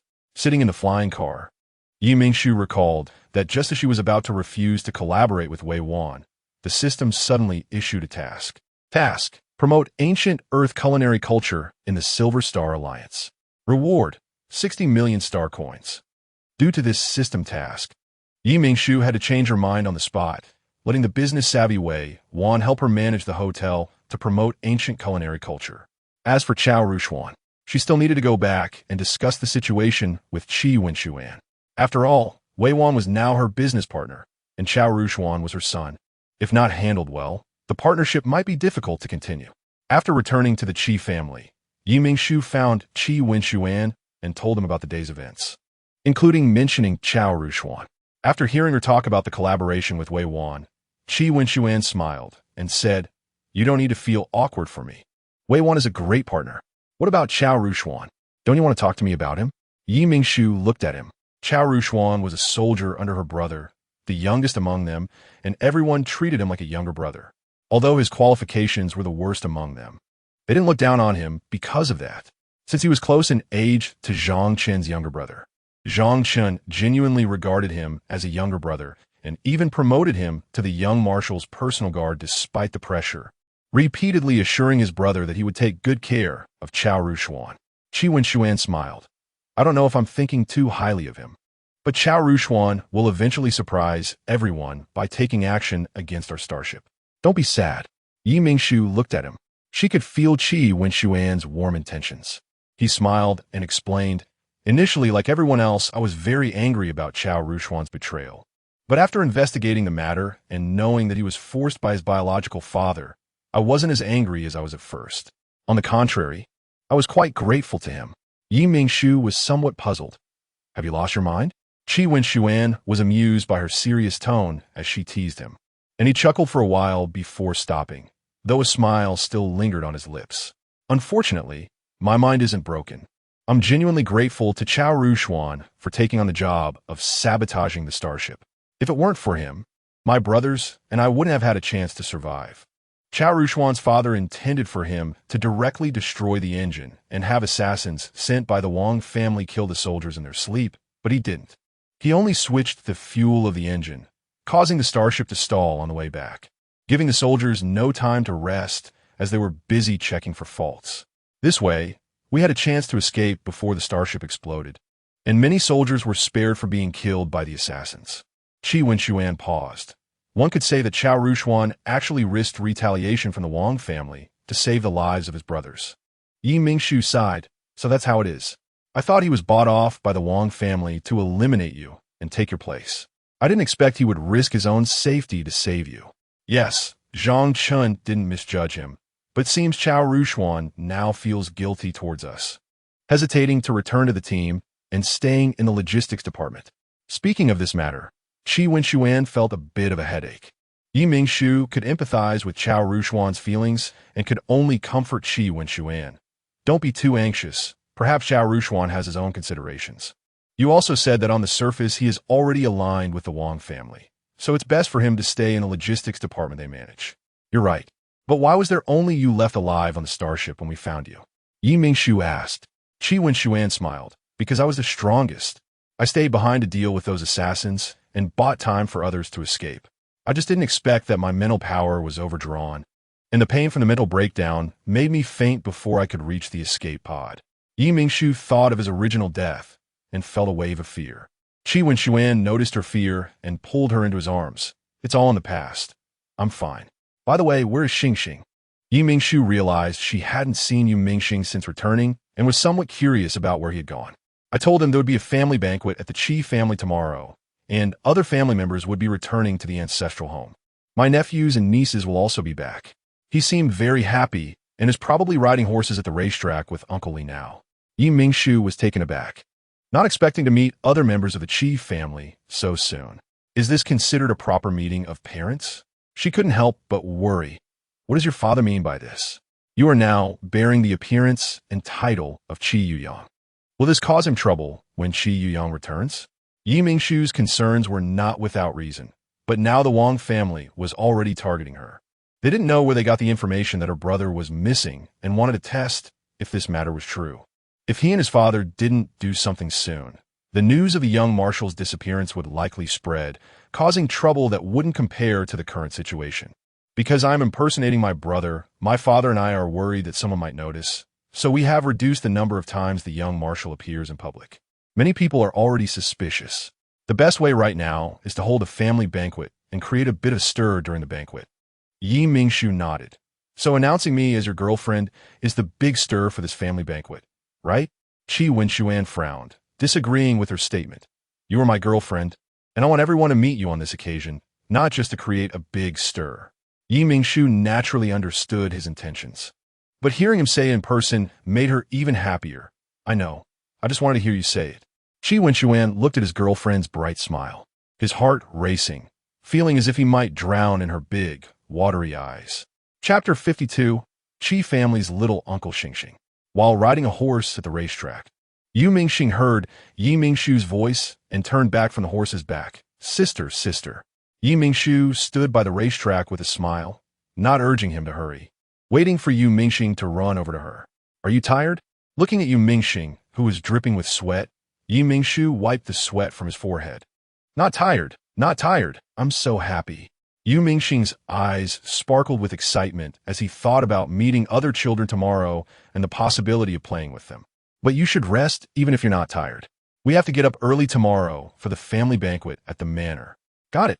Mingxing obediently held Mingshu's hand, and the two of them walked slowly under the streetlights. They hadn't walked long when they ran into Wen, who had come out to look for them. Shoo shoo. Wen was holding two coats and quickly walked over to drape them over Yi Mingshu and Yu Mingxing. Yi Mingshu wanted to help Yu Mingxing put on his coat, asked him, "Aren't you handling documents? Why are you out here?" Qi Wenshuan smiled. "I can handle them tomorrow, but I couldn't stop thinking about you both, so I came out to find you." The three chatted together and soon returned to their residence.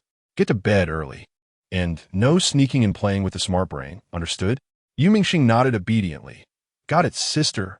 After reminding Yu Mingxing, Yi Mingshu returned to her room, took a hot shower, and fell into a deep sleep. The next morning, when Yi Mingshu came downstairs, Yu Mingxing was already sitting in the dining room, eating the bread Yi Mingshu had made and drinking milk, while Qi Wenshuan was sitting at the table handling documents. Yi Mingshu greeted them. "Good morning." "Good morning, sister." Yu Mingxing's mouth was full of bread, making his words unclear. Qi Wenshuan looked up and smiled at her. "Let's eat breakfast first. After breakfast, we'll set off." Soon, the three of them boarded the flying car, heading to the manor. Meanwhile, Qi Yuanyang's little uncle, Qi Xiaoyu, was patiently waking his daughter up. "My lovely little sweetheart, today I had the chef make your favorite fried egg sandwich." Qi Xiaoyu gently patted her little head. "Daddy, I don't want to get up," the girl said, rubbing her eyes and yawning. Qi Xiaoyu chuckled. "But you've already woken up, my little sweetheart." The girl paused for a few seconds after hearing her father's words, then buried her head in the blanket, feeling hopeless. Qi Xiaoyu reached out to pat her head, speaking gently. "Today is the family banquet specially organized by your second uncle. You'll get to see your most admired brother Yuanyang there. Are you still deciding not to go?" The little girl suddenly lifted her head from the blanket. "Is brother Yuanyang going to? Then I want to go. Then hurry up and get up for breakfast." Yu Mingxing followed Yi Mingshu down from the flying car, tightly clutching her hem, feeling a bit nervous as he looked at the magnificent manor before him. Yi Mingshu sensed his nervousness, lifted his hand, and comforted him. "Don't be afraid."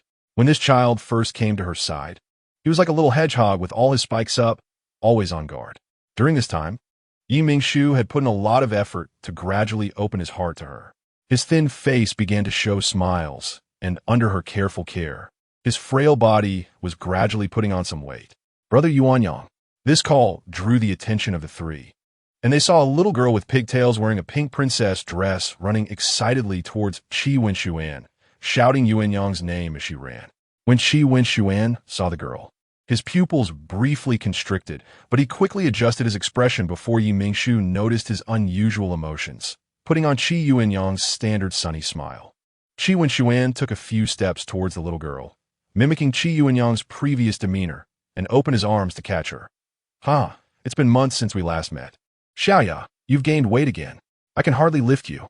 The little girl felt shy from Qi Wenshuan's words, her face turning red as she buried it in his embrace. "Brother Yuanyang, you mock me again. I'm not playing with you." Seeing the shy little girl, a bittersweet emotion spread in Qi Wenshuan's heart, but constrained by his current identity as Qi Yuanyang, he could only force a sunny smile. "How could brother mock Xiaoya? Xiaoya is so cute. I like you too much." Yi Mingshu didn't know why, but every time Qi Wenshuan had to pretend to be Qi Yuanyang and forced a smile, she could always perceive the sadness hidden beneath that sunny smile. Yi Mingshu's eyes were filled with pity. She wanted to shout to everyone that he was not Qi Yuanyang. He was Qi Wenshuan. He was not anyone's shadow. He was an independent person. He should have his own life. His contributions to the alliance were no less than those of his brother Qi Yuanyang. He deserved to be admired by everyone in the alliance. Just like the young marshal Qi Yuanyang, he should also have his own honor. But Yi Mingshu knew she couldn't, at least not yet. She tried to suppress the emotions in her heart, holding Yu Mingxing's hand and walking to Qi Wenshuan's side, gently placing a hand on his shoulder. The warmth from her palm gradually calmed Qi Wenshuan, and the bitterness in his heart slowly dissipated. "Brother, who is this sister?" Qia, sensing someone approaching, lifted her head from Qi Wenshuan's embrace and met Yi Mingshu's eyes. Those eyes were clear and bright, but Qia felt a sense of pity from them. Moreover, this pity seemed to be directed at brother Yuanyang. Qia couldn't understand why her amazing brother Yuanyang would be looked at with pity by someone. "This is brother's girlfriend." Qi Wenshuan stood up to greet his approaching little uncle, Qi Xiaoyu, and introduced Yi Mingshu. "Uncle, this is my girlfriend Yi Mingshu. I've heard from your dad that you found an excellent girlfriend. Today, seeing you in person, she really is extraordinary, Qi Xiaoyu said with a smile. Then greeted Yi Mingshu. If you don't mind, can I call you Xiaoyi? I'm Yuanyang's little uncle, Qi Xiaoyu. From now on, just call me uncle along with Yuanyang. Yi Mingshu smiled brightly and responded gracefully. Hello, uncle.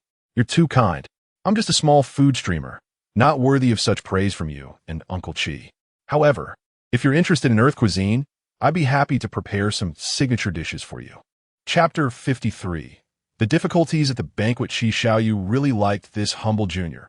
I heard you won the championship in the culinary competition organized by the official and the platform. This achievement is of great significance to the culinary world and the Alliance right now. Yi Mingshu raised his eyebrows, maintaining his smile. Uncle, you're right. The culinary arts on Earth are indeed of great importance to the Alliance. Let's not talk too much. Let's hurry inside. We shouldn't keep second brother waiting. Qi Xiaoyu picked up his daughter Chia and walked in. Chia leaned on her father's shoulder, her bright eyes fixed on the tightly clasped hands of Qi Wenshuan and Yi Mingshu. She just heard that sister say she was the champion of the culinary competition. So can she often go to this sister's place, as Yu Yang's little sister, to enjoy delicious food? Thinking of the delicious Earth cuisine, Chia's mouth was watering. She was so greedy. Her favorite sandwich suddenly didn't seem that appealing anymore. Daddy, does that mean I can often go to Uncle's house to eat the food that Sister Yi makes? Chia whispered in her father's ear, surprised by his daughter's thoughts. Qi Xiaoyu couldn't help but chuckle and lean closer to his daughter's ear, whispering, You can ask Sister Yi if she is willing. And remember to be a bit more polite to your brother Wenshuan when you see him in the future. Don't be rude like before. Chia didn't understand why her dad suddenly wanted her to be polite to Qi Wenshuan, but she obediently nodded. Daddy, I understand. I was too young and didn't know better before. I should have said that about brother Wenshuan. I will find a chance to apologize to him. I hope he won't be mad at me. The banquet was held at a manor owned by the Qi family, which was also one of the most beautiful estates on Capital Star. When Qi Wenshuan arrived at the banquet, his father Qi Shaoling was already there. Seeing Qi Wenshuan and the others, his father nodded as a greeting and then signaled for Qi Wenshuan to come over and host the guests with him. Although this was called a family banquet, quite a few people from the other 5 major families were present. Yi Mingshu felt that this was more like a disguised press conference, just to prove that the young marshal was doing well. Xiaoyi, don't take it to heart. Second brother has always been this way. Qi Xiaoyu comforted Yi Mingshu, worried that she might feel upset. Yi Mingshu understood Qi Shaoling's reasons for acting this way and didn't take it to heart. Thank you for your concern, uncle. I understand. Qi Xiaoyu nodded with a smile and then turned to the boy who had been following Yi Mingshu. I wonder what your relationship is with Xiaoyi? Not having time to introduce him earlier, Yi Mingshu said, His name is Yu Mingxing, and he is my brother's adopted son. His father was a colonel in the Alliance, but he has passed away due to illness. Yi Mingshu patted Yu Mingxing's little head. Qi exclaimed, Your dad is amazing. Yu Mingxing was startled by her sudden shout and forgot to speak, staring at her blankly. Xiaoya, don't scare the little friend, Qi Xiaoyu said. After learning about Yu Mingxing's background, his gaze towards him changed, carrying a hint of respect. Your father is very impressive. Hearing her father complimenting Yu Mingxing, Chia immediately realized she had overreacted and quickly apologized to him. I'm sorry, I didn't mean to scare you. I was just too excited. Chia admired military personnel, just like her father. Yu Mingxing knew she genuinely thought his father was impressive, and he shook his head. No need to apologize. Thank you. Yu Mingxing turned to Qi Xiaoyu. Thank you too, uncle. My dad would be very happy to hear you speak so highly of him. Looking at this well-behaved and sensible little boy, Qi Xiaoyu couldn't help but feel fondness, but thinking of his deceased father. A hint of sadness crossed his eyes. You're a good kid. Grow up well and become someone like your father. Seeing her father patting Yu Mingxing's head, Qi also reached out to hold Yu Mingxing's hand. Daddy is right. You are a good kid. Qia's innocent words made Qi Xiaoyu and Yi Mingshu laugh. Minmin, look, that's the young marshal's girlfriend they were talking about. On the other side of the banquet, a lavishly dressed girl was surrounded by people. Upon hearing her companion's words, the girl turned to look at Yi Mingshu. After seeing Yi Mingshu's appearance, the girl frowned, clearly displeased. So it's her. She's not that great looking. The girl surrounding her immediately echoed. Yeah, she's not even half as pretty as Minmin. I heard she comes from an ordinary family, just an ordinary citizen of the Alliance. I don't know how the young marshal could like her. If you ask me, the young marshal should like a girl like Minmin, someone from a good family and good-looking. The girls criticized Mingshu, not forgetting to lavish praise on the girl in the center. The girl listened contentedly to her friend's compliments while looking at Mingshu with a hint of disdain. Minmin, should we go over and give her a hard time? One girl suggested. Minmin thought this idea was great, so she led her group over to Mingshu. Mingshu had long since someone was watching her. But when she realized it was just a group of young girls, she didn't take it to heart and focused on chatting with Qi Xiaoyu. Xiaoyi, you don't know, my daughter is usually the most mischievous. I don't know what happened today. Meeting Xingxing made her turn into a sensible big sister. Qi Xiaoyu chatted happily about his daughter, but was interrupted just a moment later. Uncle Qi, Minmin greeted Qi Xiaoyu sweetly. It's Miss Wang Min from the Wang family. What brings you here? Mingshu clearly saw that Qi Xiaoyu's smile faded significantly when he saw Minmin, but the girl named Wang Min seemed oblivious, continuing to chat cheerfully with Qi Xiaoyu. After greeting each other, Wang Min immediately looked at Mingshu with an arrogant expression. This lady looks unfamiliar. She shouldn't be a young lady from a prominent family on Capital Star, right? Saying this, Wang Min looked Mingshu up and down, her gaze full of disdain, as if she were examining some inferior product. As the younger uncle, Qi Xiaoyu was naturally the first to stand up for Mingshu. Speaking coldly, this young lady's name is Mingshu. She is the champion of this year's Alliance culinary competition and also the young marshal's girlfriend. Hearing the words the young marshal's girlfriend, Wang Min, who had always admired Qi Yuyang, couldn't hold back any longer. Ignoring Qi Xiaoyu's presence, she immediately spoke in a mocking tone. The champion of the culinary competition, the young marshal's girlfriend? That must be a rumor. How could a young marshal possibly be interested in a girl from an ordinary family? Chapter 54. My family background is quite ordinary. Wang Min suddenly raised her voice in excitement, causing many people around her to stop talking and glance over. Because the banquet venue was large, Qi Shaoling and his son Qi Wenshuan, who were on the other side, had not yet heard the commotion. Mingshu remained calm in the face of Wang Min's mockery and asked her in a steady tone, Miss Wang, do you think my achievements are worthless? Wang Min answered without hesitation, of course.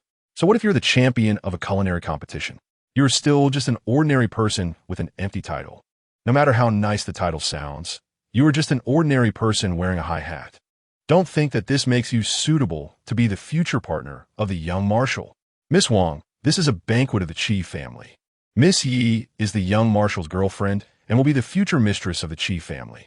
Please be mindful of your words. Qi Xiaoyu's face had already shown obvious signs of anger. Hearing Qi Xiaoyu's words, Wang Min looked wronged.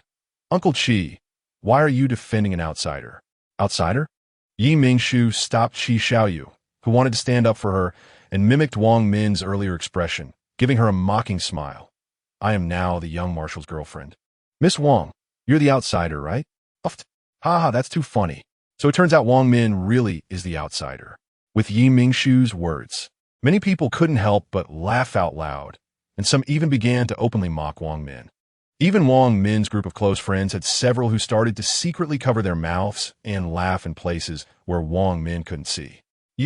Wang Min, who had been the apple of the Wang family's eye since birth, had never experienced such humiliation.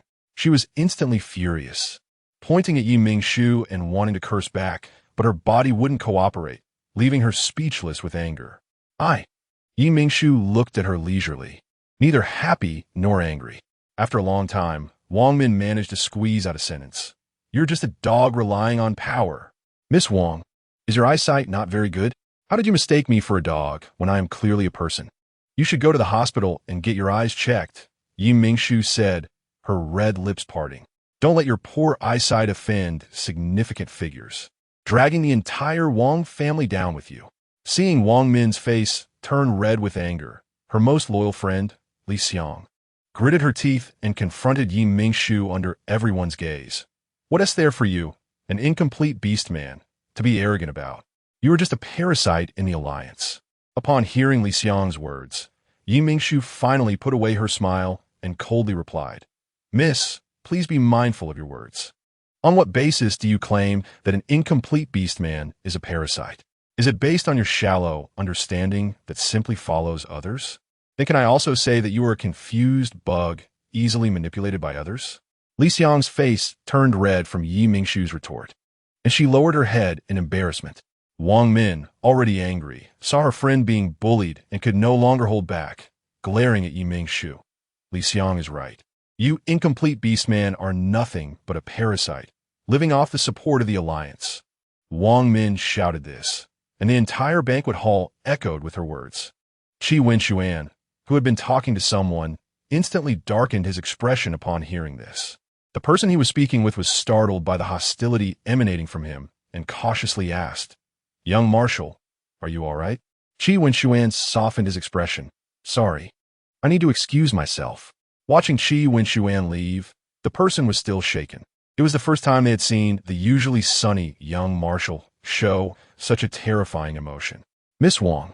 Wang Min saw the entire venue quiet down because of her words and felt an uncontrollable sense of pride. Upon hearing her crush's voice, she immediately turned around in joy, only to see him with an icy expression. Qi Wenxuan coldly said to her, Do you know who invented the mechas used by the Alliance military to combat the powerful interstellar Zerg? Wang Min really couldn't answer this question. Looking at Qi Wenxuan's cold expression, she swallowed and shook her head. I don't know. Qi Wenxuan continued with a cold face. The greatest contributors to mecha invention are the incomplete beastmen you speak of, Miss Wang. Qi Wenxuan's words not only made Wang Min disbelieve, but many guests present also found it hard to believe.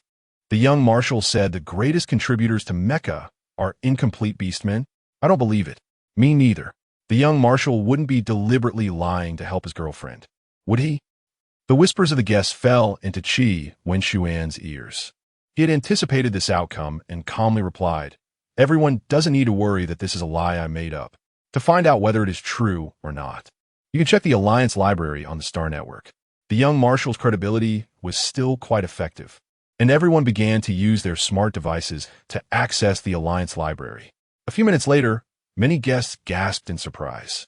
It's true. What the young marshal said is true. Moreover, 2/3 of the research team for the mechas are incomplete beastmen. Not only that, but the first pilot to operate the completed mecha was the famous General Yi Qian. As the guests continued to discuss this news, Qi Wenxuan walked up to Yi Mingshu and Qi Xiaoyu. Qi Wenxuan respectfully said to Qi Xiaoyu, Uncle, thank you for standing up for Shu just now. We are all family now, so it is only right. Qi Xiaoyu nodded. You don't need to stand up for me. I can handle it. Yi Mingshu smiled at him. Qi Wenxuan shook his head and held her hand. This is what I should do.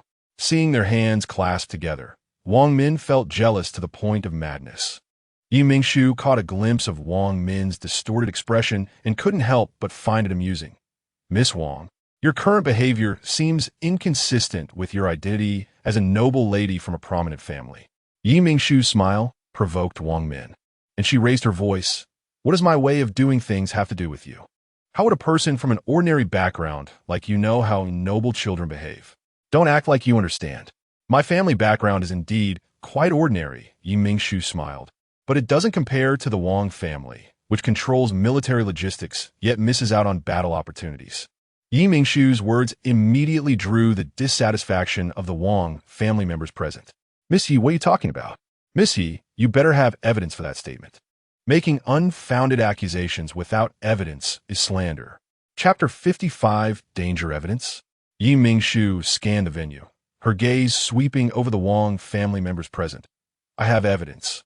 But do you really want me to present it now?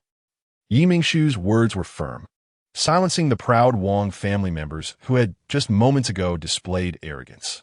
Apart from the younger Wang Min, the others present were all older and somewhat imposing figures. They clearly remembered how the Wang family had acted during the Skoma battle to diminish the Yi family's prestige in the military. They had worked hard with the Chao family to suppress this matter back then, and of course, they did not want it to be brought up again now. The most respected person among the Wang family present was Wang Yufu, Wang Min's third uncle, who gave the other Wang family members a reassuring look to calm them down. Once everyone had quieted down, Wang Yufu spoke.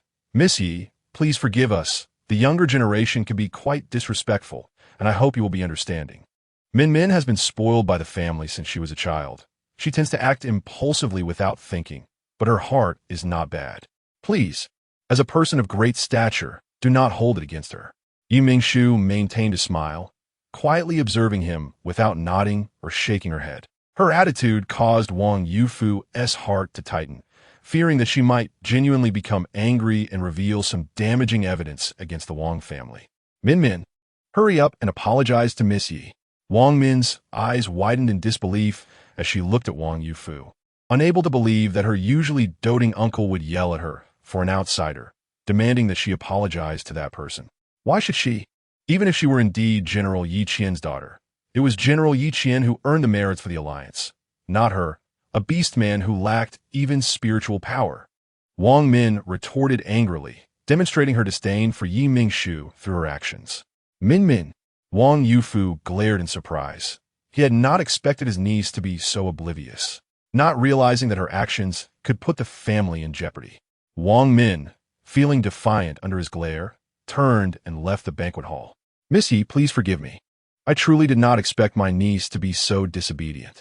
I apologize on her behalf, and I hope you will overlook it for my sake. Wang Yufu turned to Yi Mingshu, trying to salvage the situation with a smile. Yi Mingshu casually replied, actually, the evidence has been on the StarNet for many years, but for some unknown reason, it was suppressed and not many people know about it. However, with everyone's capabilities here, it should be easy to find out whether this matter exists. Yi Mingshu did not mention that she had more compelling evidence, merely redirecting everyone's attention to the StarNet, trying to make the Wang and Chao families believe it was their mishandling of the situation that had allowed her to stumble upon reports related to it. Seeing the vague expressions on everyone's faces, Yi Mingshu knew she had achieved her goal of creating confusion and added, I am merely speaking hypothetically. What I said earlier was also in a moment of anger due to Miss Wang Min. If the truth is not as I stated, I hope everyone will be forgiving and consider it just a little story I concocted for everyone's enjoyment. A family like the Wang family surely wouldn't mind a little joke like this, right? No, there are plenty of baseless accusations out there. The Wang family would never intentionally delay achievements. With Yi Mingshu having said this much, Wang Yufu could only awkwardly laugh and change the subject. Seeing the situation diffused, everyone shifted their focus back to each other, and the lively atmosphere of the banquet hall gradually resumed. After the matter was settled, Qi Xiaoyu was called over by Qi Wenshuan's father, Qi Xiaoan.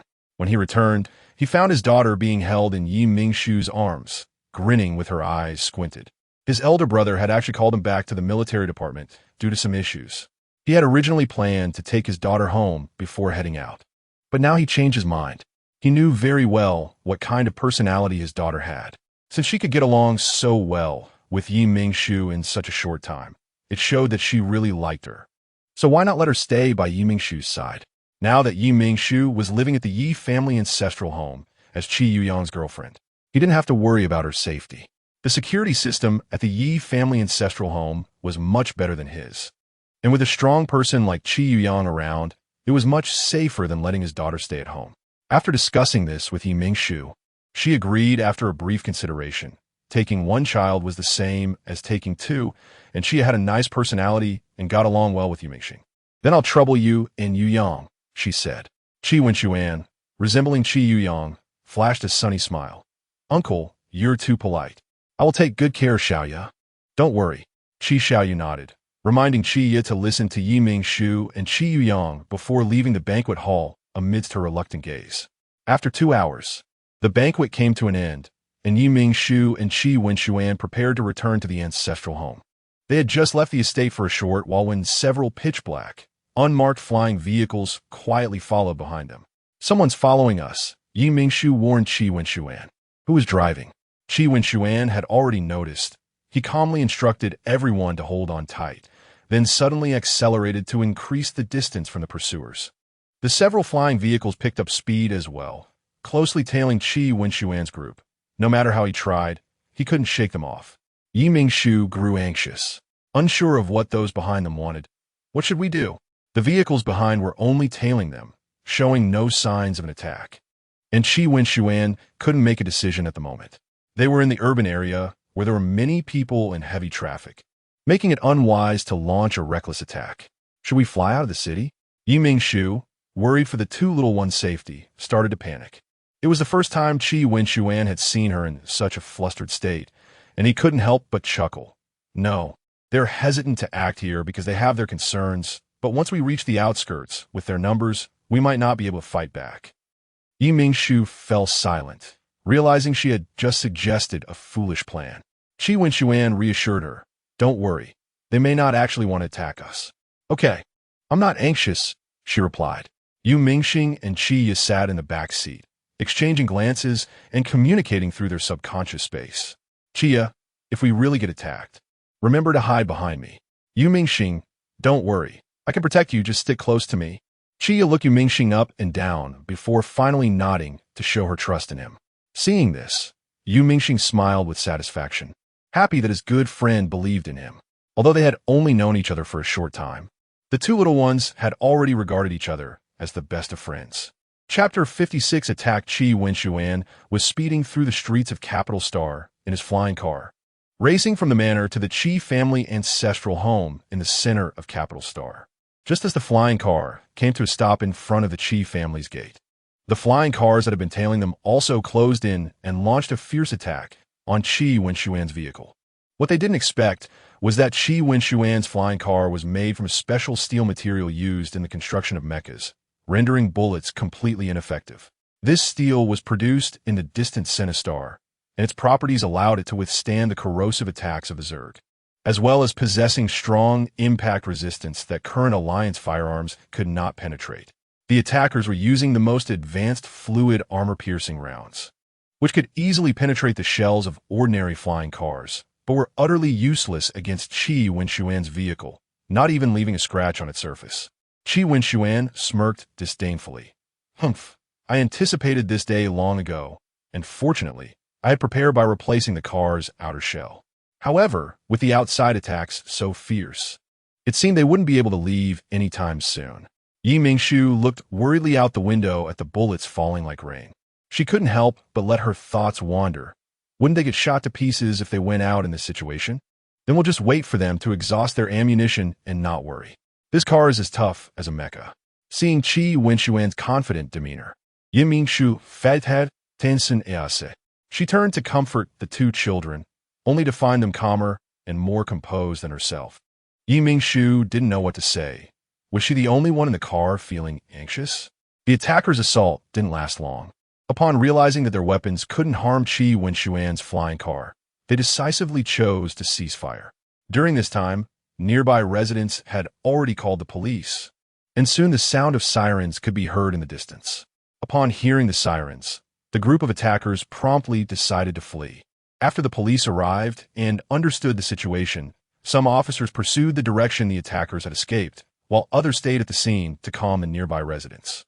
One officer briskly saluted Qi Wenxuan and inquired from outside the car window, "Young Marshal Qi Yuyang, I apologize for our late arrival.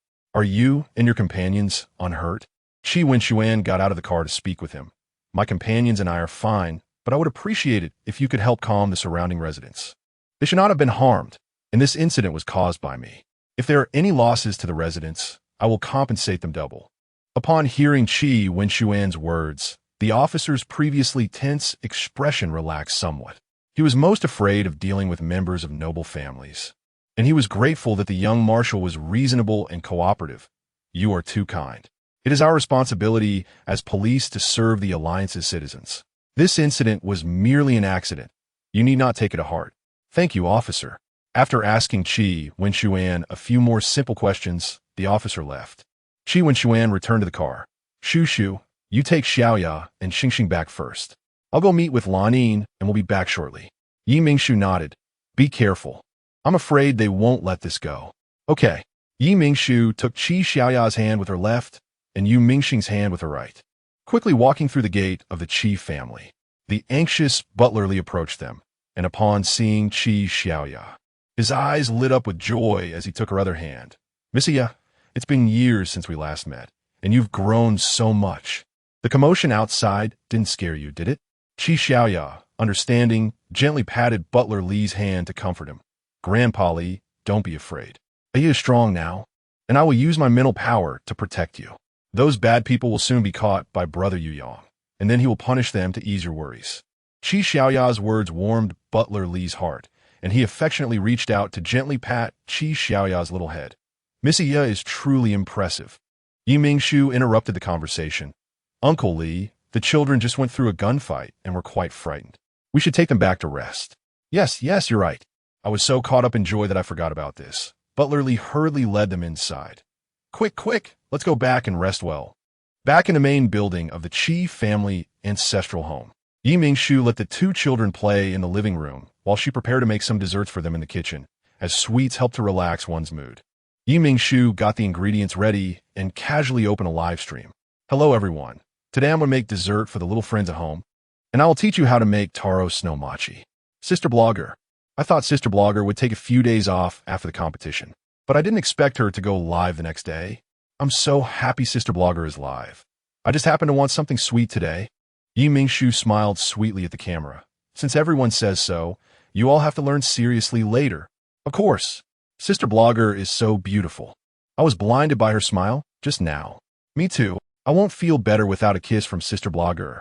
The ingredients needed to make taro snow mochi today are taro, purple sweet potato powder, milk powder, sugar, cheese, glutinous rice flour, cornstarch, milk, and butter. Peel and wash the taro, then cut it into small pieces and steam it.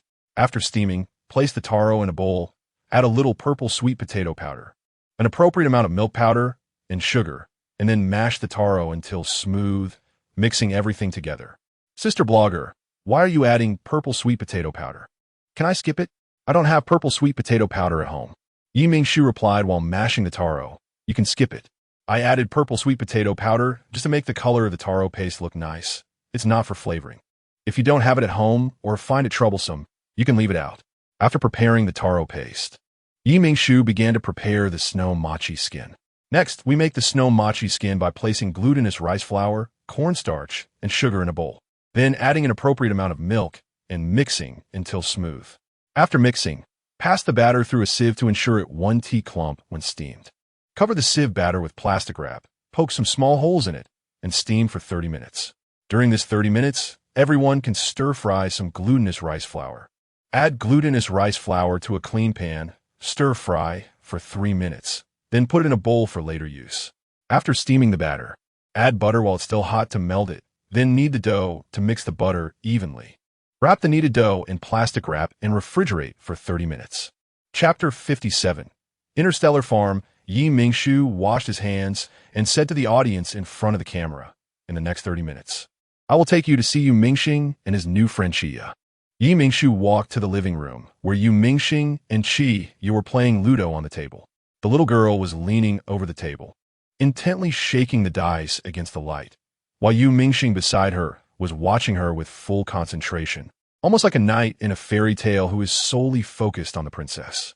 The floating live-streaming device following Yi Mingshu also recorded this scene, and the viewers in the live chat began to scream with excitement upon seeing such a dreamy moment.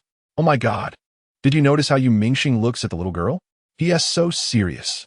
That little girl is so beautiful. Who is she? I want to ask the same thing, and it seems like Xingxing is very familiar with her. The host is the girlfriend of a young marshal and is living with the Qi family in Capital Star. So this little girl can't be the young marshal's niece, right? The person above makes a point. If you look closely, the little girl does resemble the young marshal a bit. Yi Mingshu watched the comments from the viewers for a while and realized that the 30 minutes were almost up. So he said to the two little ones who were tidying up the Ludo game, Chia, Xingxing, do you want to try making snow mochi? Yes. The two little ones, who were struggling with what to play next, immediately perked up at Yi Mingshu's question, and despite not knowing what snow mochi was, their curiosity led them to follow Yi Mingshu back to the kitchen. Yi Mingshu carefully helped the two little ones put on aprons and gloves, then began to demonstrate. Roll this dough into a circular shape and place it in a round mold. Squeeze a layer of cream into the groove of the dough. Add your favorite fruits or a bit of the taro filling I prepared, and finally wrap it up into a round shape, trimming off the excess dough. Yu Mingxing and Qi watched attentively and seriously. As soon as Yi Mingshu finished demonstrating, they immediately started to make it themselves. After watching for a while and realizing they had basically got the hang of it, Mingshu continued to roll out the dough. Mingshu evenly spread the cooked glutinous rice flour on the countertop, rolled the remaining dough into strips, cut them into similarly sized pieces, and rolled the dough pieces into round shapes, making dough skins of appropriate thickness. Once the snow mochi skins were ready, Mingshu joined the two little ones in making snow mochi. She placed cheese sticks in the middle of the taro filling, formed taro balls, and placed them into the grooves of the snow mochi skins, wrapping them up to complete the snow mochi. With the effort of Mingshu and the two little ones, they made a total of 13 snow mochis, each the size of Mingshu's fist. They made 3 flavors: mango, strawberry, and taro. Mingshu picked the largest one from each flavor and placed them on a plate to push in front of the camera. These are prepared for everyone in the live stream. Please feel free to enjoy. Darn it. Why am I not there in person? I really want to eat. Host sister, you're being unfair. Hurry and let the two little ones eat, so we can share the experience with them. Exactly. Host sister, let Mingxing and them eat. Mingshu found it amusing to see the viewers lamenting that they couldn't eat. All right. I'll let Xingxing and Chia try them first. Xingxing, you and Chia can pick your favorite flavor to taste. The uncles and aunts in the live stream are going to be drooling. Hearing Mingshu say this, the two little ones, who had been eagerly waiting to eat, immediately picked their favorite flavored snow mochi and took a bite. As they bit into the snow mochi, all the viewers in the live stream felt a rich creaminess and fruity sweetness burst in their mouths, making them fall deeply in love with the taste. So delicious. I have to learn how to make snow mochi. I really love the aroma of cream and fruit. I love every dessert the host sister makes. Host sister is amazing. I like every dish she makes. Mingshu also took a bite of a taro-flavored snow mochi, and Mingxing thoughtfully handed a strawberry-flavored one to Butler Lee. Just as Mingshu finished her last bite of snow mochi, Qi Wenshuan walked in. I'm back. As soon as he entered, he smelled the fragrance of cream and fruit and immediately knew that Mingshu had made something delicious again. What did you make today, brother? Chia ran over and hugged him tightly. Sister made snow mochi for Chia and Xingxing today. It's so delicious. Qi Wenshuan patted her head. Really? Is there any for brother? Of course. Chia made a strawberry one for brother, and I added extra strawberries. Chia said proudly. Chia and Xingxing even helped sister. They are such considerate kids. Qi Wenshuan praised without hesitation. Mingxing and Chia, receiving praise, were so happy that their big eyes nearly turned into crescent moons. Go wash your hands first. The two kids are waiting for you to try their handiwork. Mingshu smiled and urged him, looking at Mingshu, who had a bright smile and gentle demeanor. Qi Wenshuan felt for the first time that he had a warm family. Okay. As he took a bite of the snow mochi and the aroma of cream and strawberry filled his mouth, he felt incredibly fortunate to have met Mingshu and to be able to be her partner. 2 days after the banquet, Qi Wenshuan found time to play with the two little ones all day. Afterwards, he returned to his intense work. He planned to use the events from 8 years ago involving the Chao family to force the Wang family to reveal his brother's whereabouts. Conversely, the Wang family would not simply let others threaten them, and was also obstructing Qi Wenshuan's plan step by step. Today, Qi learned from Butler Lee that her brother was busy with work again, and Mingshu obviously noticed that the little girl seemed a bit down. Mingxing also sensed it and tried various ways to cheer her up. Thinking of the message sent to her by the staff of the Interstellar farm that morning, Mingshu had an idea. Chia, how about I take you and Xingxing to the Interstellar farm today to experience farming and be diligent little gardeners? Although Chia didn't know how to grow vegetables, she was extremely interested in the Interstellar farm.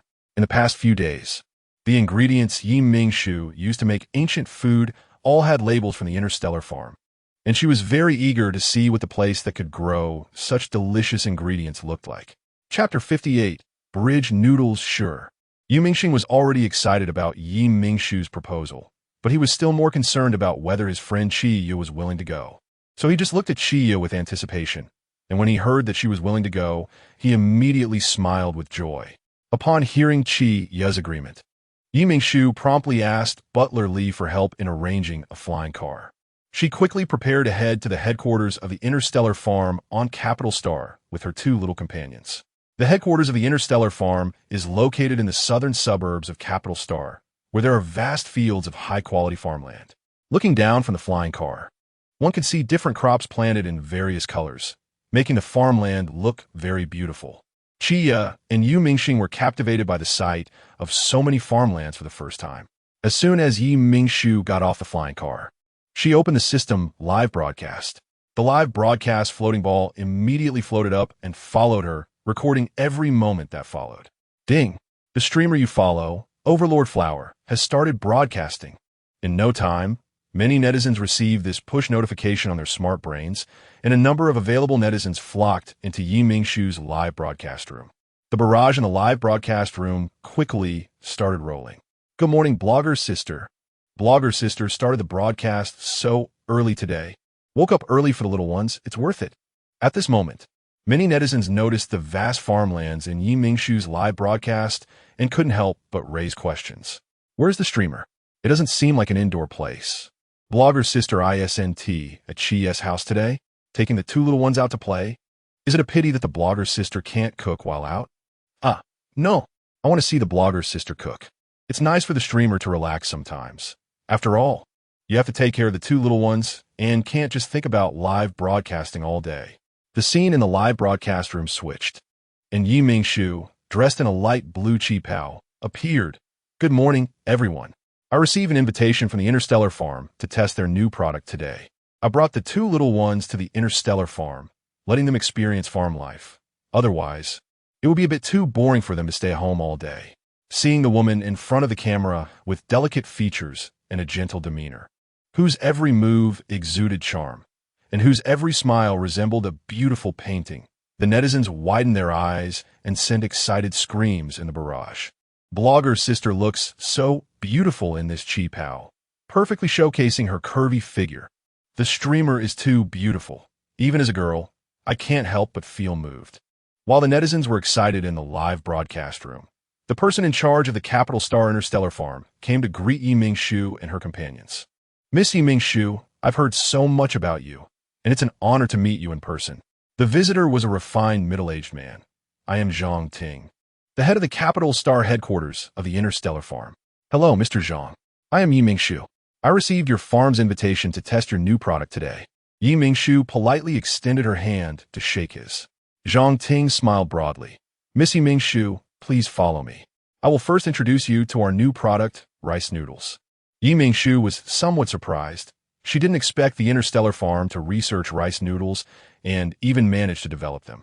It should be noted that although making rice noodles is not difficult, even in Yi Mingshu's era, rice noodles were a food that was mostly eaten by residents in the southwestern region. You even know about rice noodles? Zhang Ting found Yi Mingshu's reaction a bit strange, as if she already knew about rice noodles. However, so far, there had been no food related to rice noodles appearing in the entire Interstellar Alliance. Miss Yi Mingshu has seen rice noodles before? Yi Mingshu realized she had lost her composure and quickly explained, No, I just saw it in ancient texts before. The ancient texts mentioned that rice noodles were one of the staple foods particularly favored by the residents of the southwestern region of an ancient eastern country. Yi Mingshu smiled at him, because that ancient text recorded foods that were only popular in specific regions. I was very surprised and delighted that the farm could know about them and restore them. Hearing her say this, Zhang Ting also smiled back. I didn't expect Miss Yi Mingshu to be so knowledgeable. This rice noodle was also discovered by our researchers in a few obscure ancient texts. The book mentioned that the most delicious food was made by pairing rice noodles with chicken broth, so we spent nearly 2 years restoring it. You are amazing. To create it without a clear method is really impressive, Zhang Ting said with a smile. Miss Yi Mingshu, you flatter us. We're also doing this for the Alliance. Yi Mingshu followed Zhang Ting to the rice noodle production workshop. After Zhang Ting's consent, Yi Mingshu brought the live broadcast floating ball into the workshop to introduce rice noodles to the viewers in the live broadcast room. At this moment, the workshop was not producing rice noodles. Everyone could only see baskets of packaged rice noodles neatly arranged together. These rice noodles really look like strings. They seem so long. How do you eat this? I wonder if the blogger sister will make rice noodles. I really like rice, and since Mr. Zhang said the ingredient for rice noodles is rice, I'm sure I will like rice noodles too. I hope the blogger sister can teach us how to make rice noodles today. Zhang Ting was also paying attention to the netizens' reactions. Seeing that everyone hoped Yi Mingshu would make rice noodles, he informed Yi Mingshu that the farm had a kitchen, and if she was willing, she could use it freely. Yi Mingshu thought for a moment and decisively agreed. It was getting late. It would be too late to take the two little ones to play after having lunch. Everyone is so enthusiastic. So I definitely want to give it a try. But if it doesn't taste good, please don't be angry. No. How could we be angry with the blogger sister? Don't worry, streamer. We are already very grateful that you are willing to share the recipe. How could we blame you? What the person above said is right. Yi Mingshu followed Zhang Ting to the farm's kitchen. With Zhang Ting's help, she gathered all the necessary ingredients. Yi Mingshu tied her long hair into a ponytail, washed her hands, and began to prepare to make rice noodles. Today, I will teach you how to make a dish of bridge noodles using local ingredients. Blogger sister, look at me. The way you are dressed today is really beautiful. Why is it called bridge noodles? Is it because you have to carry the noodles over a bridge? Is it made on a bridge, so it's called bridge noodles? What a strange name. Yi Mingshu slowly began to speak. There's a touching story about bridge noodles in folklore. Chapter 59. Dark Cuisine According to Legend. In the ancient Eastern Kingdom during the feudal dynasty, a scholar wanted to enter the bureaucratic system of the feudal dynasty. So, he left his wife and lived alone outside, studying hard. Over time, his wife missed him dearly and made a local specialty rice noodle dish. She braved the rain, crossed a bridge, and brought the rice noodles to him. He was deeply moved and vowed to become a high-ranking official to provide a good life for his wife. Eventually, he studied even harder and became a high-ranking official, giving his wife a life free from worries. Who would have thought there was such a story behind a dish of food? That scholar is so lucky to have such a loving wife. His wife is also fortunate to have a husband like him, who has ideals and ambitions and is worthy of trust. The most important part of the bridge-crossing rice noodles is the broth. Only by making a good broth can the dish be delicious. Yi Mingshu discovered that the farm actually raised chickens, but the Alliance found that the meat of the cuckoo bird was not much different from chicken meat. And the cuckoo bird was 2 to 3 times larger than a chicken, so they gradually reduced chicken farming, and the public began to use the more manageable cuckoo bird meat. Therefore, Yi Mingshu asked Zhang Ting for an old hen to make the broth, using pig leg bones and ham. This was a well-prepared old hen. Once the water in the pot boiled, they would put the whole hen in, along with the pig leg bones and sliced ham to simmer the broth. The broth for bridge-crossing rice noodles is best simmered until the chicken is tender to achieve the best texture of the snow-white broth, which usually requires simmering for over 3 hours. Since the broth for bridge-crossing rice noodles needs to simmer for over 3 hours, everyone can prepare the side dishes in the meantime. The book records that in ancient times, there were 108 side dishes for bridge-crossing rice noodles, but due to unclear records, the specifics of these 108 side dishes are unknown.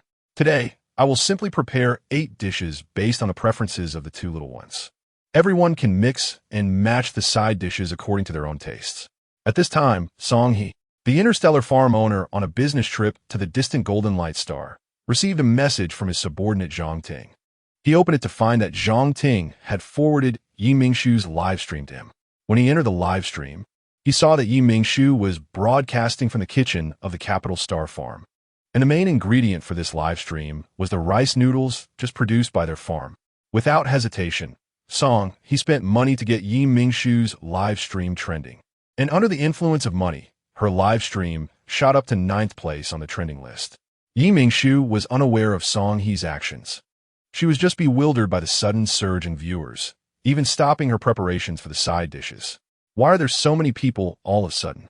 Yi Mingshu looked at the viewer count of 200 million with a puzzled expression. Blogger sister, you just made it to the trending list. And you're in the top 10, now ranked 9th. Is this a food live stream? I came in because I saw the title about the new product from the Interstellar farm, thinking it would be a new product live stream. But it turned out to be a food live stream. This host looks very familiar. Is this the champion of the food competition, Yi Mingshu? So it's her. I wonder if the food she makes is really that delicious. I might as well stay and take a look. Host, remember to turn on sensory sharing later so everyone can taste it too. Yi Mingshu saw that most of the comments from netizens were quite normal. but a few comments were filled with disdain and insults towards her. The host is so good-looking. Who knows how she got first place? Who says first place has to make delicious food? Exactly, I had never heard of someone named Mingshu before. A little-known streamer relying on a food competition to sail smoothly to victory and gain qualifications in the capital star. I'm here through my own strength. Chia and Yu Mingxing, who had been watching the live stream through their smart brain, got angry and immediately ran into the camera. Chia said angrily, I always thought only ignorant kids would say such things. I didn't expect an adult to be even more ignorant than a child. Exactly, my sister is amazing. Her food is the best, and no one can compare to her. What do you know to slander my sister? Yu Mingxing was furious and out of excitement. His pupils turned into cold, vertical slits. Many of Yu Mingshu's fans and sensible netizens joined the two little ones in scolding those troublemakers. And soon their comments were drowned out in the barrage. Not long after, some netizens were surprised to find that the official account of the Chia family had posted an update, which was a lawyer's letter listing the usernames of those who had been disrespectful in Yu Mingshu's live stream. The last signature was from the Alliance's most famous law firm, along with the handwritten signature of Qi Wenshuan. Now the netizens were in an uproar, all captivated by the young marshal's domineering protective stance for his wife. Qi Wenshuan once again earned Yu Mingshu a wave of attention. Yu Mingshu did not participate in the discussions in the live stream. She just gently patted the heads of the two little ones, telling them not to worry, and then began to prepare the side dishes. For the first side dish, she planned to make crispy pork. The pork should be cut into thin slices from a balanced part of meat and fat, then coated with egg wash and batter before being deep-fried until golden and crispy. The crispy pork, when placed in the boiling broth, would become soft and chewy, making it very delicious. For the second dish, she prepared slices of cuckoo bird meat. The raw breast meat of the cuckoo bird should be cut into thin slices and plated. Since the broth would be very hot, it could cook the thin slices of bird meat in seconds, greatly preserving the tenderness of the meat. So it was fine to cut the bird breast meat into raw slices. The third dish was chives. She washed the tender chives clean and cut them into sections to plate, which could also be cooked lightly in the boiling broth. The fourth dish was chrysanthemum petals. Fresh chrysanthemum petals can be used after being blanched in the boiling broth, which can release a fragrant aroma and be used for both decoration and consumption. Yu Mingshu really liked to add them when eating bridge-crossing rice noodles. Unfortunately, the viewers in the live stream could not appreciate Yu Mingshu's fondness for chrysanthemum petals and raised questions, thinking she was making dark cuisine. Is the host sure she isn't making dark cuisine? Can this flower really be eaten? Is the host trying to fool us? Chapter 60.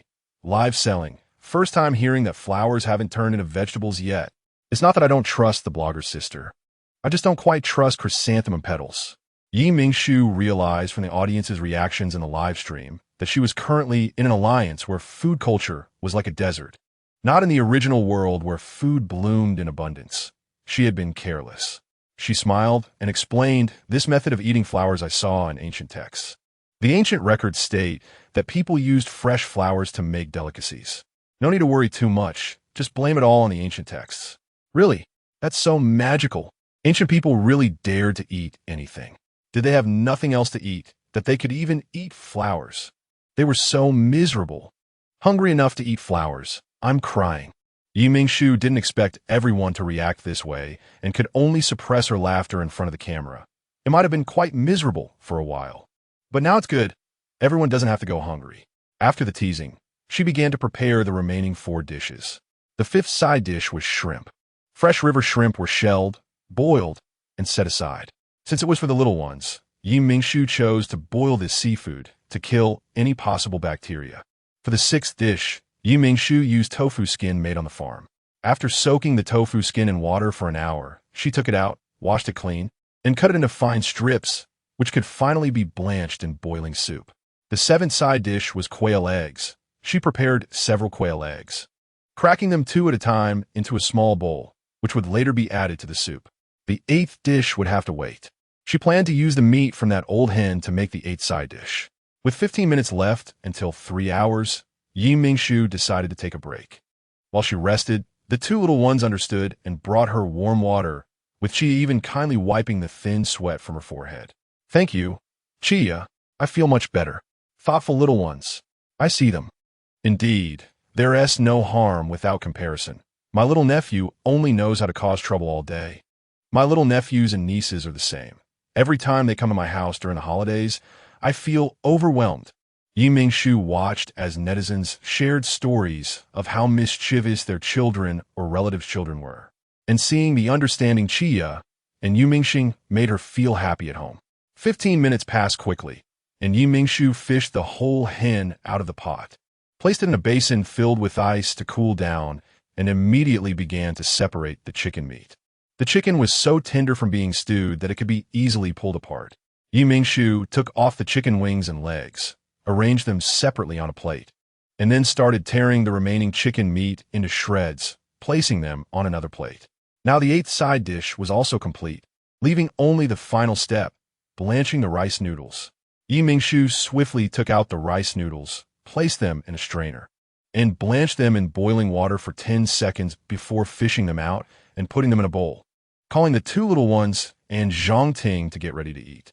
Mingshu served each of them a bowl of steaming hot soup, then taught them to add the side dishes into the soup for 30 seconds, finally adding the cooked rice noodles, completing a delicious bowl of bridge-crossing rice noodles.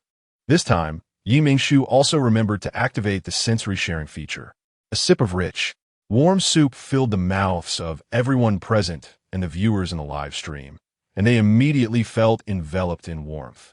A strange sense of satisfaction spreading from their stomachs. Then, a bite of soft and chewy texture filled their lips and teeth, and everyone instantly recalled what Mingshu had mentioned about the crispy texture, feeling incredulous. They realized for the first time that food could be as delicious as described in books. So delicious. I just tasted the chrysanthemum petals, and I understand why it had to be included in the live stream. It really has a unique fragrance. The host is truly amazing. I apologize for my previous doubts. Me too. I'm convinced. Is this really ancient cuisine? It's fantastic. Those who said the live stream had no talent and relied on connections for first place, come out and apologize. Exactly. Come out and apologize. You think the blogger's sister has a good temper, huh? Don't forget, we are her flower guardians. Next time I see those IDs, I'll scold them once. Mingshu was deeply touched by everyone defending her. She said, I know everyone is standing up for me, but please calm down. It's not worth getting angry over people like that. I'm not a star coin. I can't make everyone like me. I just seek to be true to my heart in everything I do. Mingshu's sincere words warmed the netizens, and the comments in the live stream started rolling in faster. The blogger's sister is truly the best blogger in the world. I will support the blogger's sister for a lifetime until she stops live streaming. Where can I buy these ingredients? Host. I want to buy rice noodles. I love the texture of rice noodles. I want the old hen and ham.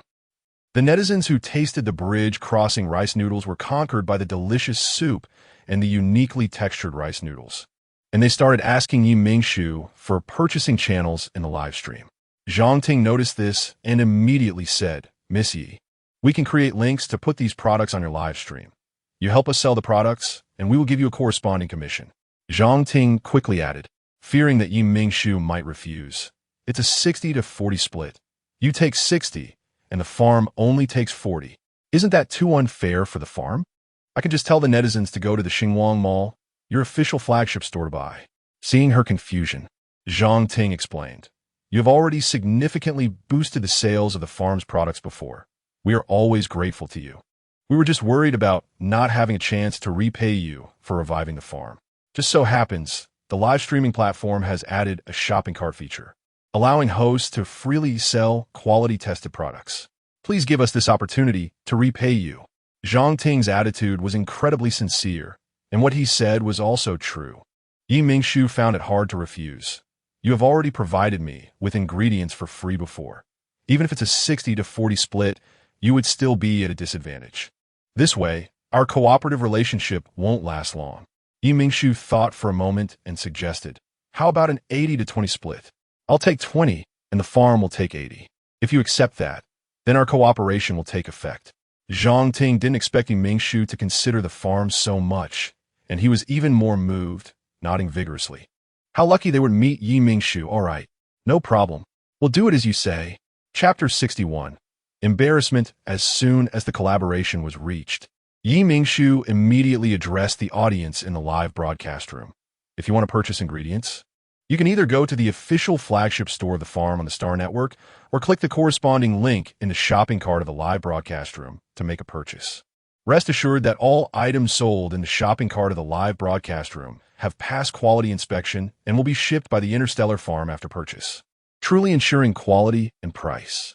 For the sake of the blogger's sister, I bought it. The live broadcast company actually rolled out the shopping cart function so quickly. I want to place an order immediately to support the blogger's sister. Whether it's true or not, I want to support the blogger's sister. Netizens did not have high hopes for the newly launched shopping cart function and placed orders with the mindset of supporting Mingshu. At this moment, the officials could not sit still. They could not tolerate the doubts cast on the new feature they had developed. The Alliance Quality Management Bureau, the items sold in the live broadcast room's shopping cart must pass strict quality inspections before being allowed on the shelves. Please rest assured when purchasing. Useless, all useless. You can't even handle such a small matter properly. What use do I have for you all? In the top office of the Chow Group building, angry shouts from the president's office echoed out. The staff outside knew that the boss was truly angry today. They did not expect that the person who usually wore a smile would be so frightening when he lost his temper. Lu Su was hit on the head by a flying cup. The spot that was struck swelled up instantly, showing just how much force the person throwing the cup had. Lu Su covered his swollen forehead and looked at the man behind the desk, whose face was twisted in rage, repeatedly criticizing the incompetence of the employees. As the man's assistant, Lu Su suddenly felt sad for himself. It turned out that the Chow Group he had worked so hard to enter after graduating from university had such a foolish president. He had thought that the person who would lead the Wei Group to prosperity would be this man. But he did not expect that the truly capable person was actually the man's wife, Wei Wan, the eldest daughter of the Wei family. The man, as the head of the Chow family, was merely a clueless buffoon without any business acumen. At this moment, Chao Jianan was still immersed in his anger that Lu Su's public relations team had failed to suppress the old issue from 8 years ago. Now, all the citizens of the Alliance were focused on this matter. And many families of soldiers from 8 years ago took the lead in boycotting the mental strength potions and other products from the Chow Group, causing the Wei Group's market value to drop by 5 overnight. Even worse, a few days ago, his refusal to listen to the police and forcibly pass through a controlled section had also not been suppressed, but instead, it was pushed to trending topics by those with ulterior motives. Just as Chao Jianan was fuming, there was a knock on the office door. And the secretary outside said there was a document sent by Wei Wan. Bring it in. Hearing it was a document from Wei Wan, Chao Jianan had no choice but to calm down and let the secretary bring it in. He did not expect that when he opened the document bag, it would contain a divorce agreement. Already on edge, he became even angrier and immediately contacted Wei Wan through his smart brain, only to find that he had been blocked by her. What does this woman want? Just because I said a few words to her in anger that morning, is she really going to threaten me with a divorce? Without a second thought, Chao Jianan tore the divorce agreement to shreds and threw it into the trash can, instructing the secretary, prepare the car to go back to the old house. Okay, Mr. Chao. Half an hour later, Chao Jianan returned to the Chao family's old house. As soon as he got out of the car, he hurriedly walked into the main hall of the old house. Just as he was about to call the butler to bring Wei Wan out, he found the elegantly dressed Wei Wan already sitting on the sofa waiting for him. What's wrong with you? Just because I said a few words to you that morning, you throw a fit and threaten me with divorce? You want me to apologize? Wei Wan, who was about to pick up the coffee on the table, was stunned, clearly not expecting Chao Jianan to say this. After a while, she laughed. After all these years as husband and wife, this is how you think of me? Chao Jianan looked at her with disdain and said, Am I wrong? Wei Wan gazed at the familiar face, recalling how they went from knowing each other in their youth to falling in love in their young adulthood. And now he felt it was excessive to even glance at her. Indeed, the human heart is the easiest thing to change. A sharp pain struck her heart, as if her body was helping her brain forcibly eliminate this beautiful time. Disappointed, Wei Wan closed her eyes for a moment. When she opened them again, only indifference remained in her gaze. You're mistaken. I've merely made up my mind to divorce you. I don't need your meaningless apologies. Chao Jianan stared intently at Wei Wan, hoping to catch a glimpse of any guilt on her face. Wei Wan calmly drank her coffee, allowing him to scrutinize her until she finished her drink and continued. Mr. Wei, have you seen enough? If you're done, please sign this divorce agreement on the table. I have important matters to attend to. Seeing the calm and indifferent look in Wei Wan's eyes, Qiao Jinan finally realized she was not joking. He panicked. Xiao Wan, it's all my fault. I shouldn't have lost my temper with you just because I was angry. I shouldn't have taken advantage of. Enough, mister. Gao, I no longer love you. To not hinder you from pursuing your own happiness, let us just get divorced. Wei Wan decisively interrupted him. Qiao Jinan stood frozen in place. The reason he dared to repeatedly touch the bottom line of their marriage after Qiao Xingxing's mother was that he was clear that Wei Wan loved him deeply. Taking advantage of this love, he recklessly trampled on Wei Wan's true feelings. He had never thought that one day Wei Wan would no longer love him, let alone consider divorcing him. Qiao Jinan's hesitation made Wei Wan frown, urging him, hurry up, I'm in a rush. Wei Wan's impatient demeanor hurt Qiao Jinan's pride. He loudly questioned, do you look down on me so much? You're so eager for me to sign. I refuse to do what you want. Qiao Jinan picked up the divorce agreement on the table, ready to tear it up. But before he could even start, Wei Wan's cold voice came through, causing him to tremble. If you don't sign today, tomorrow I will let everyone in the alliance know that you, Qiao Jinan, the honorable head of the Qiao family, cheated during your marriage and even have a talented, illegitimate daughter. Wei Wan raised her eyes and looked at him indifferently. What do you think, head Qiao? Wei Wan's words made cold sweat break out on Qiao Jinan's forehead. As one of the 5 major families in the alliance, the Qiao family valued their reputation above all else. If news of his infidelity and having an illegitimate daughter were to leak, he would need Wei Wan to take action. His father and other elders in the family would oust him from his position as head of the family. He would end up with nothing, and everyone in the Qiao family would see him as a disgrace. Chapter 62. The illegitimate daughter. Qiao Jinan gritted his teeth and picked up the pen, writing his name in the signature section. Thank you for your cooperation, Mr. Qiao. Now, I'll take Qiao Xin with me, Wei Wan said with a smile. Everything she had just done was to disturb Qiao Jinan's mind, making him too distracted to read the contents of the agreement. Sure enough, when Qiao Jinan heard that she was taking Qiao Xin away, he realized he should have looked at the agreement's content, but now it was in Wei Wan's hands. He tried to reach out to grab it, but was held back by a bodyguard who had appeared out of nowhere. Qiao Jinan was the head of the Qiao family and a strong mental power user at the A level. Without thinking, he mobilized his mental power to break free. But no matter what he did, he could not escape the bodyguard's grip. Watching Qiao Jinan struggle, Wei Wan smiled and mockingly said, you've indulged in pleasures for years and immersed yourself in a world of luxury. Yet you still think of yourself as the A-level powerhouse who could take on 10 at once. What have you done to me that I can't even beat these B-level waste? Qiao Jinan's face turned red. Indeed, being ruthlessly mocked by someone he once considered closest to him was something no man could accept calmly. Since you've decided to trap me, do you think I would casually hire ordinary bodyguards whose mental power only reaches A level? Wei Wan said, holding the document bag containing the agreement, swaying as she walked toward the main hall's door. As she passed by Qiao Jinan, she leaned down and whispered in his ear, these individuals are all S-level mental power users, sent by my partner, Miss Yi, to assist me. After saying that, Wei Wan ignored Qiao Jinan's shocked expression, leisurely walking out of the main hall and taking Qiao Xin, who had been waiting outside with the butler for a long time, leaving the Qiao family under Qiao Jinan's furious gaze. Yi Mingshu, it's Yi Mingshu again. Qiao Jinan glared angrily at the direction Wei Wan had left, gritting his teeth as he muttered Yi Mingshu's name, looking as if he wanted to drink Yi Mingshu's blood and eat his flesh.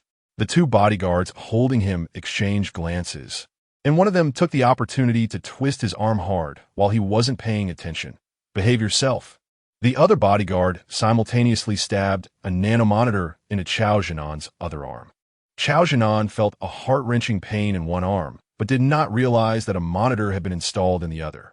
Having held a high position for many years, no one had dared to treat him so roughly, and he immediately cursed. What do you think you are? I am the head of the Qiao family. If you dare treat me like this today, Tell your boss to wait for a lawsuit.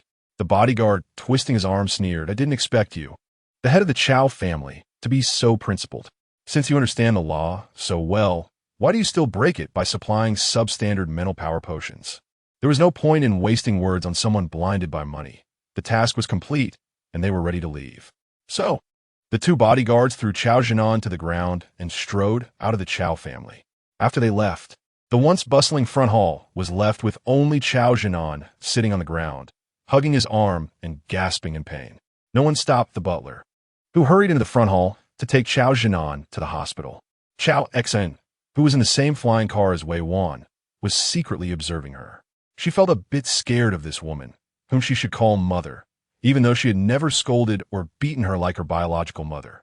Wei Wan had already noticed that Chow Xin was looking at her.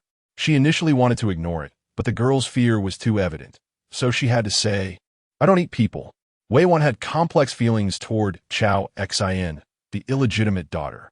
On one hand, she knew Chow Xin's birth was not something Chow Xin could decide, and she shouldn't vent her anger towards Chow Jinan and Chow Xin's mother on her. However, as Chow Jinan's former wife, she could not forgive his betrayal or Chow Xin's mother for seducing her husband. Realizing that Wei Wan had noticed her staring, the already timid Chow Xin immediately shrank to the car door, burying her head in her chest like a little quail. Wei Wan couldn't help but twitch her lips. It was the first time she realized she was so intimidating. Earlier at the Chow family, all she did was ask the servants to pay more attention to the girl's diet and living conditions, not to neglect this illegitimate daughter. And she easily gained the girl's trust. Each time she saw her, Chow Xin would shyly smile. Why was it now that just one sentence from her could scare Chow Xin so much? In fact, Chow Xin wasn't scared of Wei Wan. She was just embarrassed to be spoken to by her. To ease the awkward atmosphere, Wei Wan took the initiative to say, I signed the divorce agreement with Chow Jinan. I will take your and your brother's custody. Upon hearing Wei Wan say that she would take her custody, Chow Xin couldn't help but raise her head and stare blankly at her, not expecting this seemingly gentle and beautiful woman, who actually had strong opinions inside, would want to take her custody. Chow Xin knew that her mother had seduced her father and that she was the least favored illegitimate child. Since being brought back to the Chow family by her father, she had always been afraid of meeting Wei Wan and her brother, Chow Rushuan. Deep down, she knew that her existence would only remind Wei Wan and Chow Rushuan of the betrayal by their most trusted family member. But how could she not meet them while living in the same household? Chow Xin did not expect her half-brother, Chow Rushuan, would not despise her as she had imagined. Instead, he would protect her like a real brother when she was bullied by the unreasonable servants. In a seemingly aloof and difficult to get along with Madame Wei, Wan would carefully remind the servants not to make things difficult for her, ensuring that she would have enough to eat and wear. Chow Xin did not care what motives this non-blood-related mother and half-brother had for being nice to her. She only knew that they made her feel something she had never experienced before, being cared for. Because she had never experienced it, Chow Xin cherished it even more. After discovering her high mental power talent, she worked doubly hard in hopes of one day repaying Wei Wan and Chow Rushuan. It was also for this reason that when she learned she would be sent to the ill-tempered Li Li's side, even after being bullied by Li Li, Chow Xin held no grievances against Wei Wan and Chow Rushuan. The little girl thought of it as paying off the debts her mother owed. Chapter 63. Too salty. Wei Wan was still talking, completely oblivious to Chow Xin. But your brother is already an adult. He only wants custody because he doesn't want to give Chow Jinan an advantage. As for you, it seems you don't want to give Chow Jinan an advantage either. After all, why? What? Wei Wan was unclear about what Chow Xin was asking. Chow Xin looked at Wei Wan with her clear black and white eyes. Why bring me along? I'm just a burden. Wei Wan noticed the mist in Chow Xin's eyes and suddenly realized that if she didn't have a father like Chow Jinan, and if she hadn't been born into the Chow family, Chow Xin would just be an ordinary little girl. She would have loving parents and a legitimate identity. Wei Wan couldn't help but sigh. You're very smart. I won't say those grandiose words to you. You're not a burden, or rather, as long as you grow up safely, you won't be a burden. Instead, you'll be a great help. Wei Wan couldn't shake the feeling that after she said this, Chow Xin's eyes seemed to brighten, as if she had suddenly gained hope. After hearing Wei Wan's words, Chow Xin was indeed filled with anticipation. She looked forward to growing up quickly and becoming the most important helper for Wei Wan and her brother Chao Rushuan. Sen Gao Sivin by ice. Wei Wan felt she should clarify things with her. Even though I've taken over your custody, I'm not your biological mother. I can't take care of you as meticulously as she would. But don't worry, I will take good care of your daily needs until you come of age. You won't lack what others have, but the love of a mother, I can't give you. I know, but compared to following my father, I prefer to follow my mother. Chao Xian's sudden bright smile left Wei Wan a bit dazed. She didn't understand why Chao Xian would rather stay with her than with her biological father, Chao Zhenan. However, she quickly had no time to dwell on this question as they arrived at a 3-story ancient-style building, which was where Wei Wan handled her affairs, and the first hotel she was collaborating on with Mingshu. However, the hotel was still in the preparation stage, and this place temporarily served as a training ground for Zhao Yuanyuan to train chefs and as an office for Wei Wan. Miss Lin, Old Song is here today. As soon as Wei Wan got out of the car, the manager came up to her and said that Old Song was in the back kitchen, preparing to check on the results of Zhao Yuanyuan's recent chef training. Wei Wan nodded to indicate she understood, then took Chao Xian's hand and walked toward the back kitchen. Before they reached the back kitchen, Wei Wan heard Old Song's angry voice coming through the thick walls and along the empty corridor. Do you even know how to cook? The recipes are right here. It clearly states how much of each ingredient and seasoning to use. Why does it still taste so bad? If you don't care, don't learn. Nobody is forcing you. Then a little girl, who had been scolded to tears, ran out and bumped right into Wei Wan and Chao Xian, who had just reached the doorway. I'm sorry. The little girl apologized without looking up and ran away. Wei Wan frowned as she entered the back kitchen and asked Zhao Yuanyuan, who was also frowning, what happened? The dish the little girl made was a bit salty.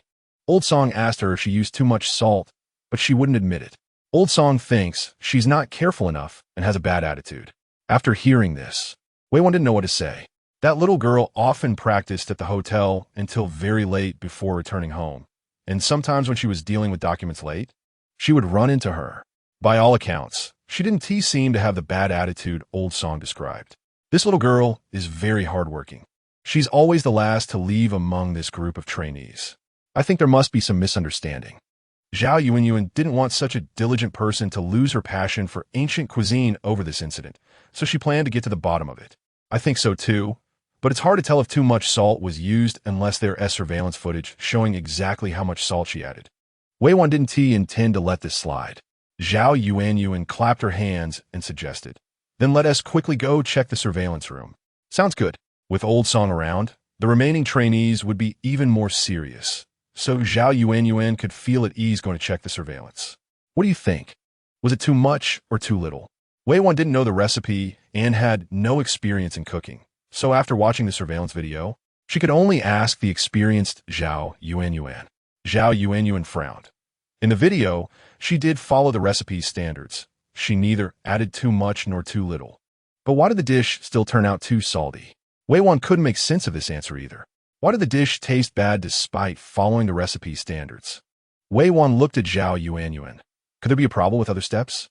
I checked the other steps, and they were all correct. Zhao Yuanyuan shook her head, denying Wei Wan's guess. After receiving a negative answer, Wei Wan lowered her eyes and thought. Chao Xian, who was accompanying her, noticed her furrowed brow and began to recall all possible doubts, hoping to help her. Since the seasoning wasn't the problem and the handling of the ingredients was fine, could it be? Could it be an issue with the ingredients themselves? The little girl's tender voice drew the attention of both adults. Chao Xian thought they hadn't heard clearly, so she repeated, could it be that the ingredients were problematic from start? Zhao Yuanyuan knew that Chao Xian might not be aware of the hotel's rules, so she explained, little friend, we have a rule at our hotel that all ingredients used each day must be fresh, and when the ingredients are delivered, the staff will verify that all the ingredients are fresh. Only after ensuring all the ingredients are fresh will they be used in the kitchen. Meanwhile, Mingshu, who was at the Interstellar farm harvesting wheat with 2 little cubs, felt the vibration of his wrist communicator and put down his sickle to answer the call. Mingshu, this is Wei Wan. There is a small problem at the hotel, and I might need you to come over. Wei Wan's voice came through, and she then informed Mingshu of what had happened at the hotel. I'm at the Interstellar farm, and will probably arrive at the hotel around 6 in the evening. Please calm down, old song and the girl's emotions, and wait for me to return to see the specific situation. After hanging up, Mingshu waved to the two little cubs, who immediately dropped the wheat they were holding and ran over. How do you feel? Are you tired? Mingxing and Yaki shook their heads in unison. They were enjoying the wheat harvesting. Seeing the two little cubs happy, Mingshu let them play for a while longer, only bidding farewell to Secretary Wu at 4:30 in the afternoon as he headed to the hotel located in the prime area of Capital Star. Chapter 64, Jellyfish Sister. Why do we have to use sickles to harvest wheat instead of letting machines do it? Mingxing asked Mingshu while sitting in the flying car. Mingshu explained it. This was the most common method of harvesting wheat in ancient times when human technology was not advanced enough to create large agricultural harvesting machinery. The entire alliance has now achieved full mechanization in harvesting crops, but today, I specifically had Secretary Wu reserve a small piece of wheat field so that I could personally take the two little ones to experience the hard work of farmers using the most primitive sickles. It's really hard work. Chia, after today's labor, realized how hard-won every grain of food is. Mingshu soon arrived at the hotel with the two little ones. Wei Wan and Zhao Yuan were in the office, trying to soothe Old Song's emotions. But it seemed to have little effect, as Old Song was still very angry about the girl's refusal to admit her mistakes. Mingshu, you're here. Wei Wan immediately spotted Mingshu at the door and eagerly pulled him inside. After hearing the general situation from Wei Wan, Mingshu suggested they go check the ingredients the girl used for her cooking. I'm Chia, what's your name? The two little ones stayed in the office eating snacks instead of following the adults to the kitchen. At that moment, Chao Xian was also sitting quietly on the sofa, and Chia was curious about the relationship between this seemingly weak girl and Wei Wan. Hi, I'm Chao Xian. Wei Wan is my mother. Mingxing was a bit surprised. You're the daughter of the Chao family who was abused by Li Li? Chia had not heard about this and became even more curious about Chao Xian. How do you know, Xing? Mingxing scratched his head shyly. That was during the food competition, and everyone said that Li Li was jealous of sister's results. So she wanted to imitate her and found a child to cooperate with her subordinate blogger for a live stream. But Li Li had a bad temper and often abused that child. Chia looked at Chao Xian with a sympathetic gaze. You poor thing. Why didn't you retaliate against him? Chao Xian was clearly taken aback by Chia's words. She didn't expect this girl, who was about the same age as her, to suggest that she retaliate right away, seeing his friend's true nature exposed. Mingxing couldn't help but cough a few times to remind her to tone it down. Upon hearing Mingxing's cough, Chia realized she might have been too blunt and quickly changed her words. Oh no, what I mean is you can't just suffer in silence. You need to learn to protect yourself and fight back. Mingxing nodded in agreement. Chia is right. We can't be merciful to bad people. Thank you. Chao Xian knew they were right and that they cared about her, but she replied, because I didn't want to trouble my mother at that time. Enduring was the best choice, and in the end, the bad guy received the punishment he deserved. This is jellyfish. Since jellyfish itself has a certain saltiness, the method in this recipe isn't quite suitable. Mingshu could tell from the ingredients that the girl had made a mistake this time, as it was just about the salt being too much or too little. The recipe itself was not comprehensive enough. Old Song could not believe it. But these are all freshly checked ingredients. How could there be a salty taste? Jellyfish naturally grows in seawater, and years of soaking in seawater will inherently carry a salty taste. Basically, all seafood has this issue. However, if cleaned properly and cooked at high temperatures, the saltiness usually gets removed. Mingshu glanced at the girl. This time, the recipe she received was for cold jellyfish, so it's not her fault. A very small portion of jellyfish, even after soaking in clean water, cannot completely eliminate its inherent saltiness. After learning the truth, Old Song regretted his rashness, but as a master in the ancient food research field, he found it hard to admit that he had made such a small mistake. Mingshu noticed Old Song's inner conflict and offered him an escape. Seafood is generally something very few people can cook well. If it weren't for my previous experience with it and research, it would be difficult to discover the key. It's understandable that you, Old Song, spend all day in the library restoring recipes from ancient texts and wouldn't know this. This little sister, at such a young age, is already bold enough to try cooking seafood, which is commendable. Leaving aside the saltiness, being able to preserve the jellyfish's original freshness is also very impressive. Keep it up. The future looks bright. Mingshu affirmed the girl's courage to try. Old Song realized Mingshu was giving him a way out, so he followed along. Today, I was too impatient. Little Ning, I hope you won't hold it against this old man. I should have blamed you without understanding the reasons. Dr. Song, you don't need to say that. Ning Ling is very honored to receive your guidance, and I hope you won't be angry about my previous attitude. Ning Ling did not expect Old Song, the most prestigious elder in the Alliance's ancient food culture, to apologize to her so seriously, and she felt a bit overwhelmed. This recipe is not very suitable for making jellyfish. Since we are here today, I'll make some small improvements to this recipe. Ning Ling, please help me take notes. After saying this, Mingshu washed his hands and prepared to start making cold jellyfish. He took a portion of jellyfish skin that Ning Ling had already soaked and processed, cut it into shreds, and then blanched the jellyfish shreds in boiling water that had cooled to 80 degrees. The jellyfish shreds should be blanched for 30 seconds before quickly being taken out. Longer would ruin their crispness. Mingshu explained while working, and Ning Ling quickly took notes of the detailed process. After blanching, the jellyfish shreds were placed in cold water to rapidly cool down and lock in the collagen within the jellyfish skin. After draining the water, they were set aside for later use. Next, Mingshu prepared a flavorful sauce by adding chopped fresh chili, minced garlic, chopped cilantro, a spoonful of soy sauce, a spoonful of vinegar, an appropriate amount of sugar and MSG, a spoonful of oyster sauce, and finally drizzling a spoonful of hot oil to enhance the aroma and mixing it well. Since this jellyfish shreds couldn't get rid of the salty taste, Mingshu didn't add salt. Finally, he poured the sauce into the bowl containing the jellyfish shreds, mixed it evenly, and it was ready to eat. Give it a try. Mingshu pushed the jellyfish shreds over, inviting everyone to taste. Chapter 65. Tomorrow's Star. Give it a try. Mingshu pushed the jellyfish strips over, signaling for everyone to taste it. Ning Ling, although eager to try, waited until Old Song wanted to taste it before she did. As the jellyfish skin and sauce entered her mouth, Ning Ling felt a wave of sour and spicy flavors engulf her taste buds. The crisp jellyfish skin had a great elasticity. Unable to contain herself, she took another bite and gave Mingshu a thumbs up, offering her highest praise. It's so delicious. I feel so happy. You're amazing, blogger sister. Mingshu raised an eyebrow at Ning Ling's way of speaking, which indeed resembled that of her fans in the live stream.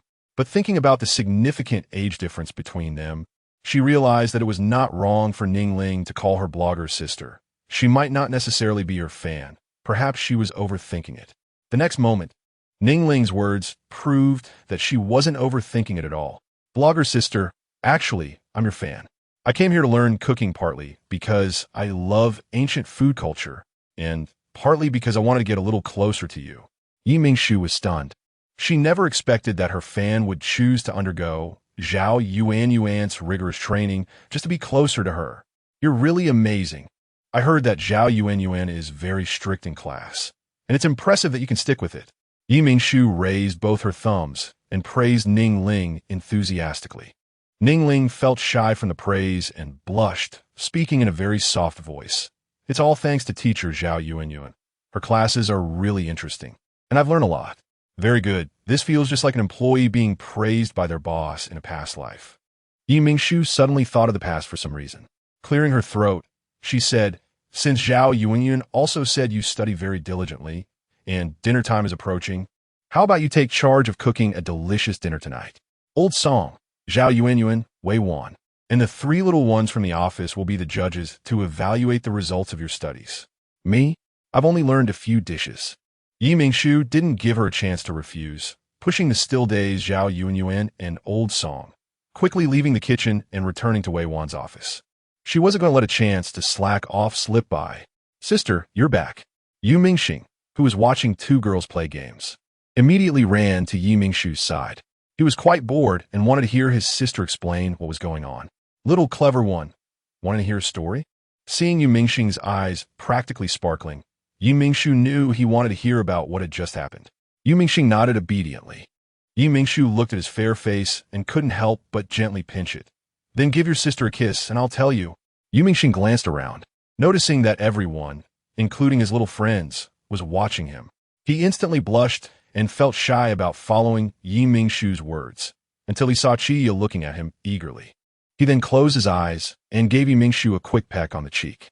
Mingshu smiled with satisfaction, ruffled his hair, and began to tell the little ones a story.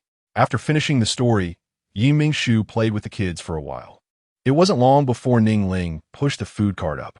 She had made a total of 5 dishes, all of which had been taught to them recently by Zhao Yuanyuan. The first dish was braised pork, made with pork that had been stewed for a long time, resulting in a shiny red color and soft texture, packed with flavor. Zhao Yuanyuan, having tasted the first bite, praised Mingly. Your talent is really amazing. You've only been cooking for a short time, and you're already better than I am.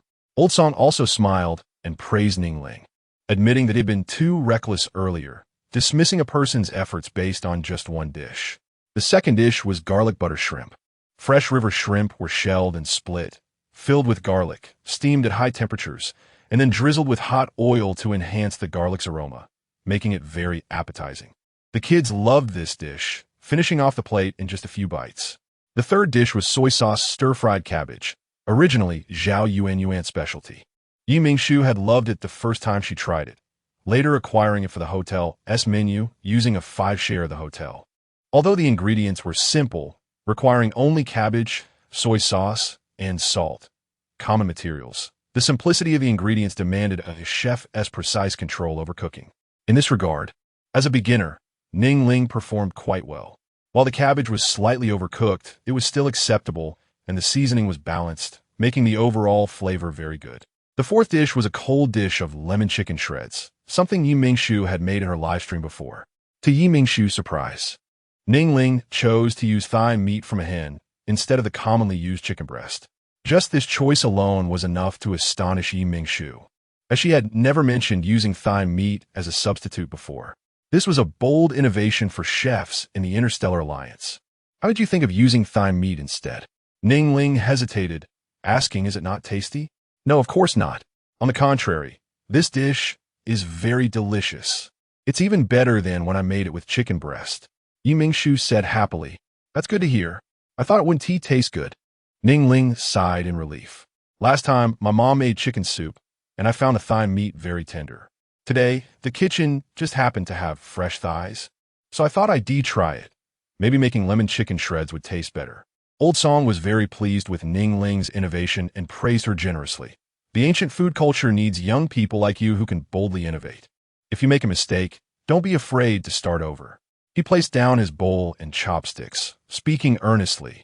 Your generation is great in many ways, but you're a bit lacking in innovation, especially in ancient Earth food culture. You all focus too much on studying and restoring the recipes in ancient texts and forget that innovation is also possible. Old Song looked at Mingly, wiping away tears shed from excitement. I'm sorry for saying such harsh words to you earlier. I was wrong. I've been buried in research for years, eager to revive ancient food culture, but I forgot that I should have a more tolerant attitude towards you young people. Chapter 66. The building is about to collapse. Mingly quickly said, Old Song, you don't need to blame yourself. But before she could finish her sentence, she was interrupted by Old Song. Today was my mistake. I was wrong. I almost missed out on such a good talent like you. I almost used harsh words to strangle this star of tomorrow in the cradle. Mingshu and the others quickly went to comfort Old Song, and after some effort, they managed to calm him down before the dishes got cold. The fifth and final dish was a specialty from the recipe that Old Song had selflessly donated to Starnet. Mingshu had also eaten it in her past life. It was a northern-style meat sandwich. As she took a bite, the juices from the braised meat burst out, instantly soaking the bread. Having eaten authentic meat sandwiches before, Mingshu had to admit that this braised meat was incredibly well made, making one want to eat another after the first. When Old Song saw this dish, he was even more moved.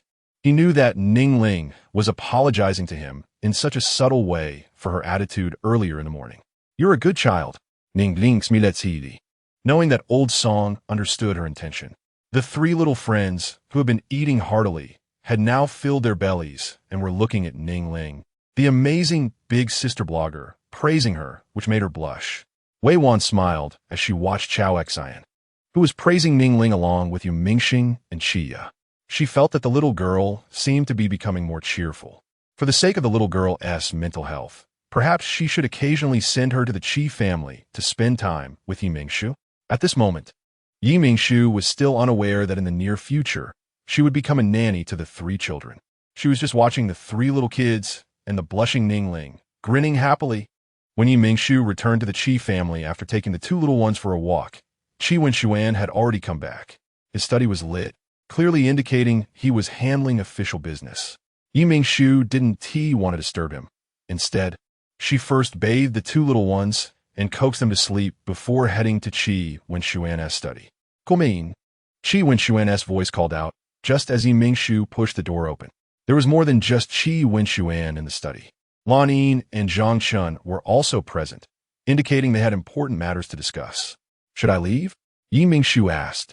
Qi Wenshuan stopped her as she turned to leave. Shu, you came at the right time. You should hear about the recent progress. Can I opt out? Yi Mingshu, who disliked trouble, decisively tried to slip away. Qi Wenshuan called her back with a helpless tone. Shu, I just want you to listen to the progress of the plan, not to execute a task. Sister-in-law, you really are as averse to trouble as ever. Zhang Chen couldn't help but laugh. Yi Mingshu, unfazed by the teasing, shrugged and said, yeah, I'm really afraid of trouble. Lan Yin, with a gentle smile, candidly said, the complexity of this incident can indeed be considered troublesome. Look, even a Xian thinks it's very troublesome, so it must not be just ordinary trouble. It's super troublesome, right? Yi Mingshu puffed up her cheeks and looked at Qi Wenshuan with a reproachful gaze. Qi Wenshuan couldn't help but chuckle at her "you're deceiving me" expression and had to lower his voice, adopting a more serious demeanor to say, Shu. All right, I'll sit down and listen to you talk. Under his gaze, Yi Mingshu raised her hand in surrender. Just as she sat down, Yi Mingshu recalled the bodyguard situation with Wei Wan. Xian, how is it going with Wei Wan? I was so busy eating just now that I forgot to ask her. But Chao Xian has already been brought out by her. It should be going smoothly, right? Qi Wenshuan replied, very smoothly. Lan Yin and Zhang Chun have successfully installed the nanomonitor. From now on, no matter what Chao Jinan does, we will be able to know immediately. Lan Yin nodded and explained to Yi Mingshu about the concealment of the nanomonitor. If the nanomonitor is not discovered within 30 minutes of being implanted in the body, then regardless of whether tested with the most advanced instruments of the Alliance or other special means, there will be no risk of being discovered. Is it really that powerful? Yi Mingshu was shocked, not expecting such a monitor to exist. Then I have to be careful in the future. What if it gets installed on me without me knowing? Wouldn't that mean I have no privacy? Qi Wenshuan smiled and explained, don't worry, although the nanomonitor is amazing, it has a fatal drawback. What's the fatal drawback? It can only be implanted in individuals with a mental power level below S, and its lifespan is extremely short, only lasting a mere 3 months. Yi Mingshu was stunned that such a useful thing had such a short lifespan. But she quickly understood. All right, although 3 months is a short time, being able to monitor 24 hours without the risk of being discovered is already incredible. Now, we just hope to find enough evidence to topple the Chao family within these 3 months. By the way, you two going to be bodyguards for Wei Wan Isnt just for this, is it? Yi Mingshu's gaze kept darting between Zhang Chun and Lan Yin. Of course not. Zhang Chun said proudly. We also went through Chao Jinan's study and copied important documents. Yi Mingshu kuliput apreciativedi. Gai? Impressive. No wonder you're known as the strong ones from the military. Watching Zhang Chun and Yi Mingshu, one boasting proudly and the other seriously complimenting, Qi Wenshuan cleared his throat to suppress a laugh. All right, let us talk about the last time the Wang family openly attacked my flying car. Zhang Chun made a shushing gesture, handing the floor to Lan Yin. It's like this. Since the people who attacked the boss last time all committed suicide by poison, we didn't have a chance for any severe interrogation. Oh no, I mean questioning. We only found a small sticker on one of the corpses. What kind of sticker? Yi Mingshu thought it strange that an assassin would like something like a sticker, and during the execution of their mission, they should carry anything that could prove their identity, right? Lan Yin continued. Exactly, it was a sticker. We found a fingerprint on this sticker, and, after comparison, the owner of this fingerprint is the granddaughter of the head of the Wang family. Mingshu didn't know what to say. This granddaughter of the Wang family was truly a liability. So what do you plan to do? Expose this matter? Wenxuan nodded. Expose this matter. Let the public know about the Wang family's open attack on military personnel and drag the Wang family into the mire of public opinion. Chapter 67, The Deep Blue Empire Young Marshal. Are you planning to use the power of the masses to break the Wang family's backbone? Mingshu smiled, having to admit that Wenxuan's plan was perfect. Sometimes, the power of the masses is the greatest. Wenxuan stroked his chin, the power of the masses. I have to say, your description is very apartment. It's about using the people's strength to force the Wang family to bow to me. This is not something I came up with. I just borrowed the words of my ancestors to compliment your intelligence a bit. You're really sweet, bringing up even what my ancestors said to praise me. Wenxuan felt warm-hearted and generously praised his girlfriend. Zhang Chun, present at the scene, discreetly covered his heart, indicating that he was a bit overwhelmed. Lan Yin, sitting next to him, was engrossed, wishing she could have some snacks and tea. So, that day when you returned home from the manor, you deliberately didn't bring any manpower to give the Wang family an opportunity, and you intentionally let them attack your flying car? Mingshu squinted dangerously. Wenxuan immediately felt a strong killing intent. Yes, although it was a bit risky. I did it to ensure your safety and that of the children. Wenxuan's flattering demeanor made Mingshu want to hit him even more. Even if that flying car you modified is very safe, have you thought about the what if? What if you and the two kids got hurt? How am I supposed to explain that to your families? As she spoke, Mingshu's eyes reddened. If you didn't know it was Wenxuan's plan, it would be one thing. But knowing that half the opportunity for the attack that day was arranged by him made her feel an overwhelming sense of fear. Seeing Mingshu like this, Wenxuan panicked, standing up helplessly, wanting to comfort her but not knowing how. In the end, he could only muster his courage and pulled her into his arms, regardless of whether she was willing.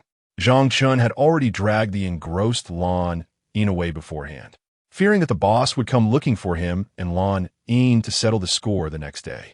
Mingshu's emotions were quick to rise and fall. Soon, she calmed down in Wenxuan's embrace and admonished him. If you do this again without considering your own safety, I really won't talk to you anymore. Wenxuan sighed in relief, feeling very grateful that Mingshu could be so reasonable. It won't happen again, I promise. You keep your word. You've had a long day too, so get some rest early. Ding. The difficulty task triggered by the host. The foundation of the Spiritual Power Potion Alliance. Task progress updated. With progress increasing by 20, current total task progress 55.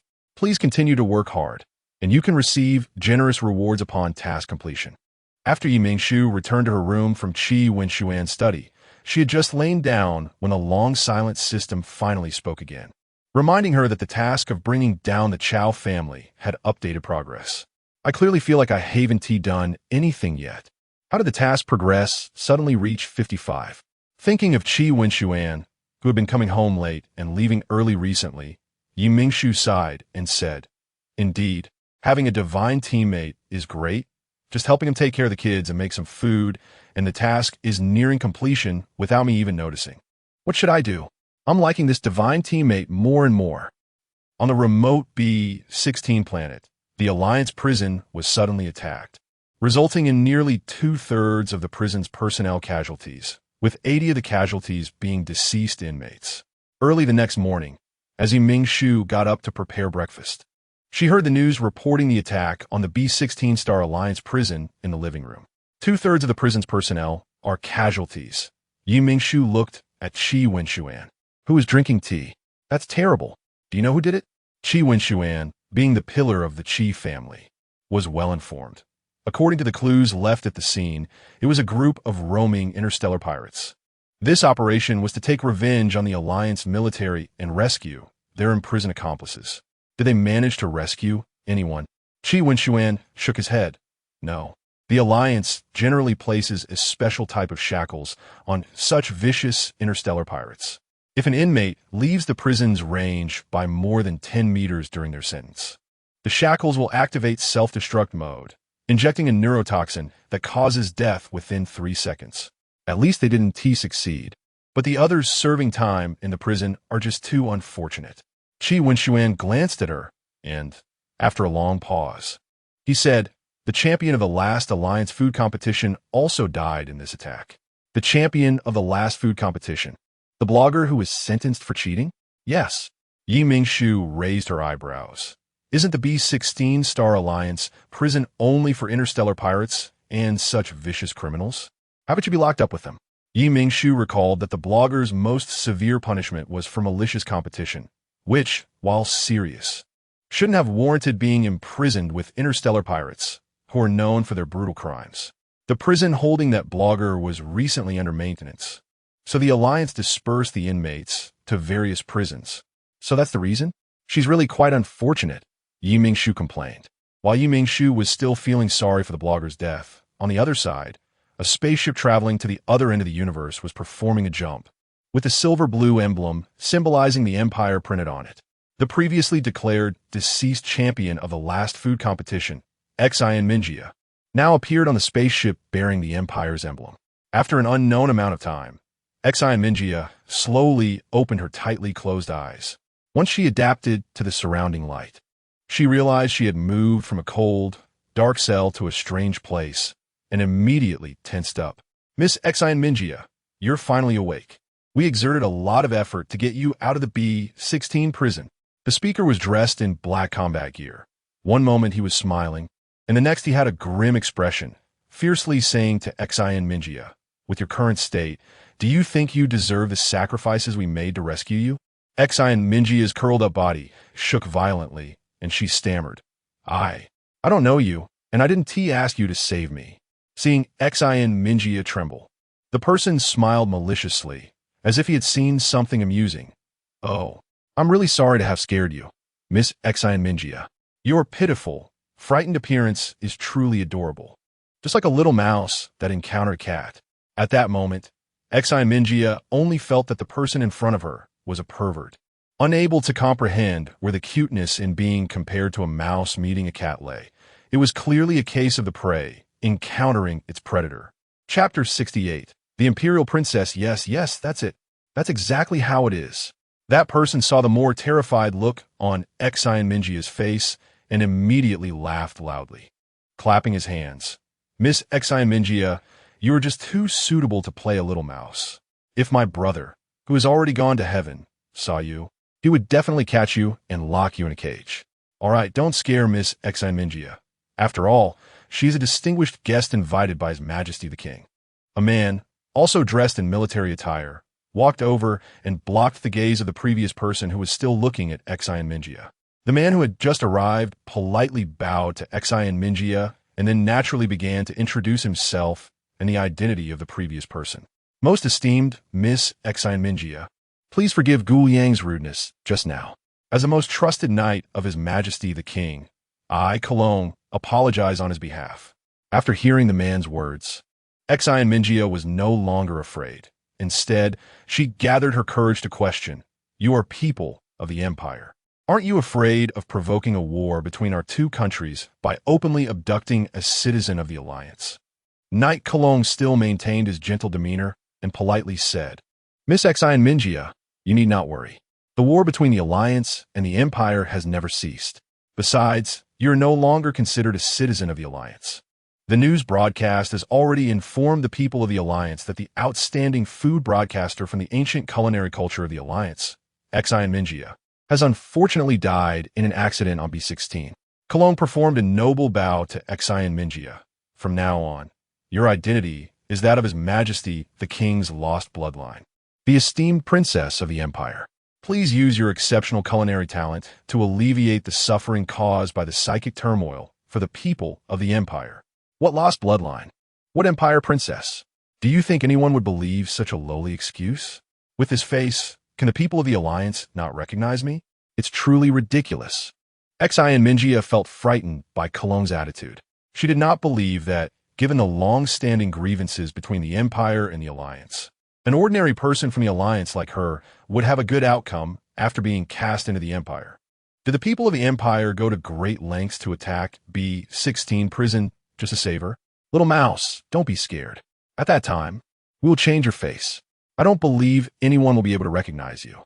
Gu Yang, who was abnormal from the start, chuckled ominously. If you were afraid that someone might recognize you as the deceased Xian Minjia through genetic testing, we can use special means to transfer your consciousness to another body, ensuring that no one can associate you with Xian Minjia anymore. Just know that this method might be a little painful. The man in front of her smiled ominously, and Xian Minjia did not think that the method he mentioned would be anything good. Quickly take me back. I will not believe what you Empire people say, even if you rescued me from prison. Gu Yang's smile disappeared in an instant, replaced by a chilling, killing intent. Take you back? Do you know how many people we sacrificed to bring you out? How severe the losses were? Xian Minjia was startled and instinctively followed up with his words. How many? 1. Gu Liang screamed, Stalin Sin Mindia, knowing that his so-called severe loss was just the death of one person. Xian Minjia almost couldn't help but roll her eyes in front of him. Do you think I'm making a fuss? Gu Yang seemed to sense her inner thoughts and stared at her intently. Do you know that one person is worth a whole regiment from your alliance? My brother was supposed to become the youngest general in the history of the Empire, but just to save you, he disguised himself as a defeated interstellar pirate and was captured by the Alliance, imprisoned in the B-16 prison where you were, and ultimately killed by the despicable Alliance army with nerve toxins during his escape. Since you say your person is so amazing, how could he be so easily killed? Xian Minjia felt that Gu Yang was just fabricating lies to deceive her, and without any hesitation, she stabbed at his heart, disregarding his pain of losing a loved one. Gu Yang glared at Xian Minjia fiercely, his eyes reddening with anger. The despicable Alliance put nerve toxins in the shackles. As soon as you leave the prison range of 30 meters, you will be injected with nerve toxins. Gu Yang now looked as if he might devour her at any moment, and Xian Minjia regretted her earlier words. I am the daughter of your king. You can't look at me like that. Xian Minjia screamed as she hid behind Cologne. If you cannot alleviate the suffering of the Empire's people from the psychic turmoil, then I will send you this little mouse to be a pet for my brother. After saying this, Gu Yang turned and left without looking back, leaving behind a trembling Xian Minjia clinging to Cologne's sleeve, and Cologne, who looked gentle. Xian Minjia cautiously looked up at the tall man in front of her, although he had been performing noble etiquette towards her and stated that she was the esteemed princess of the Empire. The way Gu Yang had just treated her showed that this man had not defended her at all, still wearing his gentle and proper smile, standing by and watching. Only then did Xian Minjia realize that from the moment she was brought onto this ship heading to the Empire, she had merely been a pawn in the hands of the king of the Empire, a piece used to alleviate the suffering of the Empire's people from the psychic turmoil. Whether she wanted to or not, as long as she wished to live, she had to obey all his commands. Cologne observed the change in Xian Minjia's expression from initial panic to the current compromise and confusion. He curved his always smiling lips and respectfully said to Xian Minjia, "My most esteemed princess, since you have accepted your identity, please rest well. We will soon return to the Empire. His Majesty the King has prepared a grand ceremony for you, and all the people of the Empire are eagerly anticipating your return." Princess. After Cologne left, Xian Minjia weakly collapsed onto the bed, looking out at the vast, boundless universe through the small window. At that moment, the universe resembled her unpredictable future, dark and uncertain. The once proud and invincible Xian Minjia felt fear and helplessness for the second time. The first time was when she participated in a culinary competition and was caught live on air for cheating in the finals. Thinking of this, she uncontrollably thought of the champion Mingshu, who suddenly appeared and, in just a few months, obtained all the honors that she had worked hard for years to achieve.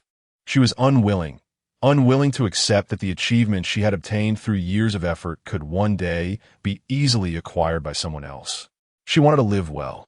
She wanted to see for herself just how amazing Mingshu really was. Chapter 69. Dawn of the Empire. The olive branch extended by the Empire is undoubtedly a great opportunity for a comeback.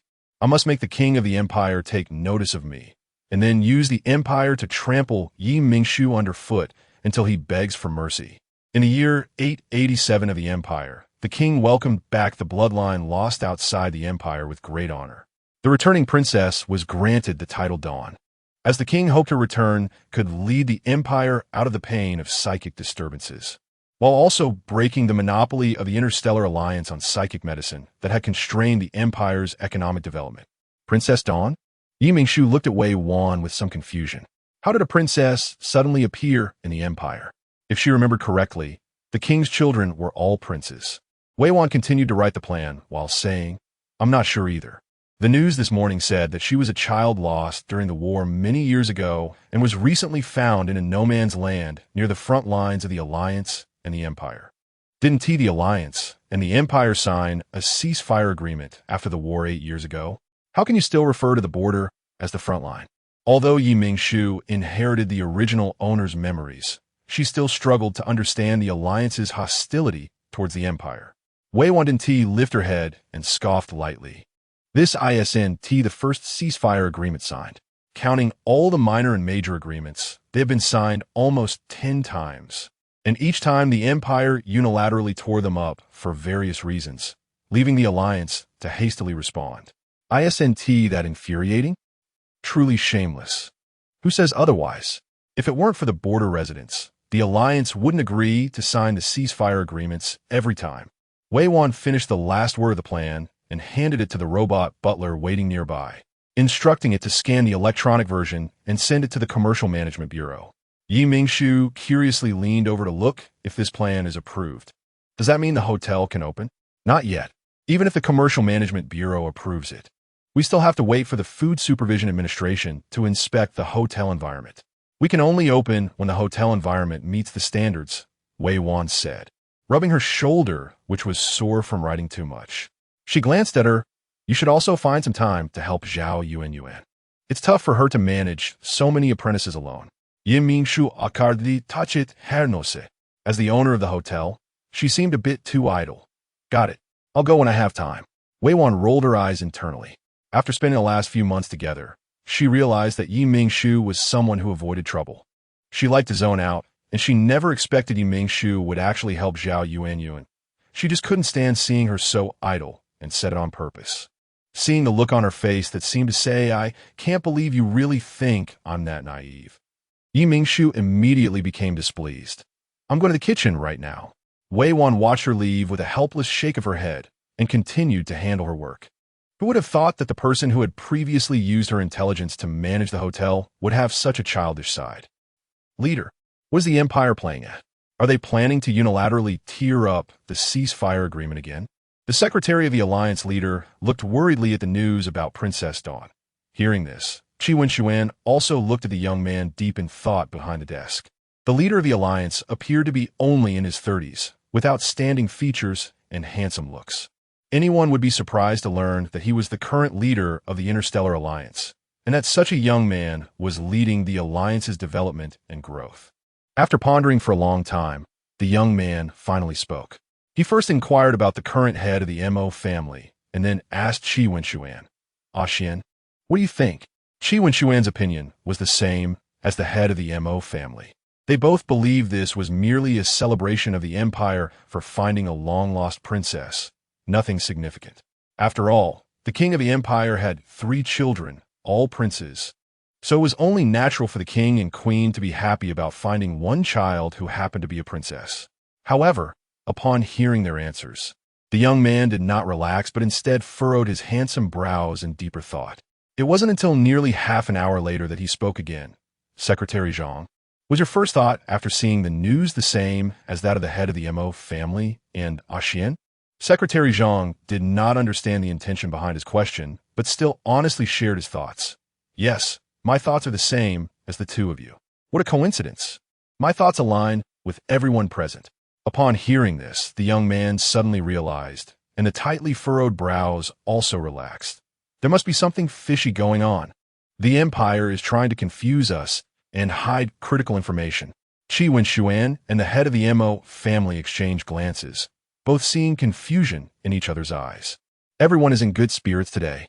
I believe when the hotel officially opens, The ancient earth cuisine we prepare will surely conquer the guest's taste buds. When Yi Mingshu arrived at the hotel kitchen, she happened to hear Zhao Yuanyuan encouraging the apprentices. It seemed that today's training results made Zhao Yuanyuan very satisfied. Teacher Zhao, you seem very happy today. It looks like you're quite satisfied with everyone's training. Yi Mingshu joked as she walked up behind her. Just the other day, she had heard Zhao Yuanyuan scolding the trainees. I have a good temper, okay? That day was just an accident. Yi Mingshu raised her hands in a gesture of surrender. All right. Teacher Zhao Yuanyuan is not only beautiful, but also has an excellent temper. That day was just an accident. Zhao Yuanyuan rolled her eyes in annoyance. Why did you bother to come to the kitchen today?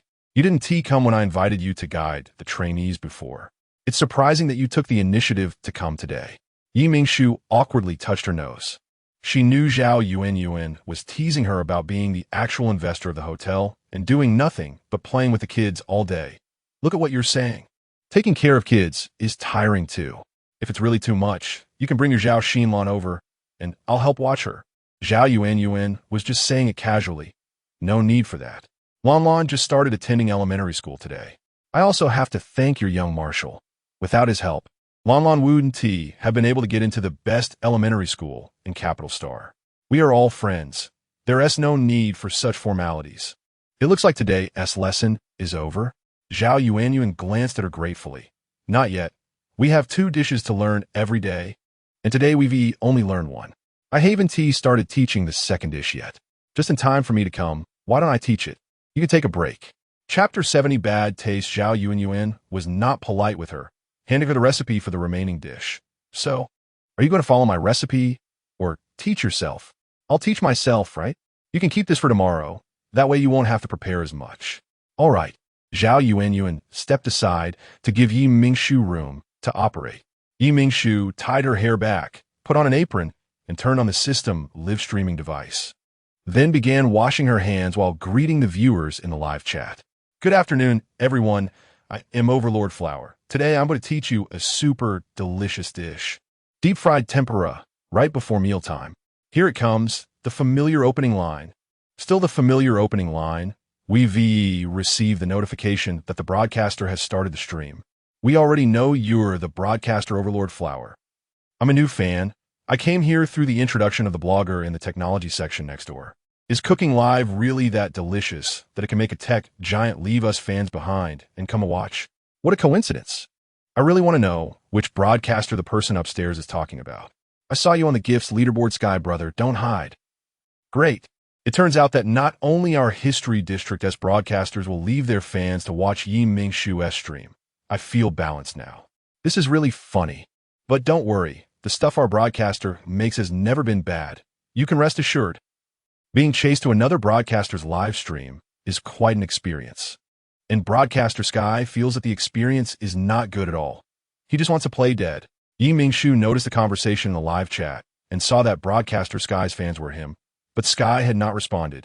So Yi Mingshu knew he was most likely watching and playing dead. The viewers in the live chat saw the broadcaster's beautiful big eyes turn around. And then they heard a playfully mischievous comment come from Yi Mingshu's pretty mouth.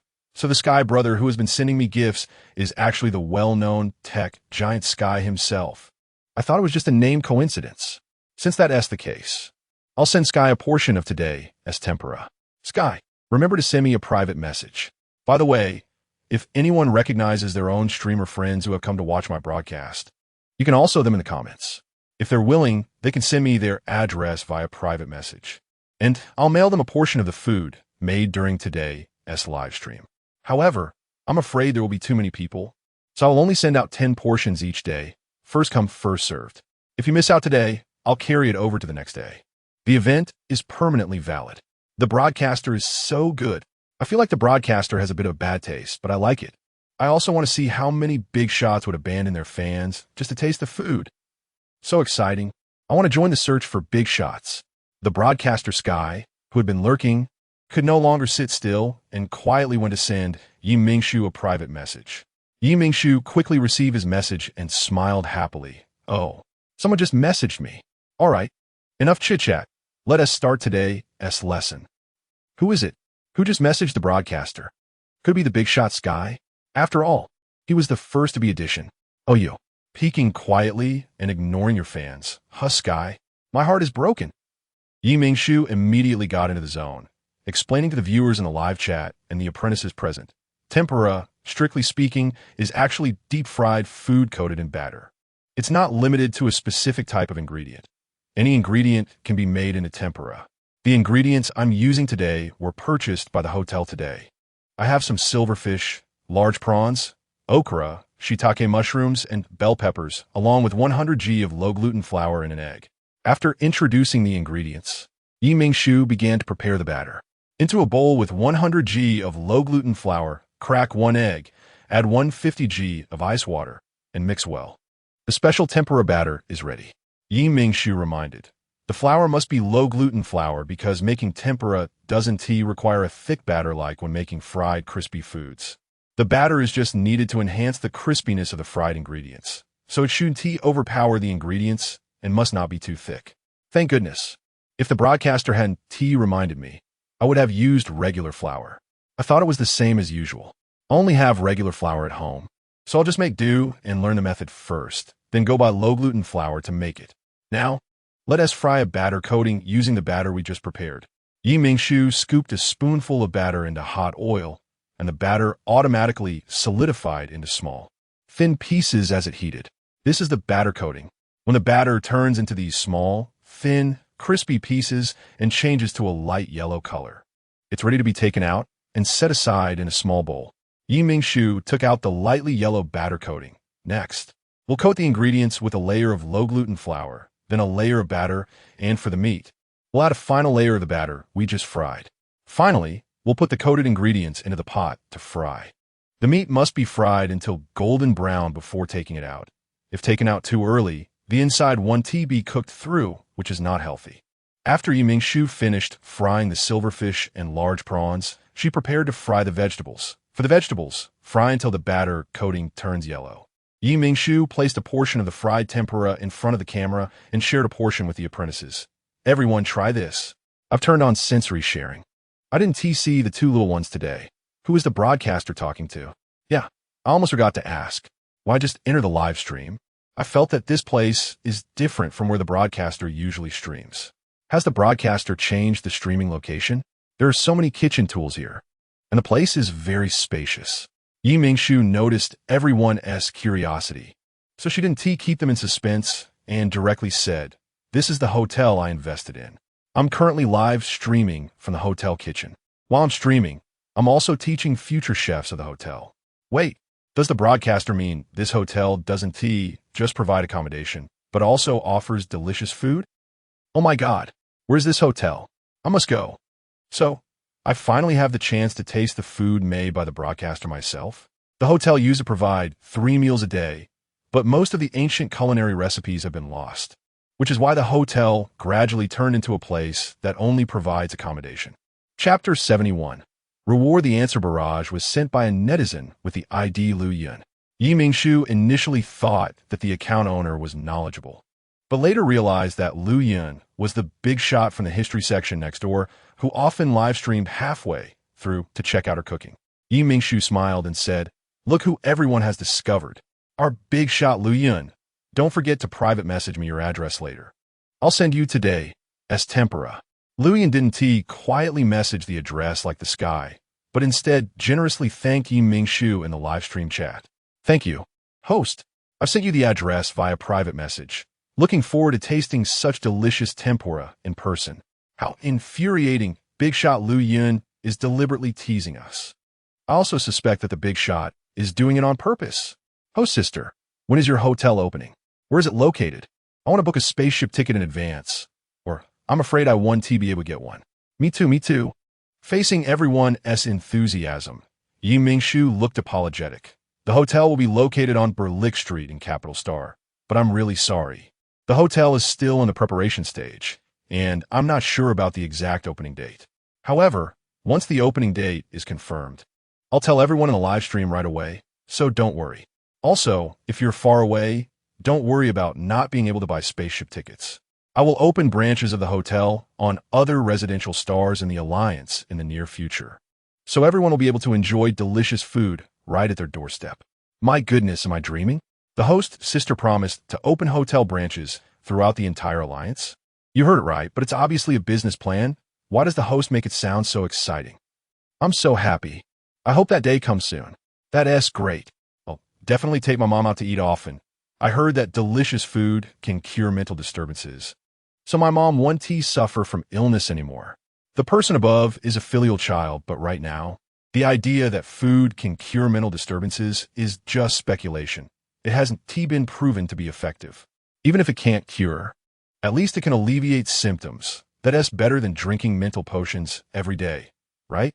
Alleviation is good. Mental potions can only regulate symptoms, and they're ridiculously expensive now. I have to spend half my salary just to buy 2 potions. The netizens were right. Mingshu also speculated that ancient cuisine could completely cure mental disturbances. She had asked Qi Wenshuan and Butlerly before, and both said that since they started eating her food every day, they hadn't needed to drink mental potions, and their mental state had remained stable without any disturbances. Sometimes, Qi Wenshuan would intentionally overexert his mental strength during training to see if he would experience the old condition where excessive use would lead to mental disturbances. However, he tested multiple times and never experienced any disturbances, indicating that ancient cuisine could indeed address the issue of mental disturbances. Although scholars in the Alliance previously researched that ancient Earth cuisine had some alleviating effects on mental disturbances, the effects of those prepared dishes were not very significant and far less impactful than the food Mingshu made, so the Alliance didn't take it seriously. Mingshu smiled and told everyone in the livestream, "You can try to eat ancient cuisine for all 3 meals. Over time, there might be improvements. After all, the officials have said it can cure, so let us give it a try. Even if it doesn't work, isn't it nice to enjoy delicious food?" The host is right. Although nutrient solutions are more convenient than cooking, the taste of nutrient solutions can't compare to food. The host's sister is right. We shouldn't be too utilitarian and should keep a balanced mindset. However, I've been following the host's sister to cook, and recently, I've noticed that the frequency of my mental disturbances has decreased. The few that happened were much milder than before. Me too. I've only taken the mental potion twice in the past 3 months, whereas I used to take it at least twice a month. Hey, stop talking about other things. Didn't you notice that tempura is really delicious? A netizen's comment brought everyone back from the tangent, and they began to use sensory sharing to taste the food. Tempura was a famous dish from Mingshu's neighboring country in her past life. Crispy on the outside and tender and delicious on the inside. Soon, tempura conquered everyone's taste buds. So delicious, I'll ask my mom to make it for me. Who knew such a simple dish could have the fragrance of high-temperature frying while preserving the freshness of the ingredients? It's so good. I've already eaten the tempura I made. I'm making you all jealous. The person above is so hateful. I'll make it myself tomorrow. I don't believe tempura can stump me. The live stream was still lively, while Mingshu had already received a private message from her assistant with the addresses of the top 10 winners in the live stream, asking whether she wanted to send the items herself or if he should help with the mailing. No need. I'll send it myself to show sincerity. Mingshu declined her assistant's suggestion. She planned to send it herself, as the robotic butler would handle the mailing once she packaged it nicely. While the viewers were discussing the deliciousness of tempura, Mingshu quickly packaged the tempura carefully and handed it over to the robotic butler. Then, taking advantage of the viewers' distraction, she swiftly turned off the livestream device, leaving no chance for them to protest. When the viewers faced the suddenly black screen of the smart brain, they quickly realized that Mingshu had stealthily closed the livestream again.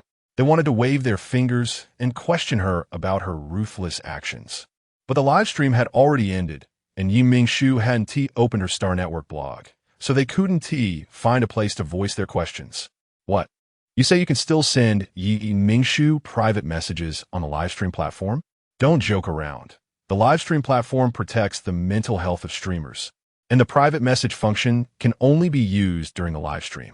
By the time Mingshu goes live again, everyone will be busy learning to cook. And who will still remember this? Mingshu asked the apprentices who had tasted the tempura, "How was it? Did you learn how to make the tempura I taught today? Is there anything you're unsure about?" Everyone shook their heads, indicating that there were no issues. All right, now let us try making it. Teacher Zhao Yuanyuan and I will be the judges. Yi Mingshu nodded. Many of the apprentices were food culture enthusiasts like Ningling, so they naturally knew that Yi Mingshu was the champion of this Interstellar Alliance cooking competition. They couldn't express how happy they were to receive personal guidance from the champion, and as soon as Yi Mingshu spoke, they immediately got into the zone. Chapter 72.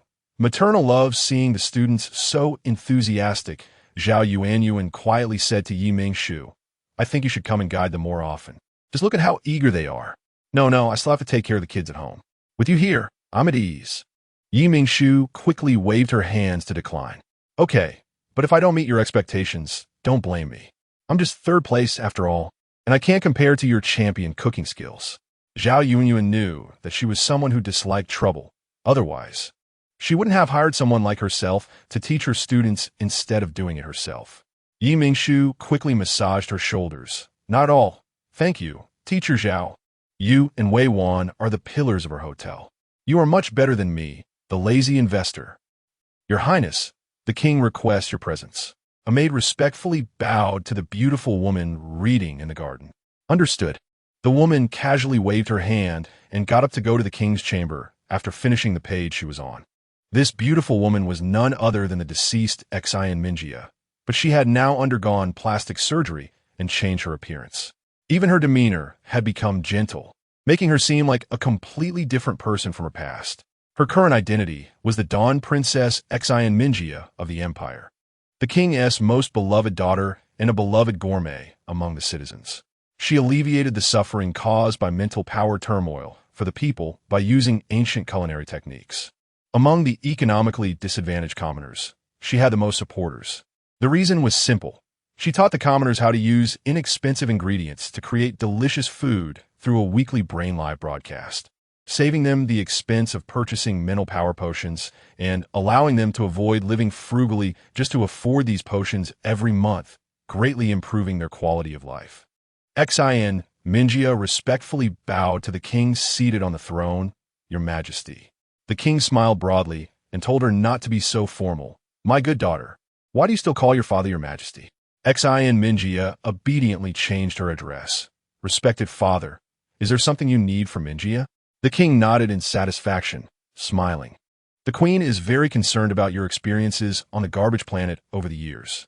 She will hold a banquet in 3 days at the palace, inviting many noble ladies and gentlemen, hoping to make you happy. Mother is so good to her daughter. I will prepare well. Xian Minjia replied with a surprised expression and an excited tone. However, she couldn't feel genuinely happy inside. Xian Minjia knew that the uninformed queen truly believed she was her long-lost daughter.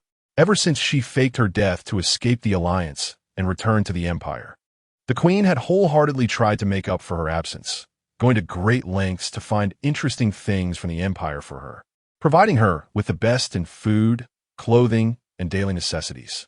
Because of this, she always felt a sense of guilt when facing the queen, guilt for deceiving her, along with others who knew the truth, and guilt for taking advantage of the queen's maternal love for the princess.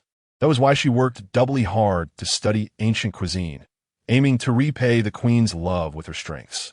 After leaving the king's chamber, Xian Minjia first went to the palace kitchen. After personally making a pudding, she took it to the garden to find the queen. Mother, look what I made. Xian Minjia smiled as she placed the pudding from the maid onto the stone table in the garden. The queen, who was arranging flowers in the garden, immediately became overjoyed upon seeing Xian Minjia and had the servants clear the flowers off the stone table, eagerly pulling Xian Minjia to look closely at her. Perhaps it was because of the loss that made their reunion even more precious. Since Xian Minjia returned to the empire as Xian Minjia, every time the queen met her, she would hold her hand and carefully examine her face. The love in the queen's eyes was enough to make the Xian Minjia who replaced her feel breathless. Xian Minjia allowed her to scrutinize her without fear of being discovered for having undergone plastic surgery, to ensure no one could tell she had altered her face. The empire specifically sought out the Silver Moon clan, known for their skilled hands, to help her change her appearance to resemble the king and queen, making her look about 70% like the queen. The king often sighed, wishing his daughter were still alive.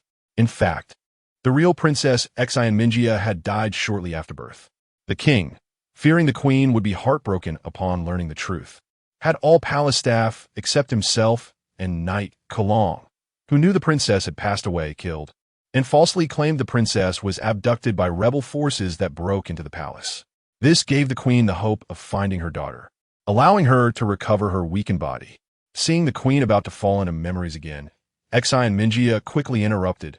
"Mother, this pudding was made by your daughter. You must try it." "All right, I will taste it right now." The queen snapped back to reality and began eating the pudding. "Is it good, mother? Is it different from what the palace chef makes?" Xi and Minjia looked at the queen expectantly. On her second day in the palace, she had taught the palace chefs all the ancient culinary recipes she had developed, hoping to gain the king's favor through this. To her surprise, this action not only won the favor of the king and queen, but also that of the empire's ministers, leading to her opportunity to teach the citizens ancient cuisine every week. Xi and Minjia cherished this opportunity. She knew that in this unfamiliar empire, she needed to first demonstrate her value to those in power before winning the support of the common people. Only then could she truly establish herself in the empire. Eating the food made by her daughter, the queen was overjoyed. "Delicious. My Yaya's pudding is much better than what the royal chef makes." Xi and Minjia smiled along and then began chatting with the queen about some interesting recent events, and the mother-daughter duo shared a warm interaction. Not far away, three princes visiting the queen paused, standing at a distance to quietly watch, unwilling to break this warmth. "Big brother, I've never seen mother smile so happily. Little sister is amazing." The third prince of the empire, Xi and Minjia's third brother, couldn't help but smile at the scene. The second prince nodded. "You're right. I've hardly ever seen mother this happy. Well, it's good for mother to be this way. Let's not disturb her and little sister today. Let's head back," the eldest prince said with a smile as he turned to leave the garden. Chapter 73. Enrollment. The eldest prince walked quickly, and the third prince, realizing it, hurriedly jogged to catch up with the already distant eldest and second princes. "Second brother, it's one thing if you don't wait for me, but why didn't you remind me to keep up with you?" The second prince enjoyed watching his younger brother's silly expression and wouldn't take the initiative to remind him. He smiled and changed the subject. "Oh dear, I'm sorry. Third brother, I'll definitely remind you next time." "Sister, we don't want to go to kindergarten." Yu Mingxing looked stubbornly at Yi Mingshu, shielding Chia, who also didn't want to go to kindergarten, behind her. She was afraid that Yi Mingshu would take the opportunity to forcibly carry her and Chia away and stuff them into a car to send them to kindergarten. Yi Mingshu smiled at the two little ones who didn't want to go to kindergarten. "Why not? I need a reasonable reason. If you can convince me, I might consider not sending you to kindergarten." Qi Xiaoyu had specifically asked Yi Mingshu to help send Chia to kindergarten for enrollment before starting his mission. Since Yu Mingxing and Qi were the same age, she thought of sending him in as well. The two little ones were bound to become important figures in the future. They were exceptionally smart from a young age, and convincing others was easy for them. Soon, the two told Yi Mingshu their reasons for not wanting to go to kindergarten. "Sister, Chia and I have already started self-studying the third-grade curriculum. I don't want to spend all day in kindergarten playing games with little kids." Yi Mingshu knew that Yu Mingxing had been self-studying characters on the computer, but she had never heard him mention that he was also self-studying courses, and Chia was doing the same. She raised her eyebrows and pretended to be angry. "What? You didn't tell me, and only told me after you couldn't hide it anymore. Don't you think I'm worth your trust?" "No, sister. Il quickly explained." Fearing that she would really be angry, "We were just following the Star Network's curriculum and didn't mean to hide it from you. We just want to learn knowledge quickly, so we can be people who can help you and Brother Yu Yang." Seeing the anxious look on the little girl's face, Yi Mingshu softened her expression and said gently, "Chia, what would you have done if I hadn't discussed this with you today and had Mr. Lee handle your enrollment procedures directly? Were you planning not to tell me that you had started self-studying the elementary school curriculum?" Chia dared not look Yi Mingshu in the eye. She and Yu Mingxing had planned to keep it a secret from her and Brother Yu Yang, intending to surprise them on the day of the elementary school entrance exam. "I'm sorry, we just wanted to give you a surprise on the entrance exam day. You didn't do anything wrong, so there's no need to apologize, Chia." Yi Mingshu gently patted her little head. "We're a family, and I hope you and Xingxing can trust me." You could discuss anything with me and your brother. This way, we can come up with the best plan in the shortest time possible, understand? Seeing that Mingshu wasn't angry, Chiya breathed a sigh of relief. She realized that her and Mingxing's actions were indeed inappropriate. So she obediently nodded. It's our fault for not considering it well. We won't do it again. If something happens, we will tell you and brother Yu Yang. We're a family. That's right.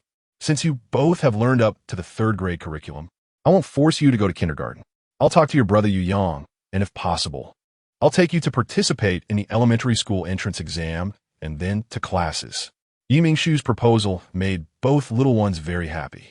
The educational system of the Star Alliance is similar to that of Earth before the apocalypse, consisting of kindergarten, elementary school, middle school, high school, and then university after the college entrance examination. For exceptional talents like Chiya and Mingxing, skipping grades is easy as long as they pass specific tests.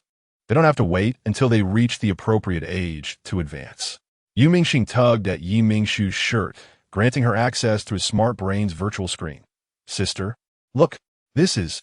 Mingshu leaned in curiously to look, and she was dazzled by the screen full of award certificates. These are your awards, Xingxing? So many. You're amazing. These certificates are from competitions that Chiya and I participated in together on the Star Network. Although they aren't major competitions, the judges are very authoritative.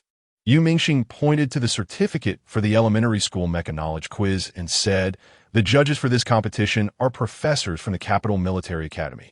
They're really impressive. Any guidance they provide is incredibly beneficial for me. Chiya nodded in agreement, clearly supporting Mingxing's words. Sister, I really love mechas. I want to become a soldier like Dad, with expertise in mecha research in the future. Good job, Xingxing. I believe you can become someone as amazing as your dad. No, I believe both you and Chiya can become who you want to be. Mingshu looked gently at the 2 little ones, and her words of trust brought smiles to their faces. When Xuan returned to the old residence, he saw such a warm and harmonious scene. Is there something to be happy about? Xuan handed his coat to Mr. Li. Mingshu looked at him in surprise. You're back. I was just talking about you with the 2 little ones. Xuan was a bit surprised. Me? What is up? Let the 2 little ones tell you. It's a surprise.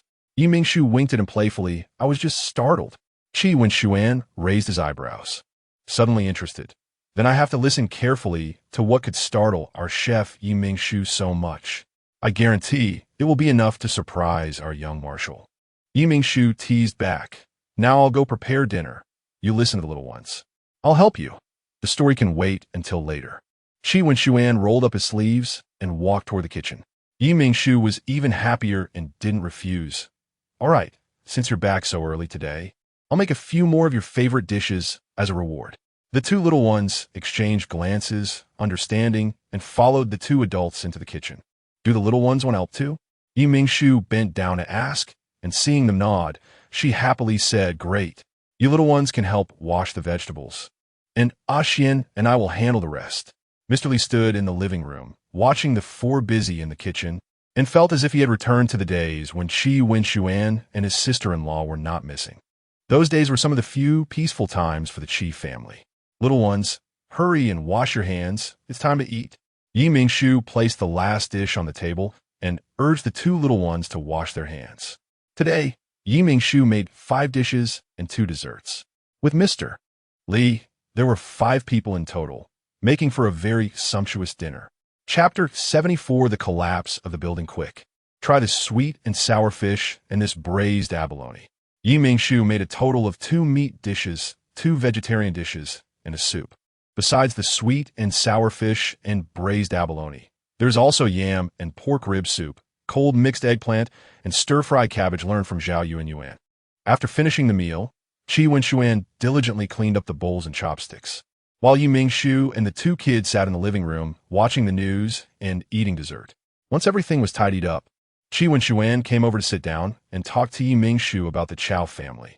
The Chao family has already handed over the formula for the psychic energy potion to the F-Rare. What? No way.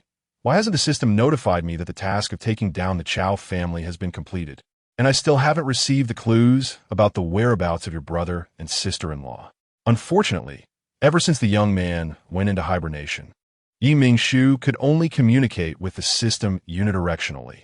The system would only appear when it needed something from her, and she couldn't reach out to it when she needed help. Yi Mingshu had no choice but to ask Qi Wenxuan, "Does that mean the Chao family hasn't completely fallen?" "Yes," Qi Wenxuan nodded, surprised by her sharpness. "Shu, you are really clever. The Chao family has only handed the formula to the F-Rare for now. They won't be completely done until the military court's judgment comes out tomorrow." "Who is the military court judging? Chao Zhenan or Chao Rushuan?" Qi Wenxuan sighed. "Both father and son." Chao Zhenan supplied substandard psychic energy potions to the front line 8 years ago, and this alone is enough for him and the Chao family to face serious consequences. Chao Rushuan is also implicated, facing charges of harming comrades. After the military court's verdict, Chao Rushuan will likely be completely out of the military for life. That's unfortunate, but it can't be helped. "Don't be too sad." Yi Mingshu patted his shoulder. Qi Wenxuan smiled. "It's not really sadness, just a pity. After all, I've watched him grow since he joined the military, and he has always been a very hard-working person. It's a shame. What about the Wang family? Have they gotten any news about your brother and sister-in-law?" Qi Wenxuan shook his head. "Today, the head of the Wang family took the initiative to find me. They have also been significantly affected due to events from the past few years and 8 years ago. The F-Rare and the military have dismissed most of their family members related to these matters from the logistics department, so they are quite weakened. He came to me today to seek reconciliation." With a cold laugh, Qi Wenxuan said, "How could I let the murderer who caused my brother's disappearance off so easily? Even though the head of the Wang family keeps denying that he tampered with my brother's spaceship. Lan Yin and Zhang Chun have traced the person who did it to one of the officers from the Wang family. How could I believe that the head of the Wang family is not the mastermind behind this? What you said makes sense. If he really didn't do anything to your brother, he wouldn't be afraid of anyone investigating the matter. He also wouldn't have allied with the Chao family during your investigation, allowing Chao Rushuan to tamper with your spaceship, leading to your crash on the desolate planet. This shows he is afraid of you finding something out and would deal with the Wang family after returning to the capital." Yi Mingshu agreed with Qi Wenxuan's speculation. All the evidence pointed towards the Wang family. However, once the military court opened tomorrow and made the crimes of the Chao family public, she believed the system would provide all the answers. People might deceive others, but the system would never lie. From the first day, she had the system until now. All the tasks issued by the system have been focused on one thing: saving Qi Wenxuan and the Qi family. Truly, the system made by the gods is incredibly powerful. The next day, the military court officially opened. Due to the severe impact of the cases being tried, not only the Chao and Wang families colluded for power, disregarding the safety of frontline soldiers by supplying substandard psychic energy potions, but also many high-ranking members of the alliance were implicated, leading to a major reshuffle of the entire alliance's leadership. On the third day, due to the veracity of the evidence and the severe impact of the Chao family's actions, the alliance sentenced them to hand over 60 of their total assets for compensation to the Federation and the victims. The family head, Chao Zhenan, was sentenced to life imprisonment and deprived of political rights for life. Considering that the Chao family voluntarily submitted the formula for the psychic energy potion, the alliance reduced the punishment for other family members. The direct descendants of Chao Zhenan were prohibited from entering the political system of the alliance for 3 generations, from serving in the military, and from engaging in any military-related work. On the 4th day, the Wang family was found guilty of framing their compatriots, delaying military opportunities, and causing significant military losses. The military court announced that all related personnel involved in this incident would be dismissed and investigated, and the direct descendants of the Wang family were prohibited from serving in the military for 3 generations and from engaging in any military-related work. Chao Rushuan was accused of attempting to harm the alliance's hero, Colonel Qi Yuyang, Qi Wenxuan, and his subordinates. The alliance originally planned to dismiss him and sentence him to 2 years in prison according to alliance law. But due to Qi Yuyang, Qi Wenxuan, and other victims jointly writing to the F-Rare on his behalf, the alliance, considering his past contributions to the alliance, waived his 2-year prison sentence. As everything settled, when the judge of the military court announced the end of the case with a gavel, Mingshu, sitting in the audience, heard the system's notification sound in her mind. Ding! The host has completed the difficult task, the foundation of the Psychic Energy Potion Alliance. Task requirements met. Take down the Chow family and cut off the control of psychic energy potions over the Alliance's citizens. Reward: 15 million Interstellar coins. Clues about the whereabouts of the Silver Star Alliance's young marshal. After the system notification, an image of a landscape painting immediately appeared in Yi Mingshu's mind, featuring the author's signature and a silver-blue emblem design. Is this the Empire's emblem? Yi Mingshu exclaimed softly. If it weren't for knowing that the system couldn't possibly deceive her, she would have thought the system was deliberately causing trouble. If Qi Wenxuan's brother really appeared in the Empire after going missing, it would be a serious matter. The ceasefire agreement might be rendered null. She just didn't know which side, the Alliance or the Empire, will be the one to break the agreement this time. At this moment, Qi Wenxuan had also come over. Noticing Yi Mingshu's unnatural expression, "Shushu, what's wrong?" Yi Mingshu took a moment to calm herself, grabbed Qi Wenxuan's hand, and whispered, "We need to hurry home. I have something important to tell you." Although Qi Wenxuan didn't know what the important matter was, he nodded and signaled the driver to bring the flying car over. He knew that Yi Mingshu wouldn't be so flustered over a trivial matter. The important thing she had to say must be very significant, possibly even concerning more than just himself. Chapter 75. Location information. Don't worry, I'm here. Qi Wenxuan comfortingly patted Yi Mingshu's hand. Yi Mingshu turned her head to meet his gaze, revealing a faint smile as she said, "I'm not worried. I just find it hard to believe. Let's talk more about it when we get home." Okay. Once home, Yi Mingshu pulled Qi Wenxuan straight to his study. She transmitted the landscape painting in her mind to the intelligent brain through brainwave connection, then opened the screen permissions for Qi Wenxuan to see. "Xian, have you seen this painting? Do you know where it depicts?" Qi Wenxuan, trying to calm the anxious Yi Mingshu, replied, "Don't be in a hurry. Let me take a look." Qi Wenxuan recognized the painting. He had seen it at an art exhibition. The artist, Derlin, was a renowned painter known both in the Alliance and the Empire, and he also had another identity as the cousin of the Empire's king, the famous playboy Count Ji. It was said that countless noble ladies from the Empire were enamored with him. I've seen this painting at the artist Derlin's exhibition. It depicts a small resource planet on the southern border of the Empire. However, due to its unique scenery, it has recently been developed into a tourist planet. Yi Mingshu furrowed her brows. She felt that Qi Wenxuan's brother and sister-in-law would definitely not be going there for tourism.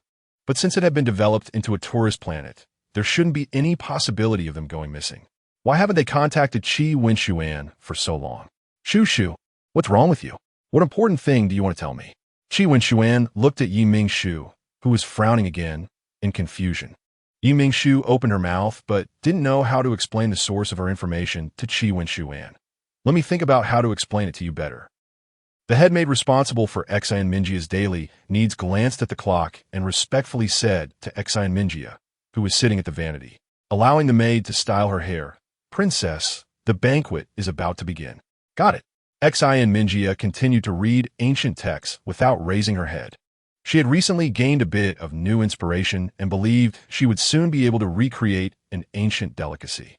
At that moment, the third prince, who had been called by the queen to fetch her, arrived outside her room. He knocked on the door and said, "Sister, are you ready? Mother asked me to come get you." The young man's clear voice reached Xian Minjia's ears, prompting her to lift her head and look at herself in the vanity mirror. For a moment, she felt a sense of disorientation upon seeing her reflection, but she quickly regained her composure. Just as the final step of her makeup was completed, she walked to the door and opened it, personally inviting the third prince in. "Third brother, come in and help me choose which pair of earrings looks better." The door suddenly opened, and her exquisitely made-up sister stepped out. The third prince was momentarily taken aback at seeing his sister made up for the first time, until she asked him to help her choose earrings, bringing him back to reality. "Oh, okay." The third prince felt a bit awkward entering a girl's room for the first time, unsure of where to put his hands and feet. Xian Minjia picked up a pair of emerald green agate earrings, held them to her ear, and asked, "How about this pair?" The third prince shook his head. Today, Xian Minjia was wearing a pure white dress embellished with a few light yellow bows and lace. and he felt that the emerald green agate earrings were not very suitable. Xi and Mingjia nodded. Actually, I think they don't match either. The third prince asked, then why did you ask me? What about these? The third prince saw his sister pick up a pair of pearl earrings. The design of these earrings was very simple, consisting of a large and a small pearl strung together. But despite their simplicity, the pearls were delicate, lustrous, and shiny, making them look great with Xi and Mingjia's outfit today. These are good. They really highlight your beauty, little sister. Xi and Mingjia smiled. Her three brothers were very doting on her, but she still liked the more lively personality of the third brother the most. Third brother, you have a great eye. I also think these earrings look nice. Xi and Mingjia put on the earrings and linked her arm with the third prince's, and together they headed to the banquet venue. After careful consideration, Yi Mingshu decided not to tell Qi Wenxuan about her system for now. After all, she wasn't clear about where the system came from, and if Qi Wenxuan pressed her for an explanation, she wouldn't be able to clarify it. Xian, after the case concluded today, I received an anonymous email. It had the painting I just showed you, along with the artist Derlin's signature and the Empire's silver-blue emblem. Yi Mingshu looked at him, and there was one more sentence. What did it say? Qi Wenxuan instinctively felt that this sentence was the key. Fortunately, Yi Mingshu had transmitted the information to the intelligent brain. The system would automatically send it as an anonymous email. Otherwise, she wouldn't have been able to fabricate this lie. Yi Mingshu scrolled through the images, revealing information about Qi Wenxuan's brother. Location information of the young marshal of the Silver Star Alliance. Qi Wenxuan furrowed his brows, unable to believe this was true. How is this possible? If his brother had really appeared on the Empire's planet called Golden Rice after going missing, this news, once revealed, would surely provoke conflict between the two countries. Moreover, Golden Rice had already been developed into a tourist planet, with communication and transportation being more convenient than before. Why hadn't his brother contacted him? Was he being held captive? Don't worry, I've already asked MOU for help. He will send the best investigator from the MO family to Golden Rice tonight to look into your brother's whereabouts. If all goes well, we should have relevant news by next week. Hearing that Yi Mingshu had asked MOU for help, Qi Wenxuan finally relaxed a bit. As a colonel of the Alliance, it was indeed not appropriate for him to send someone to investigate on the ground in the Empire. If the Empire found out, regardless of his intentions, it could easily lead to turmoil between the two countries. Shu, I want to trace this anonymous email and see if I can find the sender's location. I'm worried. Yi Mingshu quickly opened her intelligent brain's permissions to him and handed it over. Here, if you can find it, that would be great. I'm a bit worried too. However, Yi Mingshu estimated that Qi Wenxuan would probably not be able to find it, as it was sent from her mind, and the message had been generated by the system created by the gods. Chapter 76. Wolf-Tooth Potatoes. Qi Wenxuan studied Yi Mingshu's smart brain for several hours, repeatedly trying to track the sender's location, but all attempts showed failure. In the end, he even called Lan Yin, but even with the military's most advanced technology, they could only obtain some false addresses. It was clear that the person who sent the email had technology more advanced than the Alliance's military, or perhaps even more advanced than anything in the entire universe. How could this be possible? Could it be that this email came from the future? After multiple failed tracking attempts, Lan Yin proposed his hypothesis. Qi Wenxuan remained silent, but his expression was much more relaxed than before. Although he didn't know if the email truly came from the future, he wanted to believe that the sender had no malicious intent. Otherwise, with such superior technological means, if they were truly hostile towards the Alliance and the Empire, they could easily use this technology to paralyze both nations without going through so much trouble. Forget it. The sender probably has no hostility. Perhaps they really just want to help us. Qi Wenxuan sighed. Lan Yin also agreed with Qi Wenxuan's reasoning and nodded as he prepared to leave. If there's nothing else, I'll be on my way. Wait, let's have dinner at home first. Yi Mingshu called out from the kitchen, noticing Lan Yin about to leave. Qi Wenxuan had the same intention, so he pressed down on Lan Yin's shoulder and urged him to sit down. Stay and have dinner before you go. Lan Yin readily complied, thinking that ever since his second brother started dating, he and his friends had been mooching meals off him quite often, although he felt a bit embarrassed. How could he refuse the kindness of his sister-in-law and second brother, especially since his sister-in-law cooked so well? Mingshu had already washed the ingredients in the kitchen, and now she opened the system live broadcaster to start preparing for the live stream. Good afternoon, everyone. I'm Overlord Flower. Today, I'm going to teach you how to make two snacks, crispy tofu and wolf-tooth potatoes. Why is the host making so many dishes at once today? Are there guests coming over? Oh no, usually I can barely learn one dish from the host. What should I do with so many? Don't worry. I remember the host prepares edited recordings for each dish, which you can replay on the host's homepage until you learn it. Yes, there are guests coming over today, and since it's almost dinner time, I plan to make a few more dishes, so I'm starting with two snacks to tide everyone over. As Mingshu explained, she tore open the tofu packaging.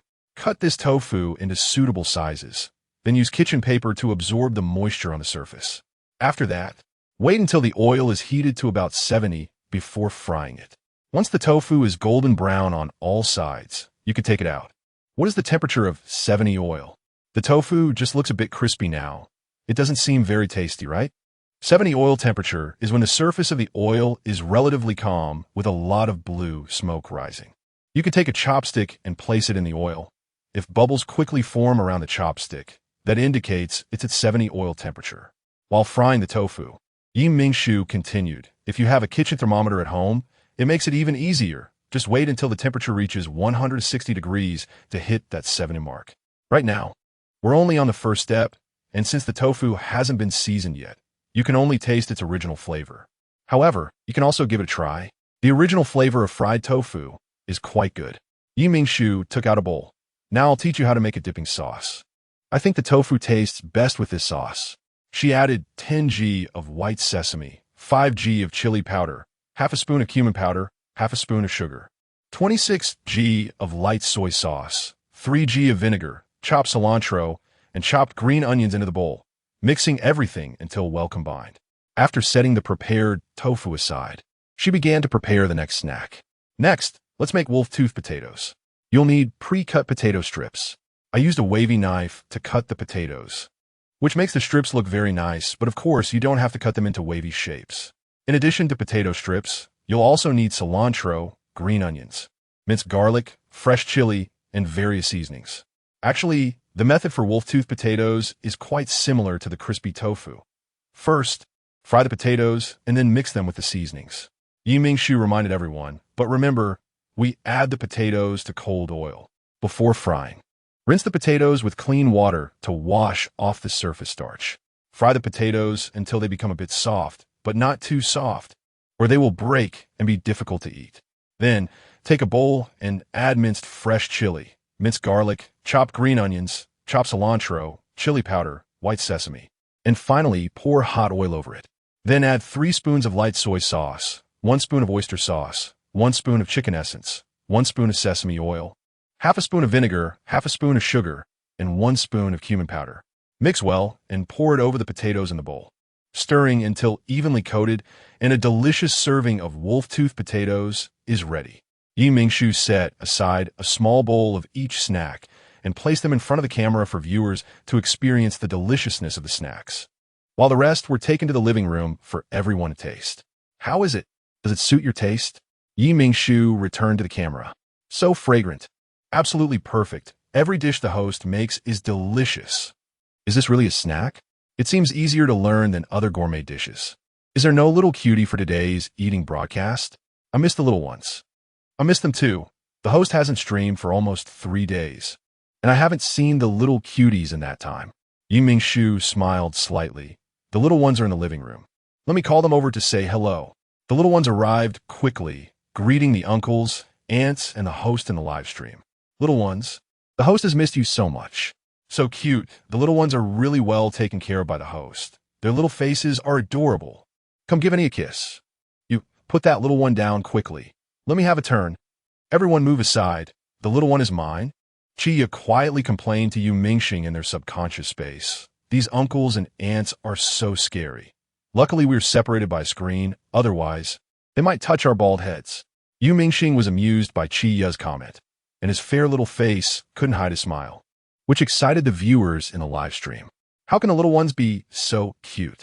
See, I told you the little ones like me, and you all had to compete with me. Now the little ones are smiling at me. How can you be so sure they are smiling at you? I think the little ones are smiling at me. As the viewers in the live stream became increasingly excited, debating over who the little ones were smiling at, Mingshu felt she could no longer let everyone flood the chat, so she decisively ended the live stream. Chapter 77. Unsubmissive. See you all next time. With a firm resolve, she closed the live stream without a trace of hesitation, shutting out the reluctant wails of the online viewers. Chen-Han was indeed the princess.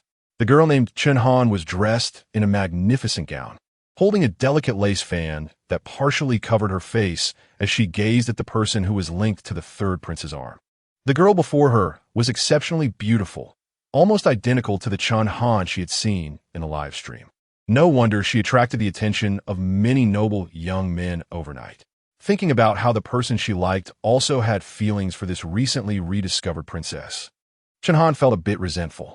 Was her bond with her beloved, having grown up together, not as strong as a pretty face? She is quite beautiful, Chen-Han said, pretending to be indifferent, but the way she tightly grasped the hem of her dress revealed her true feelings. The girl beside Chen-Han noticed this and curled her lips in disdain. Chen-Han usually took pride in her identity as a duke's daughter, mocking other noble ladies of lesser status. Now, that there was a princess who was not only more beautiful than Chen-Han, but also of a higher status. How could the girl miss this rare opportunity to see Chen-Han humbled? With a smile on her face, the girl insincerely said, "If you ask me, Chen-Han, you're just overthinking it. No matter how beautiful the princess is, she won't marry the son of a marquis." The king and queen wouldn't agree. Upon hearing the girl's belittlement of her beloved, Chen-Han gritted her teeth in frustration, but couldn't find a rebuttal. After all, what the girl said was true. A princess would never marry a noble of lower rank than a duke, and her beloved happened to be just the son of a marquis. Even if he inherited a title in the future, without any contributions, he could only be downgraded to an earl, not to mention a princess. Even she might not be able to persuade her father, the duke, to agree to her marrying an earl. The girl looked at Chen-Han's angry yet restrained expression with satisfaction. She kindly went to the dessert table and brought back a small cake for Chen-Han, saying, "The princess says that eating sweets helps improve one's mood. Chen-Han, you really seem to be upset by your beloved. How about having something sweet to cheer up?" This completely darkened Chen-Han's face. She pushed the girl away, disregarding the gazes of others around her, and stomped the small cake into pieces with her exquisite shoe before leaving the scene. Unconcerned about whether her actions would provoke the displeasure of the royal hosts of the banquet, Chen-Han's brother was at the banquet, conversing with the eldest prince. He witnessed this small farce, and, after Chen-Han left the scene without regard for etiquette, he sincerely apologized to the eldest prince. The eldest prince looked at the young man in front of him, who was smiling as he apologized, and said gently, "Xiaochen, you don't need to say that. The duke has always doted on Chen-Han since childhood. I actually think her bluntness is quite refreshing." Before Xiaochen could respond, the second prince, dressed in a well-tailored black suit, appeared behind the eldest prince and Chen-Chun, speaking with a smile. "The duke has spoiled his daughter to such an extent that she is becoming increasingly arrogant. I fear he may regret it in the future." Chen-Chun maintained his composure and smiled as he greeted the second prince. "Your Highness the second prince, you are right. I will go find my willful sister. Please excuse me for a moment, your highnesses." The second prince nodded with a smile, neither agreeing nor disagreeing, and then he and the eldest prince watched him leave. Once Chen-Chun exited the banquet hall, the smile on his face vanished instantly, replaced by indifference. He did not go to find his sister, but left the palace directly. As he sat in the flying car, recalling the second prince's face from earlier, his mood plummeted further. The second prince, Xian Mingly, continued to annoy him as always. And Chen-Han was also a restless one. Couldn't she just participate in the banquet quietly without doing something to draw attention? He couldn't understand why their father, such a strategic person, allowed his sister to behave in such an unrestrained manner.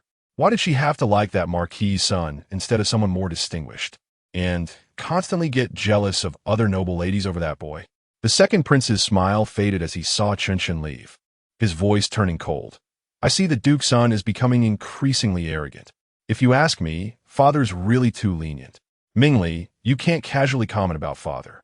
If he hears you next time, I won't help you," the eldest prince replied with a smile, ignoring the rudeness of the Chen siblings. "Big brother, second brother. Xi and Minjia followed the third prince to the side of the eldest and second princes. Little sister, have you found any noble ladies that catch your eye? You need to socialize more with your peers since you've just returned, the eldest prince said, keenly noticing that Xi and Minjia seemed a bit uninterested in the banquet.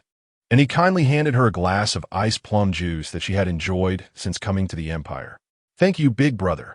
Xi and Minjia smiled as she accepted the iced plum juice and then took small sips while observing the people around her. The second prince kept an eye on his little sister's actions. Her cautious observation of her surroundings reminded him of a cat he had once raised. Filled with curiosity, yet extremely vigilant. Little sister, have you always been this adorable? You should be careful in the garbage star. It's easy to attract the attention of bad people, especially those vicious interstellar pirates. The second prince intentionally scared Xi and Minjia. Xi and Minjia shot the second prince a glare. He always liked to scare her, and she couldn't understand why he had such a mischievous streak. The third prince mercilessly mocked his twin brother. Haha, second brother. Why are you making up scary stories to frighten our little sister? Besides, can you at least make it believable? Not even a 3-year-old would be scared by that. How could it frighten our little sister? Third brother, I'm grateful that you and second brother are fraternal twins. Otherwise, with both of you having identical faces. One moment scaring me with a stern face, and the next moment mocking my fears childish would be quite terrifying. Xi and Minjia imagined that scene and immediately shook her head, unable to accept it. The eldest prince quietly watched his younger siblings bicker. For the first time, he noticed that the troublemaking third brother seemed to have calmed down since their little sister returned. It seemed having a sister really did make the third brother more mature. When the Duke returned to his residence, he found his son, who should have been attending the banquet at the palace, sitting in the living room, clearly waiting for him. Chapter 78 Siblings, where's your sister? In the palace. Don't worry, I have someone following her, she won't get lost. The Duke felt a lump in his throat at Chun Chen's words, unable to speak or swallow, feeling very uncomfortable. After a while, he sighed. The Duke really had no way with this son. He sat down on the sofa and said, Tell me, why did you come back? The banquet should still be ongoing. His sister had an argument with some other noble ladies over something, and then she left the banquet alone without caring about anything. Chun Chen glanced at the Duke and continued, I was talking to the Crown Prince, but unfortunately, the second prince came over, so I came back. The Duke was a bit angry. You know your sister's upset. Why didn't you go find her right away? What are you doing coming home? Chun Chen replied indifferently. I left the banquet to find her. So what happened? Where's your sister? In the palace, don't worry. I have someone following her. She won't get lost. This was the second time the Duke heard his son say this today, and he felt a surge of anger rising to his head. Unfilial son. You unfilial son. She is your sister. Can't you care more about her safety? Seeing his father angry, Chun Chen remained indifferent. But his words became colder. Yes, you are a good father, and I am an unfilial son who disregards sibling affection. If you had not been in bed with Chun Han's mother when my mother died over a decade ago, you would also be a good husband, and I would be the good brother you hope for, who loves his sister. The Duke clearly had heard this from his son before. Instead of becoming angrier, he gradually calmed down, as if he had aged several years in an instant. I am sorry for your mother, but I have not wronged you. I have hired the best teachers in the Empire for you, and your clothing and living standards are all according to those of the princes. Because of this, I was even accused of having disloyal intentions by other nobles. Fortunately, His Majesty is a wise monarch and did not listen to one-sided accusations against me. I just hope you can get along well with your sister. Why do you have to go against me? After I die, are you going to kick your sister out of the house? So what if I do? Chun Chen stared directly into the Duke's eyes. The Duke and he locked eyes for a long time before the Duke finally looked away and sighed. Dad understands you. You won tea. Chun Chen's expression remained indifferent. But he did not refute his father's words. After growing up, he indeed never thought about kicking his sister out of the house again. When the Duke left, Chun Chen sat alone on the sofa. He was thinking about why his attitude towards his sister had changed. He used to dislike her so much as a child, hating the sister who bore the bloodline of the woman who seduced his father, causing his mother to die in despair. Brother, I'm back. Why didn't you wait for me? As soon as Chun Han returned from the palace, she saw her brother sitting on the sofa, seemingly lost in thought. But that didn't matter. This is your favorite pineapple pie. I specially bought it for you on Central Street.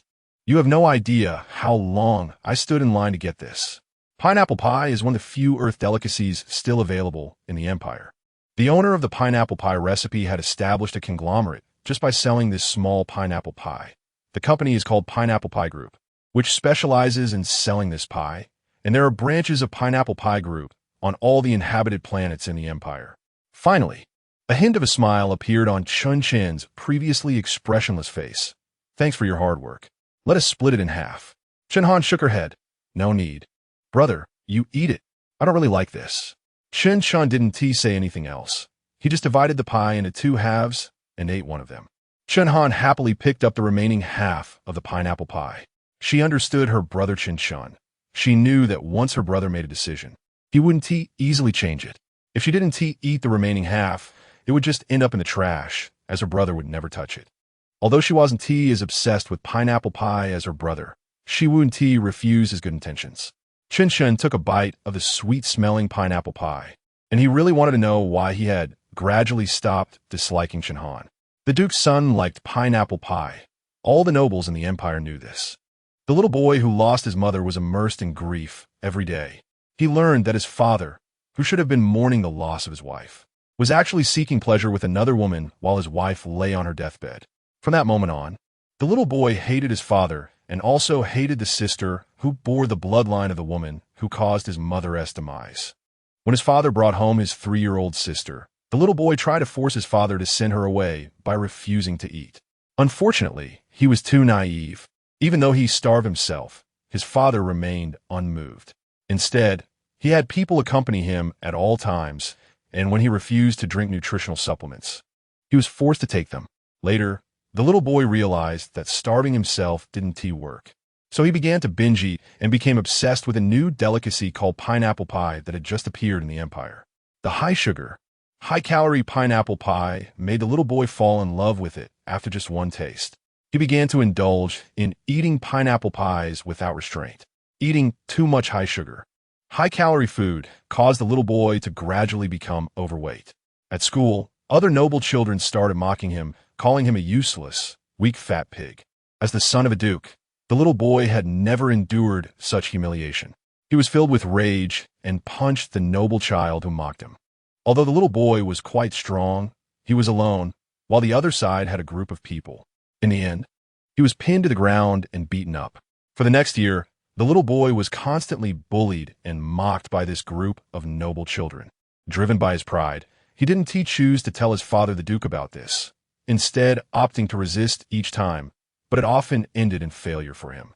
A year later, his half-sister also entered the school. When the little boy was about to be beaten up for what felt like the umpteenth time, a frail figure stood in front of him. Having one more person didn't change the outcome. The noble children easily pulled away the person blocking the little boy and beat him up effortlessly. While being beaten, the little boy saw his half-sister crying in front of him, crying so pitifully, like the heaviest rain he had ever seen in summer, accompanied by thunder and a deafening downpour.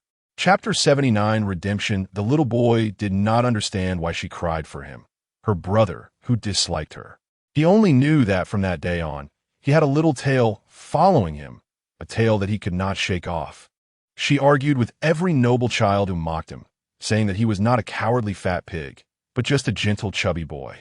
Sometimes, when she got angry, she would push back, and when the other party retaliated, she would deliberately fall to the ground, then run home, crying to their Duke father, complaining that she was bullied. The Duke father would then go and confront the parents of the other child. It was unclear whether her efforts had paid off or if the Duke father's intimidation had worked. But gradually the noble children no longer openly called the little boy a cowardly fat pig. They just tacitly distanced themselves from the brother and sister. The little boy silently watched as his sister's peers distanced themselves from her, maliciously wanting to see her cry for being isolated. However, as time passed, he never saw her cry from isolation. Instead, it was because he wouldn't let her follow him that she cried. Fed up with her crying, the little boy no longer chased her away and allowed her to follow him. A few months later, he finally couldn't help but ask her if she wasn't sad about being isolated. The little boy did not expect her to foolishly say that having a brother was enough for her. At that moment, the little boy found her face extremely annoying, and he ran away without looking back, ignoring her calls from behind. When the little boy returned home a few hours later, he found her, who had fallen and scraped her knee while trying to catch up with him, tears welling in her eyes. But the moment she saw him, she smiled. At that moment, the wall in the little boy's heart crumbled. Tears streamed down his face, and before he could react, his annoying sister rushed over to wipe his eyes. Her expression as if she were the one who was hurt. So stupid. Chun bit into a pineapple bun, chuckling with a smile. Chunhan didn't hear what her brother said clearly, so she asked in confusion, "Brother, what did you say?" Chun finished the last bite of his pineapple bun and threw away the wrapper. "Nothing, I'm going back to my room." "Okay, brother, good night." Back in his room, Chun contacted the bodyguard assigned to protect his sister, inquiring about her whereabouts after leaving the banquet. Upon learning that his sister had met with the useless son of the Marquis family again, the smile on Chun-Chen's face faded back to indifference. "I see. Thank you for your hard work." After hanging up, the bodyguard rubbed his neck. He had just felt a strong killing intent from the young master, and couldn't help but feel a bit worried for the Marquis's son. Why provoke the young lady when you're fine?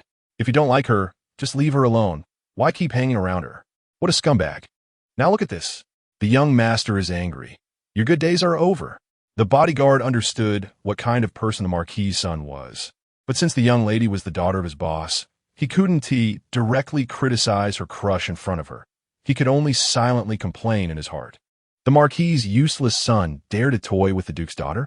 Chun-Chen's face darkened as he tapped his fingers rhythmically on the table. The sounds echoing like footsteps in the midnight, sending chills down people's spines.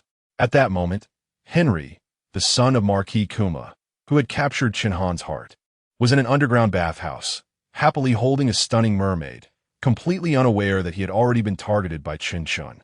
The bathhouse was an extremely concealed place of pleasure in the Empire, with all the attendants being mermaids. No one knew who owned the bathhouse, only that its owner was a formidable figure. Within a few short years, bathhouses had opened throughout the Empire, catering to nobles who enjoyed mermaids. Mermaids were the main force of the Empire's army, and the Empire utilized their fierce abilities, combined with other special races, to expand its territory. The Empire placed great importance on protecting the mermaid population.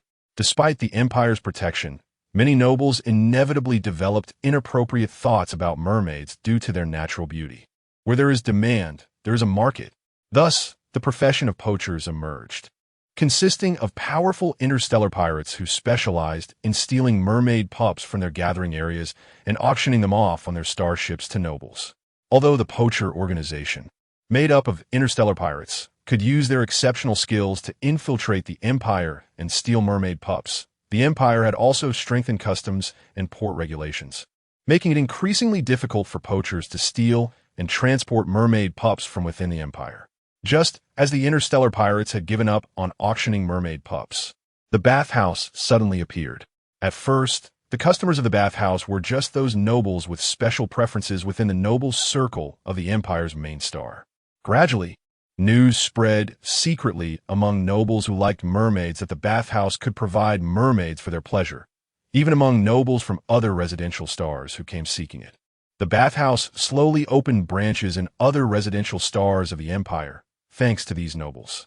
As for why the Empire had clearly prohibited the buying and selling of mermaids for profit, and yet the bathhouse could operate so openly, the entanglements involved were not something that could be explained in just a few words. Henry indulged in pleasures at the bathhouse all night and was awakened the next day by the scorching sunlight streaming through the window. "Who are you? How did you get in here?" Henry was startled awake to find the beautiful mermaid that should have been by his side was gone, replaced by four masked figures in black. The black-clad individuals did not answer him. One of them directly grabbed him and pulled him up from the bed, exposing his naked body hidden beneath the covers, the mottled red and purple marks covering his skin. "Are you crazy? I'm a noble, the son of a marquis." Henry struggled to cover the marks on his body with the blanket, his face turning red with shame and anger under the gaze of the four black-clad figures. Ignoring Henry's struggles, they dragged him out the door, passing by other rooms where the other guests had already been awakened by the commotion and opened their doors, just in time to see Henry being dragged out of the bathhouse like a slaughtered pig. Henry's screams echoed throughout the bathhouse. And it was only when he was roughly thrown onto a flying car that he realized that the bathhouse's security had not shown up for some unknown reason. Chapter 80, The Pitiful Worm. Henry knew that the security at the bathhouse would unhesitatingly block the police from searching if the bathhouse manager hadn't given the order, even when faced with the Imperial Police. However, today, the security that should have come to his rescue had mysteriously disappeared.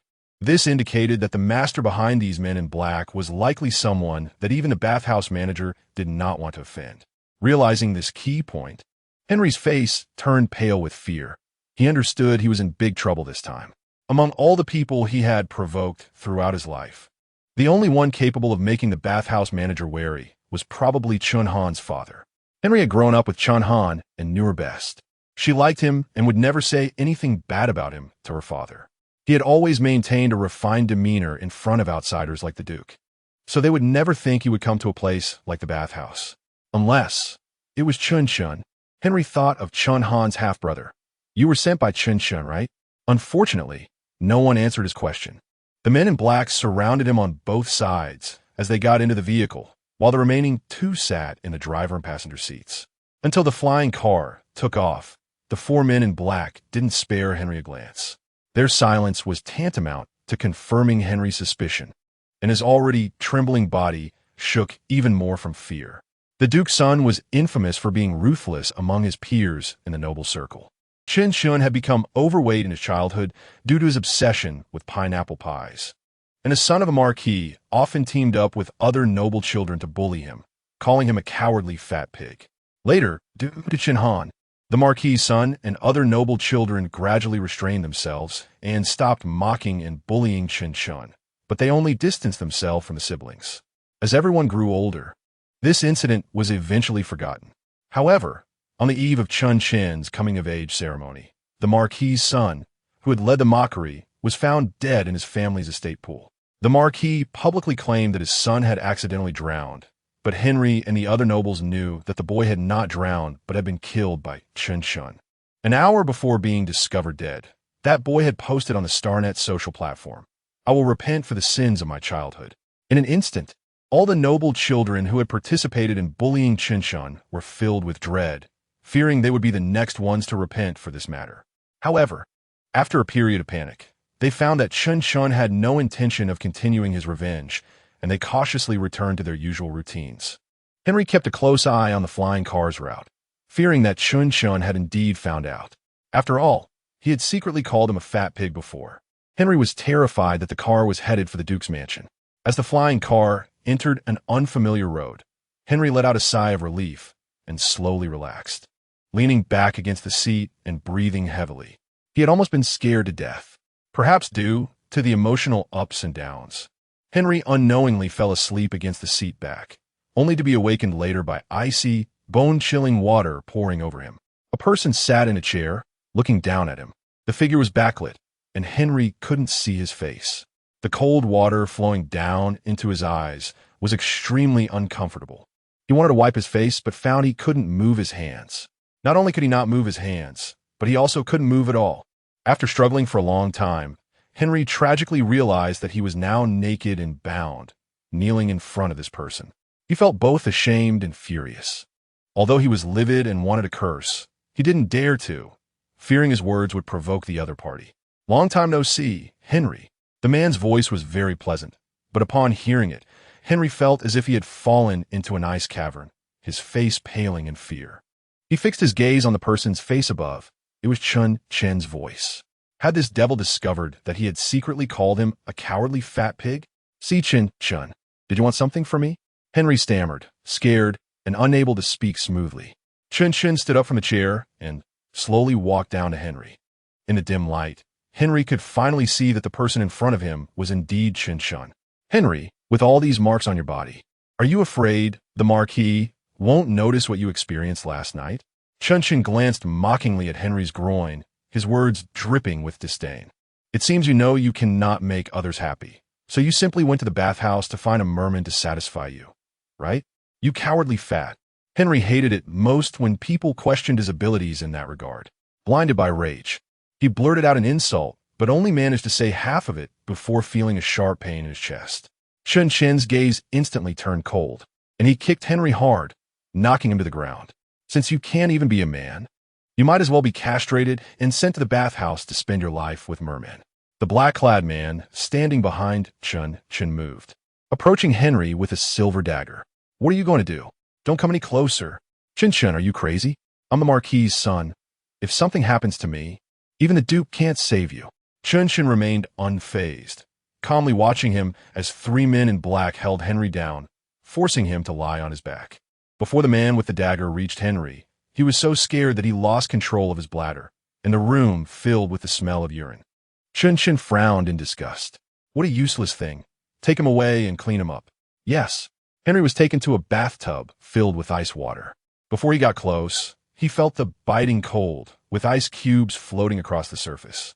Forced to bathe in the ice-filled tub, Henry nearly fell to the floor as he stepped out, feeling extremely cold. He could hardly feel his hands and feet. Next, Henry was taken to a clean room, where Chun Chen sat in a chair, bored, playing with a dagger. Whether it was due to the freezing water or the fear instilled by the earlier dagger, Henry directly knelt on the ground, moving on his knees to Chun Chen's feet. I will give you anything you want. Please stop tormenting me. I beg you, Chun Chen, just think of your sister. If she knew you were treating me this way, she would be very sad. Pitiful worm. Hearing Henry mention Chun Han, Chun Chen's expression turned cold. I was originally prepared to let you go, but you insisted on bringing out my sister. Take him away and make him take 10 more ice baths. Chapter 81 Cream Mushroom Soup. Good afternoon, everyone. I'm the host, Overlord Flower, and today I'm going to teach you how to make cream mushroom soup. Here it comes. I'm the first to send a bullet screen. We've already received the notification that the host has started streaming. We know you Where are the little ones? I want to see the little ones. I want to see the little ones too. I miss them if I don't see them for a day. The little ones are as popular as ever. Mingshu smiled and said, Thank you all for liking the little ones, but they took the elementary school placement test yesterday and are now attending elementary school classes. So I'm sorry they can't come to the live stream today to greet everyone. What? I remember the little ones are only 5 years old. I remember the little ones are only 5 years old too. 5 years old should be in kindergarten. Host, you must have made a mistake. Oh my God, going to elementary school at 5 is amazing. Host sister, did you mean the little ones participated in a placement test, not an entrance exam? Mingshu replied, Yes, the little ones were supposed to be in kindergarten, but at their strong request. Both the young master and I respected their wishes and sent them for the entrance exam. However, the school arranged for them to take a placement test based on the results, and now they are in the 3rd grade of elementary school. I'm so jealous. What kind of genius is this, a 5-year-old in 3rd grade? You're not telling me the host is just making this up for attention, right? What do you mean upstairs? The child is smart. What is wrong with being in 3rd grade at 5? The F. studied for his master's degree at 15. Do you also think that the Alliance is just making it up? Exactly. It just envy that the child is excellent. Everyone calm down. Since they are in elementary school, those with kids in elementary school can just ask when they get home. Good point. I happen to have a nephew in elementary school too. I'll ask him when he gets home, but where does the host kid go to elementary school?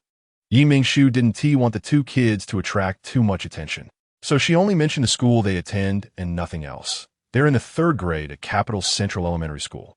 I want to disclose the specific class, and I hope everyone understands.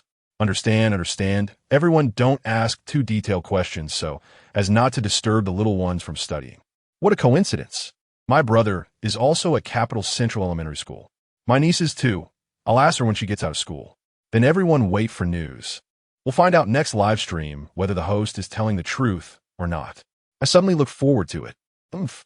Those who said the host is making things up, just wait to be slapped in the face. I remember many people doubted the host before, and none of them weren't slapped in the face in the end. All right, let us discuss other matters privately. Now, I'm going to start teaching everyone how to make cream mushroom soup. So pay attention, as long as the little ones are not affected. Mingshu doesn't care what the netizens say about her. After all, she can't please everyone. The ingredients needed for cream mushroom soup are half an onion, 100 g of mushrooms, 30 g of butter, 120 g of milk, 50 g of light cream, and 10 g of flour. Wash and dice the onion and mushrooms. Then, heat 15 g of butter in a pot until it melts. Add the diced onion and mushroom, and saute until fragrant. Then pour in the milk and an appropriate amount of water and bring to a boil. Mingshu poured the boiled soup into a blender. Pour the soup and ingredients from the pot into the blender to finely chop the onion and mushroom, making the whole soup more delicate. Then add another 15 g of butter to the pot, add 10 g of flour, and saute until cooked. Next, pour the finely blended soup back into the pot, add 50 g of light cream, and mix well. Finally, add an appropriate amount of salt and black pepper for seasoning. And this delicious cream mushroom soup is ready. It smells so good. I really like this flavor. The cream smell is so nice.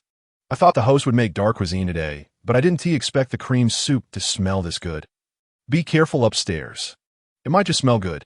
Please trust the host's sister. She would never make dark cuisine. Now that the two little ones are not home, Mingshu can only taste the cream mushroom soup herself and then share the taste with the netizens through sensory sharing. The cream mushroom soup is smooth and creamy, leaving a strong mushroom aroma in your mouth. The fine particles of mushrooms and the creaminess fill the entire mouth, making it unforgettable. Sorry, host, I misunderstood you. I should have said you make dark cuisine. It's really funny. It's the first time someone admits their mistakes so quickly and consciously. Recognizing and correcting mistakes is the best. I believe the host's sister won't hold a grudge. Cream mushroom soup is so delicious. I love it.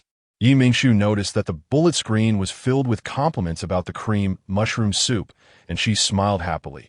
Everyone's appreciation is my motivation for streaming. So see you next time, bye. Mingshu quickly closed the live stream, leaving behind reluctant netizens. When Wen-Xuan returned home, Mingshu was just about to go upstairs when Wen-Xuan called out to her, and she was a bit confused. What is wrong, Xian? You're home early today. You sent me a message, saying that the people he sent out have made new discoveries. Hearing that there was a new discovery, Mingshu didn't hurry upstairs. She went to the living room and opened the smart brain. She had felt the smart brain vibrating during the live stream, but didn't have time to check who sent the message. Opening MOUS message. Mingshu frowned. The princess, who just returned to the empire, is using ancient cultural cuisine to help the common people of the empire escape the oppression of mental power potions. Mingshu didn't quite understand what was meant by the oppression of mental power potions. Is the Chow family hiring black workers in the empire's factories without paying them? Chow family. Thank you, but you don't need to think of me so badly. I can still afford this little money. The general situation of the empire is not well understood by ordinary people. Wen-Xuan explained to her. The people of the empire are also suffering from the pain of mental power riots. The long-lasting war between the Empire and the Alliance is also due to the mental power potions. I remember the Alliance was selling mental power potions to the Empire, right? Wen-Xuan nodded. Yes, that is correct, but due to the high cost of mental power potions, they're still quite expensive within the Alliance. And the prices for those sold to the distant Empire will be even higher. How expensive is that? I heard the netizens in the live stream say that an ordinary person's monthly salary can buy 5 mental power potions. Mingshu calculated. Based on an adult drinking 2 to 3 times a month, once per drink, the price is a bit high but still somewhat acceptable. Chapter 82 doubts it's true that in the Alliance, but once the mental strength potion arrives in the Empire, the price immediately doubles from its original cost. Wen-Xuan frowned. The Empire is different from the Alliance. It is a monarchic centralized state with 4 distinct classes: royalty, nobility, gentry, and commoners. The hierarchy within each class is very strict. The commoner class, which has the largest population base, sees adult income at about 2/3 of the average income of Alliance citizens. Based on your earlier calculation of the monthly consumption of mental strength potions per adult, the double price of these potions is undoubtedly the heaviest burden on them. So the Empire, in order to divert the increasingly serious domestic contradictions, pointed the finger at the Alliance, which supplies the mental strength potions. Wen-Xuan nodded. What she said was absolutely correct. The continuous conflicts between the two countries are largely due to this. Mingshu didn't know what to say. Isn't this pure shamelessness? The Alliance's supply of mental strength potions was originally a good intention, and now they can't even add transportation costs? Do you think there's something fishy about the background of this Princess of Dawn? Mingshu looked at Wen-Xuan. Wen-Xuan nodded. Yes. The timing of the Princess of Dawn's appearance is too coincidental. Just after the Alliance's B-16 prison was attacked, the Alliance found a princess on a garbage planet at the border of the two countries. It really is too coincidental. Mingshu boldly speculated. Could it be that the Empire secretly arranged for the princess's return by bribing space pirates to attack B-16 to divert the Alliance's attention? But the facts have proven that the Empire has no connection with those pirates, and the pirates were indeed there to rescue their leader. Mingshu was curious. What does the leader think? Qi Wenxuan shook his head. The leader didn't say much. He only mentioned that the Empire's Princess of Dawn would cause trouble, but the leader doesn't seem to think this is related to the Alliance. He probably meant that there would be internal turmoil within the Empire. Mingshu nodded and didn't dwell on the issue any longer. Instead, she shifted her focus to the Empire's commoners, since this Princess of Dawn has the ability to use food to alleviate the burdens on the commoners. Isn't that a good thing? Why do you look unhappy? It's not that I'm unhappy, but the senior officials of the Alliance held a small meeting regarding whether to continue supplying mental strength potions to the Empire, and 2/3 of them disagreed. Qi Wenxuan sighed. Now that the Chao family has handed over the formula for the mental strength potion to the leader, the senior officials are all watching the leader, wanting to know if he will share the formula with the other families of the 5 major clans or keep it with the Alliance's official hands. No way, those who oppose continuing to supply potions to the Empire are really bad. Sacrificing the health of so many citizens in the Empire just for political reasons? Mingshu was very angry. As someone who has experienced great turmoil in her country, she despises leaders who disregard human life. If it weren't for the old government's desperate survival strategy, choosing to give up resistance against the invaders, the old capital would not have easily fallen to an enemy force of less than 200,000, nor would that shocking massacre have occurred. Qi Wenxuan suddenly felt the murderous aura radiating from Mingshu beside him. He became a bit flustered, worried that he might have said something wrong that made his girlfriend angry. Shu, are you okay? I'm a bit scared with you like this. Qi Wenxuan cautiously touched Mingshu's arm. Feeling the touch on her arm, Mingshu calmed down. This is no longer Earth. She doesn't need to cling to the past history. Mingshu smiled at Qi Wenxuan. I'm fine, just reminded of some not-so-good things from the past. Qi Wenxuan was somewhat worried. He felt that the murderous aura she just released was really frightening and didn't seem like someone who was fine. Shu, if you have anything on your mind, you can talk to me. I'm your boyfriend, and I will support you. I hope you don't have to bear things alone. Mingshu thought for a moment and felt he was right. Instead of saying she was fine, she directly told him, I'm angry. Sure enough, he guessed correctly. She was indeed angry. That was close. She almost carried her emotions throughout the day. So do you want to tell me why you're angry? Maybe I can help you come up with a solution? Qi Wenxuan asked cautiously. Mingshu smiled. You know what, there really is something. Qi Wenxuan waited with a smile for Mingshu to continue. Since they want to use mental strength potions to make money and gain the people's favor, then I won't let them have their way. I need to start working hard. I plan to open the hotel as soon as possible and keep opening branches. Mingshu was full of fighting spirit, with an attitude of not bowing down to bad people. Qi Wenxuan couldn't help but laugh, looking at her with affectionate eyes. How can I help you? Mingshu thought seriously and said, When we open, can you help me with the promotion? Sure, I'll take care of it. I will definitely make you satisfied. Really? Then I will wait and see. Mingshu kept her word and showed up at the hotel early the next morning. As soon as Wei Wan entered the office, she was surprised to see Mingshu. Mingshu, what are you doing here? Is there something urgent? Mingshu saw through her surprise. I suddenly felt that I should work hard yesterday, so I came to help you at the hotel today. I don't really need help here. Why not go to the kitchen and have Zhao Yuanyuan teach the apprentices? Wei Wan suggested. Mingshu thought about it and felt that made sense. She might not be able to help much with document processing, but guiding the apprentices in the kitchen to make delicious food was different. So without hesitation, Mingshu said goodbye to Wei Wan and headed to the hotel kitchen downstairs. Today, Zhao Yuanyuan assigned the task for the apprentices to make a dish they are good at, with each of the 10 apprentices making one dish. And then everyone would taste each other's. Looks like lunch is settled today. Mingshu suddenly spoke, startling Zhao Yuanyuan, who was facing away from her. Zhao Yuanyuan said irritably, You scared me. Can't you walk without making a sound? I just wanted to give you a surprise. Mingshu quickly smiled and begged for forgiveness. I know I was wrong. Don't be angry, Zhao Yuanyuan, beautiful lady. What brings you here so early today? I want to work hard. Mingshu made a gesture of encouragement. I want to open branches of the hotel across the entire starry sky soon. Zhao Yuanyuan clapped her hands with a blank expression. So inspiring. But does that mean my workload will increase? I demand a raise. Chapter 83. Frightened to death, Mingshu raised an eyebrow. Is there no other request beside the salary increase? No, this job pays well, and I have no reason to give it up. Zhao Yuanyuan planned to settle in Capital Star with her niece, Zhao Xinlan. The education quality in Capital Star is the best in the entire alliance. Although the cost of settling there is extremely high, with the generous salary provided by Mingshu. The pressure on Zhao Yuanyuan and her niece, Zhao Xinlan, to settle in Capital Star was greatly reduced, for which Zhao Yuanyuan was very grateful to Mingshu. Zhao Yuanyuan sincerely thanked Mingshu. Thank you. Mingshu. You're welcome. You're helping me too.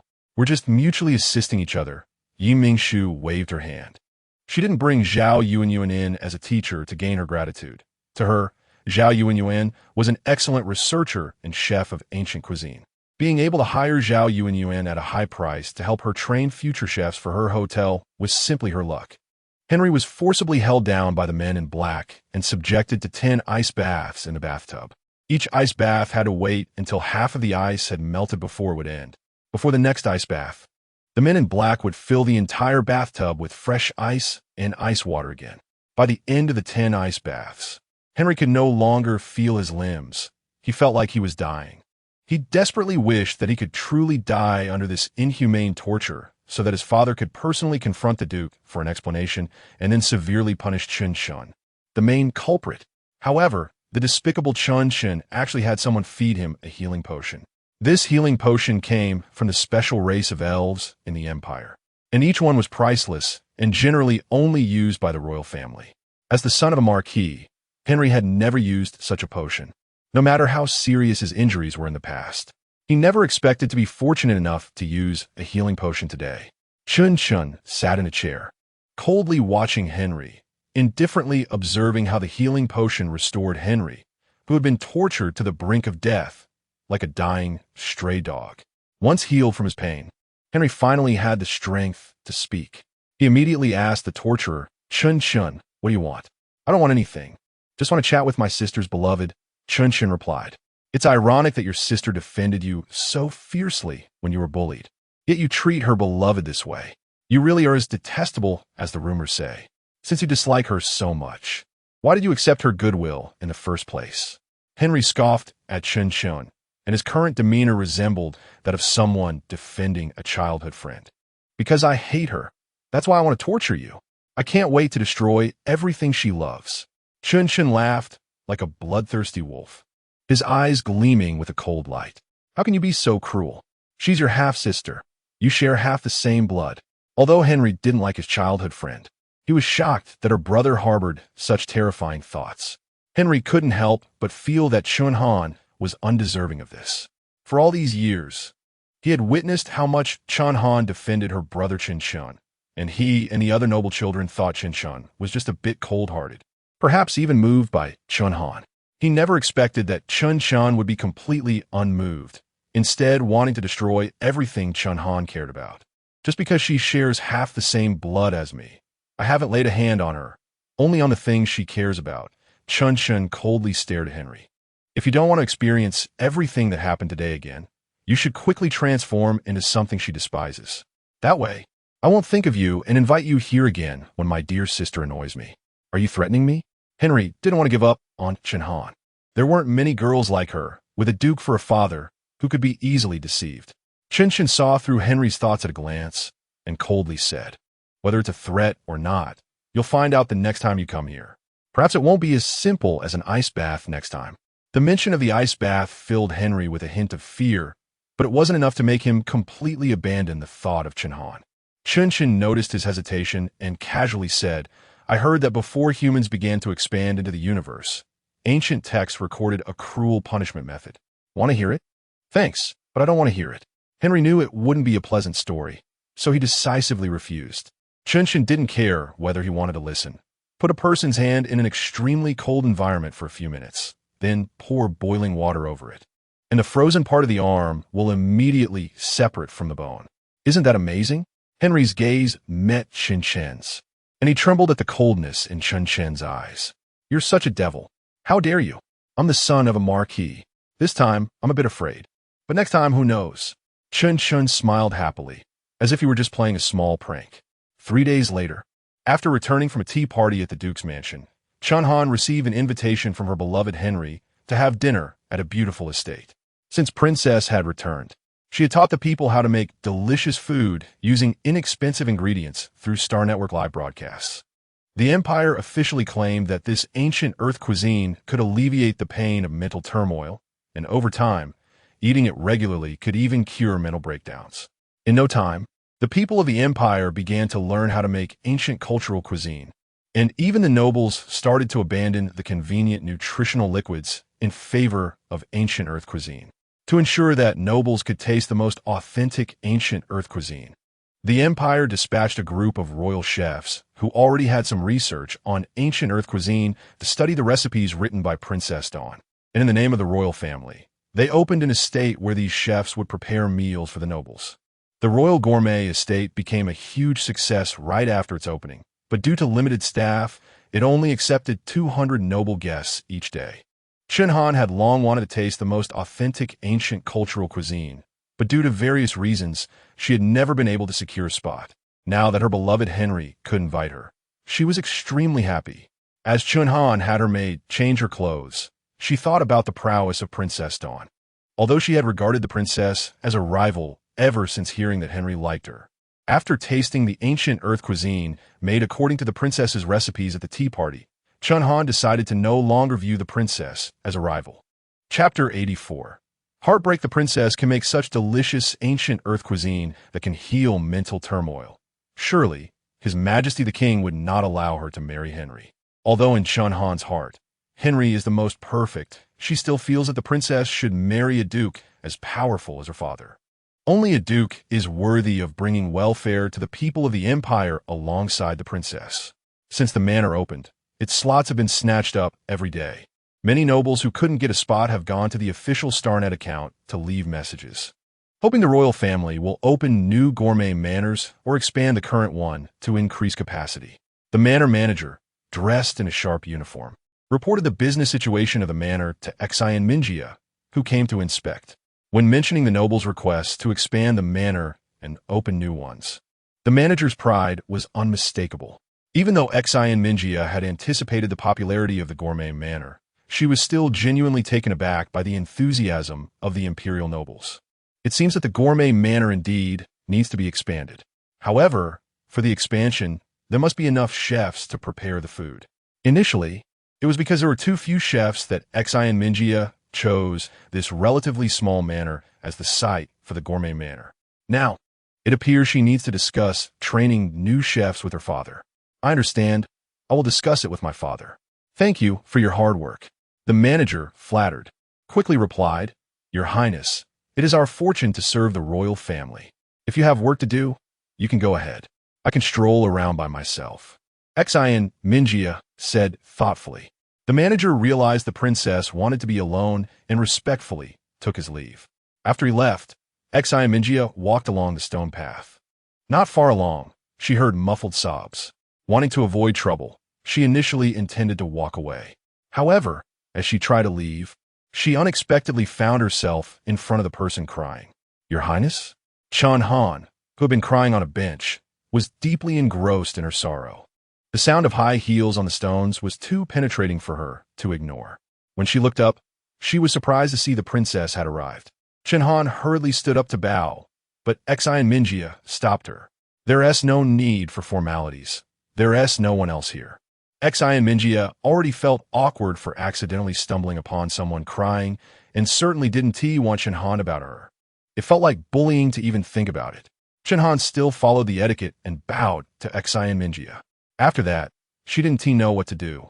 So she just stood there, exchanging glances with Xian Minjia. The air was thick with awkwardness. After a while, Xian Minjia broke the suffocating silence. Don't be sad. I'll take you to eat something delicious. Chenhan didn't expect the princess to invite her to enjoy food.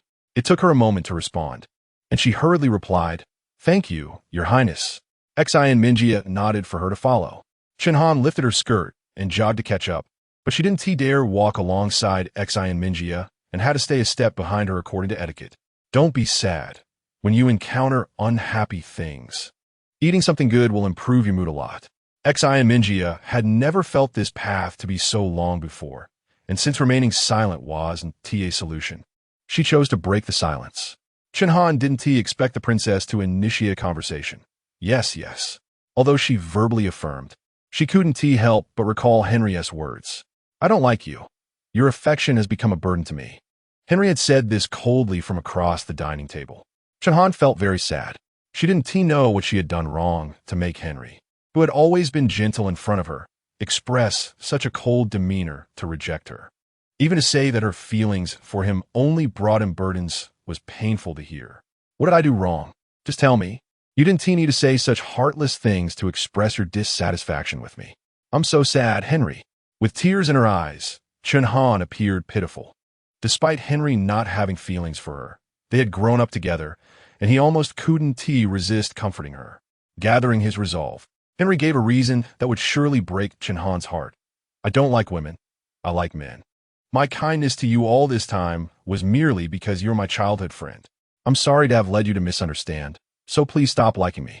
It only puts me in a difficult position. Chenhan couldn't believe that the person she had liked for over a decade preferred men. But why was he telling her this now and acting as if she was an obstacle to him? Having grown up together, he should know her best. He knew she wasn't someone who forced others. Yet, why didn't he say anything? Why did he always give her ambiguous answers whenever she expressed her feelings? At first, Chenhan thought he was concerned about her father, fearing that if he agreed to her, her father would get angry and be disappointed in her.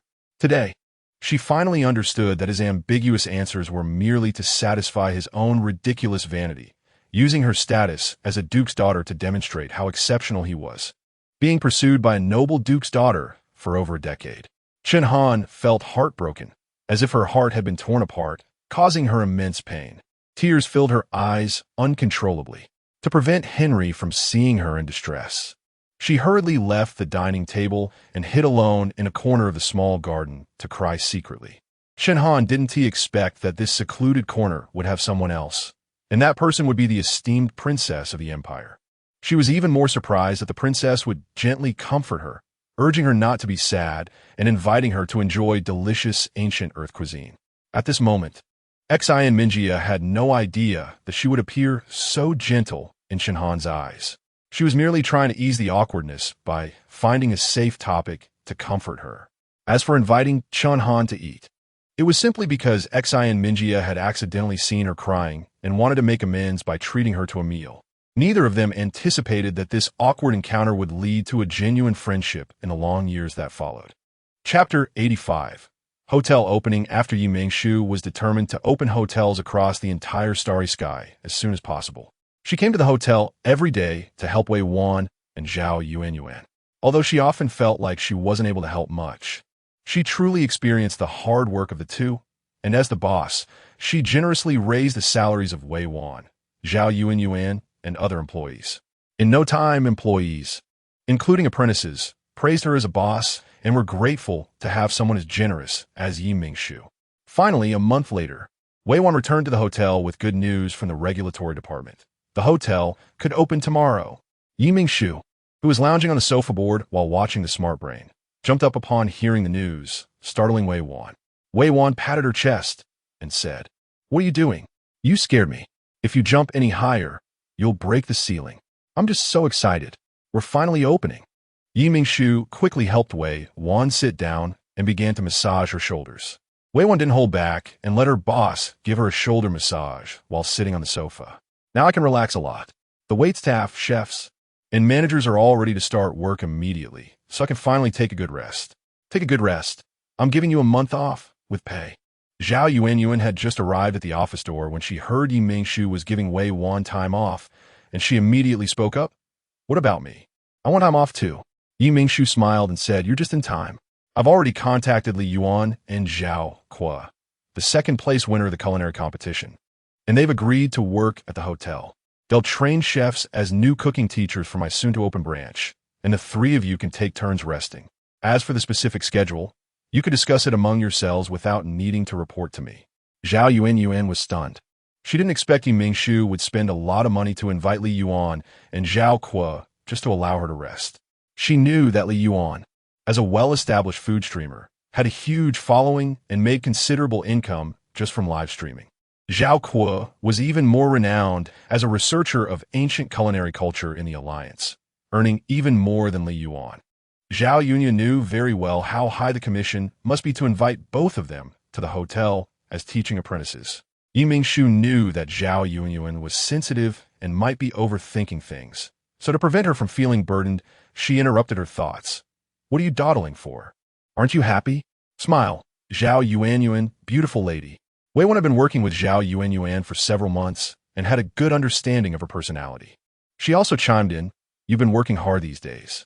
Although the apprentices are now capable of officially starting work with the hotel opening, since the boss wants to open hotels across the entire starry sky, the number of apprentices trained for the hotel's branches will only increase, not decrease.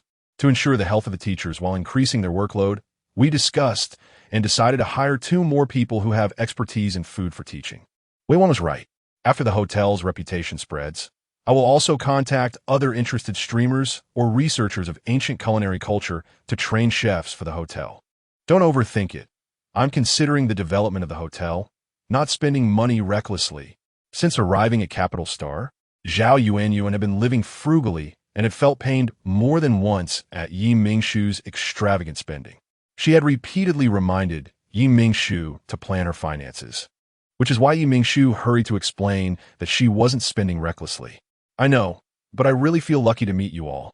Zhao Yuanyuan sat down next to Wei Wan. Wei Wan poured her a cup of tea.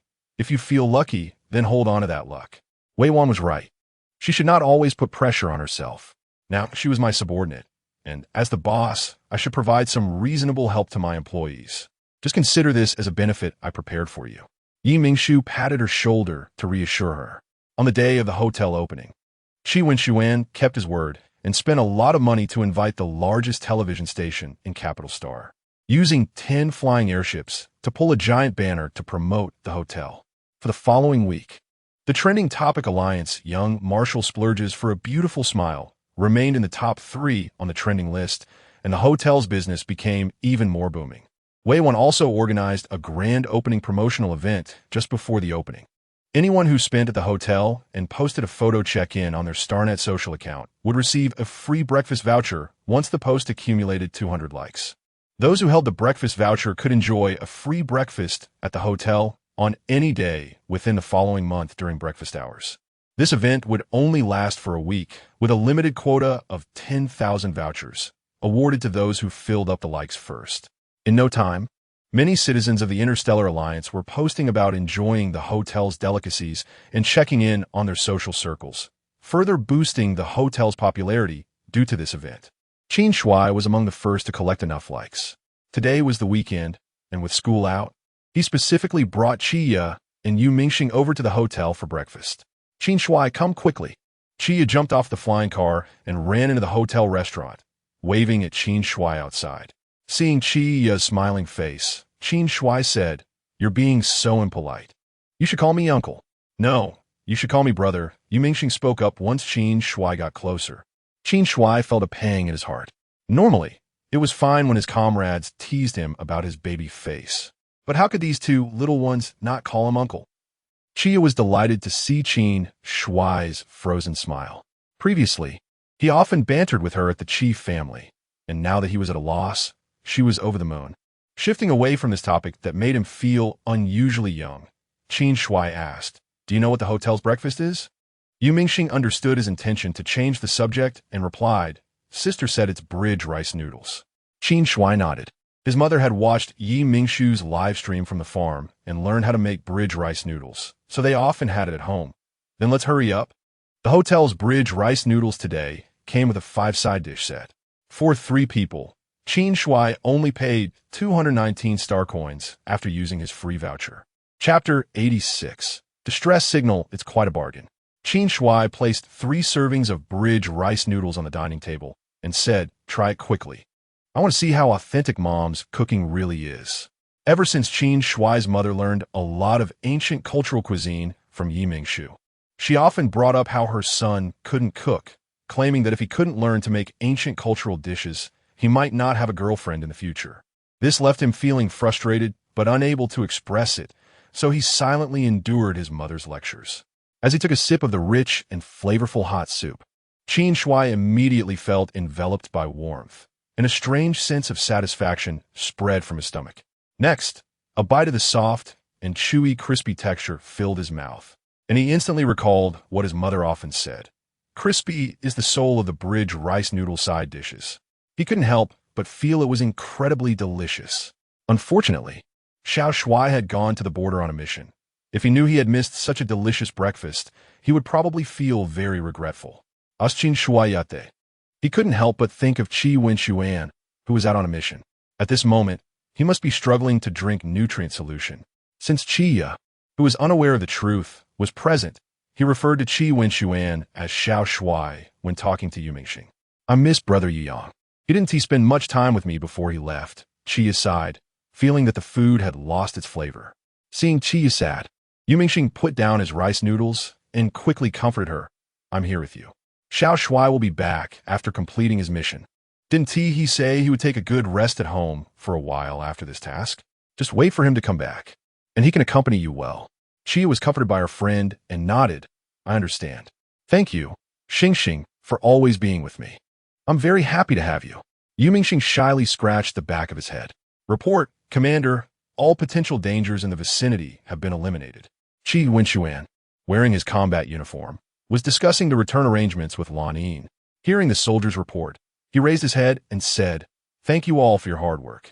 What's the situation with the wormhole?" The soldier saluted him and replied in a strong voice, "The wormhole will disappear in 1 hour. The engineering troops have used the interference net to erase the marks left by the insect race, and the insect race will not mistakenly enter the Alliance territory again." "Good. Notify everyone to return to the starship for rest. We will leave for Capital Star at 8 o'clock tomorrow morning." "Yes." Lan Yin was also preparing to put away the signal receiver and return to the starship, but at that moment, the signal receiver went off. A red dot appeared on the area map displayed on the smart brain, located tens of kilometers southwest of their current position. This was a distress signal exclusive to the Alliance military, but they were at the border. Just a few dozen kilometers further was the Empire's territory. How could there be other Alliance troops here, especially so close to the Empire? Lan Yin looked at Qi Wenxuan with a puzzled expression. Qi Wenxuan frowned and shook his head. He hadn't received any notification from his superiors about other teams coming here. Their mission to the border was to deal with the mistakenly entered insect race. This time, there was only one wormhole, and the number of insects inside was not significant. Their team could handle it easily. It was impossible for the Alliance to dispatch other teams. Others returned to the starship and stand by. Lan Yin, you, and I will go take a look. Qi Wenxuan took the controls of the aircraft, carefully approaching the red dot. 10 minutes later, they arrived at the location marked by the smart brain, where a small spaceship lay crashed. Qi Wenxuan and Lan Yin observed the hull of the spaceship from either side and discovered that it was a small commercial spaceship of the Empire's design, with no markings indicating which trading company it belonged to. "It should be safe. Let's go inside and take a look." Although such small commercial spaceships were not equipped with attack devices, Qi Wenxuan still had Lan Yin deactivate the safety on her ray gun. The two cautiously flipped over the blasted hatch and entered the interior of the spaceship. The spaceship was severely damaged, but strangely, Qi Wenxuan noticed there were no signs of struggle or bloodshed. It seemed that not many people had been aboard the spaceship, and it was likely that it had encountered an attack from space pirates during transport, leading to its crash here due to damage to the control system. However, how could someone on an Empire commercial spaceship know about the Alliance's special distress signal? Could it be his brother? For a moment, Qi Wenxuan thought it might be his brother trying to escape the Empire, using a commercial spaceship as cover. But he quickly dismissed this idea. The people sent by MOU reported that they had not found any news of his brother in Jindaogu or anywhere within the Empire. So who could it be that knew the military's special distress signal? "Boss, come quickly. There's someone here. Lan Yin shouted from behind the control console in the spaceship's control room. Qi Wenxuan quickened his pace towards her. He carefully checked the person's condition and found that he only had a bruise on his head, with no other wounds on his body. It was likely that he had fainted due to the head injury. Just as Qi Wenxuan was about to have Lan Yin taken back to the starship for the accompanying military doctor to examine, his attention was drawn to the marks behind the person's ear. He reached out to pull back the person's ear, revealing 3 rhythmic gills that were opening and closing. This is a gill. He is a merman. Lan Yin exclaimed in surprise. Qi Wenxuan furrowed his brow. This spaceship indeed had an extraordinary background. But how could a merman, someone under the Empire's strict protection, appear in Alliance territory? And why was he the only one on the spaceship? How did he know about the Alliance military's special distress signal? We need to leave here quickly. Those who attacked him might come back. As soon as Qi Wenxuan finished speaking, Lan Yin quickly picked up the merman and ran outside the spaceship. After Qi Wenxuan exited, he threw a 1-minute timed portable bomb into the spaceship. To avoid unnecessary trouble, he couldn't let those people discover that someone had rescued the merman. He had to completely blow up the spaceship to destroy the evidence. Amid the explosion of the spaceship, Qi Wenxuan and Lan Yin safely returned to the starship.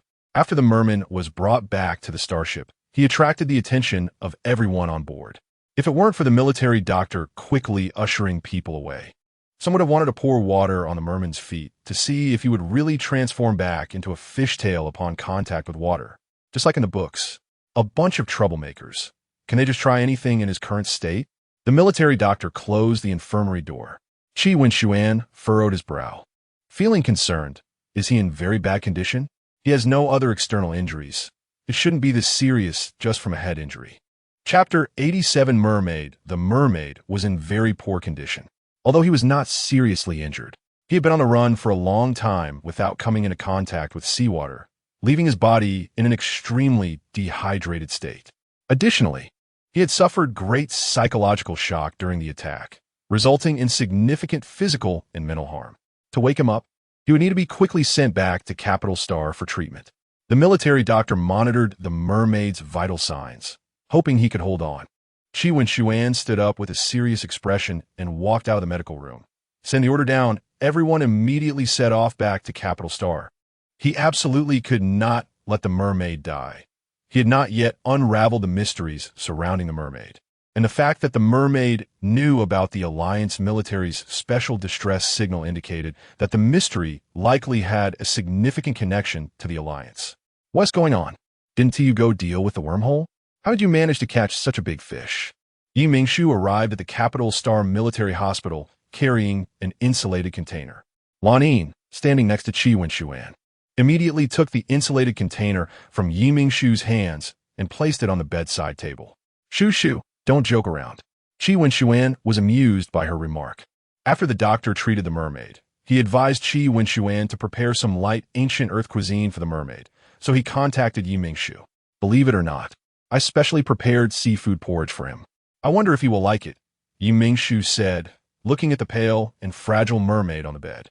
They must like seafood since they live in the sea, right? Qi Wenxuan struggled to suppress his laughter. Shu, is there a possibility that the mermaid is also a fish? Mingshu was momentarily speechless. She had indeed overlooked that the mermaid was also a fish. Cautiously, she asked if he wakes up and sees the seafood porridge. Will he faint from anger? Qi Wenxuan couldn't hold back his laughter any longer. In his eyes, Mingshu was truly adorable. Just kidding, don't worry. The mermaid is the ruler of the sea. He usually eats seafood and won't be scared to death by your container of seafood porridge. This was the first time Lan Yin saw her in such a cute light, apart from her usual calm and decisive demeanor. However, he didn't dare to say she was cute in front of the boss, so he turned his head to stare at the mermaid instead. But Lan Yin didn't expect that when he turned back to look at the bed, he would meet the mermaid's gaze. The mermaid, who should have had his eyes tightly shut, was now staring at him with his cold vertical pupils. When Lan Yin was not on a mission, he had a slow temperament. Even when startled, he didn't react like an ordinary person. After a moment, he slowly said, "You're awake. You startle me." Lan Yin's voice was calm and unperturbed, showing no sign of having been frightened. The mermaid kept staring into Lan Yin's eyes without blinking. which made Lan Yin feel a chill run down his spine. "You're not a mermaid." The mermaid spoke, his voice just as captivating as the legends claimed.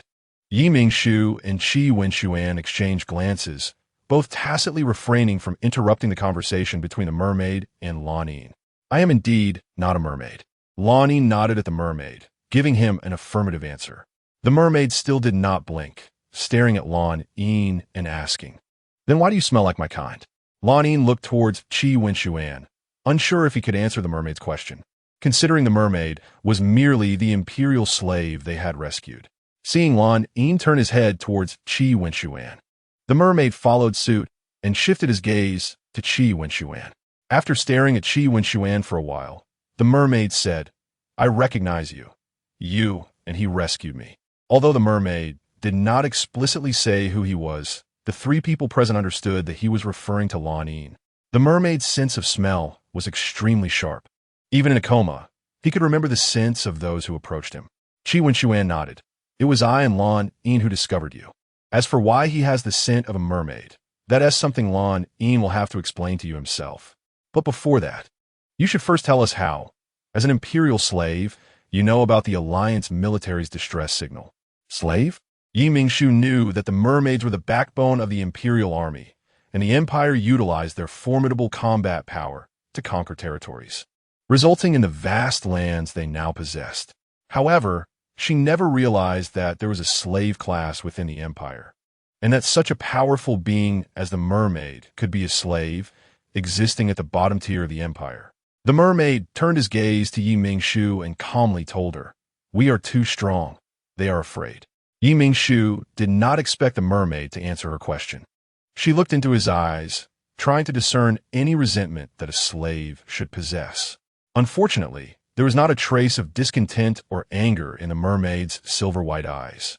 Mingshu felt quite puzzled and asked him, "I see no emotion in your eyes.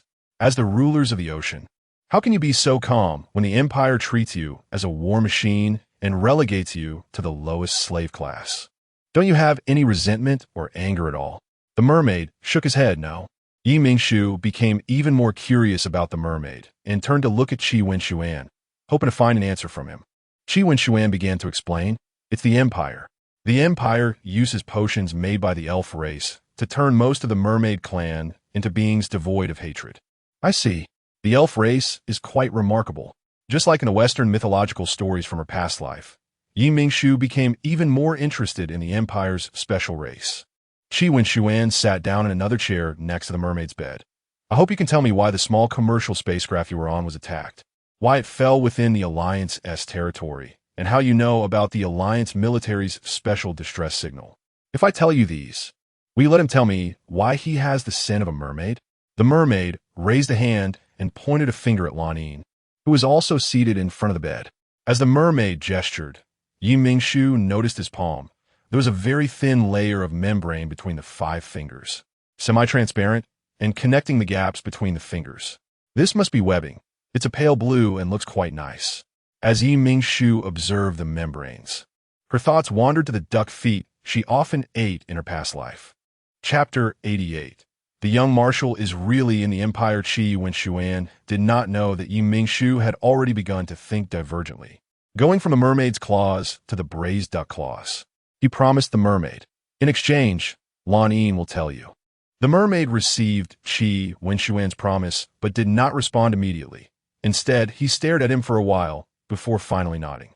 Originally, the 3 people present were all prepared to listen to his story, but the mermaid's response was simple and blunt. "It was Qi Yang who told me to pilot the spaceship to the Alliance.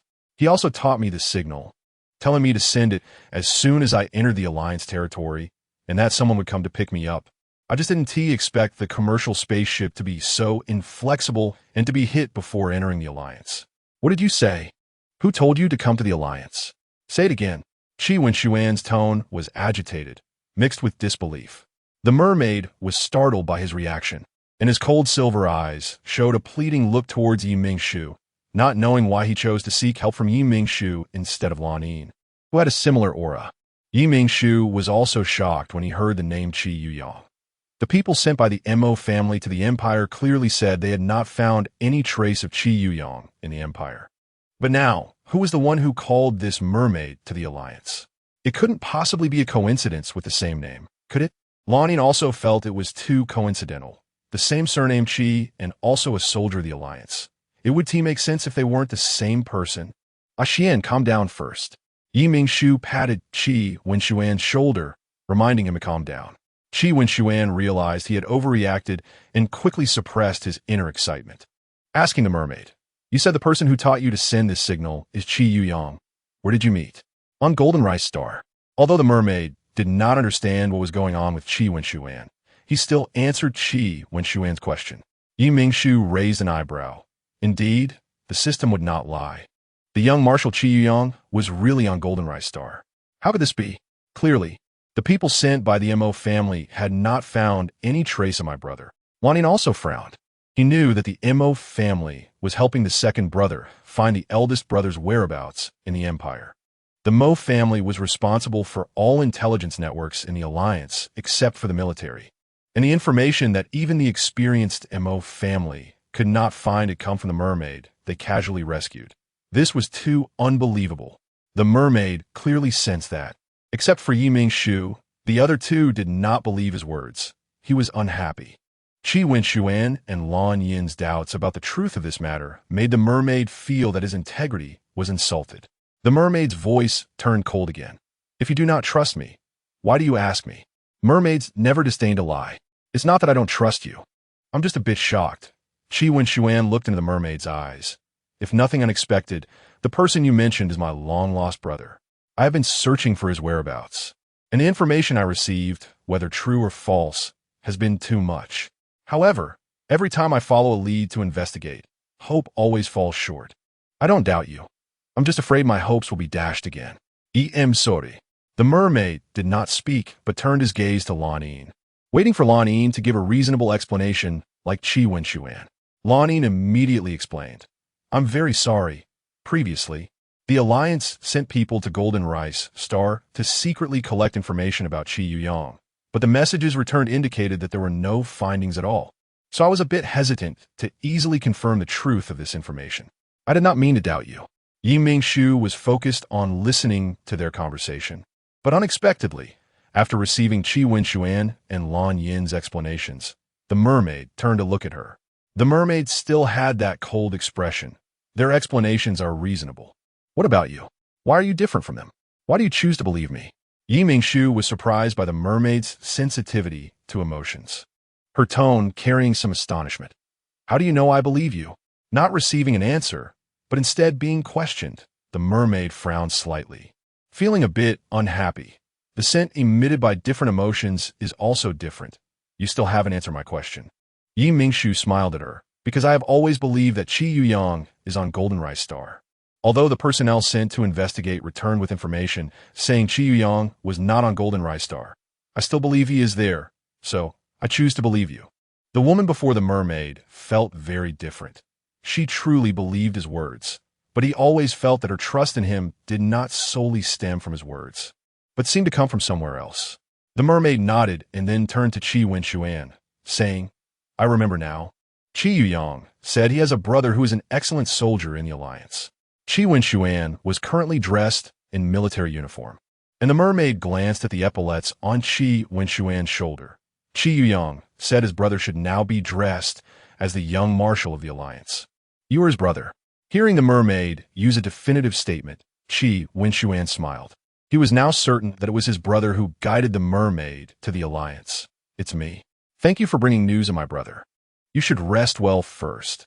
We will talk in detail once you recover." Before leaving, Yi Mingshu reminded the mermaid, "There's seafood porridge on the cabinet over there. Remember to eat it. You mermaids should like seafood, right? But if you don't like it, there's nothing I can do. I only made seafood porridge today. If you don't like it, I'll make something else for you next time." "Thank you. You're welcome." Yi Mingshu waved her hand and linked arms with Qi Wenshuan as they left the ward. Watching Yi Mingshu and Qi Wenshuan's receding figures, the mermaid couldn't help but wonder what porridge was. He had never heard of it before. From her words, it seemed to be something edible. Lan Yin, who stayed behind to take care of the mermaid, saw the mermaid looking at the thermos on the cabinet and mistakenly thought the mermaid was hungry. He opened the thermos and scooped some porridge into a bowl, handing it to the mermaid. Want to give it a try? The mermaid took the bowl handed over by Lan Yin and carefully sniffed the steaming seafood porridge. After confirming that it only smelled of seafood and rice, he lifted the bowl and started drinking the porridge. But as Lan Yin turned to get a spoon, he looked back and found the mermaid was already holding the bowl to drink the porridge. It's very hot. You should use a spoon. There is some negative news about you on the Star Network today. Do you want to take a look? You handle it. If you need me to step in, I'll take a look then.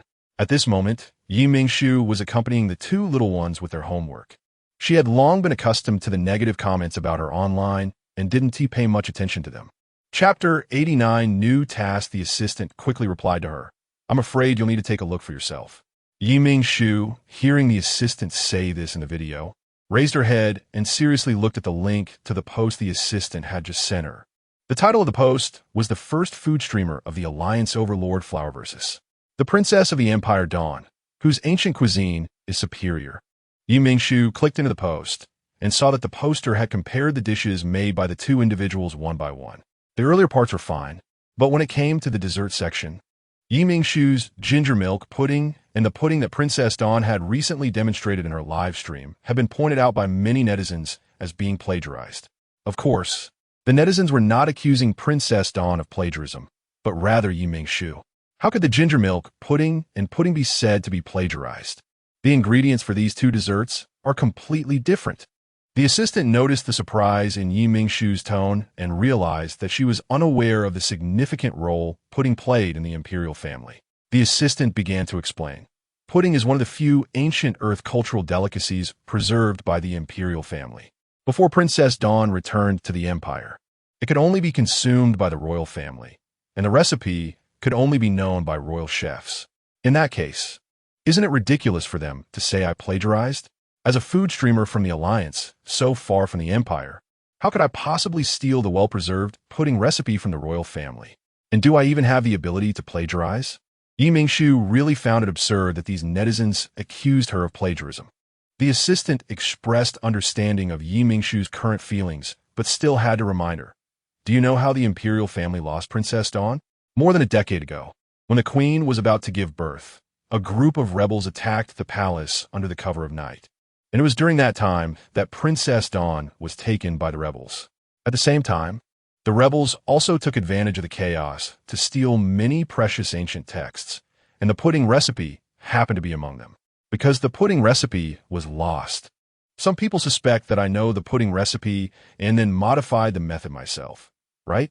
The assistant in the video nodded. Mingshu wearily rubbed her forehead. So what should I do? Find the ancient texts that record ginger milk pudding to prove it to them? Exactly. That's currently the only and best way. Your Highness, we have completed the task you requested. The Alliance has already launched an attack on streamer Overlord Flower, and many netizens suspect she has plagiarized. Have you handled the traces? We can't let the Alliance know we instigated this. Rest assured, Your Highness, we have taken care of it and ensured that no one will be able to trace it back to us. Xian Minjia smiled with satisfaction and waved her hand to dismiss the others. The Empire publicly claims that more than a decade ago, when the Queen was about to give birth, a group of rebels attacked the palace under the cover of night. And it was at that time that Princess Dawn was taken by the rebels. At the same time, the rebels took advantage of the chaos to steal many precious ancient texts, and the pudding recipe happened to be among them. Aside from the king, Knight Cologne, and Xian Minjia herself, no one else knows that the real Princess Dawn died at birth. The story of the rebels attacking the palace and stealing the princess and treasures is all a play put on by the king and Cologne. She wants to see how Mingshu will clear herself of the plagiarism accusations this time. Xian Minjia does not want to see Mingshu easily gain such high prestige in the Alliance. She worked so hard for so long to achieve a position she could not reach, and she does not want to see someone else achieve it effortlessly. Your Highness, it's dinner time. We should head to the restaurant. Hearing the maid's words, Xian Minjia quickly calmed down. Understood. Have my father and mother arrived? Not yet, Your Highness. Only the 3 princes have arrived at the restaurant. I see, let's go. Ding. Triggered a normal task. Truth. Task requirement. Clear plagiarism suspicions. Task reward. 1 million star coins. The identity of Princess Dawn. This task includes a bonus ancient text, soft and sticky desserts. The identity of Princess Dawn. Mingshu received a task from the system after a long time. This task was just a normal task, and the reward was not much, only 1 million star coins. However, what is the identity of Princess Dawn as a reward? Isn't everyone already very clear about Princess Dawn's identity? Could it be that Princess Dawn's identity is not as the Empire has announced? Interesting. The assistant, who was planning how to clear the suspicions with Mingshu, looked up. What is interesting? Nothing. Let us continue. Seeing that Mingshu did not want to say more, the assistant did not ask further and continued to write the plan. This was the first time Mingshu saw the assistant in person outside of the video. She looked just like she did in the video, or even younger. Upon seeing her for the first time, Mingshu found it hard to believe that she was already an adult. While the assistant was focused on writing the plan, Mingshu quietly opened her smart brain to see if the system had sent her an email. In the past, when tasks included recipes, the system would send them to Mingshu's smart brain via email. However, this time Mingshu searched through her entire inbox and found no emails from the system. This shouldn't be the case. In the past, the system would almost immediately send her an email. Why was it either one this time? Could it be that her smart brain was broken? Before Mingshu could investigate whether her smart brain was malfunctioning, Butlerly came in with a package. Monsieur Mingshu, this is your package. Thank you, Butlerly. After handing the package to Mingshu, Butlerly left. Mingshu was a bit curious about who sent her a package at this time. Without hesitation, she opened the package, and inside was a very accomplished book, the cover of which had the name of the book written on it. Upon seeing it, Mingshu recognized it as the recipe book soft and sticky desserts that the system had sent her. How thoughtful. Mingshu did not expect the system to be so considerate, knowing that she needed such an ancient text right now, and it really converted the electronic version into a physical copy for her. Since the system was so thoughtful, could it be that this ancient text just happened to include the recipe for ginger milk pudding? Mingshu immediately went to check the book's table of contents. And sure enough, there was indeed a recipe for ginger milk pudding. The assistant was startled by Mingshu's movement and looked up to ask, "What's wrong?" Mingshu turned to the assistant, winked at her, and said, "No need to write the plan anymore." The assistant looked at her in confusion. Mingshu didn't waste any words and directly flipped to the page of ginger milk pudding and soft and sticky desserts, then handed it to the assistant. "Look, evidence. Proof that I did not plagiarize." Chapter 90. Rosemary roasted lamb chops. The assistant still didn't understand. Mingshu looked at her puzzled expression and said, "With this ancient book, we just need to go to the authoritative institution of the Alliance to verify the age of this ancient text, and we can easily silence those who say, 'I plagiarized.'" The assistant felt that she had really been foolish writing the proposal. Such a simple matter required Mingshu's reminder to realize. "Let's hurry. Let's get those guys to shut up." The assistant excitedly grabbed Mingshu's hand. The assistant's family was well known for being gourmet connoisseurs, but unfortunately, with the decline of ancient Earth's food culture, her family also fell from grace. Her only wish in this life was to revive her family and let more people in the Alliance know about ancient culinary culture. The reason she became Mingshu's assistant was that she wanted to revive her family and promote the food culture of ancient Earth. Because she had high hopes for Mingshu when she heard that someone on StarNet accused Mingshu of plagiarism. She traveled from a distant star far from the capital star to help Mingshu deal with the matter quickly. Originally, the assistant had prepared to stay on Capital Star for several months until the plagiarism incident was completely resolved before leaving. But unexpectedly, before she had even finished writing the proposal to resolve the plagiarism incident, Mingshu produced an ancient book that could prove her innocence. The incident hadn't even begun before it was already over. If those public relations experts who specialize in handling crises knew, they would be so envious. Mingshu and the assistant delivered the ancient book to the authoritative appraisal institution. When the staff realized that the ancient book they brought was a recipe from ancient culinary culture, their expressions became more serious than before. They carefully took the worn ancient book from Mingshu's hands, placed it into a sealed bag, and instructed Mingshu to return in 3 days for the test report. Originally, The appraisal only required 1 day to produce a report, but due to the ancient book being extremely worn and having several wormholes, this undoubtedly increased the difficulty of the appraisal. To be safe, the staff decided to extend the appraisal time to ensure that the ancient book wouldn't be damaged after the appraisal. Thank you for your hard work, assistant. Now we just have to wait for the appraisal report in 3 days. Let's go back. I'll treat you to roasted lamb chops. The assistant reminded Mingshu as she followed her. Remember to go live. Got it. Hello, everyone. I'm the host, Overlord Flower. Today, I'm going to teach you how to make Rosemary roasted lamb chops. The host's sister finally started the live broadcast. We seem to be your host's sister. Everyone is worried that the host will be affected by public opinion. Yes, host sister, don't be influenced by those rumors online. We all believe you didn't plagiarize. I also believe the host didn't plagiarize. Thank you, everyone. I really appreciate your support. Who knows if she really didn't plagiarize? Pudding is a delicacy exclusive to the Imperial royal family. If you're smart enough to plagiarize, you know you can't copy it completely. If there wasn't something, would they say you plagiarized for no reason? The comments from the haters immediately drew the dissatisfaction of Mingshu's fans, who quickly flooded the chat with messages defending her. Why don't you provide evidence that the host's sister plagiarized? Don't just rely on speculation. Exactly. Tell the person who posted to find evidence. Otherwise, your words are slander. Quick, bring out the evidence. Can you all be quiet? I can't even watch the live broadcast properly. I just want to learn to cook with the host. Stop arguing in the comments. If you want to argue, go outside and start a thread. Don't interrupt my cooking lessons. The argument between the fans and haters caused dissatisfaction among bystander fans, who complained in the comments that the fighting was affecting their viewing of the host cooking. Mingshu knew she couldn't let them argue like this. The consequences of such fighting could easily lead bystander fans to become haters. At this moment, Mingshu needed to step in to stop it. Everyone, please calm down and be rational. I am currently preparing evidence to prove my innocence.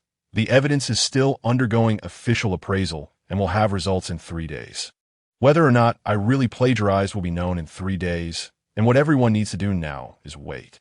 To prevent haters from spamming the comments and disturbing everyone's viewing of the live broadcast, I will now turn off the comment function. I hope everyone understands.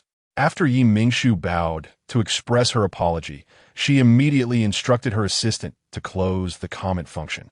The ingredients needed for making Rosemary roasted lamb chops today are 480 g of lamb chops from small-tailed sheep, 2 teaspoons of rosemary, 1 teaspoon of black peppercorns, 2 g of sea salt, and olive oil.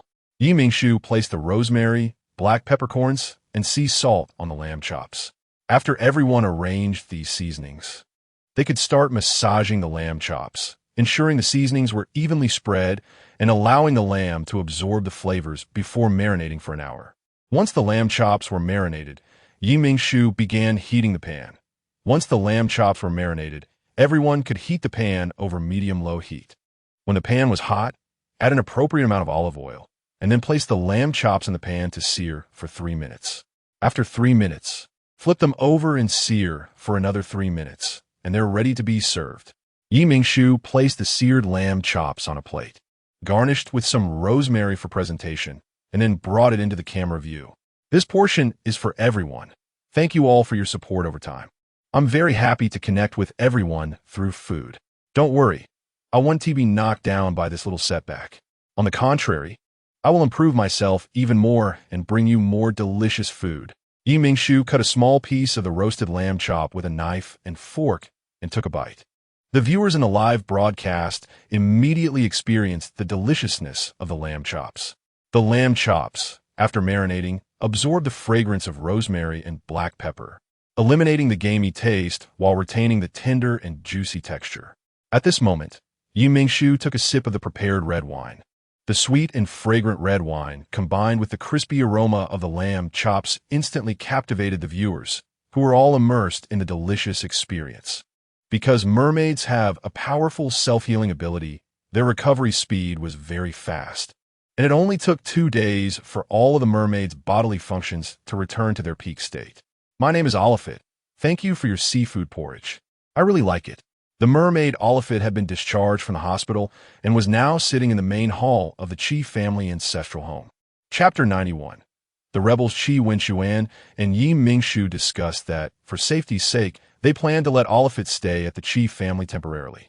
Yi Mingshu had no objections, as she was also interested in such a unique species as mermaids. Now that Oliphant was living directly in the Qi family, it was convenient for Yi Mingshu to observe him up close. "Welcome, Oliphant. I'm Yi Mingshu, a host specializing in ancient food culture," Yi Mingshu said with a friendly smile. Oliphant seemed curious about the profession of a host. Is being a host for ancient Earth food culture a new profession? I've never heard of it in the Empire. Sort of a new profession. It's been very popular in the Alliance in recent years, Yi Mingshu explained. By the way, what do you do in the Empire? I heard most male mermaids serve in the Imperial Army. Oliphant nodded. That's right. I also serve in the army, but a year ago, I was ordered to secretly infiltrate the rebels. Ah, since it's a secret infiltration, won't it be bad for you to say it out loud like this? Yi Mingshu was a bit confused. Oliphant shook his head, understanding what Yi Mingshu was thinking. No, Qi Yang saved me. To repay him, I will stay in the Alliance and share useful information I know with his brother. Isn't that treason? How can you do that? Don't you have any loyalty to your own country? Yi Mingshu was genuinely shocked by Oliphant's values. She looked at Qi Wenxuan. Want to see how he would explain this phenomenon. As expected, Qi Wenxuan smiled and explained. Before the Empire occupied the planet where mermaids lived, they had not formed a stable regime. Each mermaid lived alone in the ocean until adulthood. Then they would go to the high priest of the merfolk to have their territory assigned. After that, they would live in their territory with their partners. Oliphant nodded. For us mermaids, the most important thing is our partners. I see. No wonder the Empire was able to occupy your planet. It turns out you only care about yourselves and your partners. Yi Mingshu realized it. Since you only care about your partners, how would you be willing to fight for the Empire? Oliphant smiled at Yi Mingshu, because female mermaids love the things made by human beings in the Empire, including gorgeous clothes and dazzling accessories. Male mermaids willingly fight for the Empire to earn substantial allowances to buy what female mermaids like. What about your partner? Are you just leaving her in the Alliance? I just came of age and haven't had the chance to choose a partner yet. I happened to meet a beautiful mermaid when I infiltrated the rebels, but unfortunately, she doesn't like me and even wanted to kill me after learning my true identity. Oliphant shrugged, expressing his regret. Yi Mingshu nodded. Now she was even more interested in the rebels. What kind of existence were they, with both mermaids and humans as members? Brother Yuyong, sister, we're back. Sister, Chia, and I are back. The door of the house opened, and two little ones ran in. Chia directly pounced into Yi Mingshu's arms, while Yu Mingxing followed a few steps behind, helping her carry her backpack. Chia rubbed against Yi Mingshu as if she were a spoiled kitten. Yi Mingshu gently patted her little head, which was tied up in two ponytails. There's some taro milk tea made in the fridge. Go get it yourself. Okay. Upon hearing there was milk tea, Chia immediately wriggled out of Yi Mingshu's arms and happily ran to the kitchen to get the milk tea. Yu Mingxing had already noticed Oliphant on the sofa. When Chia walked away, he approached Yi Mingshu and asked, "Who is he?" "He is Brother Oliphant, a mermaid." Yi Mingshu took the backpacks from him and Chia and put them away. Yu Mingxing's eyes widened as he stared at Oliphant.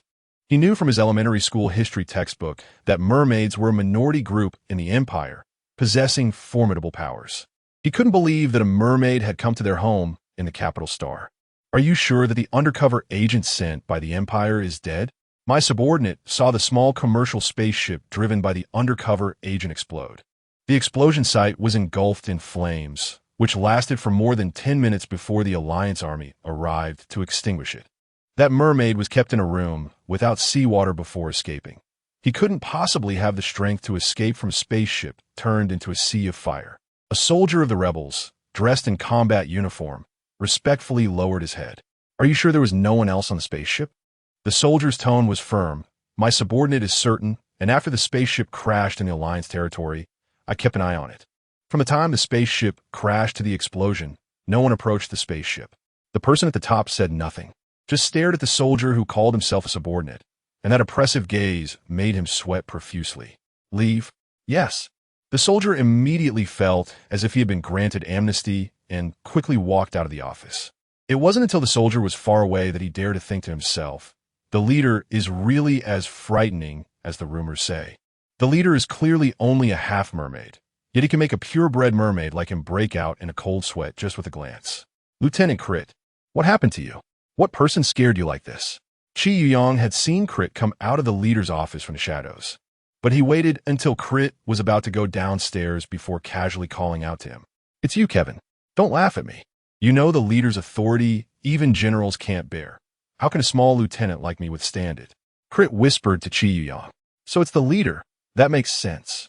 Are you going to see the leader? Be careful. The leader is angry about that escaped spy. Isn't that spy already confirmed dead? Yes, it's confirmed dead, but the leader seems to still think he is alive. In any case, be careful. I have to go get busy now. Then you go ahead. Thanks for the reminder. Chi Yuyong sent Crit off and then frowned. The reason he was here and using someone else's identity had to do with the malfunction of a spaceship. After Chi Yuyong's spaceship malfunctioned, he was forced to land on a lawless garbage planet. He initially wanted to send a signal to his brother Chi Wenshuan, but a passing swarm unexpectedly appeared at the location where the spaceship landed. This time, the wormhole featured relatively docile soft-shelled insects. Usually, as long as they did not initiate an attack, soft-shelled insects would not attack. However, this time, these soft-shelled insects seemed to have gone mad, launching an attack on their spaceship. Chapter 92, Rebel Base, when he and his deputy Chiyu dealt with these insects and were ready to seal the wormhole. A faintly glowing emerald green cocoon appeared in the wormhole.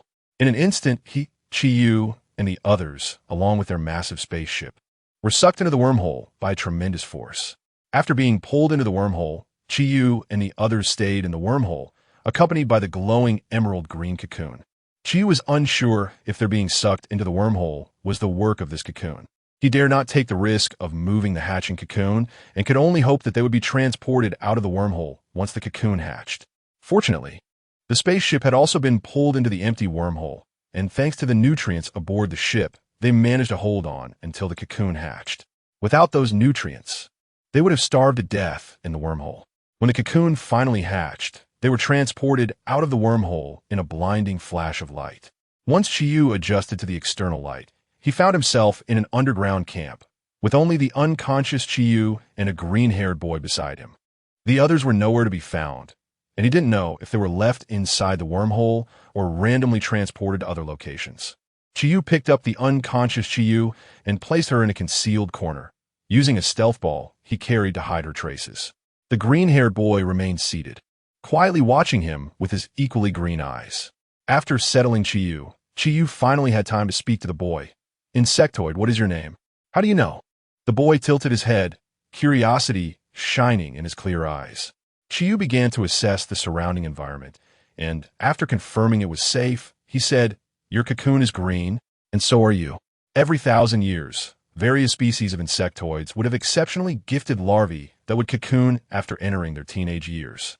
If they had enough strength to break free from the cocoon, the larva would soon enter maturity and become the new leader of their species after adulthood. Insectoids do not have names, but you can give me one in your human way. Chiyu was taken aback. He had overlooked that the boy was likely to be the future leader of the soft-shelled insectoids. No wonder the gentle soft-shelled insects had attacked them. It was to protect their future leader. The new insectoid leader, after breaking free from the cocoon, would regard the first insectoid they saw as a maternal figure and would be supported by the current leader until maturity. This group of soft-shelled insects must have been transporting the cocoon to the current leader, but unexpectedly. The one who appeared before the newly emerged leader was not the current leader, but him, a human. Fortunately, the new insectoid leader would inherit the memories of their predecessors after breaking free from the cocoon, so he didn't have to worry about how to nurture the insectoid boy. I need to investigate the situation here, so I can't give you a name right now. Stay here and wait for me to come back to name you. If someone comes, hide in the corner and don't get discovered. Chiyu pointed to the corner where he had placed Chiyu, as the stealth ball would conceal the boy's traces if he hid there. The boy said nothing but followed Chiyu, responding with his actions. Chiyu looked at the boy disapprovingly, and the boy met his gaze calmly. After a moment of staring, Chiyu was the first to relent. Listen, what we need to do now is just scout the situation. You can follow me, but you must not slow me down or let anyone discover our presence. The boy nodded, his expression calm. Chiyu spent over an hour with the boy, figuring out the situation in this underground base. He even used his smart brain to roughly map out the terrain of the base. Through some markings in the base, Chiyu estimated that they were within the Empire's territory and that this was an underground rebel base. Having gathered enough information, Chiyu led the boy back to where Chiyu was hiding, but as they turned a corner, they encountered a rebel soldier. Just as Chiyu was about to knock the rebel out, the rebel greeted him first. "Kevin, where have you been? Don't you know the commander is about to lose his temper, looking for you? Hurry up and report to him." "Kevin?" The rebel's expression was natural, showing no signs of lying.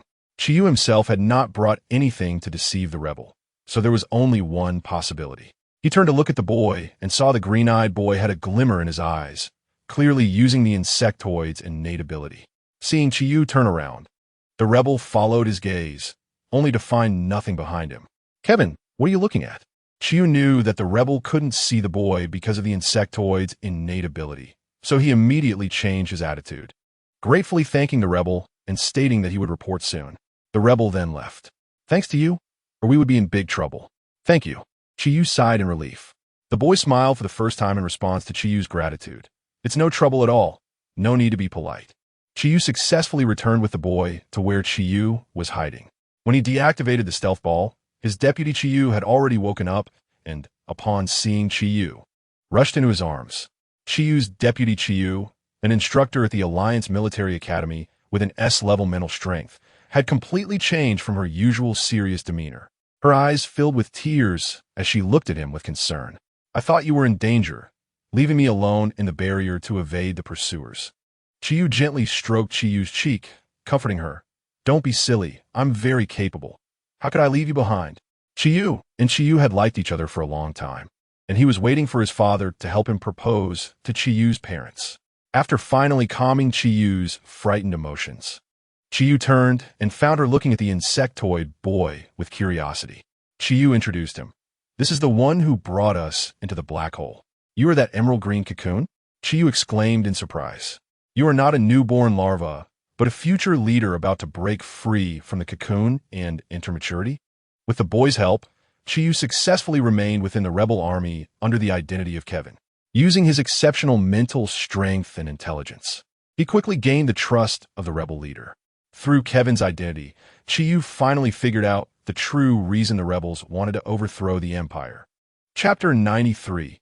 Reasons for Rebellion. The leader of the rebels is named Li Xian. His father is a merman, and his mother is the daughter of a prominent merchant family in the Empire. Li Xian's father was originally an officer in the Empire's merman unit, but had to retire due to injuries that prevented him from continuing in the military. He returned to live on Blue Sea Star, where the merman community had resided for generations. The merman race is not only naturally powerful, but also exceptionally beautiful, with voices that sound like the best music in the world, capable of enchanting anyone with just a few syllables. The space pirates, composed of poachers, decided to make one last big score amid the Empire's increasingly strict measures against poaching. They aimed to capture as many merman cubs as possible to sell, planning to wash their hands of the merman trade for good. Unfortunately, Li Xian's father, while recuperating on Blue Sea Star and unable to choose a partner due to his diminished abilities, became an extra target for the poachers, who had little trouble capturing him. A wounded and beautiful male merman. Poachers rarely managed to capture adult mermen, so when Li Xian's father was auctioned off, he was bought by a super-rich man for an exorbitant price. This wealthy man, who initially looked down on mermen as a slave race, ended up spending so much money on a merman because his daughter, influenced by some of the Empire's nobility, had developed a keen interest in mermen and begged him to gift her one for her birthday.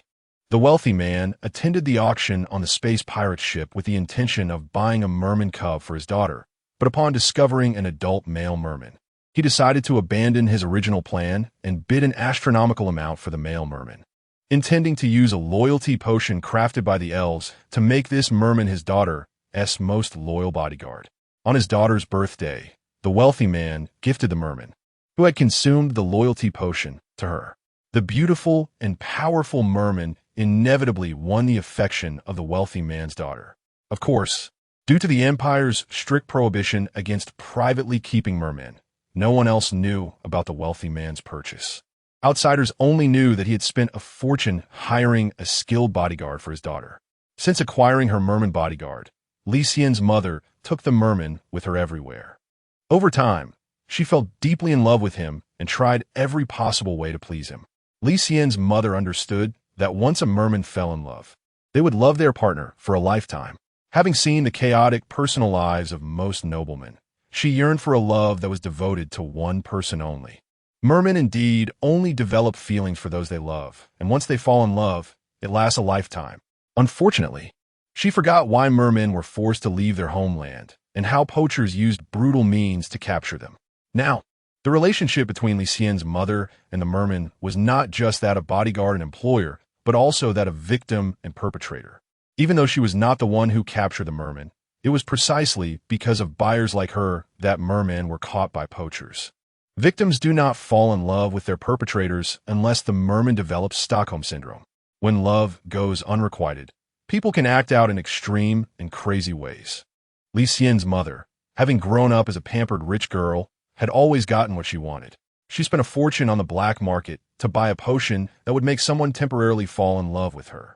The potion caused the drinker to fall in love with the first person they saw for 5 years, but once the 5-year period ended, the effects would wear off, and there was a significant chance that the person would go insane. During those 5 years, Li Xian's mother spent a happy time with the merman and gave birth to Li Xian. The three of them lived happily in a secret but lavish estate. Unfortunately, false love would not turn real with the passage of time, and when Li Xian turned 4, the 5-year potency of the potion expired. The merman could not accept that he had once loved the perpetrator, Li Xian's mother, and wanted to kill her, who had once been his wife. However, the loyalty potion he had consumed prevented him from harming her, and ultimately, he ended his life one night. Li Xian's mother, upon seeing her lover's corpse, let out a frenzied wail, frightening 4-year-old Li Xian into hiding in a corner.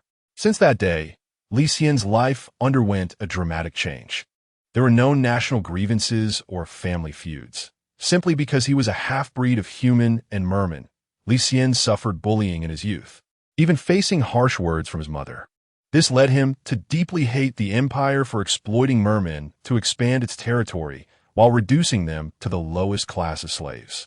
Therefore, he sought to overthrow the empire's rule and establish a classless society. At this moment, rebel leader Li Xian was sitting in his office, calmly flipping through the information on all of it. After reviewing it, he placed the document into the shredder. Whether the spy sent by the empire was truly dead or hiding somewhere did not affect his plans. This merman named Oliphant had not obtained any useful information. He merely disliked the fact that someone had openly challenged his authority by escaping from his territory. A knock at the door pulled Li Xian from his thoughts. He quickly adjusted his demeanor and calmly said, "Come in." After receiving permission, Qi Yuyang pushed open the office door and walked in at a leisurely pace. He looked at Li Xian sitting behind the desk, unable to discern any other expression on his face. Li Xian still wore his usual calm demeanor.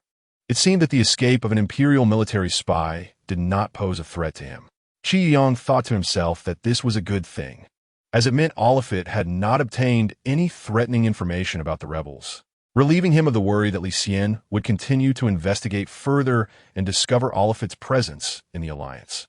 Chapter 94. Duke Brian. When Qi Yuyang helped Oliphant escape, he planted an unnoticed mark on Oliphant, a mark that represented a special connection between him and his brother Qi Wenshuan as members of the Qi family bloodline. Not long before encountering Crit, he felt that mark burning, indicating that Oliphant was still alive and had already contacted his brother Qi Wenshuan. His brother should now know that he was safe. What he needed to do now was to continue to lurk within the rebels, gathering intelligence on their next plans. Once they truly moved to provoke a war between the Alliance and the Empire, and took the opportunity to incite civil war within the Empire, he could alert the Alliance in time to respond. "How'd you get here?" Li Xian did not expect the visitor to be Kevin. Qi Yuyang respectfully saluted him. "Report. The person in charge of the bathhouse on the Imperial Capital Star has sent a letter saying that Duke Brian's son has recently begun to target the bathhouse, implementing some disruptive measures against its operations. The person in charge wants to ask if you would like to take countermeasures." "Duke Brian, tell him to not worry about it. Just respond as before." "Yes." Qi Yuyang turned to leave, but was called back by Li Xian. Wait, Kevin. You personally deliver this document to the bathhouse on the Imperial Capital Star. After handing it over to the person in charge, stay there and keep an eye on Duke Brian's son's movements. Li Xian handed a not very thick document to Qi Yuyang. You can open it and take a look. If Duke Brian and his son make any moves in the future, you'll be able to prepare in advance. The subordinate understands. If there is nothing else, I will take my leave. Li Xian waved his hand, saying go ahead. After Qi Yuyang left, Li Xian turned to the direction he had departed, a thoughtful expression appearing in his beautiful eyes. Why did you take the liberty to send someone to disrupt the bathhouse? In the Duke's residence, Duke Brian was glaring angrily at his son. Chun Chun, facing his father's fury, remained unfazed and even took a sip of coffee from the table. Seeing his son so unconcerned only fueled Duke Brian's anger further. Duke Brian pointed at Chun Chun, exasperated. Do you know that I had originally planned to rescue the mermaids in the bathhouse and completely cut off its operations? Your actions to disrupt the bathhouse not only won't help my plan, but will also increase their vigilance against us. Chun Chin pushed away his father's finger that was almost poking his face, speaking in a relaxed and smiling tone. Who said I did this to help you? I just wanted to get back at my stupid sister. And I didn't do anything that's serious. I just kindly returned Henry, who was sleeping like a dead pig on the mermaid's bed, back to Marquis Kuma's mansion the morning after he came to the bathhouse. Mentioning this made Duke Brian even angrier. Is that what you call returning? You had bodyguards drag the naked Henry all the way from his room to the flying car. That is called abuse. That is called torture. You've successfully made Henry lose face and got back at your sister. But do you know what kind of reputation this brings to your father in the noble circles? Duke Brian paused, his voice growing angrier. They say I, holding the title of Duke, indulge the younger generation and bully other nobles of lower rank. Reputation? If you truly cared about reputation, you wouldn't have cheated back then.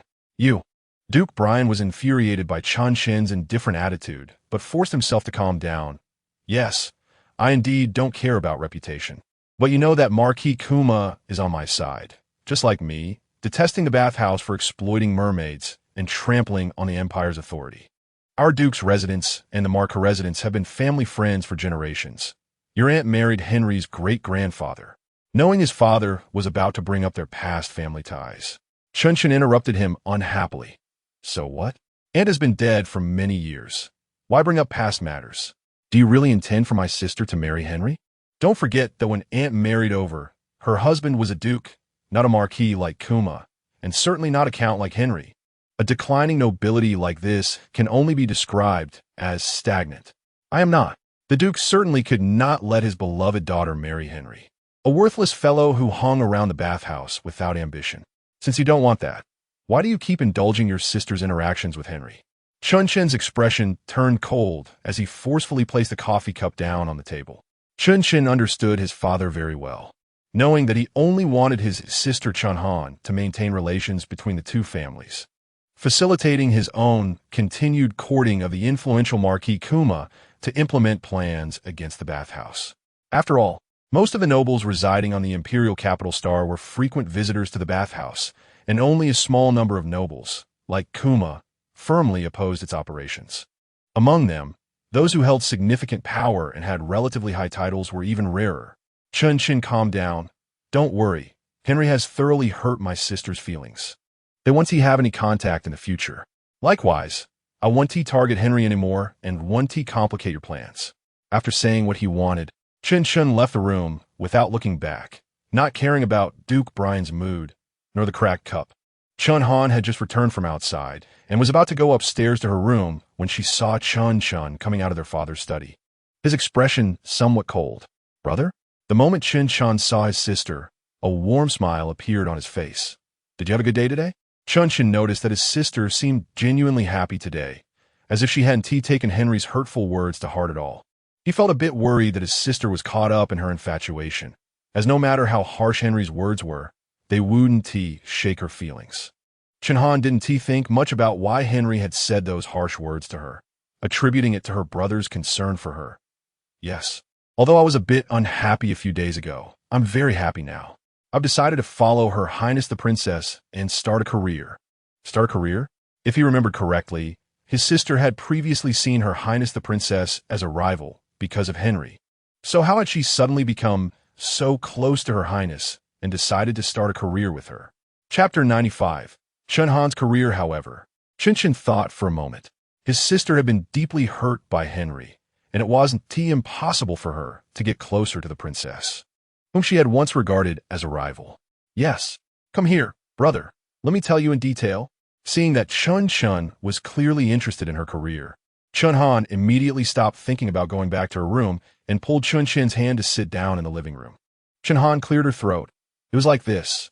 When Henry invited me to the Royal Gourmet Manor, I unexpectedly met the beautiful, noble, and kind-hearted princess. Not only did she gently comfort me not to be sad, but she also invited me to taste delicious ancient earth cuisine. Chun Shan smiled as he watched his sister praise the princess, showering her with compliments and worrying that she might not use enough flattering words to reflect the princess's goodness. And then, how did our clever and lovely duchess and the beautiful and kind princess decide to start a career together? Feeling shy about her brother's praise, Chun Han replied, "It's not that clever or lovely. I just often shamelessly invited the princess to have afternoon tea, and gradually we became familiar with each other. The princess might have been touched by my sincerity, and gradually she started talking to me about some troubles that girls have," Chun Han said, suddenly lowering her voice and leaning close to Chun Shan's ear. She even shared some embarrassing stories about the third prince and the second prince. But most of them were about the third prince making a fool of himself, followed by the merciless laughter of his twin brother, the second prince. Seeing his sister animatedly talking, Chun Shan couldn't help but smile along with her. Even though she had shared so much, she still hadn't explained why she and the princess were starting a career together, and Chun Shan didn't urge her to continue. Recently, the princess had received permission from His Majesty to prepare to open a branch of the Royal Gourmet Manor. The princess said the reason it was being opened in this small manor was that there were not many chefs capable of making ancient earth cuisine, and she was worried about finding chefs. Chun Han's expression mirrored her concern as she spoke. Soon, Chun Han looked at Chun Shan and said, "But I thought of you soon, brother." Chun Shan did not understand what this had to do with him. The princess and I suggested that we could train new chefs ourselves.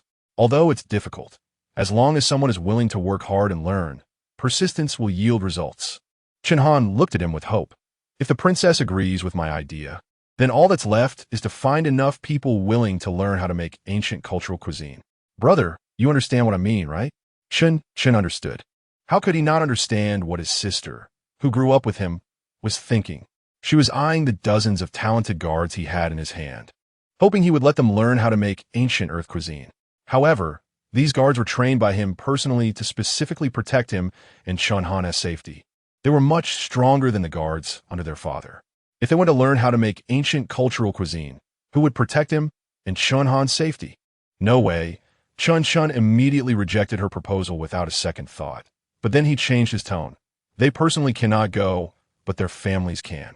Chun Han had already shown a disappointed expression, but upon hearing her brother's words, she was a bit surprised. Really? But would their families be willing? Chun Han still did not clearly understand what ancient earth cuisine meant for the citizens of the empire. She only knew that ancient earth cuisine was delicious and could alleviate the pain caused by mental energy riots. But she did not realize what it meant for the common people of the empire. Seeing his sister's Na'vi expression, Chun Shan knew she had not yet realized what ancient cultural cuisine meant for the common people, and even for everyone in the empire. Just like the title His Majesty gave to the returning princess, ancient earth cuisine was the dawn of the empire. The princess would use these ancient delicacies to lead the people of the empire out of the darkness caused by mental energy riots and guide the commoners, who were controlled by expensive mental energy potions, towards the dawn of light. Chun Shan did not explain anything to Chun Han, but simply said to her, "Trust your brother. Their families will be willing. I will definitely find the people you need for you." At the moment the assistant received the appraisal report from the identification center, he immediately contacted a lawyer to send a legal letter to the poster of that post and to 7 or 8 black fans who were smearing Mingshu. They demanded that all defamatory remarks about Mingshu in the post be deleted by this afternoon, and that they publicly apologize to Mingshu on their verified Star Web accounts. It was unclear whether they were intimidated by the legal letter from the most famous law firm in the entire alliance or terrified by the solid evidence that the assistant, posing as Yi Mingshu's assistant, sent to their star web accounts to prove Yi Mingshu's innocence. By noon that day, several of them publicly apologized to Yi Mingshu on their respective star web accounts and deleted all slanderous remarks about Yi Mingshu from the star web. The assistant showed a satisfied smile to the smart brain and then began urging Yi Mingshu to start the live broadcast. Got it, I'll start the live broadcast soon. Yi Mingshu felt a bit helpless towards this assistant, who always urged her to go live. She understood the assistant's eagerness to revive the family business. But the frequency of broadcasting once a day was indeed a bit challenging for her lately, especially since she was busy providing culinary guidance for a newly opened hotel. Hello everyone, I'm the host Overlord Flower. Today I will teach you how to make orange black garlic mustard shrimp. The blogger's sister finally started the broadcast. We missed you and the two little cubs. Everyone was worried that the host would be affected by public opinion, but now that the evidence is out, everyone can rest assured. Sorry, host, I shouldn't have doubted your innocence after seeing a bit of public opinion. I said the blogger's sister would definitely not plagiarize. Those people really know how to exploit loopholes. The Empire and the Alliance are so far apart, yet they can link them together. Isn't it possible that these rumors were intentionally spread by someone? I also suspect that someone is deliberately targeting the host. After you mentioned it, I started to have doubts too. Everyone, don't be too nervous. Don't overthink the conspiracy. Yi Mingshu saw everyone as comments and also had some doubts that someone was targeting her. However, no matter how much she suspected, she couldn't show it now. Nor could she allow everyone to continue discussing this topic in the live broadcast. Thank you all for your trust and support. I am genuinely touched that you care for and support me during my most difficult times. Now, all the slanderous remarks against me have vanished in the face of solid evidence. Please maintain a calm mindset and join me in learning how to make delicious food, as food can heal all negative emotions. I hope everyone feels happy because of me, and I don't want anyone to be unhappy because of me. Chapter 96, Innocence. The host is so gentle. The blogger's sister is so nice. She's the best host in the world for her fans. I don't know if everyone has noticed, but whenever the audience in the live room is about to argue about something, the host always comes out to calm everyone down. I've noticed no matter how much the haters criticize her, the host always tells the fans to ignore the slander from the haters. The blogger's sister has always been taking care of everyone's feelings, doing her best to maintain a good cooking environment for everyone and casual fans. I'm just a casual fan here to learn cooking, and I can testify that the host is the best for casual fans. No doubt about it. I can testify too. All right, let us start today's lesson. Today's dish is orange black garlic mustard shrimp. The ingredients needed are shrimp, 8g olive oil, 2 black garlic, 20g sesame salad dressing, 2 oranges, mustard paste, black peppercorn, 20g white wine, and pepper salt. Yi Mingshu cleans the shrimp, removing the heads, shells, and veins. We prepare the shrimp like this. Then peel the black garlic and cut the 2 oranges in half, scooping out the flesh from 1/2 of each orange. Mix the flesh with the mustard paste and sesame salad dressing until well combined. Yi Mingshu wipes the moisture off the surface of the shrimp meat, then places them in a frying pan over low heat, frying until both sides are golden. Everyone must wipe off the moisture from the surface, otherwise, the shrimp will not taste good. Also, make sure to fry over low heat slowly. Yi Mingshu sees that there are always viewers in the comments who disregard her advice, wanting to cook a dish quickly by using high heat, and the result is naturally a failure. Yi Mingshu puts on an angry face and says seriously, "It must be low heat, it must be low heat, it must be low heat. This is important, I'll say it 3 times. Also, everyone should cook at the same heat I use, otherwise, not only will it waste ingredients, but it won't help improve your cooking skills at all."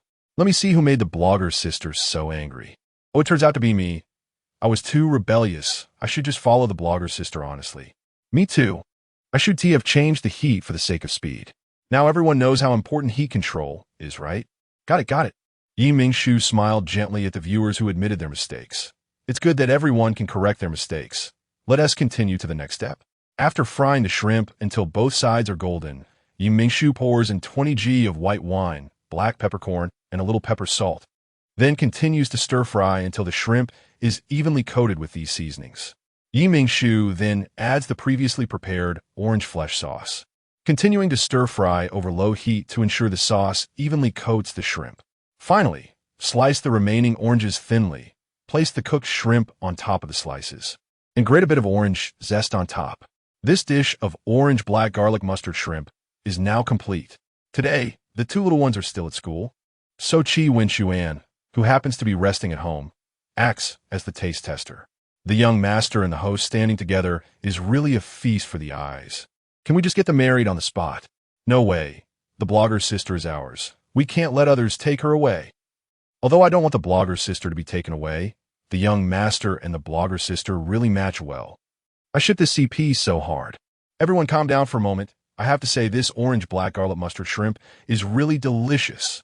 Oh no, I forgot to turn on the sensory sharing. No wonder I've been waiting forever without tasting anything. While Chi Wen-Xuan tasted the delicious orange black garlic mustard shrimp, he also paid attention to the comments from the viewers in the live room.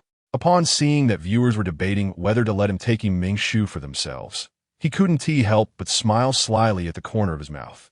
This smile from Chi Wen-Xuan was easy to notice, but there were always sharp-eyed viewers who immediately caught him secretly smiling. Wait, I just saw the young master smiling secretly. Is he proud that he has such a good girlfriend like the blogger's sister? I saw it too. I suspect he is not just proud of having such a good girlfriend, but also proud that he can eat the delicious food made by his girlfriend. And he is mocking us single people who can't have the delicious food. Don't say that. I'm already getting angry. This man is so despicable. How can he take our blogger's sister away and laugh at us while eating her food? I'm so miserable. Not only am I single, but I also don't have delicious food to eat. So once a man has a girlfriend, he shows such a proud demeanor. Young master, where did your previously aloof image go? Mingshu saw the rapidly scrolling comments in the live room. Almost all of them were mocking Chi Wen-Xuan's smugness. So she turned to look at Chi Wen-Xuan, and sure enough, she saw a proud expression on his face. Mingshu suddenly understood why the viewers were so excited. If she saw her favorite host being taken away by someone, especially if that person showed a smug expression, her fist would unconsciously clench. Just at this moment, Chi Wen-Xuan was still oblivious and began to provoke the fans further. Mingshu heard him say, "Thank you all for your concern. My relationship with Shushu has always been stable.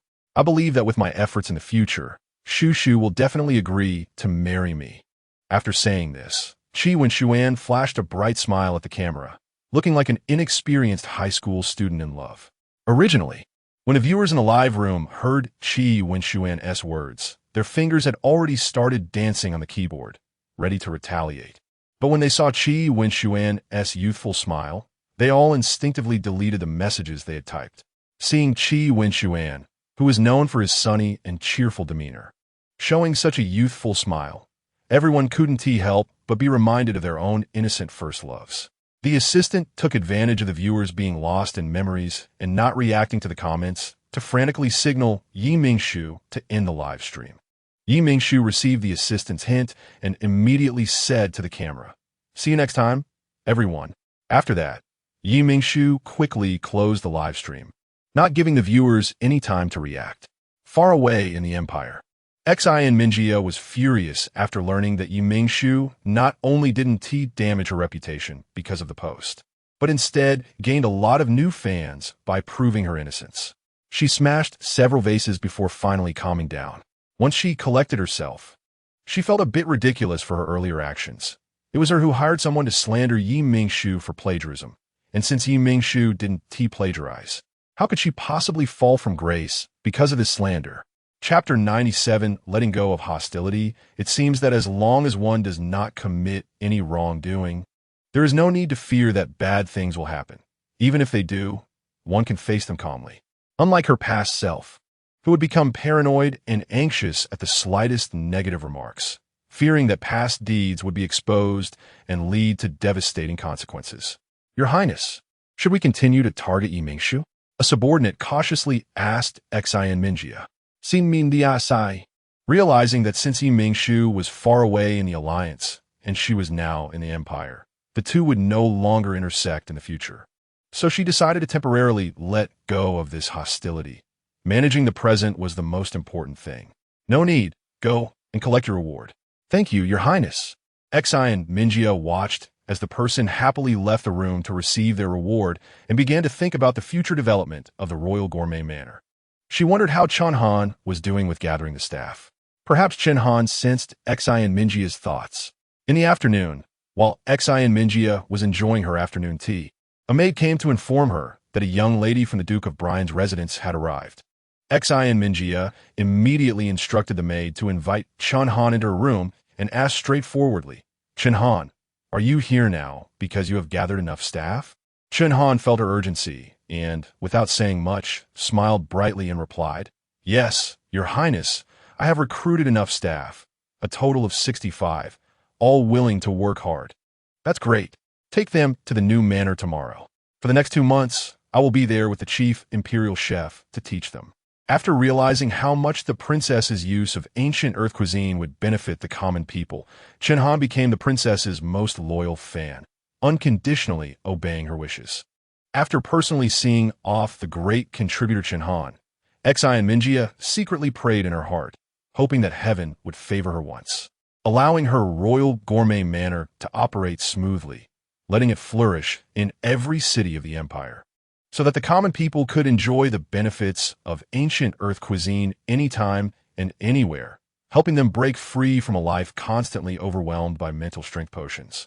Meanwhile, in an underground base of the rebel army located on the Golden Rice Star, Qi Yuyang was piloting a small commercial spaceship, carrying Qiyu and a bug-like boy he named David, embarking on a journey to the Imperial Capital Star. Qi Yuyang first dropped Qiyu and David off at a secretly purchased manor before heading to the Imperial Capital Star's bathhouse. The bathhouse's manager was a tall, thin middle-aged man dressed in a burgundy suit, who was currently wearing a flattering smile and respectfully said to Qi Yuyang, Colonel Kevin, I've long admired your name. Welcome to the Imperial Capital Star bathhouse. I am a manager, Carrick. Qi Yuyang smiled back. Mr. Carrick, I often hear the leader praise you, saying you are an outstanding businessman with excellent business acumen, successfully managing the bathhouse and continuously supplying a large amount of money to the rear. The leader is very grateful for your contributions. Hearing Qi Yuyang's words, Carrick naturally knew that this was not something the leader would say, but he did not expose it and continued to flatter each other with Qi Yuyang. Colonel Kevin, you flatter me. It is my honor to work for the leader and the military. We all hope the leader can soon overthrow the empire's harsh rule and bring a bright future to the minority. Qi Yuyang smiled kindly, but there was no warmth in his eyes. He took out the documents that Li Xian had asked him to bring and said to Carrick, This is the information about Duke Brian that the leader specifically asked me to bring. The leader hopes that, with this information, you will find it easier to deal with what is to come. Today, Mingshu came to the hotel as usual to inspect the day's operations. As she walked into the hotel's restaurant, she saw the elderly man she had seen every day for the past few days. He was still sitting in his usual spot, with a pot of green tea and a plate of cold caramel bananas on the table. What was different today was that there were 2 sets of cutlery on the elderly man's table, one set in front of him and another set opposite him, with a piece of caramel banana on the plate across from him. The cup beside the plate was also filled with tea. However, it appeared that the food had already cooled down and there were no signs of the cutlery being used, indicating that the elderly man had come alone today. Would you like me to reheat this food for you? Mingshu's pleasant voice brought the elderly man back to reality. He looked up to find a young, beautiful junior speaking to him. The elderly man smiled kindly and said softly, Thank you, young one, but no need. The food I ordered today is not for myself. It is specially for an old friend, but he probably won't be able to eat it. Mingshu nodded, then remembered something and said to the elderly man, By the way, the hotel is preparing to launch a new drink. I see you must like sweet food, right? If you're willing, I would like to invite you to try this new drink and hear your suggestions so that we can make some modifications before it goes on the shelf if there are any shortcomings. Of course, I would be very willing to help you, child. The elderly man's willingness to help made Mingshu very happy. She called a server to notify the kitchen to prepare a serving of taro bubble milk tea. It wasn't long before the taro bubble milk tea was served. Concerned that the elderly man might not be able to drink something cold, Mingshu specifically instructed the kitchen to make it at room temperature. This texture, I really like it. After taking a sip of the milk tea, the elderly man was immediately captivated by a flavor he had never experienced before, and he continued to drink several more sips. The soft and glutinous taro combined with the rich milk tea, along with the chewy little balls, created a delightful surprise when they burst in the mouth.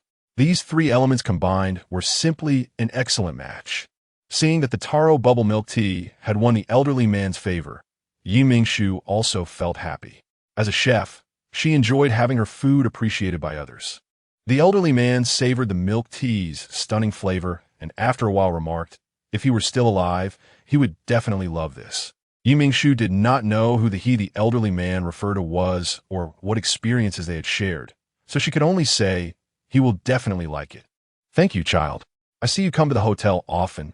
You must be the person in charge here, right? The elderly man had been dining at the hotel since it opened, and he could almost see Mingshu every day. The hotel staff also treated her with great respect. Chapter 98. The love between humans and elves. Mingshu smiled and didn't mention that she was actually the owner of the hotel. You're welcome, and I want to thank you for helping me taste the new products. If you don't mind, could you sit with me for a while? Mingshu didn't have anything urgent to do, so she simply sat down in the seat to the left of the old man. It's my honor to accompany you. You're quite the sweet talker, just like my late old friend. The old man laughed heartily at Mingshu's words. After finishing his laughter, he said to Mingshu, if you're willing to listen, I can tell you about my old friend. From the old man's mouth, Mingshu learned that the story between him and his friend was a tragic love story. 40 years ago, the old man was a 19-year-old young girl. At that time, the Alliance and the Empire had once again signed a ceasefire agreement. The old man was the youngest daughter of a wealthy merchant family in the Alliance, and she had always been very interested in the minority races of the Empire. So, after the two countries reached a ceasefire and resumed commercial trade, she followed her elder brother to the Empire to engage in trade. Their first trading stop was the Green Forest planet, where the elves lived. It was there that she met her exceptionally talented friend, who later became the love of her life. In fact, there wasn't much of a dramatic plot. The old man's aged voice was filled with regret. He was an excellent pharmacist of the elf race and became the most skilled pharmacist in his tribe at a young age. His achievements in potion making even surpassed those of his teacher. My brother wanted to collaborate with the elves, hoping to bring back a potion that could delay aging for the elf race through trade. I met him at that banquet, discussing the collaboration. We hit it off immediately, and after the collaboration was finalized, he often used it as an excuse to privately meet me. Sometimes he took me to visit his workshop, and other times he brought me to special gatherings of the elf race. But more often than not, he accompanied me shopping, buying me things he thought a girl would like. Mingshu watched the old man lost in memories, feeling the youthful affection for another boy in her words. Unfortunately, the good times didn't last long. For various reasons, the ceasefire agreement between the Empire and the Alliance lasted only 2 years before being voided again.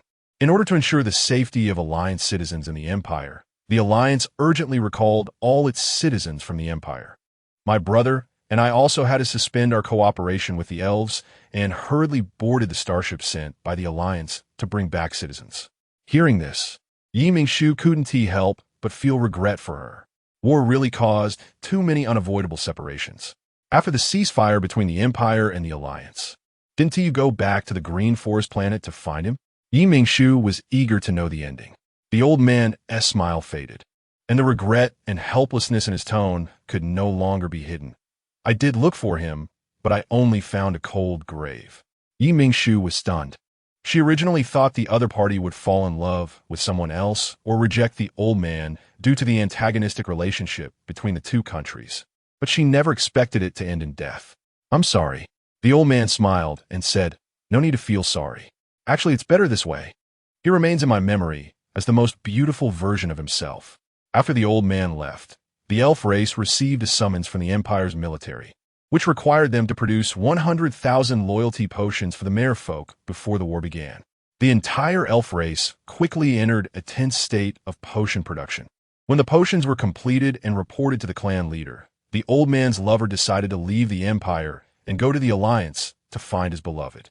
Unfortunately, due to the war, all ships between the two countries had stopped operating, and the elves had to return to the green forest planet to wait for the war to end.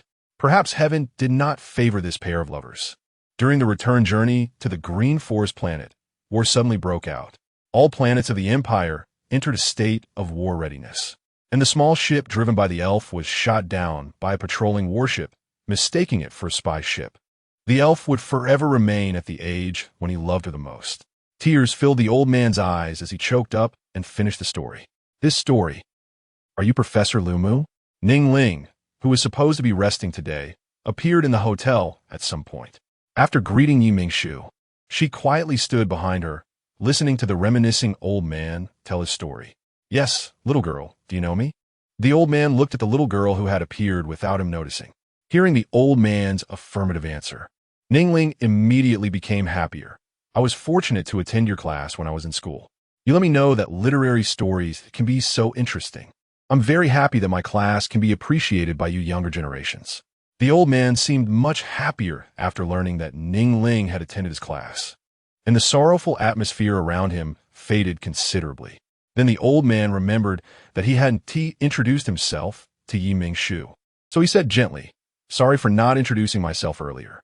My name is Lu Mu, and I am a professor at the College of Humanities at Capital University, as well as the founder and editor-in-chief of the magazine Story Temperature." Mingshu was surprised to find out that the old man was such a prominent figure, and she quickly introduced herself. "Hello, Professor Lu. My name is Mingshu, and I am a host focused on ancient culinary culture. Actually, I'm not the hotel manager, but the owner of the hotel. I apologize for not explaining that earlier." Mingling quickly added, "And my name is Mingling, a graduate of the Ancient Culinary Culture program at Capital University, and now I am a chef at the hotel. You are both outstanding young people. I'm very happy to share my story with you today." Lu Mu shook his head to indicate that he didn't mind Mingshu's earlier misunderstanding. Mingshu liked this cultured old man, so she asked, "I noticed you come to the hotel every day recently, leaving only after finishing dinner. Is something bothering you? If you're willing, you can talk to me about it. I would be very happy to help if I can. It's not a big deal. You know, I'm the editor-in-chief of Story Temperature. Recently, the authors who submitted stories don't have any good ones. So I thought I'd go out more to see if I could collect any interesting stories or find any touching stories recorded in ancient texts." Mingling asked, "Have you found any?" "Not yet. Such things are serendipitous, but I really like the hotel's food and environment." Lu Mu shook his head, saying, "However, if you have stories, you can tell me. Perhaps there might be new stories I haven't heard before." Chapter 99 Myth and Legend. Mingling shrugged and said, "I don't have any. The stories I know are mostly ones that many people in the Alliance have heard before. I do have one story, but it's also recorded in ancient texts." Mingshu looked at Lu Mu and said, "This story can be considered a myth or legend. The protagonist is an ordinary human male and a female serpent spirit." The old man immediately became interested. "It sounded a lot like my story. I'm very curious." "Then let me tell you." In Mingshu's captivating voice, a beautiful love story from 10,000 years ago slowly unfolded before everyone. This is a legend from an ancient eastern country on Earth, which tells that in ancient times, there was a serpent spirit that transformed into human form. In her previous life, she was saved by a human male named Su Xian. So after 1,000 years of cultivation, she eventually turned into a beautiful woman, found Su Xian's reincarnation, and married him as Chiyu, in this way repaying the man's life-saving grace from her previous life. After the two got married, they lived happily together. And with the serpent spirit's help, Su Xian successfully opened a pharmacy. A monk named Fa Hai, who was very skilled in magic, came to know Su Xian by chance and learned that Su Xian was married to a serpent spirit. In that ancient legend, humans and monsters were not allowed to be together. So the monk Fa Hai told Su Xian that his wife was a serpent spirit, wanting Su Xian to leave her. However, Su Xian did not believe this monk he had just met. To convince Su Xian, the monk had to come up with a scheme. He told Su Xian that on the day of the Dragon Boat Festival, if he could make his wife drink wine laced with realgar, his wife would reveal her true form as a serpent spirit. Mingling was captivated at this point, but Mingshu suddenly stopped, prompting her to ask, "Did Su Xian really give his wife the wine with realgar?" Mingshu nodded. He did. His wife indeed revealed her true form, which was a large white snake. Ningling felt unfair for the serpent spirit, thinking, "What? I thought Su Xian would trust his wife. I didn't expect him to give her the wine just to verify what the monk said." Lu Mu, being much older, couldn't help but soothe the angry young girl. "You don't need to be angry, child. After all, everyone has a curiosity." Su Xian was influenced by the monk. He didn't stop loving his wife. Hearing Lu Mu's words, Ningling calmed down a bit. Seeing her emotions stabilize, Mingshu continued with the rest of the story. After seeing the serpent spirit's true form, Su Xian was so frightened that he died. The serpent spirit wanted to bring Su Xian back to life, so she stole a spirit herb from the heavens that could revive him. As expected, Su Xian was brought back to life. Although Su Xian knew that his wife was indeed a monster and that her true form had once scared him to death, he did not change his love for her. Fai was a rigid person and, of course, could not allow Su Xian, a human, to be with the serpent spirit. So, Fai tricked Su Xian into a Buddhist temple called Jinshan Temple and placed him under house arrest to rescue her beloved, the serpent spirit, along with her sister, who was another serpent spirit that had also transformed into human form, fought against Fai outside Jinshan Temple, using seawater to flood the temple, which also harmed other beings nearby, violating the rule that monsters should not harm humans and other animals. Fai received support from the heavens, and his powers increased, easily defeating the serpent spirit and suppressing her under the Leifeng Pagoda in Jinshan Temple. Knowing that his wife was suppressed under the Leifeng Pagoda and could never come out, Su Xian voluntarily became a monk at Jinshan Temple, sweeping away the dry branches and leaves outside the pagoda for his wife every day, continuing this routine until he died. In fact, this myth is called the Legend of the White Snake. There are many versions of this story, but Mingshu chose to tell this version because it was her favorite. The male protagonist, Su Xian, is well portrayed as a lovesick man, perfectly showcasing the image of someone who can sacrifice for love to the listeners. What a great story! This is truly an excellent story, and I hope it can appear in my magazine so that more people in the Alliance can see it. Lu Mu's weathered eyes sparkled with excitement as he looked at Mingshu. Mingshu nodded and smiled, of course. This is originally a myth recorded in ancient texts, a crystallization of the wisdom of our predecessors. As their descendants, being able to promote these stories again and let more people know about them would surely make them very happy. With Mingshu's affirmative answer, Lu Mu was so delighted he didn't know where to put his hands and feet. Mingshu, you are really suited to be a storyteller. This story is fantastic. But without you, the storyteller, precisely capturing the ebb and flow of the plot, this story wouldn't be so moving. Mingshu smiled and did not refute Lu Mu.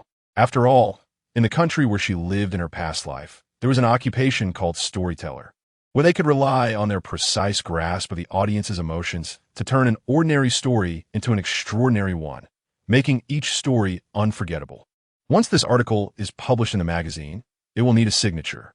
Would you like to use your real name or choose a pen name? Mingshu thought for a moment and said to Lu Mu, "Let us use a pen name. I don't want to draw too much attention. Just call me Storyteller." Just Storyteller? I've noted that down. I hope you can contribute more stories to our magazine when you have time. The Alliance needs such excellent stories now. Lu Mu wrote down the pen name. Mingshu remembered she hadn't mentioned the name of the story. Oh, I forgot to say. Today's story is called The Legend of the White Snake. Is it called The Legend of the White Snake because the female protagonist is a white snake? Ningling looked at her idol Mingshu.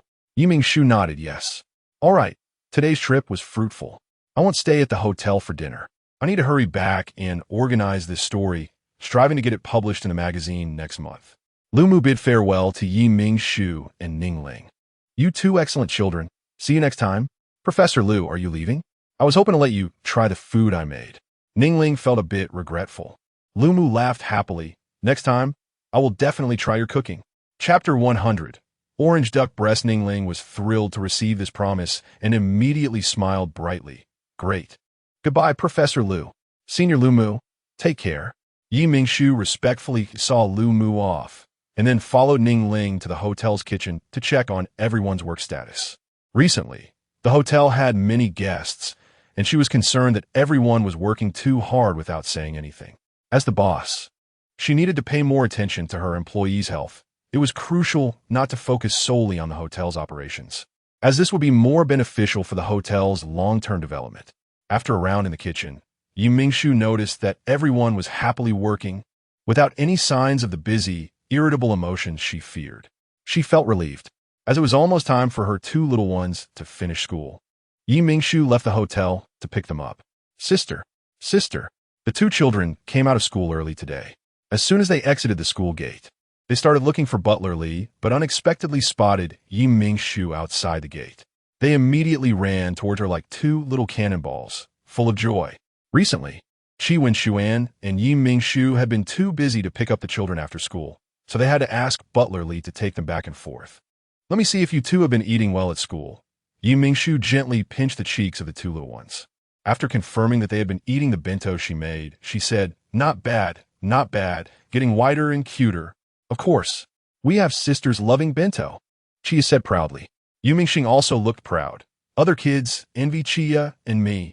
Mingshu affectionately pinched Mingshu's delicate nose. Such sweet talk. Let us go home. I'll make you something delicious. Not long after Mingshu returned home with the two little ones, Xuan, dressed in military uniform, also came back. He first went upstairs to change into casual clothes and then headed to the kitchen to help Mingshu. When Xuan appeared in the live stream wearing a pink apron, the chat was filled with friendly teasing from viewers. Oh, isn't this the mighty young marshal? Why is he wearing such a cute pink apron? I remember the young marshal was quite cold during this morning's military parade live stream. Yes, he looked so unapproachable. I really thought he was aloof. The ancient saying is true. Heroes have a hard time with beautiful women. Even a cold man becomes gentle in front of someone he likes. I'm shipping this couple. So this guy is two-faced. That's right. Cold to everyone else, but so gentle with the blogger's sister. So this is how the young marshal won the blogger's sister over. Xuan smiled happily. You all don't need to be envious. You'll find your ideal partner too. Don't mind him. Today I'll teach you how to make orange duck breast. The ingredients we need are duck breast, salt, rosemary, pepper, olive oil, carrot, onion, butter, orange, 100 g of orange juice, 10 g of soy sauce, and 5 g of honey. After introducing the ingredients, Mingshu planned to start marinating the duck breast, but was stopped by Xuan. I'll do it. You just guide me, Xuan said, taking the duck breast. This unexpected dog food is hitting me out of nowhere. I'm full before dinner, stuffed with dog food. I'm going to tell my mom. Someone is openly showing off their love. Facing the viewers' teasing, Mingshu laughed and didn't stop Xuan, but guided him from the side. First, marinate the duck breast with salt, pepper, rosemary, and olive oil for about an hour. While waiting for the duck breast to marinate, Mingshu interacted with the viewers in the live stream, while Xuan continued to prepare the ingredients for dinner. Besides the two little ones, Mingshu, Xuan, and Butler Li, there was now an additional Olafit at home, making the number of ingredients to handle even more. Olafit had planned to help, but since he couldn't appear in the live stream, and Butler Li needed to help the two little ones with their homework, it ended up being just Mingshu and Xuan handling it. The Qi family's ancestral home is quite large, and there are many hired servants, but generally, the servants aren't allowed into the main building except for major cleanings. How come a young marshal is more skilled at handling ingredients than I am? Is this the power of love? Can it make a decisive soldier cook so proficiently? The blogger's sister is so lucky. This move by the young marshal deserves praise from fans. He has such a good family man. Give him a lot of praise. Considering how he pampers the blogger's sister, I'll temporarily overlook the fact that he took her away from me. The duck breast was soon marinated, and Xuan continued to cook according to Mingshu's instructions. Next, he scored the skin side of the duck breast with a crosshatch, then placed it skin side down in the pan, frying it over medium-low heat for about 8 minutes. The other side, without skin, was fried for 30 seconds. After preheating the oven to 170 degrees, he put the duck breast in to roast for 25 minutes, letting it rest for 5 minutes before cutting it into small pieces. The carrots were cut into wider strips and sautéed in butter, allowing them to absorb the buttery flavor. Then, the orange juice, soy sauce, and honey were mixed together, and the mixture was poured into the pan to simmer over low heat until thickened. The final step was to slice the duck breast, plate it, and drizzle the prepared sauce over it. The orange duck breast was ready. After Qi Wenshuan poured the sauce over the duck breast, Yi Mingshu shouted to the living room, "Stars, Chia, come try the food. Today as taste testers are the two little ones." Yi Mingshu said with a smile. The two little ones quickly came into the kitchen and politely greeted everyone in the live stream. "Look who has back, the little ones." The little ones finally came out. I miss them so much. It's been a while since I saw the little ones. They're still so cute. No, they're getting cuter and cuter. As the two little ones took bites of the orange duck breast, the chat, which had been filled with compliments about their cuteness, was suddenly overwhelmed with praise for the dish. This tender duck meat paired with the orange flavor is simply a match made in heaven. I love this sauce. The fresh orange aroma infused into the duck breast. I love this flavor. I want to use this sauce for steak. Chapter 101. The Empire's Conspiracy. With this sauce, even the shoe soles would taste good. Thank you everyone for liking today's orange duck breast dish. See you all next time. After shutting down the live stream, Yi Mingshu and Qi Wenshuan began preparing dinner for the family, and Aolifite also came over to help voluntarily. After eating and drinking enough, Yi Mingshu took a shower and then went to Qi Wenshuan's study to find him still handling documents. Yi Mingshu knocked on the study door and entered the room after receiving a response. "Xian, I have something to tell you." "What is it?"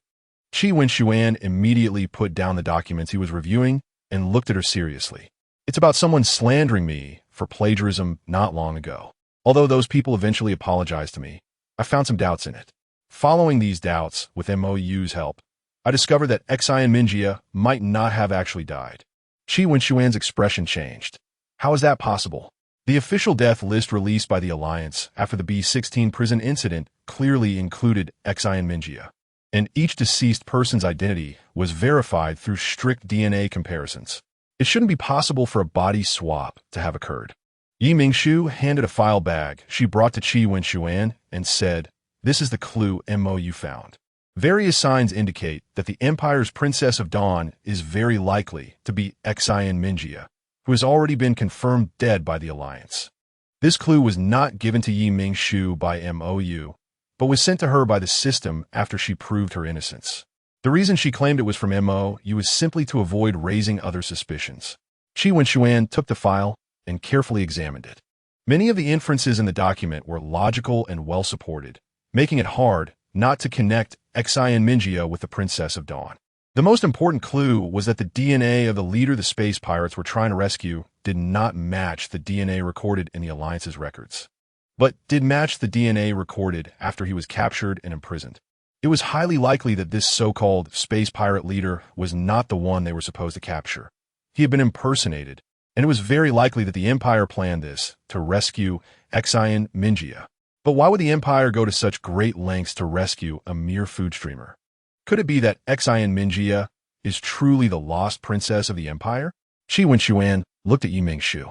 The system had already told Yi Mingshu that the real princess had long been dead, and that Xian Minjia was just Xian Minjia.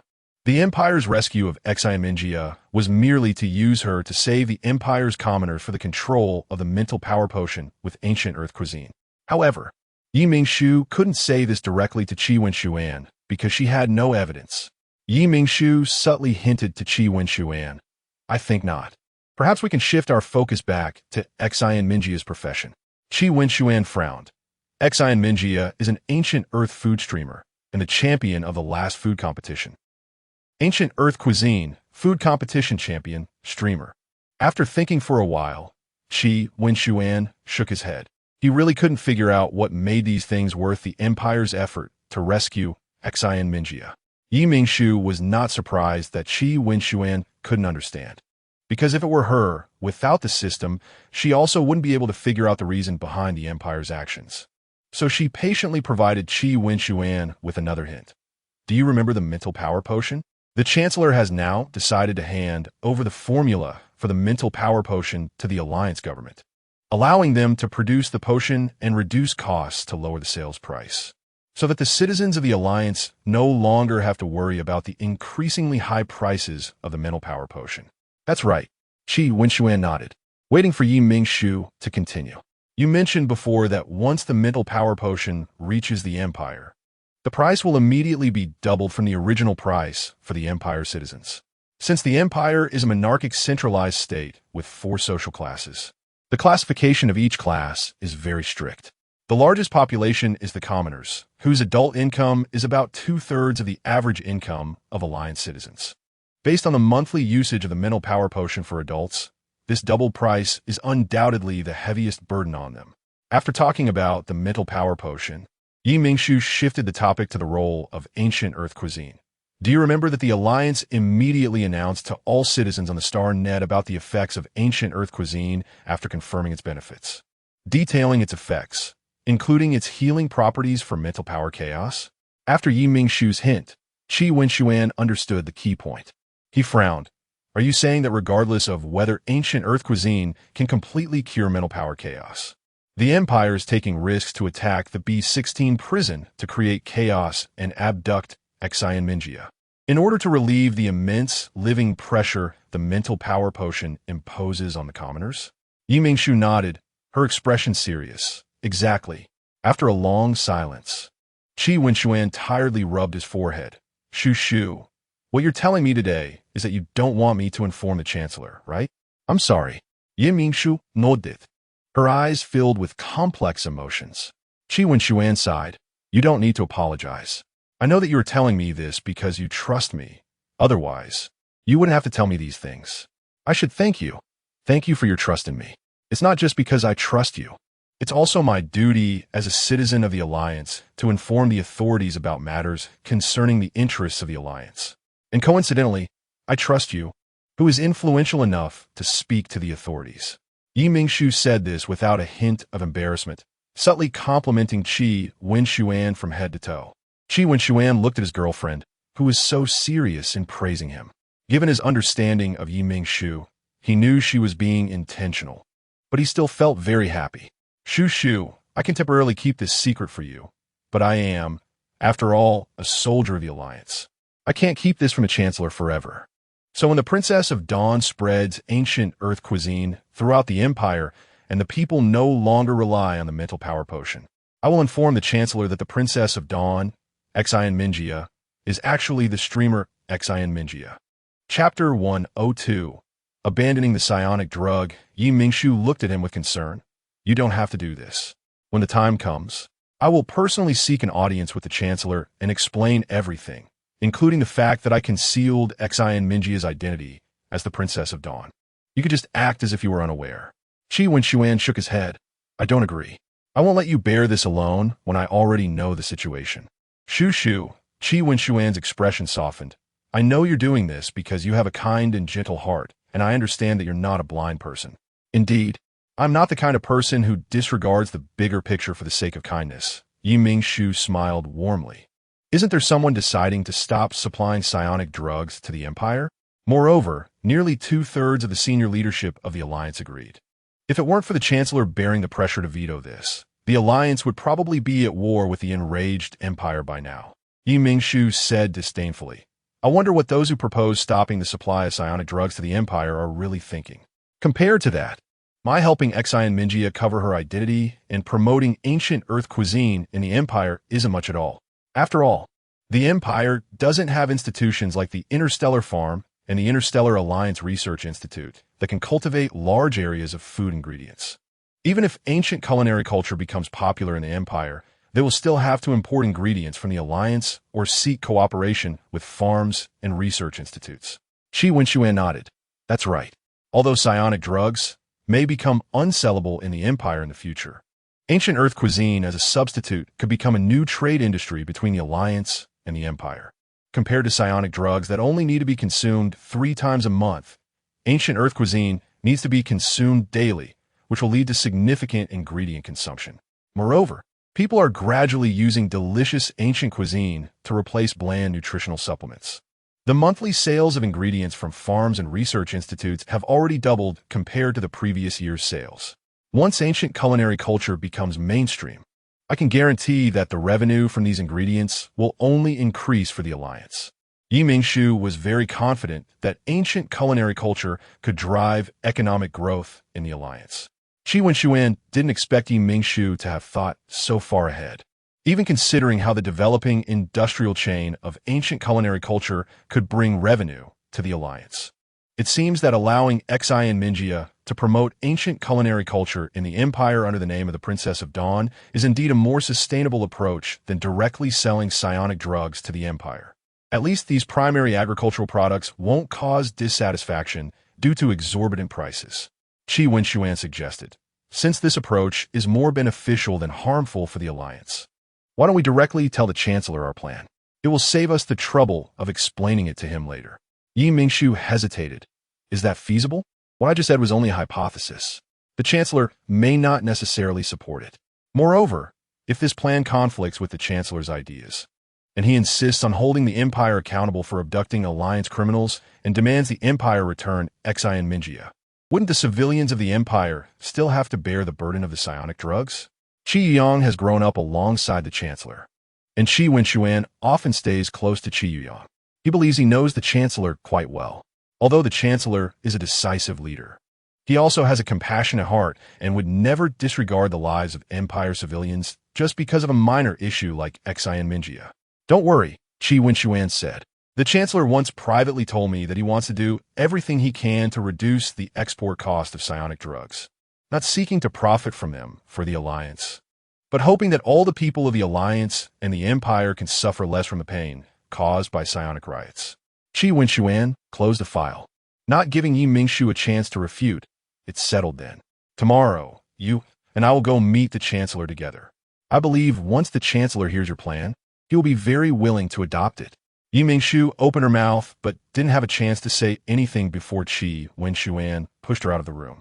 Now, the beautiful Miss Yi Mingshu, all you need to do is to get a good night's sleep, and then tomorrow, come with me to meet the Chancellor, full of energy. To prevent Yi Mingshu from resisting, Qi Wenxuan bent down and picked her up, carrying her back to her room in a princess carry, gently placing her on the soft bed, and then thoughtfully covering her with a blanket. Good night, my princess. Qi Wenxuan's voice was low and gentle as he bent down to leave a good night kiss on Yi Mingshu's forehead. Yi Mingshu's face, hidden under the blanket, quietly flushed. Qi Wenxuan's unexpected kiss caught her off guard. My princess, before you sleep, do you have anything to say to your knight?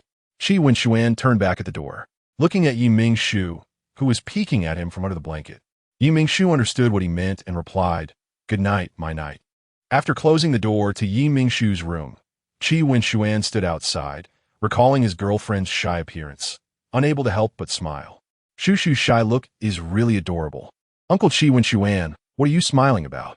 Yu Mingxing came upstairs with a cup of warm milk and happened to see Qi Wenxuan standing outside his sister's room, smiling gently. It's nothing much, just thought of something joyful. It's getting late, you should head back to your room and sleep. Tomorrow, you still need to wake up Chia, that little lazy bug always loves to sleep in. Qi Wenxuan showed no sign of feeling guilty about being caught, maintaining his gentle demeanor. Okay, Uncle Qi Wenxuan, good night. Yu Mingxing watched Qi Wenxuan leave, feeling that he had caught a whiff of jealousy earlier. But now that he sniffed again, it was gone. How strange. The next morning, Yi Mingshu and Qi Wenxuan first dropped the two little ones off at school before heading to the Chancellor's residence. Colonel Qi Wenxuan, Miss Yi Mingshu, I am a manager of the estate, Feli. The Chancellor has been waiting for you in the study. Please follow me. Feli, dressed in a professional outfit, said politely. Qi Wenxuan was a regular at the estate, and he spoke gently to Feli. Thank you, Manager Feli. In the flying car, Qi Wenxuan had already told Yi Mingshu that Feli was the manager of the estate and also the Chancellor's personal steward. Yi Mingshu understood Qi Wenxuan's meaning right away and politely thanked Feli. Thank you, Manager Feli.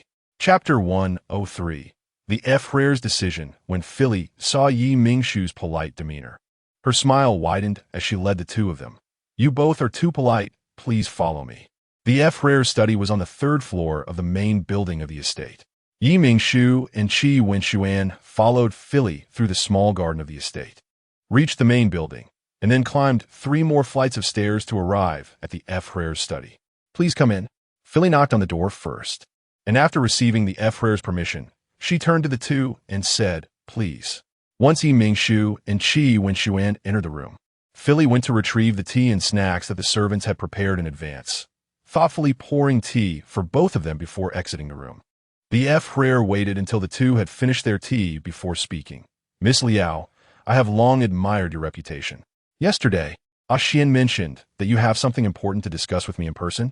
As the supreme leader of the alliance, the Frere was one of the few who knew about Qi Yuyang's disappearance. Mingshu did not expect the Frere to bypass Qi Wenxuan and speak directly to her.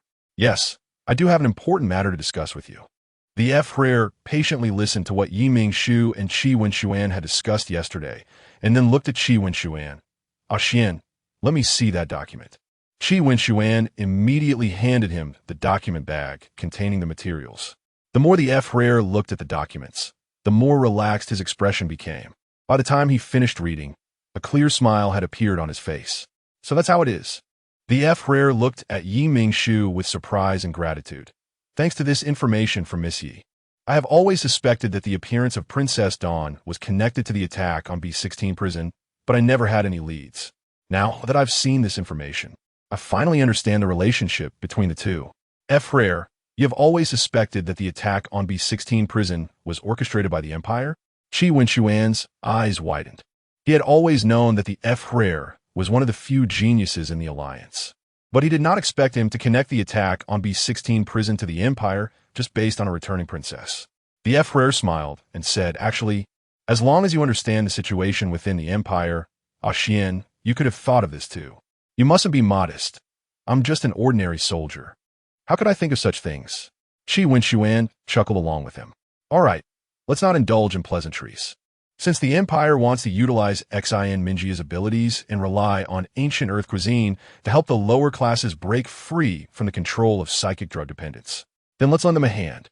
Mingshu could hardly believe that the Frere agreed so readily to conceal Xian Mingji's identity. Frere, you agreed, just like that? The Frere nodded with a smile. Yes, is it so surprising? It is quite surprising. Mingshu honestly nodded. Xian should have told you what kind of person I am. The Frere maintained his smile, compared to the previous higher-ups who wanted to use psychic drugs to control the lower classes, and then exploit the dissatisfaction of the lower classes with the high prices of the drugs to suppress the Empire. I advocate for the two countries to become mutually dependent economically. After all, cooperation based on shared interests is what lasts. The Alliance doesn't need to worry about the Empire tearing up the treaty one day. And the Empire doesn't need to worry about the Alliance using psychic drugs to manipulate the development of the Empire's economy. After hearing the Frere's explanation, Mingshu felt as if she had been enlightened, almost instantly realizing the significance of the Frere's actions. She had to admit that the Frere was indeed a genius, able to discern the pros and cons of the situation in such a short time and plan the future direction of Alliance trade for the Empire's development. With the Frere's support, Qi Wenxuan was ordered to the Alliance's gene bank to destroy Xian Mingji's DNA data, as well as all documents related to her. This should suffice. Now we just have to wait for Princess Dawn, far away in the Empire, to promote ancient Earth cuisine and lead the people of the Empire to welcome the dawn. Mingshu took one last look at Xian Mingji's photo before permanently deleting it. Chao Jinan, where exactly have you taken Chao Xian? Wei Wan anxiously barged into a dilapidated small villa. The once glamorous head of the Chao family now resided in a shabby two-story building, his hair disheveled, beard unshaven, and his clothes had not been changed or washed for a long time, emitting a foul odor. Wei Wan wrinkled her nose in disgust and almost turned to leave without a second thought, but the photo of Chao Xian that Chao Jinan sent her, showing her bound, prevented her from abandoning Chao Xian and leaving immediately. This morning, Chao Xian's homeroom teacher had sent her a message saying that Chao Xian had not arrived at school on time. Initially, Wei Wan thought that Chao Xian was just delayed, as she had indeed gotten up a bit late today, and it was likely that she had encountered rush-hour traffic on the way to school. It wasn't until Wei Wan received the photo of Chao Xian tied up that she realized Chao Xian might have been kidnapped, and that the one who took her was likely her own father, Chao Jinan. Sure enough, after receiving the photo, Wei Wan received another message from Chao Jinan. Chao Xian is in my hands. If you want her to be safe, come alone to 129 Xinghua District to find me. Wei Wan rolled her eyes at the message, knowing she really didn't want to meet her ex-husband. However, She understood Chao Jinan well. If she didn't go, he might actually harm his own daughter. Zhao Yuan. If Mingshu arrives at the hotel and I haven't returned yet, have her bring people to 129 Xinghua District to find me. Huh? Okay, but why are you going there, Wei Wan? Zhao Yuan was a bit confused. Wei Wan stood up from her desk, grabbed her expensive handbag, and said, "To meet my ex-husband." After saying that, Wei Wan strode out of the office without hesitation. Zhao Yuan didn't think much of it, only watching her leave, feeling that Wei Wan was not going to meet her ex-husband, but rather seemed to be going to battle. Chao Jinan smiled when he saw that Wei Wan really came alone. His laughter was hoarse and unpleasant. "You really came, Wan." Wei Wan frowned impatiently and said, "Enough with the useless talk. Where is Chao Xin? Chao Xin? She's at school." Chao Jinan's eyes widened as if mocking Wei Wan.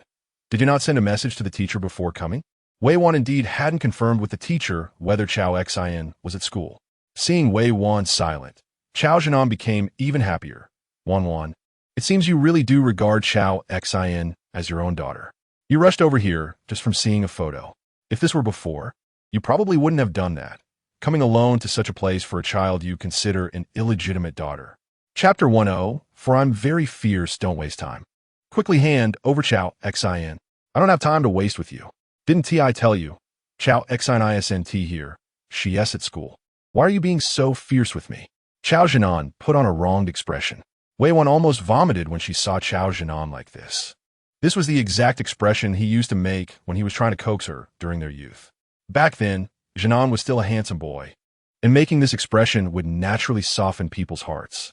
But now, he was completely a messy, unkempt, middle-aged, greasy man, and making this expression only made people feel nauseated. Perhaps hurt by Wei Wan's disgusted expression, Chao Jinan's face became very ugly. And he said fiercely, "Just ask the teacher through a message, and you'll know if Chao Xin is at school or not." Wei Wan glanced at him, contacted the teacher, and after confirming that Chao Xin was indeed at school, she hung up and intended to leave. But since Chao Jinan had gone through so much trouble to trick her here, he wouldn't let her leave so easily. Chao Jinan got Wei Wan to eat, forcing her to meet his gaze, staring at her intensely.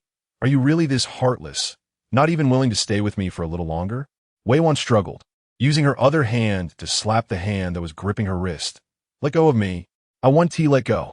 Wei Wan struggled to break free, only to show weakness. "Chao Jinan, you're hurting me."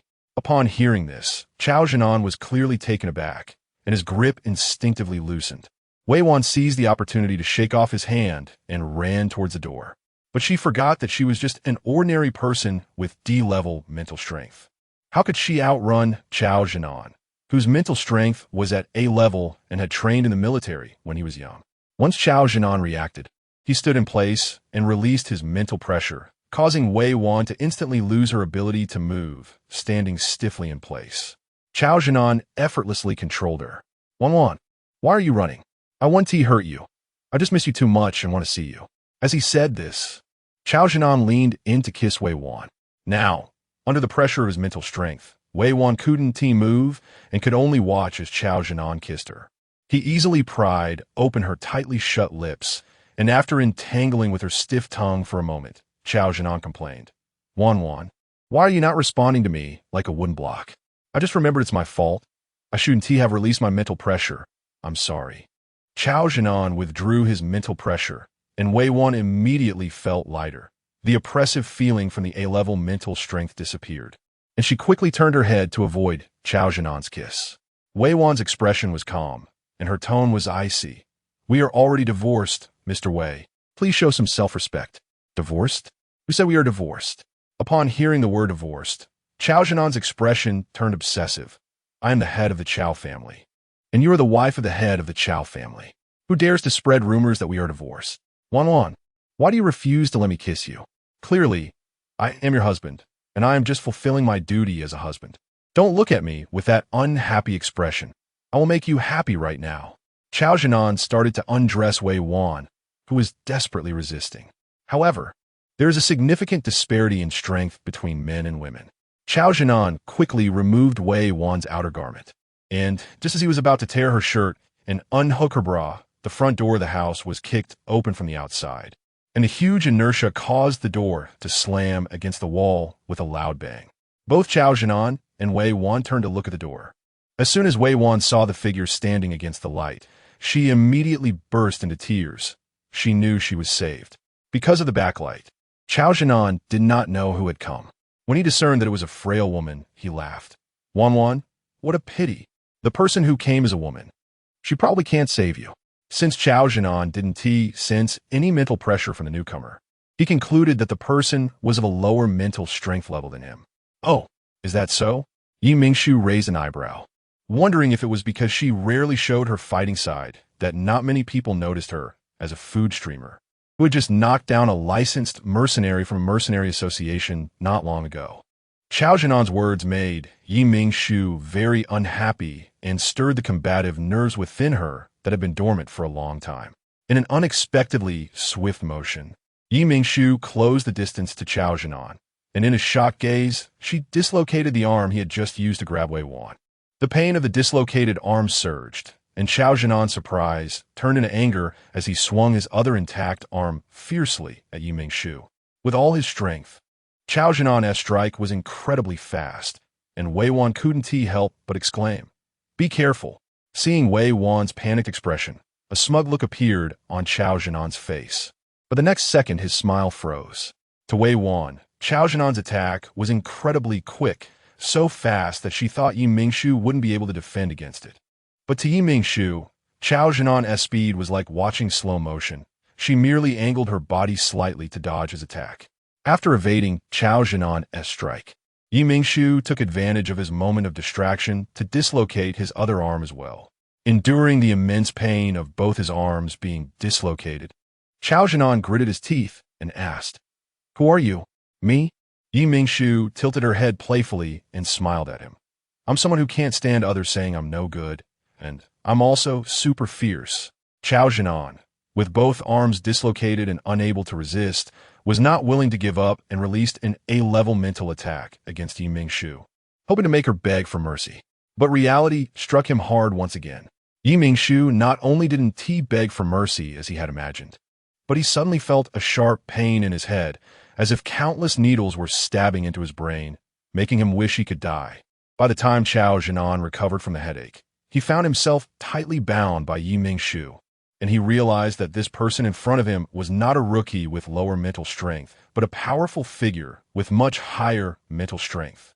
Wan, I didn't expect you to have such a powerful friend. I was too careless.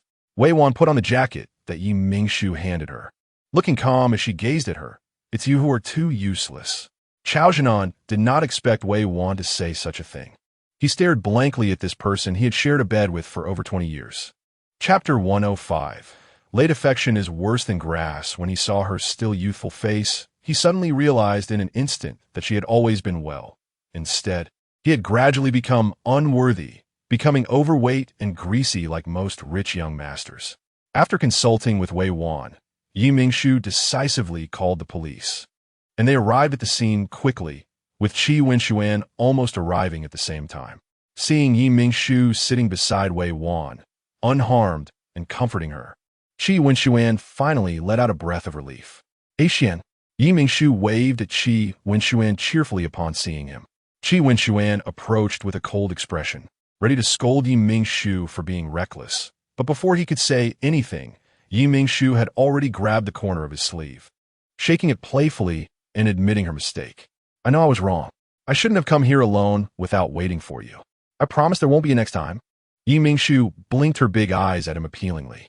Seeing his girlfriend apologize so cutely, Qi Wenxuan, despite having a lot of lecturing to do, found himself at a loss for words. He frowned in silence for a moment, then sighed and said gently, "You have to follow through on your words. It can't happen again. I worry about you, do you know?" Mingshu nodded vigorously. At that moment, Wei Wan realized that Mingshu had really come alone. She had previously told Zhao Yuanyuan to have Mingshu bring someone, thinking that she had brought company, but Mingshu had just run ahead. "Young master, this time it was my fault. The boss was worried about me, which is why she acted impulsively. Please don't blame her." Wei Wan sincerely bowed to Qi Wenxuan and Mingshu, feeling grateful for Yi Mingshu's reckless bravery in coming to save her and guilty for almost putting her in danger. Qi Wenxuan and Yi Mingshu both turned slightly, not accepting Wei Wan's bow. Qi Wenxuan said with a neutral expression, "Miss Lin, there's no need to feel guilty. You and Shu Shu are partners and friends. It's only natural for friends to help each other in danger. I was just worried about Shu Shu being so impulsive. If there had been more people on the other side, it could have been bad. Not only would it not have saved you, but it would also have alerted them, complicating any subsequent rescue efforts. Axian is right. Today I was too reckless, but it's not entirely my fault," Yi Mingshu said bashfully, touching her nose. "It's all Chao Zhanan's fault for saying I was incapable. I'm a qualified mercenary. How could I tolerate that? So I taught him a little lesson." Wei Wan knew they were saying this to relieve her psychological burden, so she cooperatively added, "Yes, everything today is Chao Zhanan's fault." While the three chatted, the police had already investigated the situation and confirmed that Chao Zhanan had intended to lure Wei Wan over and then abduct her back to where he was currently living. As for the photo of Chao Xin being kidnapped that he sent to Wei Wan, it was edited by him. He hadn't actually kidnapped Chao Xin at all. Hearing that the photo was edited and that Chao Zhanan only wanted to take her back to his home, Wei Wan looked at Chao Zhanan with a disdainful expression, as if she were looking at an idiot. "We're already divorced, Mr. Wei. Don't you know that what you're doing is illegal?" Wei Wan said helplessly. Chao Zhanan nodded. "I know, I just can't accept it. After you left me, I realized that the person I love the most is you. I can't accept that our years of feelings end like this. Late affection is worse than grass," Yi Mingshu whispered in Qi Wenxuan's ear while standing on her tiptoes. Qi Wenxuan bent down to let her mouth get closer to his ear. After hearing Yi Mingshu's words, a doting smile appeared on his face. "That's a very accurate summary. Very fitting." In the end, Chao Zhanan was predictably taken back to the police station. Before leaving, he sincerely said to Wei Wan, "I'm sorry." Wei Wan looked into his eyes and, seeing the deep regret within, softly replied, "I heard you, but I want to forgive you." Chao Zhanan was not surprised by Wei Wan's response. He even felt a bit pleased. Not being forgiven meant being remembered with hatred, ensuring that Wei Wan would remember him for a lifetime, and he would always occupy a place in her heart. Wei Wan sighed as she watched the police car take Chao Zhanan away. She had liked him since she was young. She understood the meaning behind all his actions. She also knew his true thoughts just now, but she chose not to cruelly shatter his illusions. "You still can't bear to be harsh," Yi Mingshu said at the right moment. Wei Wan smiled, feeling relieved. "Yes, after all, he was the boy I once loved deeply. Let him think that I will always hate him." At this moment, Xian Minjia was at the new branch of the Royal Culinary Manor, guiding dozens of future chefs. According to their learning progress, this group of chefs would graduate in 3 days, and the branch of the Royal Culinary Manor would also be able to open then.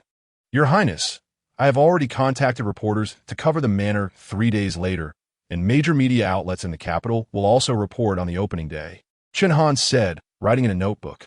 "Thank you, Chen Han. Without your help, the manor wouldn't be able to open this soon."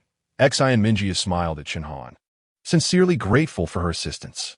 Chen Han blushed a little at the princess's smile, covering half her face with the notebook, as she said, "I should be the one thanking your highness. If it weren't for you as a role model, I would probably still be worrying about what to wear and what jewelry to bring to the ladies' tea parties every day, without ever thinking about doing something for the people of the empire." Since Xian Minjia suggested cooperation to the naive young lady, Chen Han had been diligently working hard for this cause. Initially, Xian Minjia had casually mentioned the idea of cooperation, not expecting too much from the sheltered girl. However, Chen Han's capabilities were surprisingly strong, perhaps due to being born into an aristocratic family and attending numerous banquets from a young age. Chen Han was much better than Xian Minjia at dealing with people. Many sponsors that Xian Minjia, as a princess, might not be able to attract were successfully secured by Chen Han. Moreover, leveraging her status as a duke's daughter, she also brought in several young ladies she had known since childhood into the Royal Culinary Manor project. Chapter 106, Consider it good bug thus. Relying on the connections of Chen Han and her group of noble ladies, the development of the Royal Gourmet Manor became even smoother. Not only did it solve the issue of insufficient personnel, But even the project funding changed from the initial royal allocation to a partnership profit-sharing model among the noble families. Although the royal family still remained the largest investor. You are truly outstanding, a natural negotiation expert. No matter how difficult the sponsors are, as long as you step in, you can easily secure them. Xin Mingjia's words were not flattery, but heartfelt truth. Chen Han was very pleased to receive the recognition from Her Highness the Princess, and happily assured Xin Mingjia, "Don't worry, Your Highness. With me here, our royal gourmet manor will definitely get better and better." The insect youth, Daver, had been following Qi Yuyang in the Imperial Capital Star for almost a week. Since Qi Yuyang was very busy with work at the bathhouse, he could only stay in the manor purchased by Qi Yuyang with Qi Yuyue, Qi Yuyang's beloved. Qi Yuyue was very fond of this green-haired, green-eyed, exquisitely handsome youth. She often wondered what kind of insect he belonged to, and after months of interaction, she always felt that he did not seem like a soft-shelled insect. "What's wrong?" Daver turned his head to see Qi Yuyue looking at him again. He did not understand why she always liked to stare at him. Qi Yuyue hesitated for a moment, then decided to ask, "Daver, are you really the next leader of the soft-shelled insects?" "False." Daver casually revealed his true identity to her. "I am a multi-winged butterfly." Qi Yuyue did not expect that Daver was not the next leader of the soft-shelled insects, and was actually a new insect species that had never appeared in books before. Seeing Qi Yuyue's surprised expression, Daver found it quite interesting and asked, "Haven't you humans heard of multi-winged butterflies?" Qi Yuyue shook her head. "Not only have we not heard of them, but humans actually know very little about the insect species. We only know about some insect species that have appeared, and that every 1,000 years, there will be exceptionally talented larvae, which will cocoon after entering their teenage years. If they have enough strength to break the cocoon, the larvae will enter maturity and become the new leader of that insect species after adulthood. Then your understanding of insects is really quite limited." Daver boredly flipped through the smart brain prepared for him by Qi Yuyang. Not long after, he saw on the StarNet that the Royal Gourmet Manor branch was about to open. "How about this? Take me to visit here, and then I will tell you some things about myself." Daver's eyes lit up, filled with longing for the Royal Gourmet Manor. After he got the smart brain, he would occasionally come across information about ancient Earth cuisine. He was already curious about how ancient Earth cuisine could alleviate the pain of mental power turmoil, as well as the deliciousness of ancient Earth cuisine mentioned by netizens. However, because Qi Yuyang was not home and had instructed him not to wander around, Daver could only temporarily suppress his curiosity. But when he saw that the Royal Gourmet Manor branch was located near the manor they were currently residing in, he could no longer sit still and wanted Qi Yuyue to take him there in exchange for information. In his view, since Qi Yuyue was Qi Yuyang's beloved, if Qi Yuyue proposed a desire to visit, he felt that Qi Yuyang, who liked Qi Yuyue, would definitely not refuse. When Qi Yuyang returned home, he happened to hear Daver's words and smiled at him. "You can tell me directly. There is no need to have Qi Yuyue come and talk to me." Daver, whose plan was exposed, blinked at him innocently with his green eyes. "Didn't you say not to let me wander around? I was afraid that if I told you directly, you would refuse me. How sad would I be if I got rejected?" Qi Yuyang was amused by his expression. "Telling you not to wander around doesn't mean you can't go out. I'm just worried that someone will discover your identity and capture you, this rare, transformed insect, for research in a laboratory." Daver shrugged. "Okay, I thought you meant I couldn't go out. Your human language is really hard to understand. Compared to your insect languages, it is indeed more difficult to understand. Most of the time, you not only have to look at the literal meaning, but you also need to ponder the underlying intentions behind the words." Daver's demeanor reminded Qi Yuyang of his beloved little niece, Chia. Chia would sometimes make a similar helpless expression, and he wondered what she was doing now. He heard that her uncle had gone on a mission again and left her with Xian, and he didn't know if she was happy now. Listening to Daver's words, Qi Yue inevitably thought of her parents at home, and her mood became a bit downcast. Seeing Qi Yue's somewhat lost expression, Qi Yuyang knew she was missing her family. So he walked over, embraced her, and comforted her. "Don't worry, Uncle and Aunt will be well taken care of in the Alliance. As long as we figure out the plans of the rebel army and ensure the safety of the Alliance, we can go back. By then, you will be able to see them." Nestled in his embrace, the reassuring aura wrapped around her, and she felt much more at ease. nodding. I know. I just miss Mom and Dad too much. All right, don't be sad. Tomorrow is the opening of the Royal Gourmet Manor branch. I got 3 tickets from Kalik. We 3 will go to the Royal Gourmet Manor for a good vacation, pretending to be a loving couple married for many years, with Daver as our outstanding son. Chi-Yue knew he wanted to cheer her up, and since Daver was also eager to go, she nodded in agreement. Daver had no objections. After all, they were originally set up as a family of 3 in the rebel side, and he indeed wanted to visit the Royal Gourmet Manor. After discussing the itinerary, Daver got up and returned to his room, leaving space for Chi-Yue and Chi-Yue. As he walked, Daver thought, he really was a considerate good bug. The next day, Chi-Yue drove the flying car with Chi-Yue and Daver, arriving at the Royal Gourmet Manor just before the opening celebration. The opening celebration was lively, and Mingly had invited many esteemed nobles to come and give speeches for the opening of the Royal Gourmet Manor, and then invited them to help cut the ribbon for the manor. After that, under the cameras of major media outlets, they invited guests to enter the manor. Since it was the first day of opening, although the manor also implemented a limited ticketing system, this time Chunhan and Mingly discussed and prepared some small stalls selling easy-to-make snacks around the manor, allowing citizens who did not get the tickets to taste delicious ancient Earth cuisine for a small amount of money. Chapter 107. Bugs love gourmet food. Before the opening of the manor, the nobles of the aristocratic class receive 2 royal special tickets to the manor, while wealthy families use their money to secure the tickets they desire well in advance.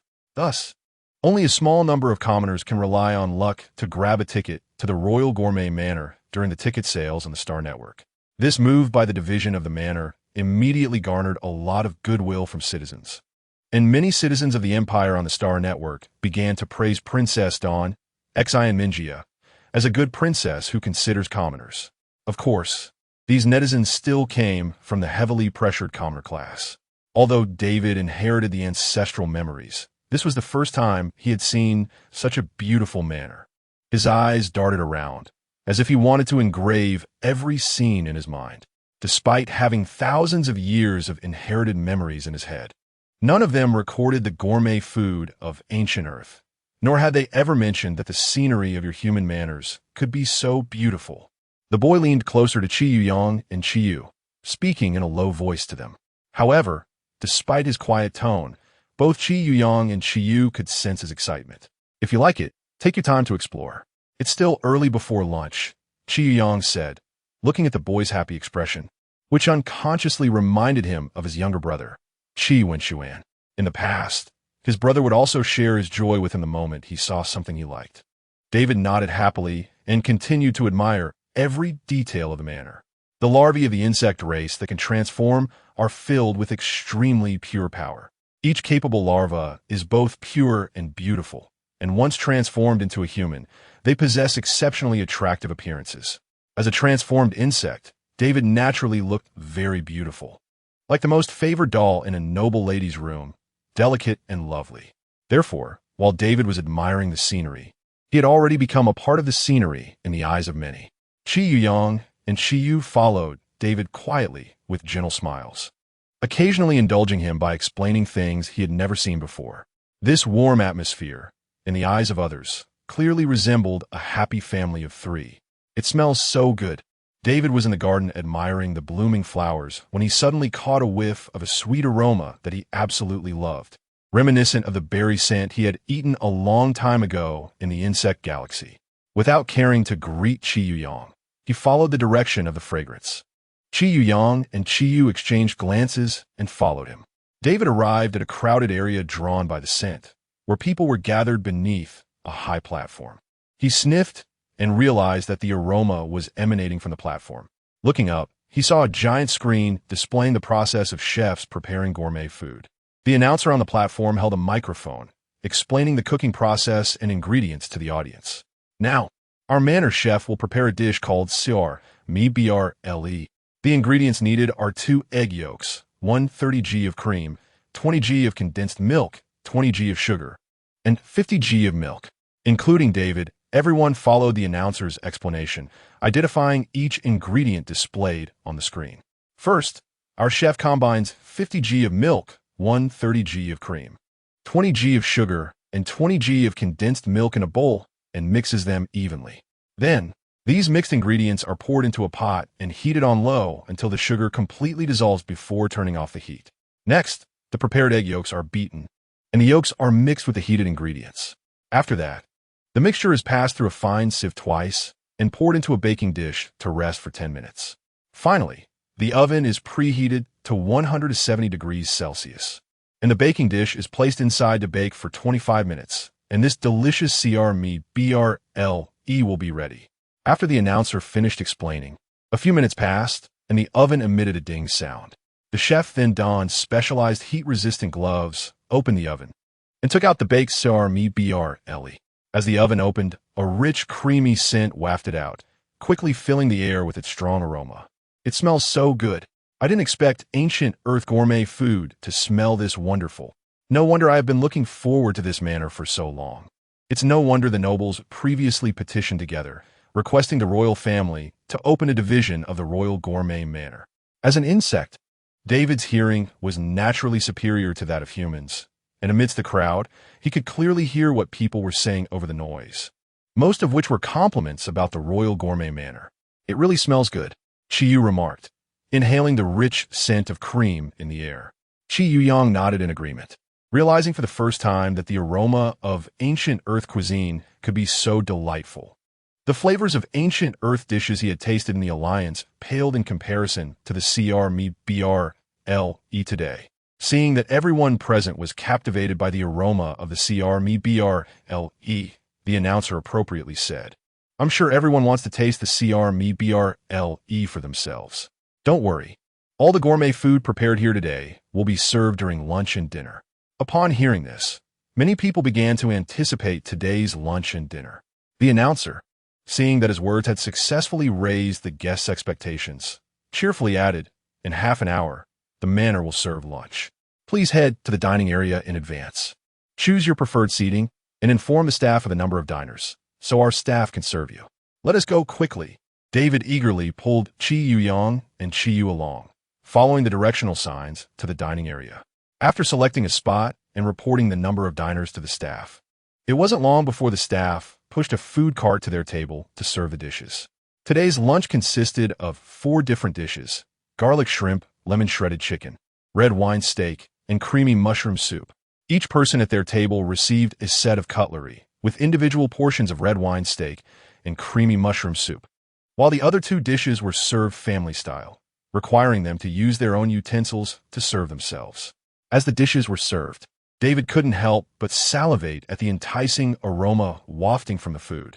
Once the staff finished serving and introduced the characteristics and eating methods of each dish, David immediately picked up his knife and fork, awkwardly attempting to cut the steak. Chapter 108. Peeping since Dwyer was using cutlery like knives and forks for the first time, utensils that only humans would use, he always struggled to control his strength. He often pressed too hard, causing the knife and fork to clatter against the plate, creating quite a few crisp sounds. This crisp noise attracted the attention of several nobles trained in etiquette, who turned to see who could be so uncouth as to make the cutlery clash against the plate repeatedly. As a bug species, Dwyer was naturally sensitive to the outside world and could detect any disturbances immediately. At this moment, he noticed many gazes directed at him. However, he did not feel any threat to his safety, so he ignored the stares and focused on cutting the steak on his plate. Qiyu was amused by his serious yet clumsy appearance and suggested, "Let me help you." After thinking for a moment, Dwyer decided to accept her help. With Qiyu's assistance, Dwyer finally enjoyed the ancient Earth delicacies he had been longing for.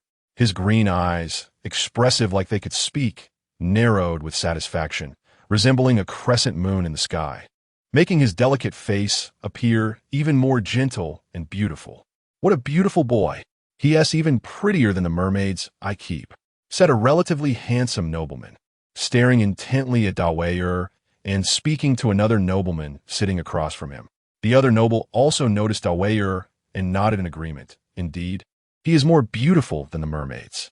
Encouraged by his companion's affirmation, the nobleman became even more excited and almost couldn't contain his enthusiasm as he said, "What do you think it would be like if I took him home, imprisoned him, and made him fall for me every night. The nobleman knew his companion had unconventional tastes, which was why he kept several beautiful mermaids. But he was surprised to learn today that his companion was also interested in a pretty boy. Shaking his head at his companion, the nobleman replied, "I don't quite understand." "Sorry." The nobleman knew his companion to be somewhat rigid and didn't say much more, only lightly remarked, "You're no fun. Just watch me take this boy down tonight, and make him smile only for me from now on." The nobleman was well aware of his companion's determined personality, knowing that no amount of persuasion would work, so he could only warn him, "If you're really set on making a move on that boy, you need to be careful of the man beside him. I noticed he is always tense, and his eyes seem to notice changes around him. I suspect he is an experienced mercenary or a soldier in the Imperial Army. His mental strength must at least be a rank." The nobleman knew his companion's judgment was usually accurate. He himself also had A-rank mental strength, but as a privileged noble, he had no advantage against soldiers or mercenaries with rich combat experience. Thus, he nodded solemnly and said, "Don't worry, I won't act recklessly. I have the patience to wait until that man is not around to take my chance." After lunch, Qiu Yang received a communication from Carrick, the manager of the bathhouse, requiring him to return to handle an emergency situation. Therefore, Qiu Yang could only apologize to Qiu and Dawei, saying, "Sorry, I have some urgent work to attend to. I need to hurry back now and might not be able to continue accompanying you. However, I will return in time for dinner." Though Qiu felt a bit disappointed, she understood and said, "Then you should hurry and try to resolve things quickly, so you can come back and have dinner with us." "I will." Qiu Yang nodded, then turned to Dawei and said, "While I'm away, I leave Qiu's safety in your hands. You two must pay attention to safety, okay?" Dawei nodded seriously. "You can rest assured, I will protect Qiu." Qiu Yang helplessly repeated, "I mean protect both of you." Dawei casually nodded. "No one can lay a hand on me. I'm strong." So as long as he protected Qiu while Qiu Yang was gone, that would be enough. Dawei's thoughts were evident on his face, and Qiu Yang naturally understood what he was thinking. However, Qiu Yang had no time to argue further, so he nodded and drove off in his flying car. As soon as Qiu Yang left, Dawei quickly assumed the role of bodyguard, politely asking Qiu for her opinion like the nobleman he had seen today. "Miss Qiu, where would you like to stroll now?"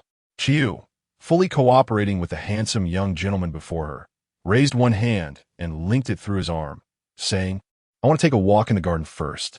Upon hearing the word garden, Dawei's eyes brightened. He was very fond of the blooming flowers in the garden. Qiu had been observing the young man's expression and noticed he seemed much happier, confirming her guess that Dawei indeed loved beautiful flowers. Dawei and Qiu stayed in the garden for quite a while. Just as they were about to leave, a group of staff members from the manor arrived, bringing several tables, a lot of kitchenware, some powdered ingredients, and freshly picked flowers. "What are they going to do?" Qiu curiously asked the staff. The staff politely replied, "This is a dessert specially prepared by Her Highness the Princess. The chefs will be making flower jelly on-site for the guests. If the guests are interested, they can stay to watch the process, or they can rest in the nearby lounge. We will later bring you the delicious flower jelly." "Thank you." Qiu thanked the staff and then asked Dawei, "If you're interested, we can stay to watch." Dawei nodded. He had no other plans. "I don't have anything else I want to do." So Qiu and Dawei stayed in place to watch the chefs make the flower jelly. Through the staff's introduction, everyone learned that the ingredients needed for making the flower jelly were only the freshly picked and clean flower petals and the powdered substance they had seen earlier. The staff explained that the powder was made from ground fish gelatin, specifically used for making flower jelly, which was more convenient than using whole sheets of gelatin. Chapter 109. Being hit following the chef's movements, the staff began to explain the types of flowers.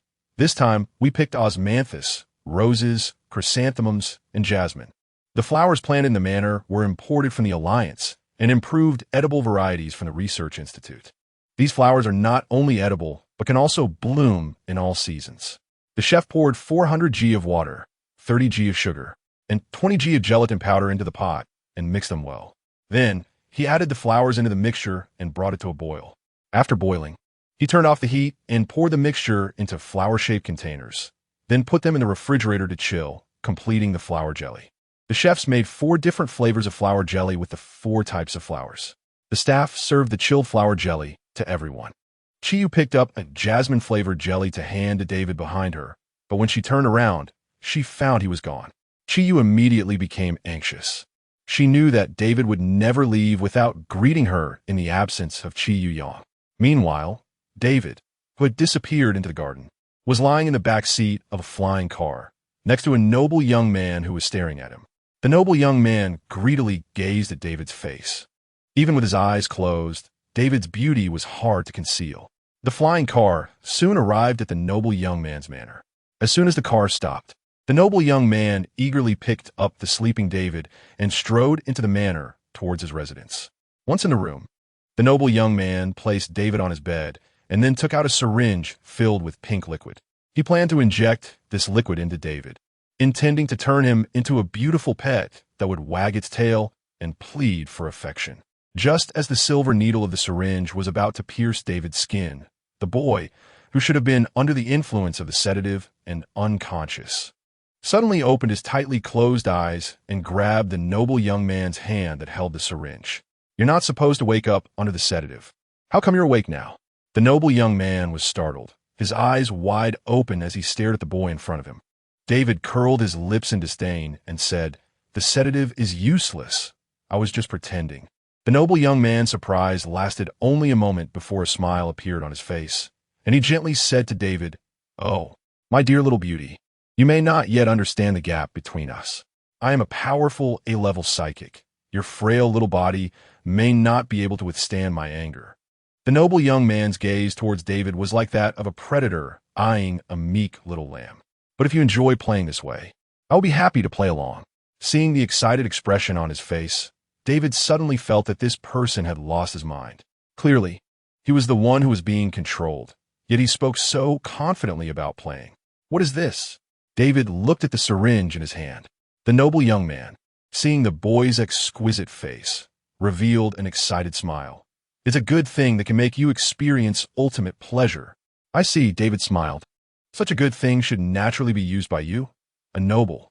Under the noble young man's astonished expression, the boy quickly snatched the syringe from his hand and plunged it fiercely into his thigh, injecting all the pink liquid into his body.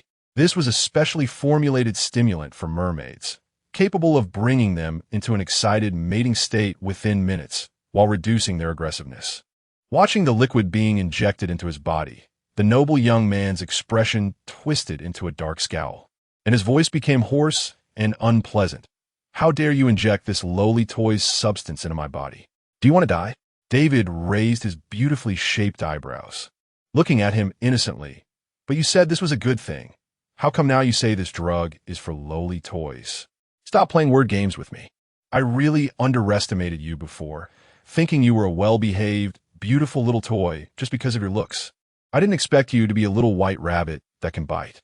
The noble young man focused his psychic energy and quickly raised his hand to choke the boy's slender neck. David did not dodge as the noble young man's hand reached for him. His delicate neck was easily grasped. Once the noble young man had a firm hold on David's neck, the hint of caution in his eyes disappeared, replaced by disdain. "I thought you were a psychic equal to me, but it turns out you're just an ordinary person with no psychic ability." The noble young man felt no trace of psychic fluctuations from David, so he loosened his grip on David's neck a little. However, in an era where everyone possessed psychic abilities, a completely ordinary person without any psychic power was indeed rarer than the minority groups. David smiled, not feeling embarrassed about being choked. "Is that so? Then you should be very fortunate to have caught a little lamb with no ability to resist." Hearing the word resist, the noble young man recalled the humiliation of being injected with the drug by this ordinary boy, and unconsciously, he tightened his grip on the boy's neck.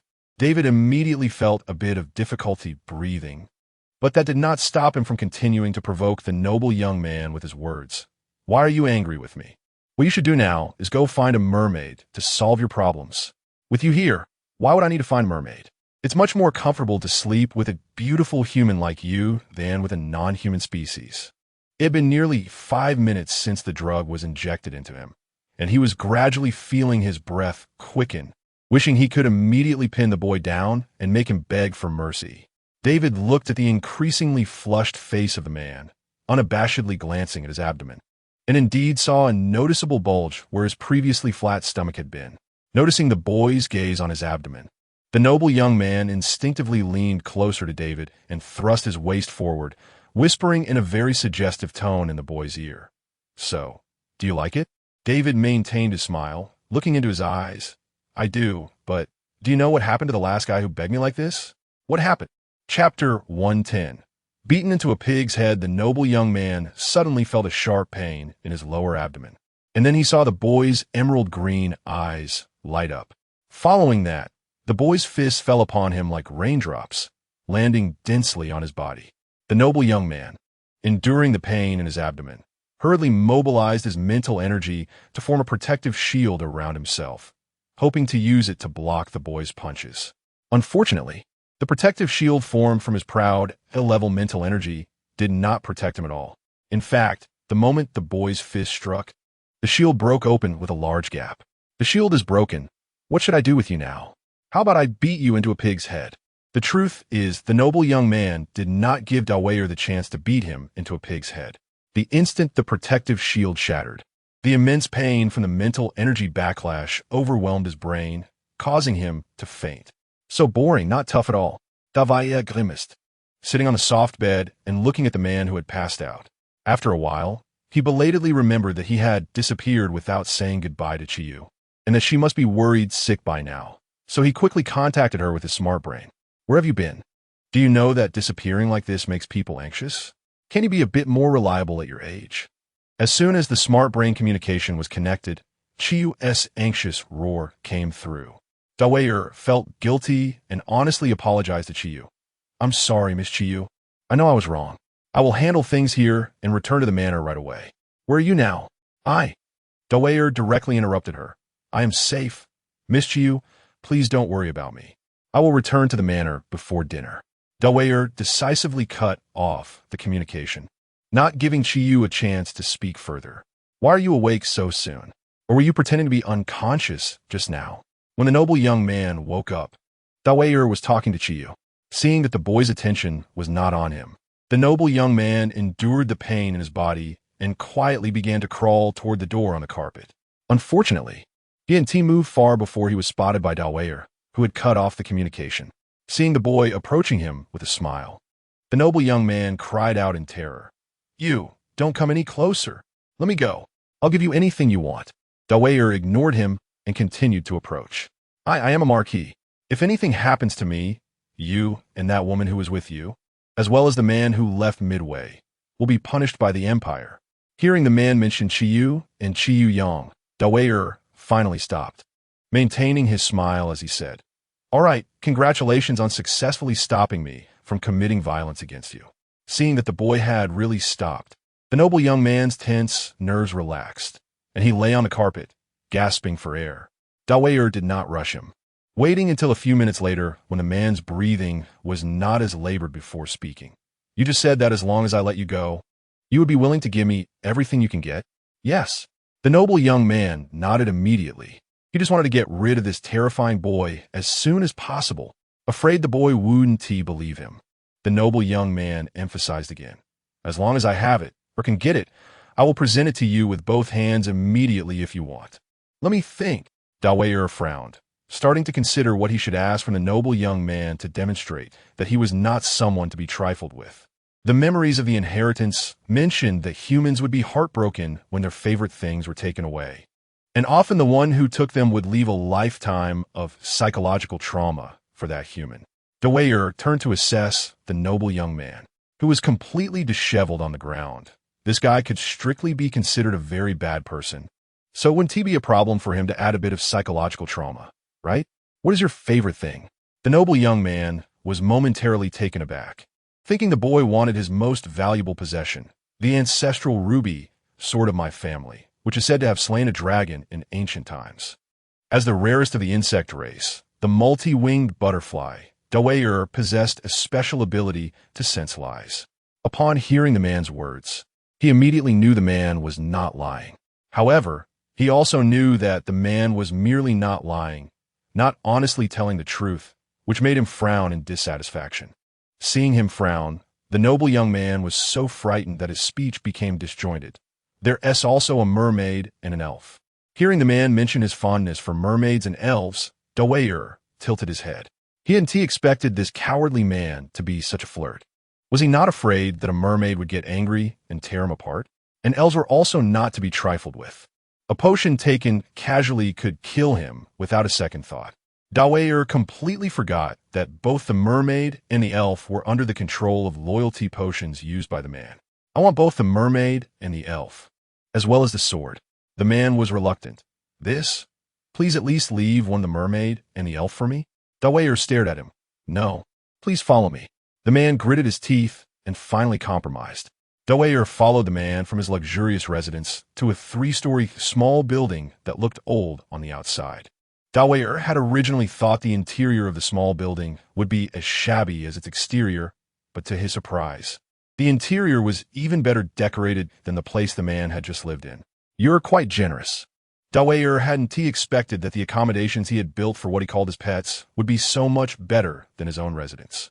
Even hearing the boy praise him for being generous, the man's face showed no signs of joy, and his expression became even gloomier. Don't tease me. You're about to take them away, so it doesn't matter how well I built this place. Dwyer nodded. You're right, what a pity. The noble young man said this to gain the boy's sympathy, but the boy clearly showed no intention of picking up his words. He could only grit his teeth secretly and continue to lead the boy toward the rooms where the mermaid and the elf were imprisoned. The first floor of the small building contained the living room and other non-residential rooms. Going upstairs led to the residences of the mermaid and the elf. Dwyer was first taken to the elf's room. When the noble young man approached the room, he unlocked it with his iris, and the door immediately opened. The first thing that caught Dwyer's eye was the huge bookshelf directly opposite the door, followed by various books scattered on the carpet in front of the bookshelf. A golden-haired elf with pointed ears was sitting in the midst of the pile of books, intently reading one of the very thick tomes. Chapter 111. The Mermaid and the Elf. Eric. I'm here to see you. Hearing the voice of the noble young man, the elf's thoughts were pulled away from the pages of the book, and he turned to look towards the door. The moment the elf glanced over, David felt the elf's disdain for the man, and the elf's gaze lingered on the man for only a few seconds before shifting to this stranger. The elf did not care whether the man was displeased by his dismissive attitude. He simply looked at David and asked the man, "Who is he?" Was this detestable human noble no longer satisfied with having him sleep alone and started looking for other nobles to humiliate him together? The thought of this disgusting possibility made the elf's gaze towards David turn contemptuous as well. David looked at the elf curiously, wondering what had caused the elf's sudden change in attitude. The noble young man, questioned about David's identity, momentarily twisted his expression but quickly adjusted, saying, "This gentleman is here to take you away." The elf did not believe the man's words, staring intently at the boy, wanting to hear the answer from his mouth. David nodded at the elf. What he said is correct. The elf, receiving the boy's response, gave a self-deprecating smile, remained silent, and stood up to walk behind the boy. After all, whether he stayed here or followed the boy away, he would not escape from the Imperial capital star and return to the green forest planet he longed for. So it made no difference where he was. He would merely become someone else's plaything. "All right, now take me to see the mermaid," David said, then recalled something and added, "First, give me the antidote to remove the effects of the drugs on them." The noble young man, with a grim expression, handed the antidote to the boy, and after being urged, took him and the elf to the 3rd floor, arriving at the mermaid's room. When the door to the mermaid's room opened, the mermaid was soaking in a huge pool filled with seawater, specially crafted for him by the man, with a strong, muscular fishtail draped over the edge of the pool. The moment he heard footsteps, the mermaid suddenly opened his eyes wide. After seeing who it was, he surged out of the pool, his powerful claws reaching towards the noble young man with great force. The noble young man's pupils constricted. He knew the effect of the loyalty potion had worn off, and the mermaid was now very likely to tear him in half. After Lu Mu worked overtime to rush the project, The Legend of the White Snake was finally published in next month's Story Temperature magazine. With the magazine's sales, many citizens saw this mythological tale, and even more netizens noticed the story's contributor, the storyteller. Since there was no relevant information about this author found on the Star Network, Netizens launched a topic activity to search for the storyteller.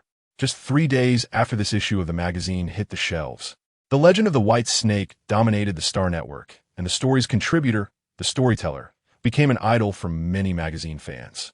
Even when the magazine's official account clarified on the official Star Network that the legend of the white snake was not an original work of the contributor, but rather a story found in ancient texts, and that the contributor merely narrated the story, it still could not dampen the enthusiasm of the citizens and netizens searching for the storyteller. Under the social circle of the magazine's official statement regarding the origins of the legend of the white snake, all comments were filled with praises for the story and fervent discussions about finding the storyteller's identity. This is a story I have never heard before. Although the lovers did not spend their lives together in the end, Su Xian accompanied the white snake for a lifetime in his own way. Yes, it's so touching.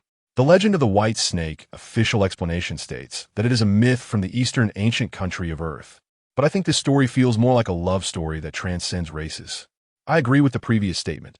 However, the plot where the white snake steals ginseng from the heavens to save her beloved really made me feel her love for Su Xian as a fairy. I hope to see more good stories like this. If all stories in the future are of the same quality as the legend of the white snake, I would be willing to subscribe to Stories with Warmth magazine forever. I've already subscribed for a year. At first, I thought it was an author trying to attract attention with a sensational story for views. The storyteller is amazing, able to find such an exciting story. What should I do if I want to find the storyteller even more? What kind of existence is this storyteller? The story he submitted is just too wonderful. Yes, Su Xian is really so infatuated. Mingshu had just come out of Wei Wan's office, passing through the hotel lobby on his way home, when he heard many guests discussing the legend of the white snake and the storyteller. Watching the excited people because of this story, Mingshu felt a surge of emotions, recalling the flourishing film and television industry back on Earth. If those absurdly popular novels, movies, or TV dramas were seen by these interstellar beasts, there would probably be a nationwide craze. Mingshu shook his head with a smile when suddenly someone patted him on the shoulder. What are you thinking about? Mingly, sipping on taro pobletea, handed him another cup of milk tea. Thank you. Mingshu took the milk tea and thanked her. I'm glad to see everyone enjoying this story. Ningling swallowed her mouthful of milk tea and smiled. It's hard for anyone not to like such a good story. You might as well write a few new stories for everyone. The stories in the Alliance now are too cliché. They keep recycling the same old tropes. Aren't you afraid that the stories I write in the future will also become formulaic? Mingshu looked at her with a smile. Without thinking, Ningling blurted out, I don't think you will. Mingshu raised an eyebrow subtly, looking at her without speaking. Ningling was right. She had thousands of years of cultural accumulation from Huaguo and had heard countless stories. Unless she deliberately tried, it would not be easy to write out repetitive, formulaic stories. Seeing Mingshu not speak for a long time, Ningling couldn't help it. Boss, I'm already your loyal reader now. Aren't you really considering continuing to write stories? I'll write when I have time, but the legend of the white snake is not written by me. Mingshu took a sip of the sweet taro bubble tea. I know. The magazine has already noted that the legend of the white snake comes from ancient texts of Earth. But everyone admires the story provider, the storyteller, which is why they become his fans. Ningling looked at Mingshu with eager eyes, clearly also one of the fans of the storyteller. Chapter 112. Film adaptation. Mingshu was chatting with Ningling when her smart wristband suddenly vibrated. Professor Lu Mu. This is Mingshu. The caller was Lu Mu, whom she had met last time. Lu Mu informed Mingshu that someone wanted to adapt the legend of the white snake into a film and wanted to meet the story's provider. Lu Mu called to ask Mingshu if she would grant the other party the copyright. Mingshu directly declined the request for a meeting, stating that the legend of the white snake was not originally her work and she did not intend to pocket any royalties. You can handle everything related to the legend of the white snake. After you deduct your share, please donate the remaining profits to the Ancient Earth Cultural Research Institute. Since the legend of the white snake originates from Earth, let it contribute to the restoration and dissemination of Earth culture. Lu Mu was taken aback for a few seconds. Then a warm smile appeared on her aged face. How can you say such things so calmly, my dear? The investor for this adaptation was not an ordinary company, but a film giant controlled by the Alliance's government. They planned not only to turn the story into a TV series and a movie, but also to adapt it into a stage play and animation, with various film-related merchandise to follow. This would undoubtedly bring significant income to Mingshu, the copyright holder, yet she so nonchalantly decided to donate it? Even Lu Mu, who had seen much in her life, was shocked by her generosity. Mingshu did not feel it was a pity. As you know, this story is from ancient texts. What I did was merely translate and record it. I will provide you with stories in the same manner in the future. And please help me donate my share of the profits directly to the Research Institute. Lu Mu knew that Mingshu had made her decision and stopped persuading her, promising to handle subsequent matters before hanging up. The big boss of the film investment party valued this collaboration highly. Upon seeing the story, he developed a strong interest in the storyteller and wanted to meet in person. After receiving Lu Mu's response, he felt disappointed but also admired the storyteller's generosity. He instructed his subordinates to carefully cultivate the legend of the White Snake IP, hoping that the storyteller would recognize his sincerity and provide another opportunity for collaboration in the future, and he looked forward to the chance to meet. 10 days after learning about the adaptation of the legend of the White Snake, Mingshu received an email from Lu Mu, which contained several stills of the actors in the adaptation. Mingshu looked at them and felt her eyes hurt. Although the actors were wearing hanfu made according to the restorations of Alliance archaeologists, the color combinations and designs were far from satisfactory. While Mingshu had not specifically studied the patterns and color matching of hanfu, as a descendant of a martial arts family, she understood a bit. After holding back her frustration, she could not resist messaging Lu Mu, requesting the production team to change the costumes and makeup. After conveying her opinion to the production team, they valued the author's input and quickly took new stills with revised costumes and makeup. However, upon receiving the new stills, Mingshu fell silent again. The actors were all dressed in black and white outfits. What was going on? She had asked for the costume colors to be elegant, not a mix of bright reds, purples, and greens, and certainly not funeral attire. And what was with the left lapels? Mingshu knew the film crew had put in a lot of effort, but without knowledge in this area, they could only do their best. She sighed, contacted Lu Mu, and expressed her willingness to guide the drama's costumes and makeup, asking Lu Mu to convey that message. Lu Mu was overjoyed to hear this, and quickly relayed the message to the big boss of the film crew, who was also thrilled and politely asked Lu Mu to tell Mingshu to come over whenever she had time. Mingshu was not one to procrastinate. She arrived at the film company's office early the next morning. The receptionist immediately notified the big boss upon recognizing her identity and purpose and personally led Mingshu to the boss's office, offering her fruits and hot tea. The big boss did not expect to meet the storyteller so quickly and hurriedly came to the office from home. The assistant following the boss noticed that he was hesitating at the door and felt puzzled. Before the assistant could figure it out, the boss took a few deep breaths and pushed open the office door. Mingshu, who was flipping through a magazine, looked up at the sound and met the boss's eyes, both of them surprised at the recognition. Ms. Mingshu, what are you doing here? The big boss was a connoisseur of ancient Earth cuisine and had been following the culinary competition, so he recognized Mingshu immediately. Mingshu was a bit surprised that he recognized her, but her astonishment faded when she thought of the recent culinary competition. Hello, I am Mingshu, she said while standing up to greet him, also known as the storyteller of the legend of the White Snake. Hello, monsieur. My name is Lan Yukin, the president of Langway Group. The big boss was momentarily stunned, then introduced himself. I have long admired your name, Ms. Yi. I didn't expect you to be not only a master chef, but also a knowledgeable scholar of Earth culture. We owe the opportunity to see such a wonderful story as the legend of the White Snake to you. Thank you, Mr. Lan. You must already know my purpose for being here, right? Lan Yukin nodded in response. Seeing him nod, Mingshu did not hesitate and directly took out some drawings she had made the day before and placed them on the table, starting to discuss the modifications to the costumes and makeup. Although Lan Yukin had some doubts about Mingshu's abilities in this area, given her expertise in cooking and research into ancient Earth culture, he listened quietly as she spoke. The more he listened, the wider his eyes grew. After Mingshu finished explaining her design modifications, he looked up to see Lan Yukin with a shocked expression. What's wrong? Do you find something unsatisfactory? Mingshu asked, confused. If you have any suggestions, feel free to share, and we can discuss changes. Lan Mukin suddenly snapped back to reality. No. Ms. Yi, your designs are perfect. Just by looking at them, I can already grasp the elegance you described. I'm sure the design director will be equally amazed when they arrive. Mingshu smiled and continued discussing other matters with him. Chapter 113.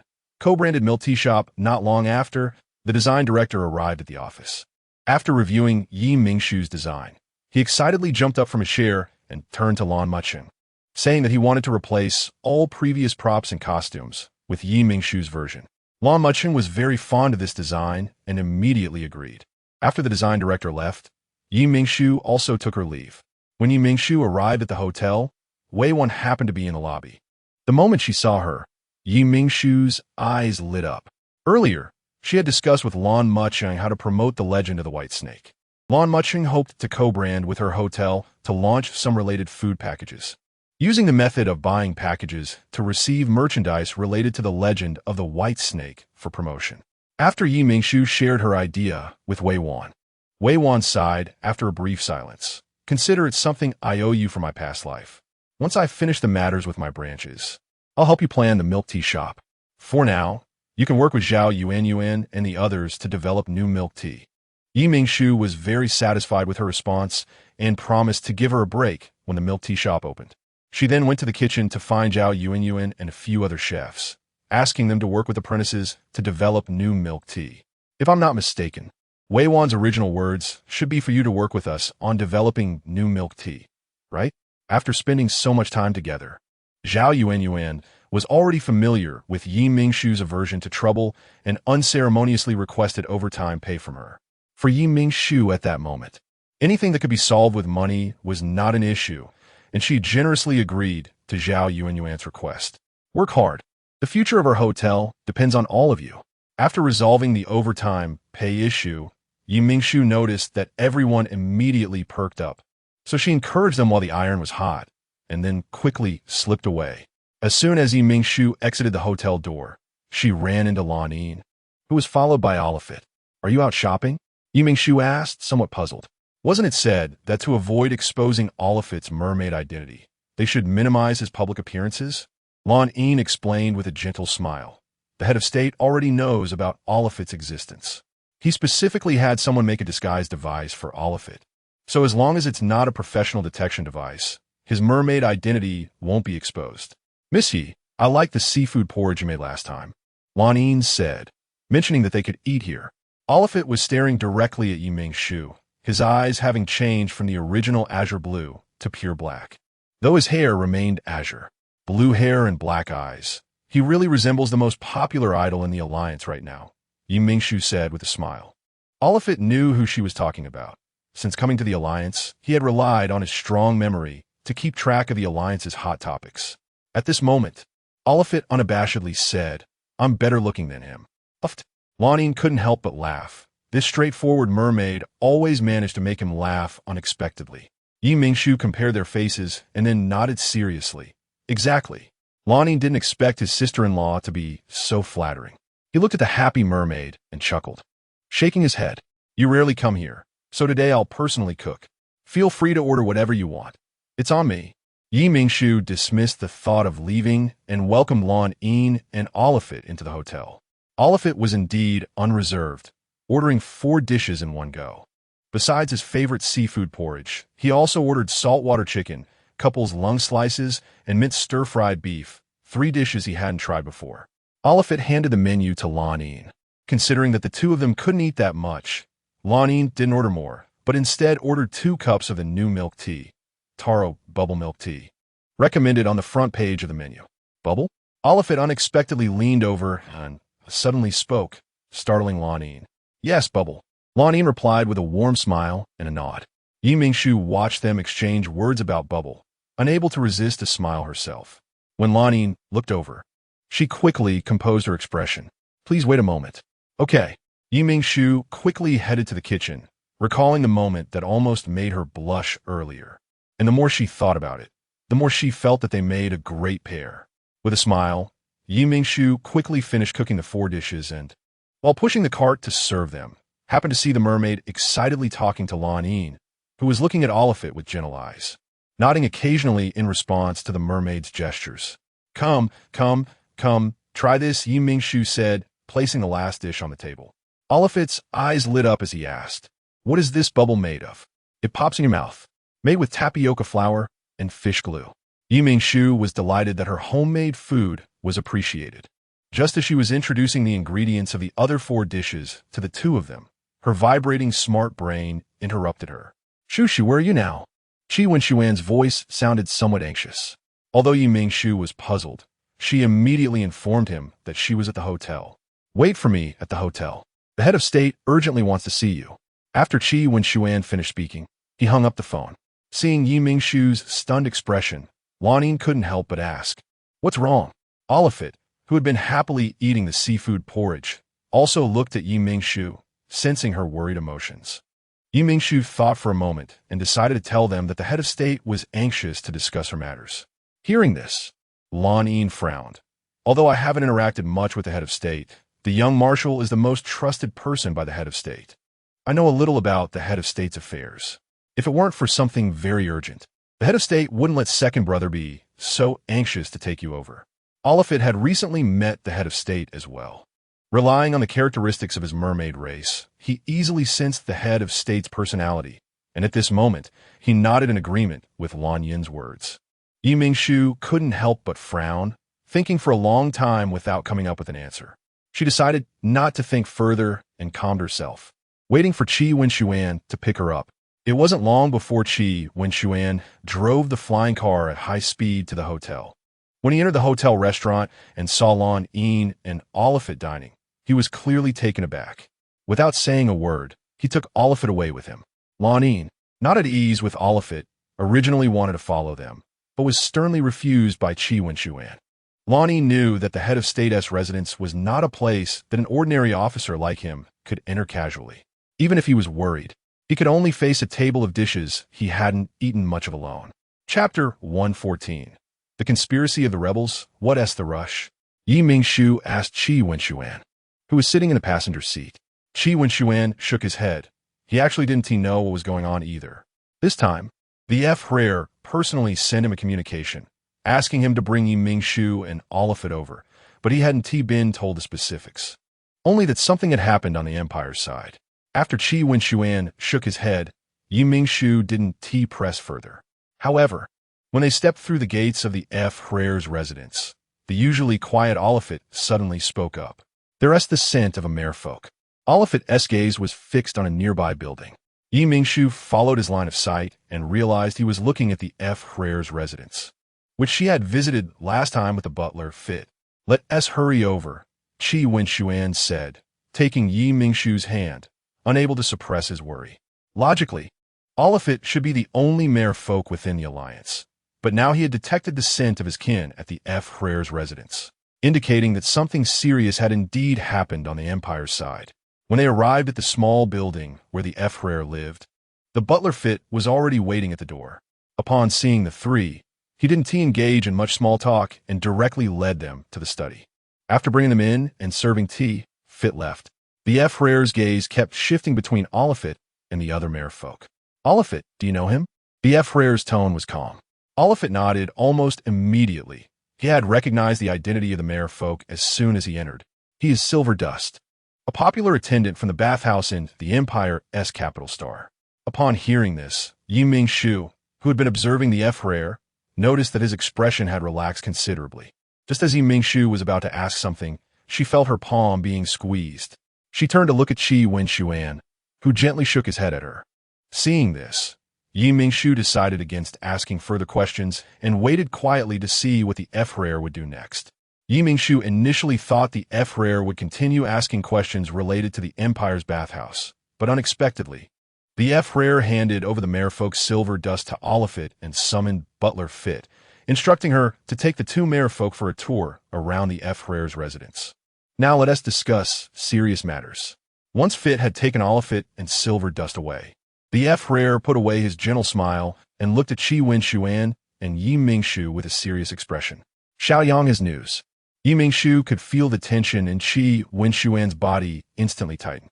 You mean my brother has contacted you? Qi Wenshuan suppressed his excitement. The frere nodded, a hint of a smile appearing on his face. That popular attendant from the bathhouse just now was specifically sent back by your brother. Yi Mingshu quickly grasped the implication. You mean Silver Dust has now defected to the Alliance? Yi Mingshu had learned from Qi Wenshuan earlier that the bathhouse, as a place providing merfolk to the Empire's powerful and wealthy, protected its merfolk. Unless the merfolk themselves were willing. Outsiders absolutely could not abduct merfolk under the watchful eyes of the bathhouse. The frere nodded. Silver Dust was originally an attendant at the bathhouse in the capital star, but recently, Duke Brian and several nobles opposed to the existence of the bathhouse colluded to send people secretly into the capital star's bathhouse, creating chaos in an attempt to abduct the merfolk inside. In the midst of the armed conflict with the bathhouse guards, Silver Dust's partner unfortunately died. After the death of his partner, Silver Dust went berserk. Before the bathhouse guards could realize he was out of control, he was knocked out and hidden by Qi Yuyang. After the chaos subsided, Qi Yuyang quietly reached an agreement with Silver Dust.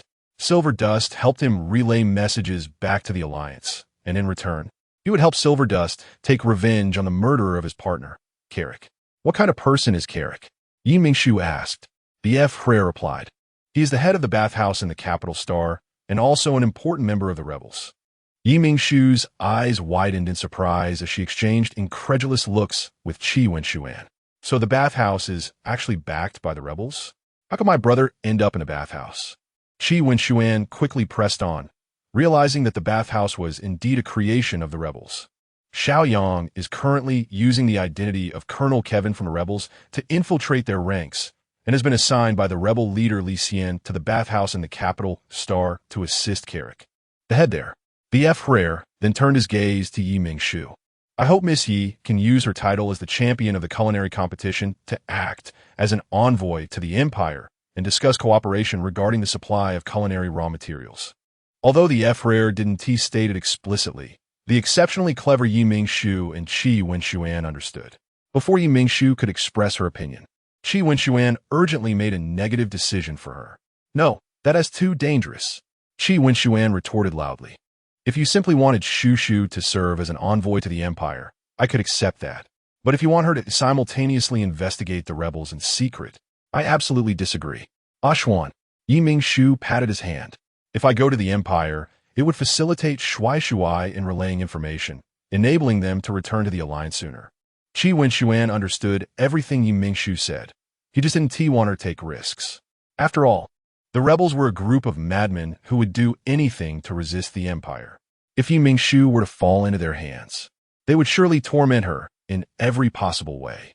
He couldn't take that risk. Raising his head, Qi Wenshuan said to the frere, I'll go. Frere, appoint me as the envoy. I will go to the Empire. Seeing his determined eyes, the frere shook his head. You need to remain in the Alliance to play the role of Shui, and Miss Yi is the champion of the culinary competition. It is most fitting for her to take on this envoy role. Qi Wenshuan wanted to say something more, but Yi Mingshu stopped him. Ashwan, you have to trust me and also trust the frere. I believe with the frere's abilities, he wouldn't engage in an unprepared battle. After hearing Yi Mingshu's words, the frere smiled. Miss Yi is indeed very wise. That's right, years ago, to prevent the Empire from launching a surprise attack on the Alliance, I placed many people within the Empire. Now, those loyal warriors to the Alliance have achieved significant accomplishments in the Empire over the years. Not only able to provide useful intelligence for the Alliance, but also capable of protecting Miss Yi's safety in critical moments. Qi Wenshuan was not swayed by the frere's words and continued to look at him with an uncompromising gaze. The frere, feeling helpless, could only mention a name that shocked both Yi Mingshu and Qi Wenshuan. Chapter 1:15 Henry Lawrence. The frere looked at the shocked expressions of the two and revealed a satisfied smile, clearly pleased with their astonishment. Isn't Henry the son of Marquis Kuma, that notorious playboy famous throughout the imperial aristocracy? Qi Wenshuan hesitated. He doubted whether the frere had mistaken him, as Henry was clearly just a debauched young man who indulged in pleasure without any real ability. How could he possibly be someone from the Alliance? What useful information could he bring to the alliance? Mingshu, not knowing much about the imperial aristocracy, was also looking at the F-Rare, hoping he would explain. The F-Rare didn't elaborate on Henry's background, but simply placed a prepared folder on the table, indicating for them to take a look. As soon as they opened the folder, they were greeted by an identification summary sheet with a photo of Henry Lawrence. But it bore a bright red stamp that read deceased. This. Qi Wenshuan looked at it in disbelief.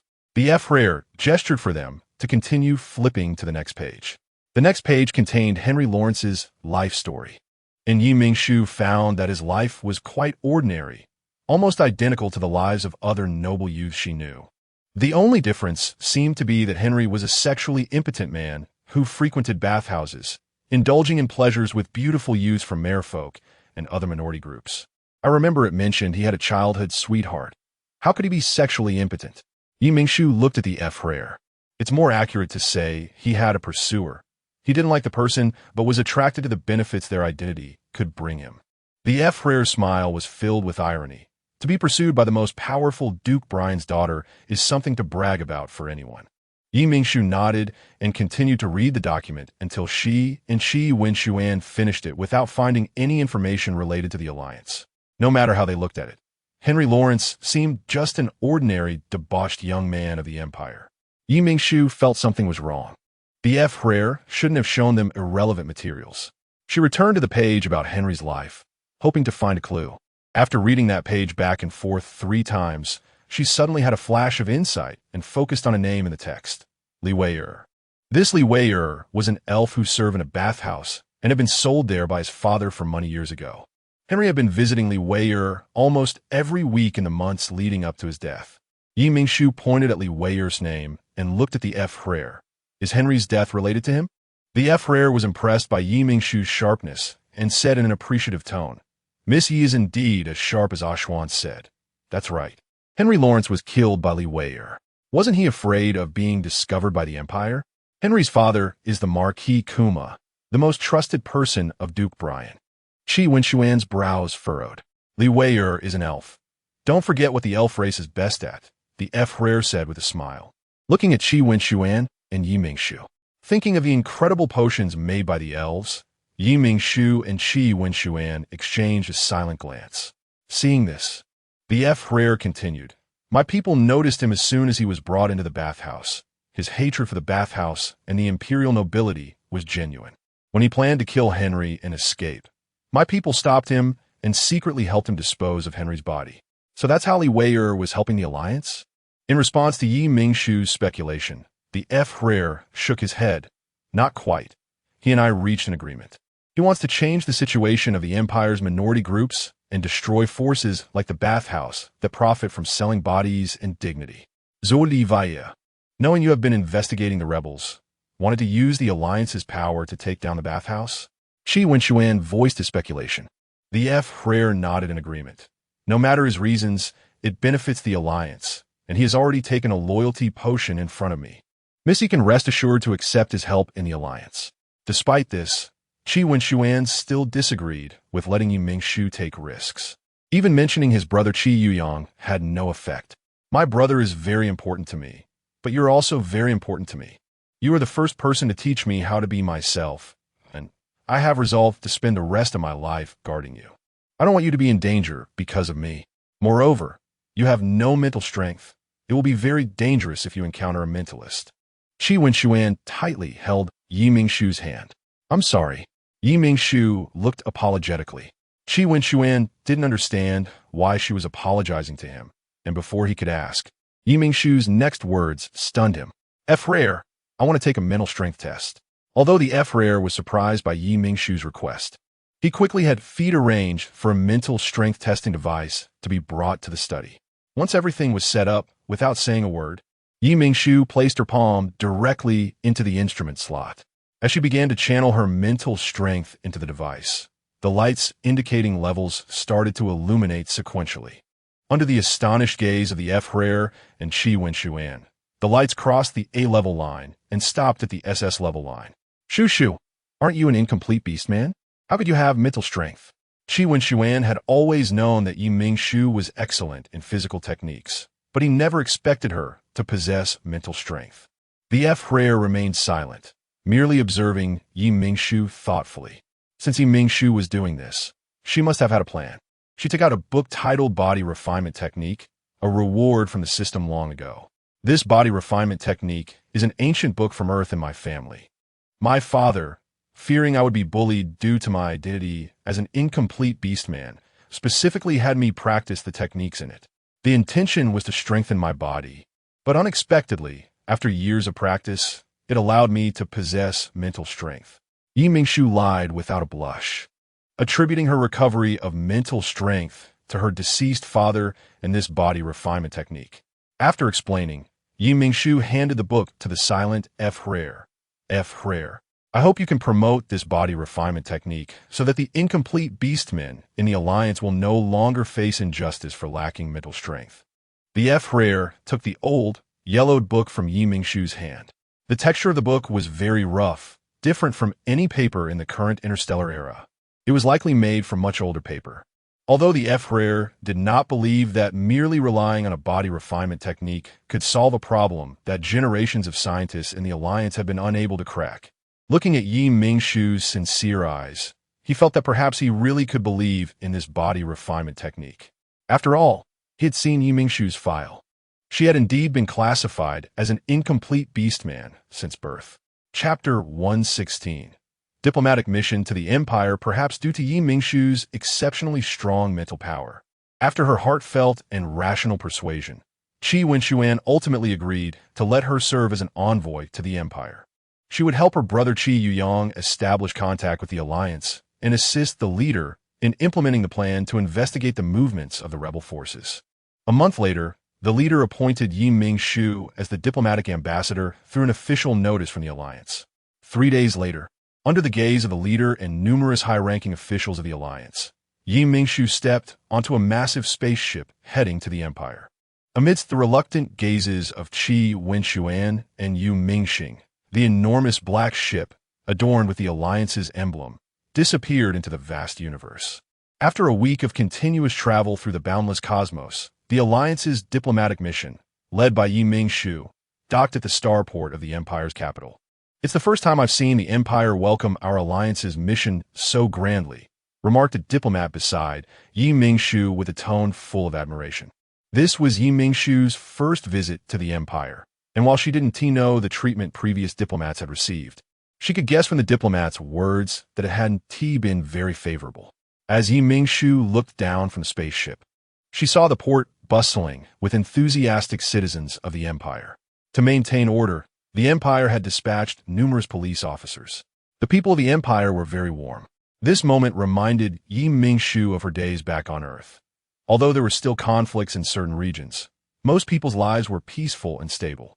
Let's finalize the food supply agreement as soon as possible so that the people of both nations can live in harmony.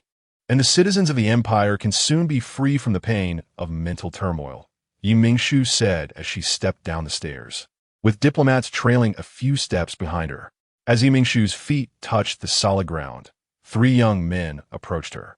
Yi Minggu, the eldest prince of the Deep Blue Empire, await the Alliance's diplomatic mission. The courteous young man greeted with a gentle smile. These 2 beside me are my younger brothers, Xian Mingly and Xian Mingfeng. Greetings, Ambassadorier. Greetings, Ambassador Yi. Xian Mingly and Xian Mingfeng said politely, their smiles genuine. Yi Mingshu had a good impression of these 3 princes of the Empire. The fact that the king of the Deep Blue Empire had sent 3 princes to welcome her showed how much importance they placed on this food supply matter. Having heard that the 3 princes of the Deep Blue Empire were all talented youths, Yi Mingshu found that the rumors were indeed true upon meeting them. With a perfectly timed smile, she complimented the 3 in front of her. As expected, she noticed that the expression of the 3rd prince visibly brightened, and even the most composed eldest prince deepened his smile. After some simple pleasantries, Yi Mingshu and her entourage got into the flying car prepared by the Empire. After meeting with the king of the Empire, the king scheduled a discussion about the food supply agreement for 3 days later. Yi Mingshu graciously agreed to the arrangement, and now she was touring the royal garden accompanied by the 3 princes. Miss Yi, is it true that everyone in your alliance is now enjoying ancient Earth cuisine? The third prince, the most lively among the three, had already considered Mingshu a friend after a few hours of interaction, even changing his address for her from Ambassador Yi to Miss Yi. Mingshu liked the third prince Xian Mingfeng's character and, not being overly formal, smiled at him. Yes. Now the people of the Alliance are learning to make ancient earth dishes themselves. Well, the second prince, Xian Mingly, was initially worried that Mingshu would be upset with his brother's informal address, but upon seeing their cheerful conversation, he relaxed and listened attentively to Mingshu's account of the Alliance. The eldest prince, well aware of his younger brother's personalities, quietly watched them with a smile. He had received information from the Alliance long before and had already investigated Mingshu, finding that the reports of her informal character were indeed accurate. The third prince was excitedly introducing the unique flowers and plants in the royal garden to Mingshu when he noticed Xian Mingjia, who was planning to visit the queen. Little sister, Xian Mingfeng waved happily at Xian Mingjia. Hearing her brother's voice, Xian Mingjia turned to look but was startled by Mingshu's presence, momentarily hesitating, unsure whether to approach. Why was Mingshu here? Did the Alliance discover her escape? Had they sent Mingshu to bring her back? No, that's not right. The Empire had arranged for her body to be reported as dead during a prison riot. There was no way they could discover her changing face unless someone had the ability to see through everything. Little sister, why are you standing there in a daze? Are you mesmerized by my handsome face? Xian Mingfeng teased, and by the time Xian Mingjia snapped out of her daze, the three princes had already approached her. Playing along with the third prince's playful banter, Xian Mingjia feigned shock and said, "Third brother, you're really handsome. If the girls of the Empire see you, they'll surely be smitten." "You sweet-talking little sister," Xian Mingfeng said, ignoring the others present, as he reached out to pat Xian Mingjia on the head. While the siblings were playfully teasing each other, Mingshu subtly assessed Xian Mingjia. She had to admit that the Empire had indeed put in considerable effort regarding Xian Mingjia. Just comparing her appearance and figure now to her time in the Alliance's prison, no one would recognize this radiant princess of the Empire as the food blogger from the Alliance's prison. If it weren't for the system, Mingshu would never have uncovered this secret. The eldest prince, accustomed to his third brother's unreliable nature, took the initiative to introduce Mingshu. "Ambassador Yi. This is our sister, the shining princess of the Empire, Xian Mingjia." Hearing her name, Xian Mingjia, who had been speaking with the third prince, composed herself, reining in her smile, and performed a perfect royal courtesy to Mingshu and her entourage. "So you're the diplomat from the Alliance. Please forgive Mingjia for her earlier rudeness." Xian Mingjia's etiquette was flawless, and Mingshu could only marvel at her efforts to maintain her persona. "I've long admired the princess's name. It said that the shining princess of the Empire has brought light to the people, and is also an elegant and beautiful woman. Now that I see her in person, I realize the rumors are true," Mingshu said with a warm smile, giving no hint that she was already aware of Xian Mingjia's true identity. Chapter 117. An unwelcome request. Although Mingshu had a gentle smile, Xian Mingjia felt an unusual tension, as if all her disguises were rendered meaningless in front of him. No, that can't be. She must be overthinking it. The elven potions are absolutely reliable. Noticing Xian Mingjia's somewhat stiff and unnatural expression, Mingshu decisively changed the subject. "May I ask where your highness is headed?" Mingshu's initiative to shift the topic eased Xian Mingjia's tension. "I am on my way to visit my mother." "Your highness truly has a filial heart. In that case, we won't take up any more of your time. Please convey my regards to the queen," Mingshu said with a smile and bowed to Xian Mingjia. "Excuse me then." Xian Mingjia bowed to everyone and left with a few maidservants. The three princes accompanied Mingshu and the envoy team as they finished touring the royal garden. When they sent Mingshu and the envoy out of the palace, the usually quiet second prince, Xian Mingly, suddenly spoke up. "Miss Yi, I have an unwelcome request." Mingshu was surprised that someone like Xian Mingly would address her as Miss Yi, just like Xian Mingfeng did. "You are too polite, your highness. If there is anything I can help with, please feel free to say it. I will not refuse reasonable requests," Mingshu replied flawlessly. Xian Mingly did not expect that as a food blogger, Yi Mingshu could articulate her words as smoothly as the ministers in the court. He chuckled and said, "It's not a big deal. As an envoy, Missy must know the current situation of the Empire, compared to the Alliance, which has long studied the culinary arts of ancient Earth. Our Empire can only be described as a desert in this regard. I hope Miss Yi can teach the people of the Empire how to make some simple dishes during your free time in the official live broadcast." This was a small matter for Yi Mingshu. Moreover, one of her purposes for this trip, aside from signing the agreement, was to deliver several home-cooked recipes chosen by the heads of state to the Empire. Therefore, the second prince's request was not unreasonable. Yi Mingshu nodded in agreement. "No problem. Your Highness, please rest assured, this is also one of my purposes for this trip. I will arrange some time after the agreement is signed." Seeing Yi Mingshu readily agree, not only did Xan Mingly smile, but also the first prince, the third prince, and other ministers of the Empire showed smiles. Miss Yi and the Alliance head's great kindness will not be forgotten by the Empire. "Thank you on behalf of the people of the Empire, Miss Yi." The first prince deeply bowed to Yi Mingshu. Yi Mingshu sidestepped to avoid his deep bow. "It's getting late, and we have had a long journey. I will take everyone to rest now. Thank you for accompanying us today, Your Highnesses." After speaking, Yi Mingshu led the Alliance's diplomatic team onto the flying car that had been waiting outside the palace for a long time. Watching Yi Mingshu and her group depart in the flying car, the third prince, Xian Mingfeng, sighed, "Miss Yi is truly a beauty. Not only is she pretty, but she can also cook ancient Earth cuisine. I wish I had met her earlier. She would be the best choice for a partner." Xian Mingly shot him a glance and replied coolly, "Missy is already the girlfriend of the Alliance's young marshal. You better not let Qi Yang hear this, or your handsome face will be in trouble." The third prince was unbothered. He is in the Alliance while I am in the Empire. I am not afraid of that distance. Besides, I am merely appreciating Missy. I am not the type to poach someone else's partner. The second prince smirked with a creepy smile. That is hard to say. What if he has ears everywhere? Seeing his smile, Xian Mingfeng couldn't help but feel a chill and took 2 steps back. All right, I won't say it anymore." Only then did Xian Mingli put away his smile and return to his usual serious demeanor. As the eldest brother, Xian Mingyu looked at his 2 younger brothers playing around with a smile. When they finished their conversation, he spoke up. "A few days ago, an official reported Duke Brian for disturbing public order. Father is hesitating whether to punish Duke Brian according to the law. What do you both think?" Xian Mingli scoffed. "Punish the Duke?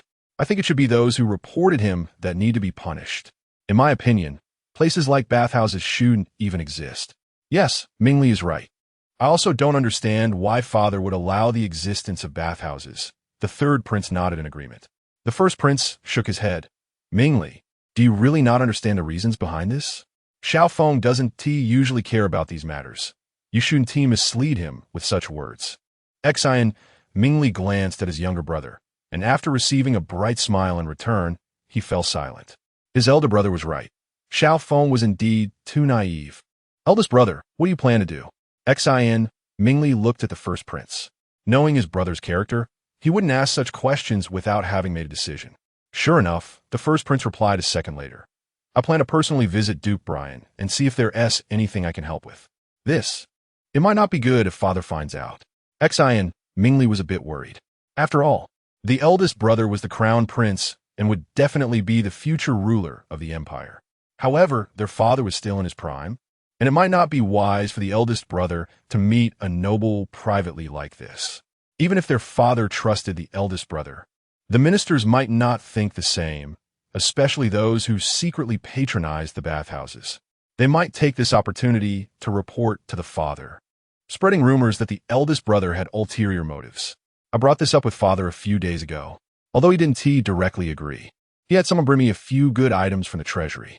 After hearing this, a hint of a smile appeared in Xian Mingli's eyes.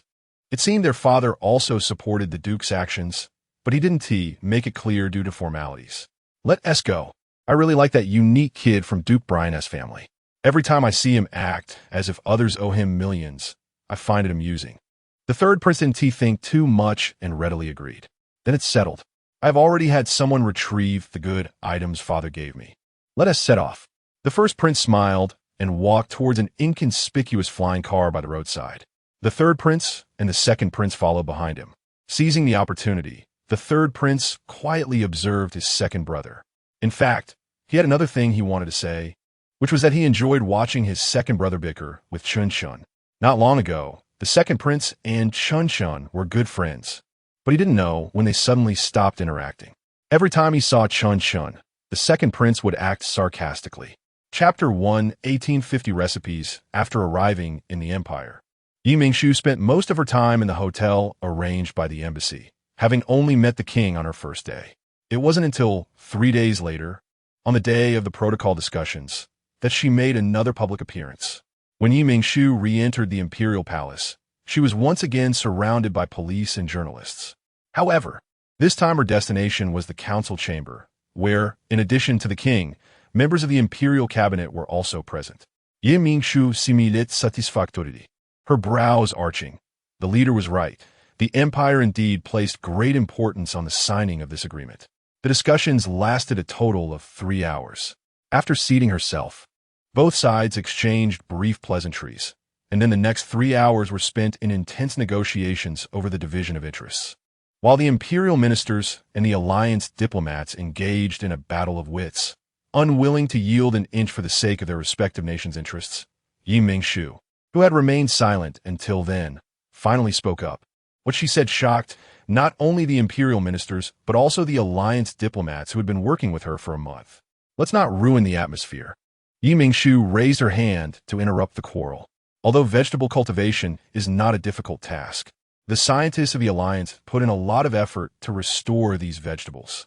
It wouldn't be an exaggeration to say that it took a generation's worth of hard work for the people of the alliance to enjoy their freedom in vegetable consumption today.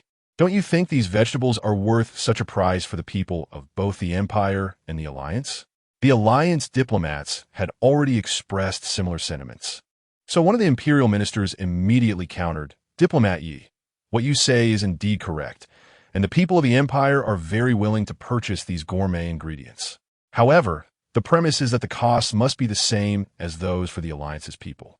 Otherwise, even if we agree, the informed populace will not accept it. At that point, the Empire and the Alliance will not be able to negotiate calmly as we are now. After all, the Empire has always prioritized the interests of its people." Although the minister did not state it outright, everyone present was astute enough to understand that he was using public sentiment to threaten the Alliance. The Alliance diplomats were furious. Had it not been for the king of the Empire and the envoy Mingshu being present, they would likely have rolled up their sleeves to confront that minister.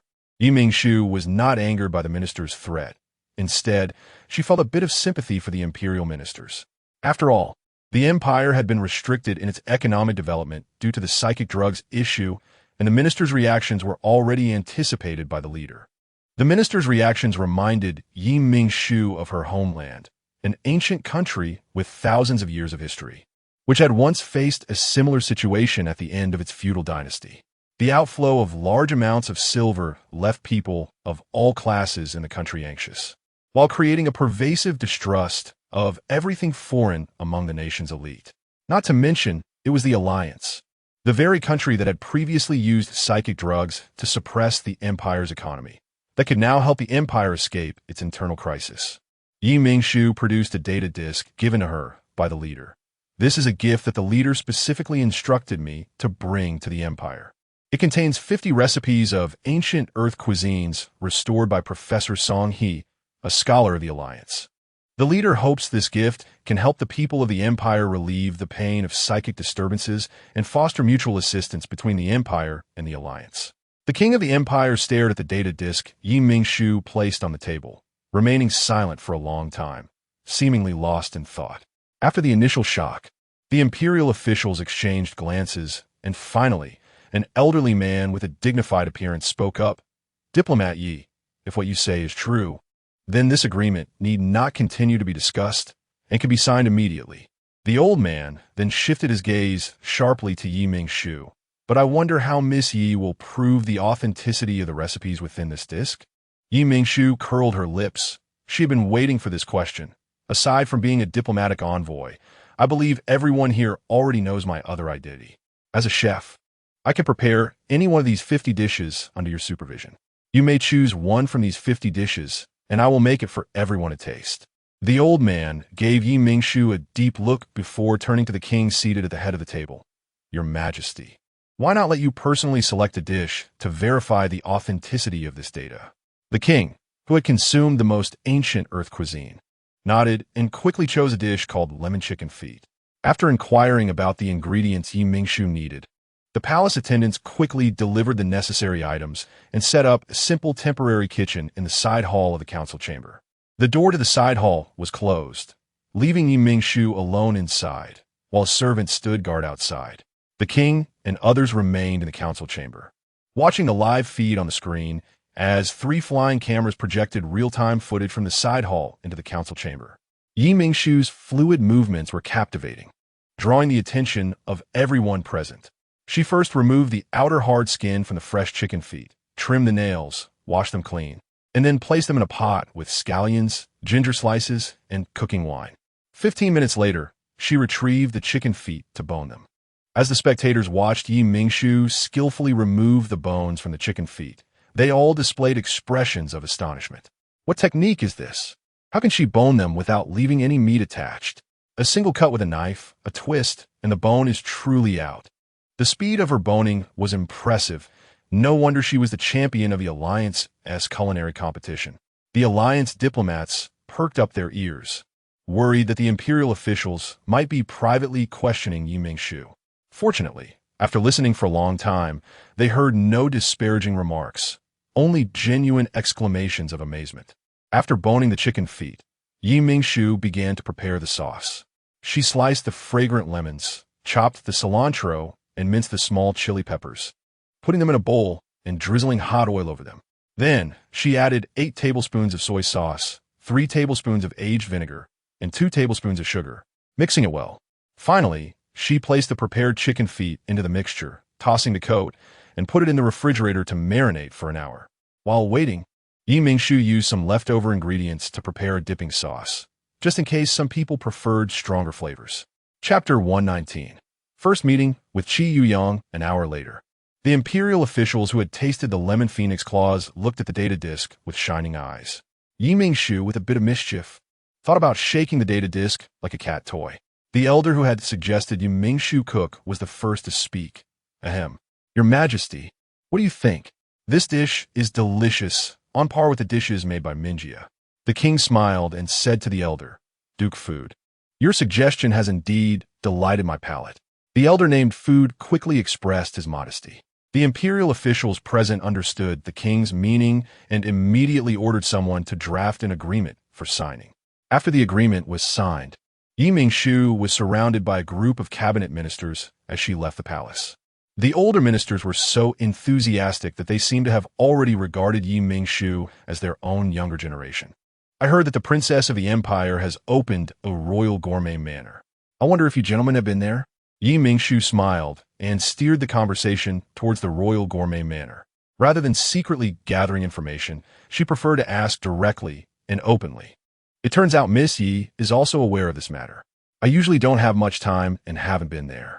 But I heard from the younger generation at home that the environment is beautiful and the food is delicious," Duke Food said with a kind smile.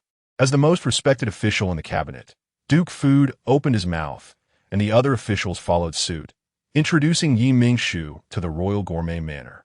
From the officials' words, Mingshu had a rough understanding of the royal gourmet manor. It was clearly established by Princess Xian Minjia to promote ancient Earth cuisine among the nobility and upper classes. She speculated that Xian Minjia's intention was to subtly dissolve the nobility's prejudice against ancient Earth food and promote the Empire's large-scale purchase of food ingredients from the Alliance for the benefit of the Empire's civilian class. The Princess of the Empire is truly an outstanding woman. Mingshu casually shifted the topic to Xian Minjia. As expected, the ministers were now very proud of the royal gourmet manor and were eager to show off in front of Mingshu, immediately telling her how excellent their princess was. When Mingshu reached the front of the palace, the ministers had just finished introducing the princess's tumultuous first 20 years. Now that the princess has returned to the empire, she has brought light to the empire. Mingshu sincerely expressed her gratitude. "Thank you all for your company today." After a brief farewell, Mingshu returned to the hotel with the diplomats.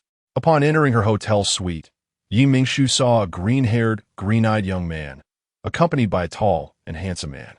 Mingshu immediately became alert. "Who are you? What do you want?" As she took a defensive stance, the man beside the young boy stared at her with fixed eyes, and she noticed that his pupils were slit. For some reason, Mingshu thought of the merman Oliphant back in the Alliance, who also had such eyes. Seeing her so tense, the green-haired boy kindly stood still and said to her, "Don't be nervous. I'm here to deliver a message from Qi Yuyang." After saying this, the boy placed a white envelope on the tea table in front of her, smiled at Mingshu, and before she could ask, he disappeared into thin air with the man beside him. Mingshu had never witnessed such a magical scene before. Her eyes widened as she searched the room, confirming that they had indeed vanished before her eyes. She opened the white envelope on the tea table, and the letter inside invited Mingshu to meet at the Royal Gourmet Manor tomorrow. The envelope also contained a ticket to the Royal Gourmet Manor. The signature at the end of the letter was Qi Yuyang. Mingshu took a photo of the signature with her smart brain and sent it to Qi Wenshuan back in the Alliance, informing him about Qi Yuyang's invitation to meet. A few minutes later, Qi Wenshuan replied, confirming that the signature indeed belonged to Qi Yuyang and reassured her to go meet him. Just after Qi Wenshuan responded, Mingshu heard the electronic voice of the system in her mind. Ding. Main quest triggered. Meet the young marshal. Quest reward. 500,000 Interstellar coins. With Qi Wenshuan's confirmation, Mingshu felt relieved, took a beautiful bath, and had a good night's sleep. The next morning, she headed to the Royal Gourmet Manor. Since her mission in the Empire was already over, Mingshu was now quite free and did not need to report to anyone about her whereabouts. However, she believed that the Empire must have sent someone to monitor her in secret, and she wondered why Qi Yuyang dared to invite her to meet so openly. Holding the ticket from the envelope, Mingshu smoothly entered the Royal Gourmet Manor, where the serving staff enthusiastically introduced her to the special breakfast of the day. Mingshu had intentionally skipped breakfast that morning to taste the manor's breakfast. After finishing her meal, the server handed her a scoring sheet. Mingshu looked at the server in confusion. The server explained, "Madam, the drink in today's special breakfast is newly developed by the manor and has not yet been officially supplied. We would like to know if you're satisfied with the current taste of the drink. If you're satisfied, please check the box. If not, we would appreciate any suggestions for improvement." Mingshu savored the taste of the drink and found nothing unsatisfactory, so she checked the box. As Mingshu was about to get up to leave, she accidentally bumped into a suddenly appearing passerby, causing the juice in the passerby's hand to spill all over her. "I am sorry. The passerby frantically took out a tissue to wipe the juice off Mingshu, but unfortunately, she was wearing a white satin qipao that now had an unremovable stain from the juice. "I truly apologize. If I hadn't been careless, miss, your dress wouldn't have been stained." The passerby was a woman with a gentle appearance, and she was currently frowning as she apologized to Mingshu. Although Mingshu felt a bit regretful that her new dress had been stained after only wearing it once, she didn't want to make things difficult for her. However, she didn't expect the woman to insist on accompanying her to buy a new dress. Mingshu frowned. She was here to meet Qi Yuyang and did not want to miss the opportunity because of other matters. Just before she could refuse, the woman tightened her grip on Mingshu's wrist slightly. "Those dresses will definitely bring you surprises." When Mingshu looked down, she saw a flash of green light in the woman's eyes. "Since you put it that way, I'll go with you to take a look." Chapter 120. Ordinary lovers in the world. Mingshu followed the woman pedestrian she had bumped into and arrived at the hotel suite in the Gourmet Manor. Once inside the room, Mingshu's gaze never left the other person. "Sister-in-law, it's not good to stare at me like that," the person in front said, their voice shifting from soft and melodious to deep. Hearing this, Mingshu felt no fear. Instead, a smile appeared on her lips. "There's nothing wrong with it. I never expected to see the famous young marshal of the Alliance in disguise as a woman. When I go back and tell Aishian, he might laugh so hard he can't close his mouth." Mingshu sat down on the sofa in the living room. After hearing her words, Qi Yuyang chuckled softly, and then his body began to change. The slender figure of a 1.6-meter-tall woman gradually transformed into a tall and handsome man. "Didn't he expect you to be so vigilant, sister-in-law? If you hadn't revealed a slight flaw earlier, You probably wouldn't have followed me here. Qi Yang said as he poured a glass of juice for Mingshu.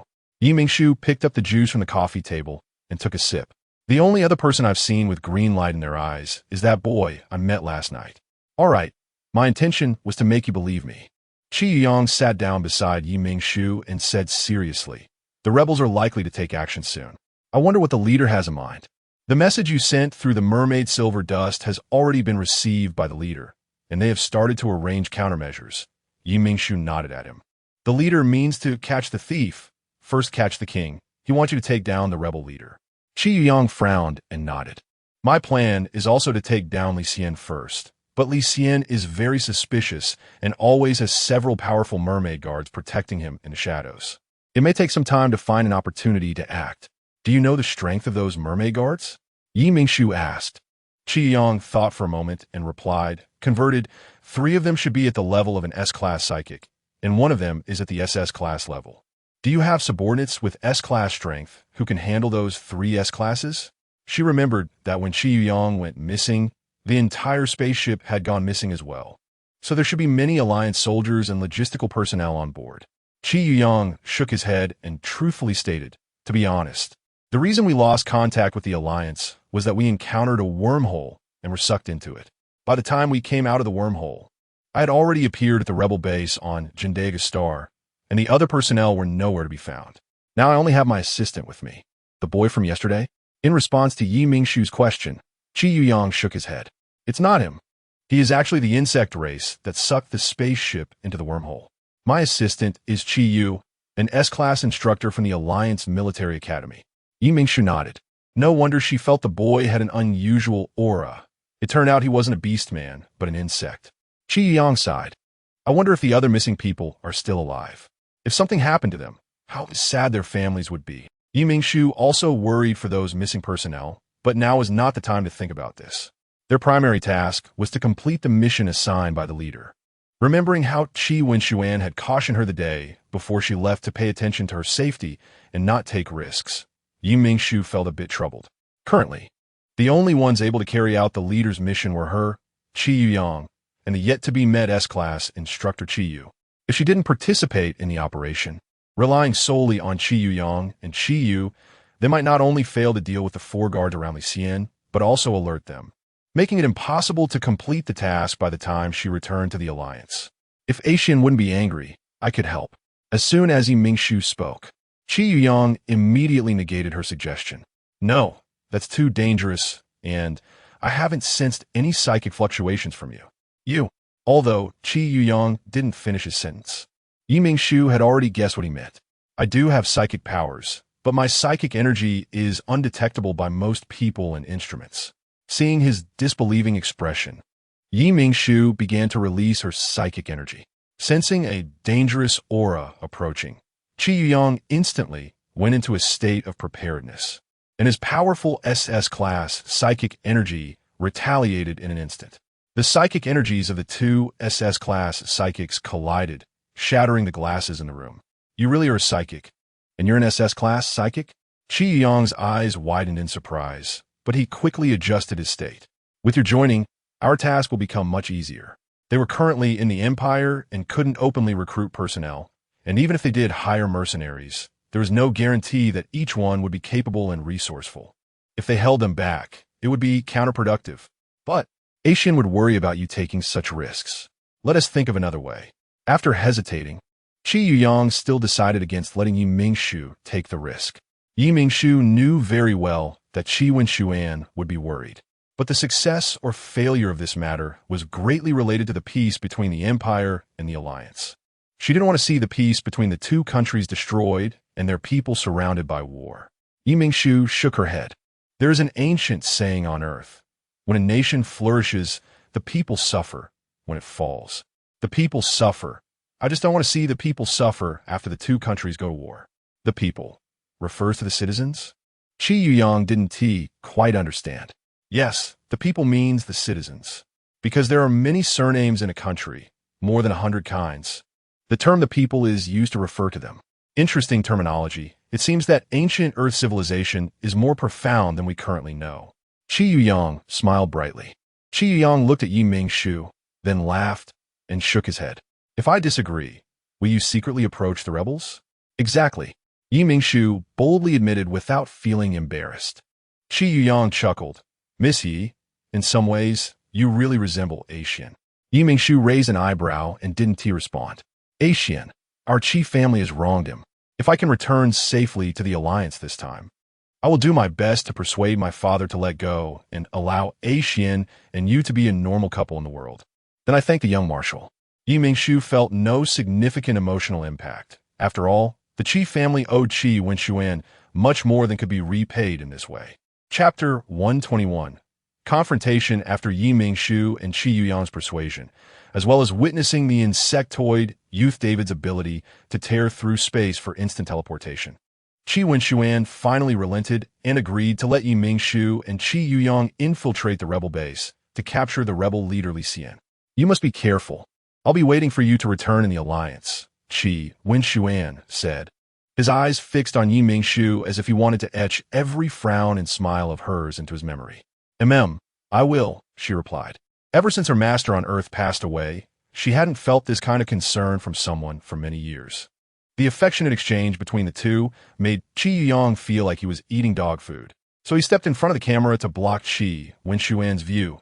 Xian, don't worry. With me here, my sister-in-law will be fine. I will definitely bring her back to you safe and sound. The moment his view was obstructed, the smile on Qi Wenxuan's face vanished, and his gaze became so calm that it sent a shiver down Qi Yuyang's spine. In the past, he thought his brother was great, but now, in comparison to Mingshu, he realized that his brother had only treated him slightly better than others. I trust you, brother. If there's nothing else, I'll hang up. I still have documents to read, Qi Wenxuan said before hanging up the call without a trace of reluctance. Qi Yuyang looked at the black screen of the smart device and sighed. So heartless. Heartless? Mingshu remarked, looking at Qi Yuyang. You're actually the rare person in the Qi family who is loyal and affectionate. If Qi Yuyang couldn't pick up on her sarcasm about their family's lack of emotion, then he had wasted these 20-plus years. David watched Qi Yuyang's awkward expression with great interest while sipping on a cold soda. Mingshu noticed he was almost finished and kindly offered to refill his cup. Thank you, David said obediently. Since things are settled now, I'll take my leave to avoid raising suspicion. Watching Mingshu be warm and friendly with David one moment, and then cold with him the next, made Qi Yuyang feel hurt. Go on. When Mingshu left the room, it was just time for dinner.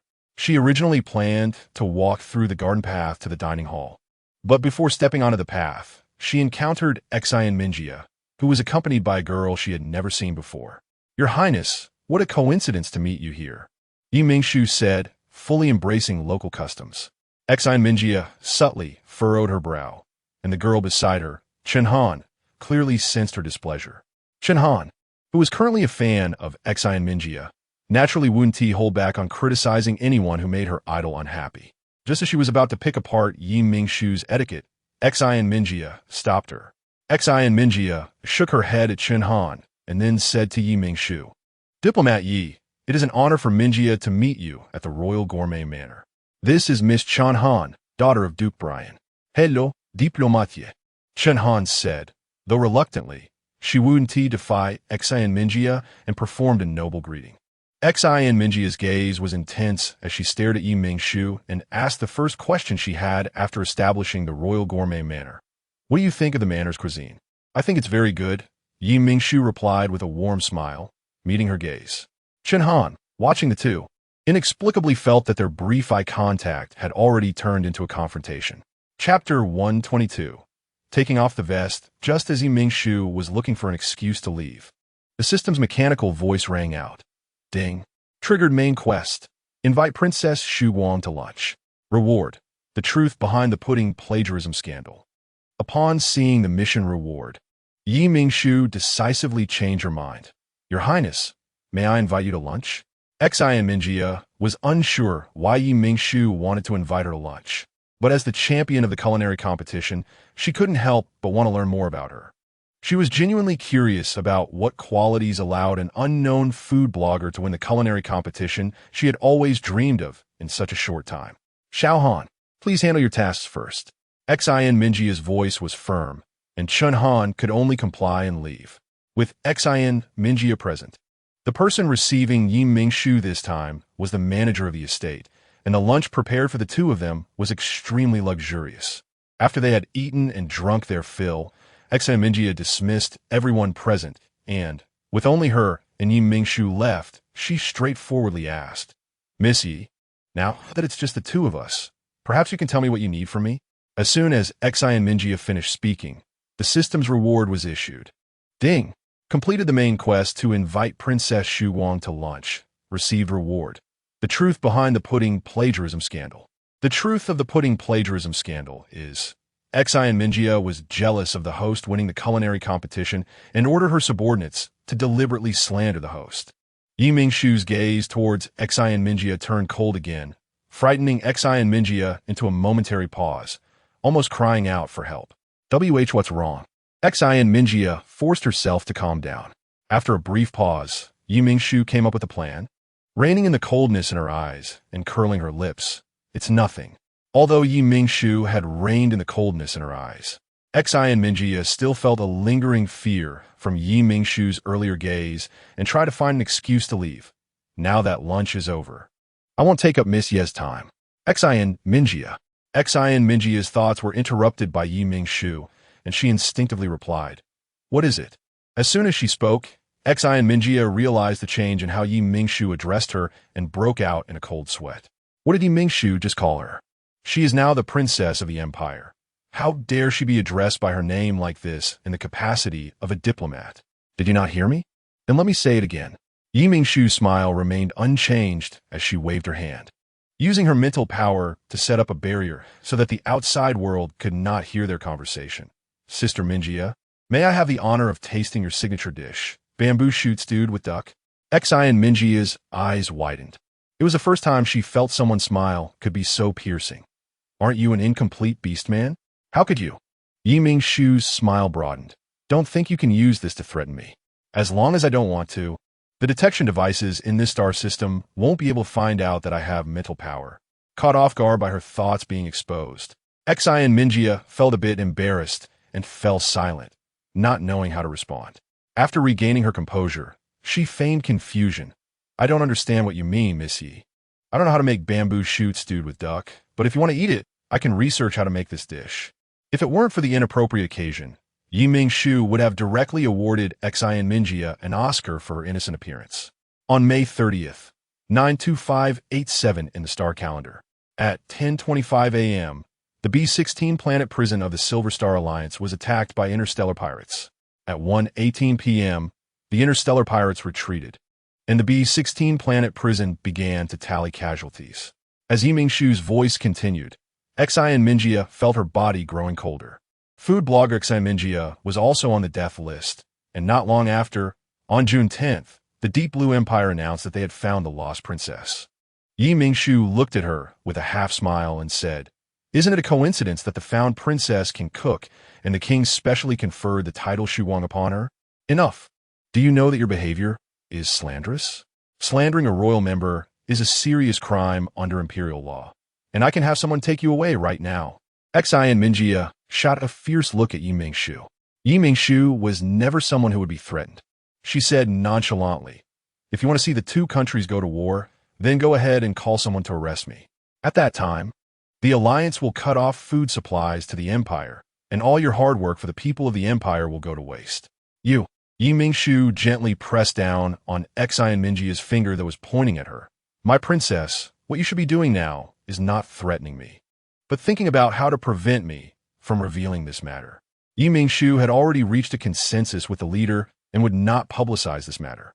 She was merely using it as a pretext to intimidate Xin Minjia. Xin Minjia did not immediately answer Yi Mingshu, instead lowering her eyes and thought. "What do you want?" Xin Minjia lifted her head, her expression back to normal. "I want information on the leader of the rebels. The more detailed, the better." Yi Mingshu got straight to the point. "As a food blogger from the Alliance, why are you concerned about the rebels?" Hearing Yi Mingshu's request, Xin Minjia let out a sigh of relief. This was not difficult for her. Yi Mingshu raised an eyebrow. Not expecting Xin Minjia to agree so readily, You should know that the rebels have long been dissatisfied with the imperial rule, right? Seeing Xi and Mingyi nod, Mingshu continued. Their leader, Li Xian, wants to provoke a war between the Empire and the Alliance, allowing the rebels to take advantage and overthrow the current regime, establishing a new ruling power. The leader is already aware of this and has tasked me with capturing Li Xian to thwart his plans. Since coming to the Empire, Xi and Mingyi have been focused on promoting culinary culture and had not delved into the affairs of the rebels. If Mingshu hadn't brought it up today, she might have almost forgotten that such a rebellious force still existed in the Empire. Now that you have taken off your vest, no matter how you were in the Alliance before, even if it is not for the Alliance, I think you wouldn't want to see the people of the Empire suffer because of this, right? Xi and Mingyi looked deeply at Mingshu and shook her head. Mingshu was right. She couldn't bear to see it. I promise you, I will get the rebel information I can as soon as possible. I hope you can really thwart his plans. Xi and Mingyi paused. I'm sorry. Although Xi and Mingyi didn't explicitly say why she was apologizing, Mingshu already knew the reason from the system prompt. Are you apologizing for slandering me? Xi and Mingyi was surprised. How do you? Mingshu interrupted her. I hold grudges and won't forgive you just because you apologized. However, if you're willing to help me capture Li Xian in the Empire, I can consider letting this matter go, and your identity will remain a secret forever. Chapter 123. Identity Exposure. Xi and Mingyi ultimately agreed to assist Mingshu in his activities within the Empire. As Mingshu stepped out of the private room, he encountered Dawei in the corridor, accompanied by the same man from last time. What are you doing here? Dawei did not hide the reason and directly stated, I was having dinner with Carrie next door when I suddenly sensed your spiritual energy. I was worried something might happen to you, so I came to check. I forgot to ask you last time, who is this beside you? Mingshu could always see the shadow of Olafit in the other person. He is a merman I rescued from a noble. He said he wanted to repay me, so I let him stay. When the merman Carrie suddenly attacked that noble from the pool, Dor, who didn't want to escalate matters, stopped him, and in the end, he successfully took the elf and Carrie away from the noble. Originally, he intended to let Carrie and the elf go, but these two insisted on staying by his side to repay the favor he did for them, so he had no choice but to agree to let them stay. Mingshu suddenly understood. No wonder she felt the other person resembled Olafit so much. He was also a merman. Since you're fine, I'll head back now. Mingshu watched Dawei and the merman Carrie leave, then found a comfortable spot to start thinking about the next plan. Meanwhile, at the rebel base, rebel leader Li Xian frowned as he looked at the documents on the table. This document was the casualty list following the attack on the Capital Star bathhouse, and his gaze paused at the name Shun, marked in red as missing, staying there for over 10 minutes without moving. His adjutant, Krite, standing opposite him, was already sweating profusely. He was genuinely afraid of facing the leader alone. Who is this Shun? Li Xian finally spoke, causing Krite to breathe a sigh of relief. He is a half-merman who was bought into the bathhouse by his father a few years ago, and he has been working at the Capital Star bathhouse. After the attack, his partner was killed, and he has also gone missing. Li Xian's frown didn't deepen. Investigate who he was in contact with before he went missing. Krite didn't understand why the leader suddenly cared so much about a half-merman, but he immediately went down to investigate. Shun's life was quite simple, mainly consisting of work, rest, and spending time with his partner, with hardly anything suspicious. However, during the investigation, someone informed Krite that on the day of the attack, Shun nearly went berserk due to his partner's death, and it was only because of Captain Kevin's intervention that he was stopped. After that, Shun went missing. It could be said that the last person he had contact with was Captain Kevin. Krite reported all this information to Li Xian, and he secretly glanced at the leader, only to find that Li Xian was actually smiling. Li Xian noticed Krite looking at him, and, instead of getting angry, his smile only widened as he said something that sent a chill down Krite's spine. Next time Captain Kevin returns to the base, you should take people to capture him directly and imprison him in the dark cell.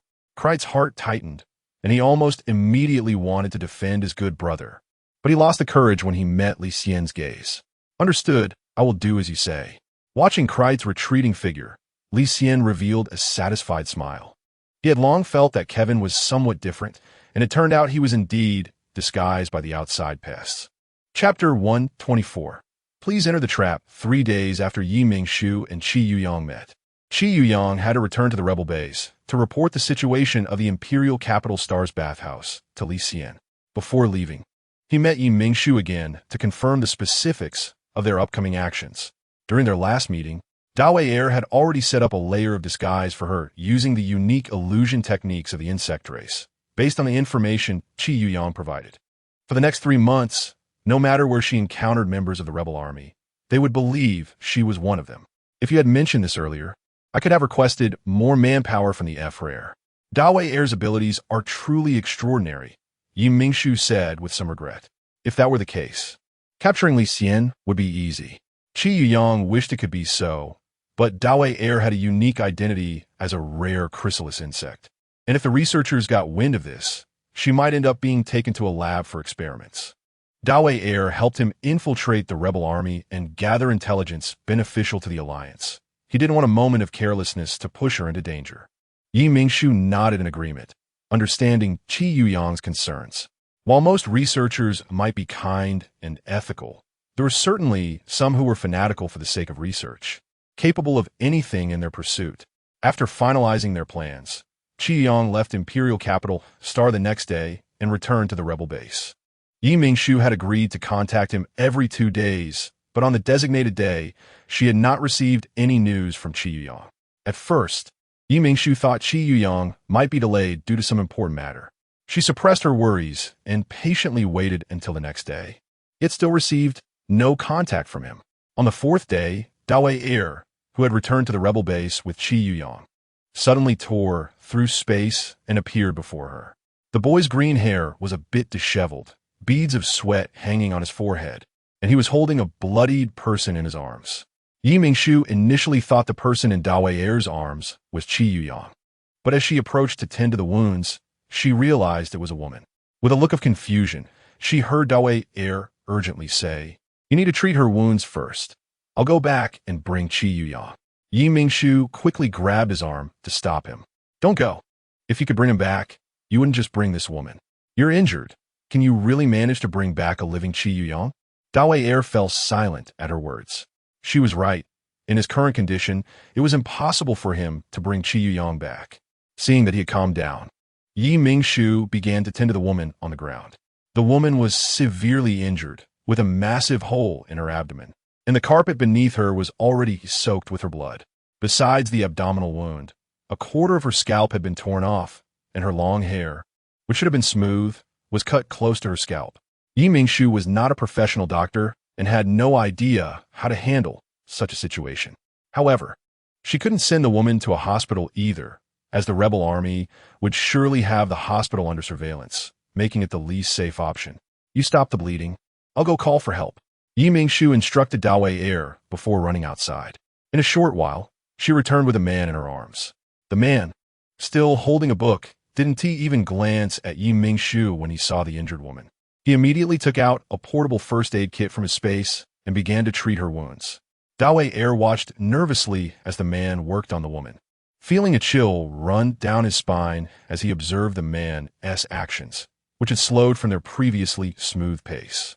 Mingshu wanted to avoid interrupting the man's work, so she thought of a way to distract Dawei Air. "Didn't you save a fairy? Hurry and ask him for some useful potions. They might help her feel better." Dawei Air was reminded by her words and instantly disappeared from the spot. When he reappeared, he was accompanied by 2 people, one of whom was the mermaid Mingshu had seen before, and the other, with golden hair and blue eyes, was presumably the fairy.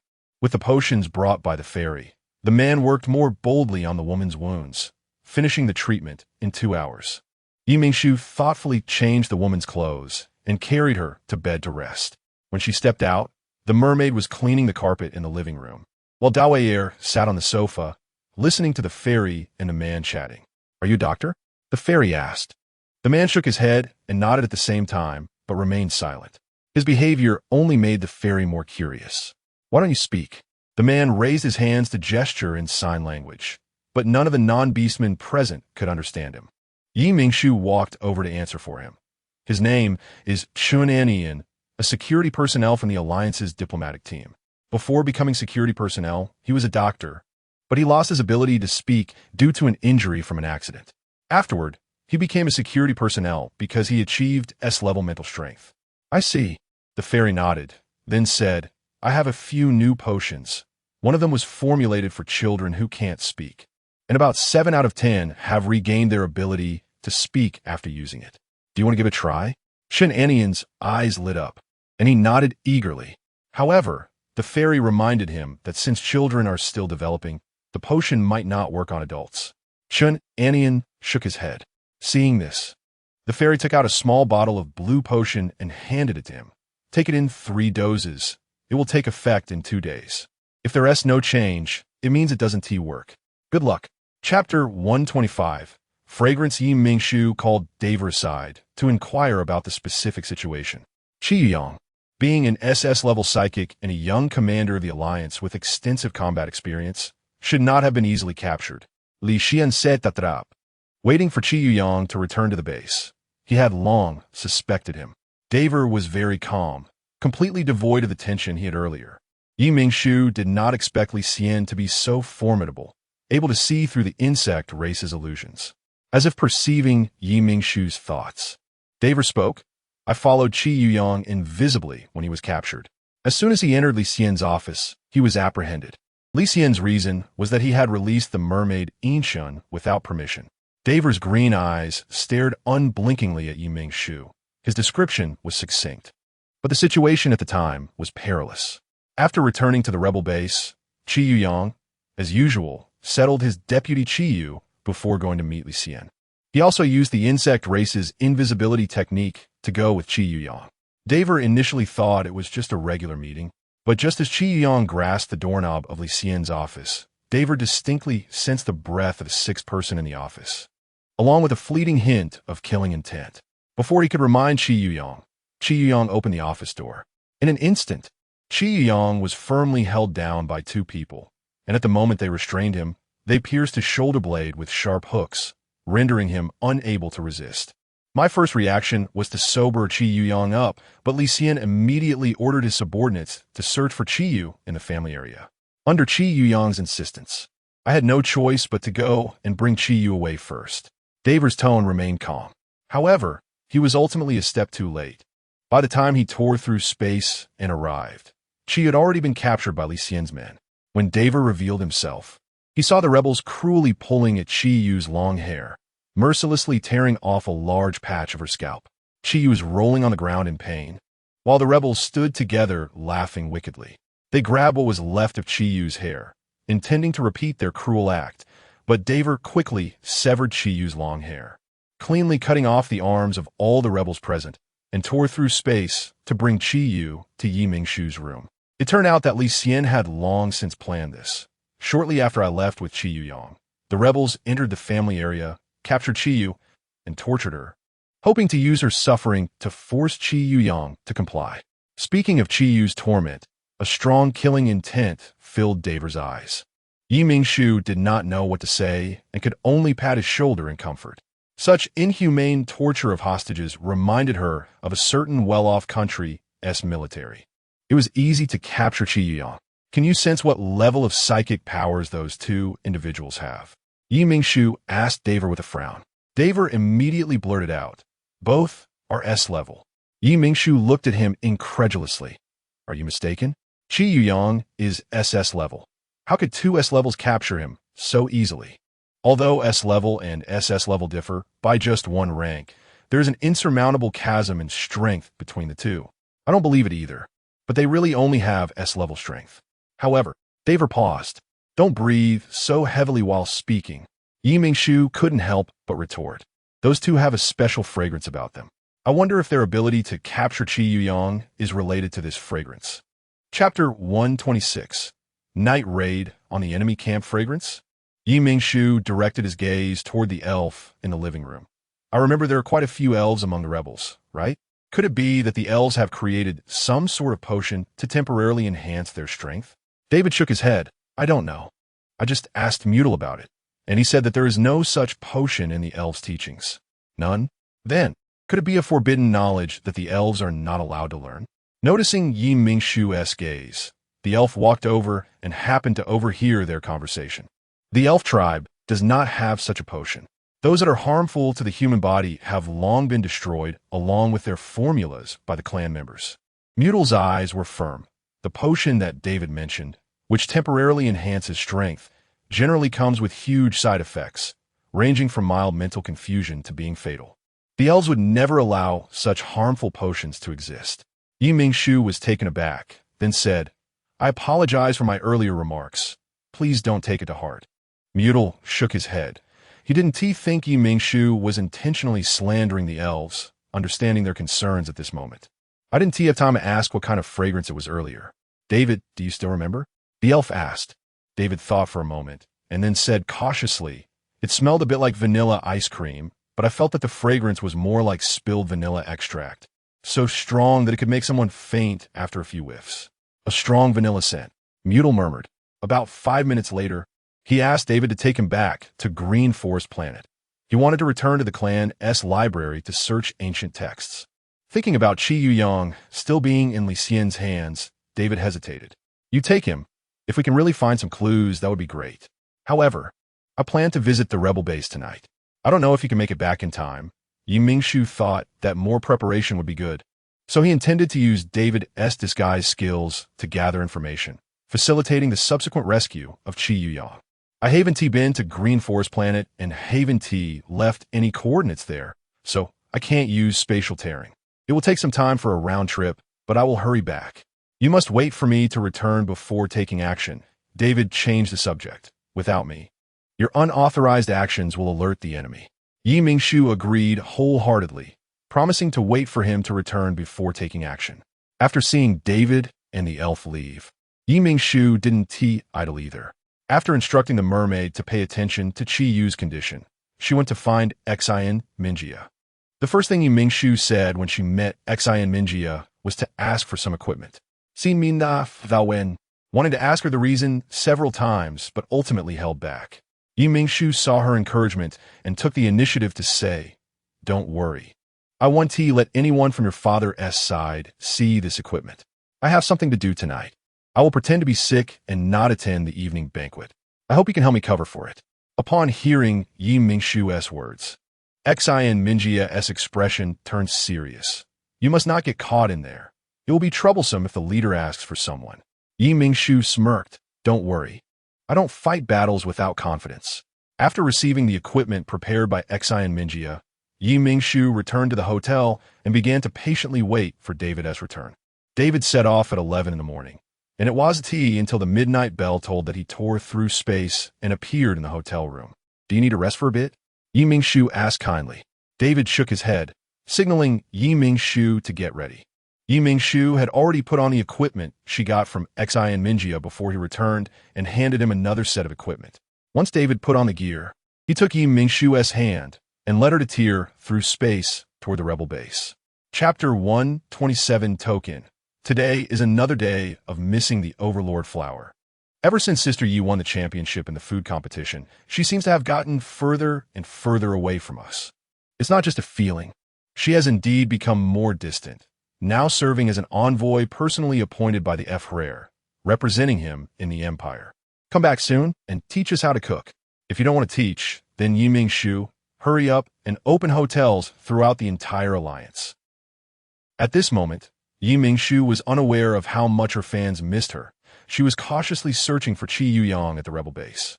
It had been over an hour since David brought Mingshu to the rebel base, but he found that the base had changed dramatically.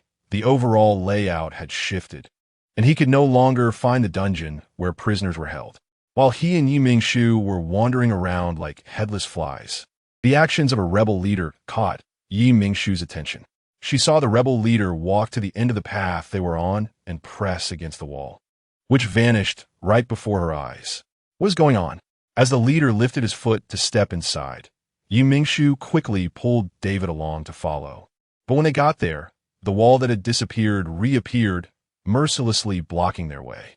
Mingshu looked around to confirm there were no other people and began pressing on the wall following the leader's sequence. But the wall showed no signs of giving way, remaining completely unresponsive no matter how many times she tried.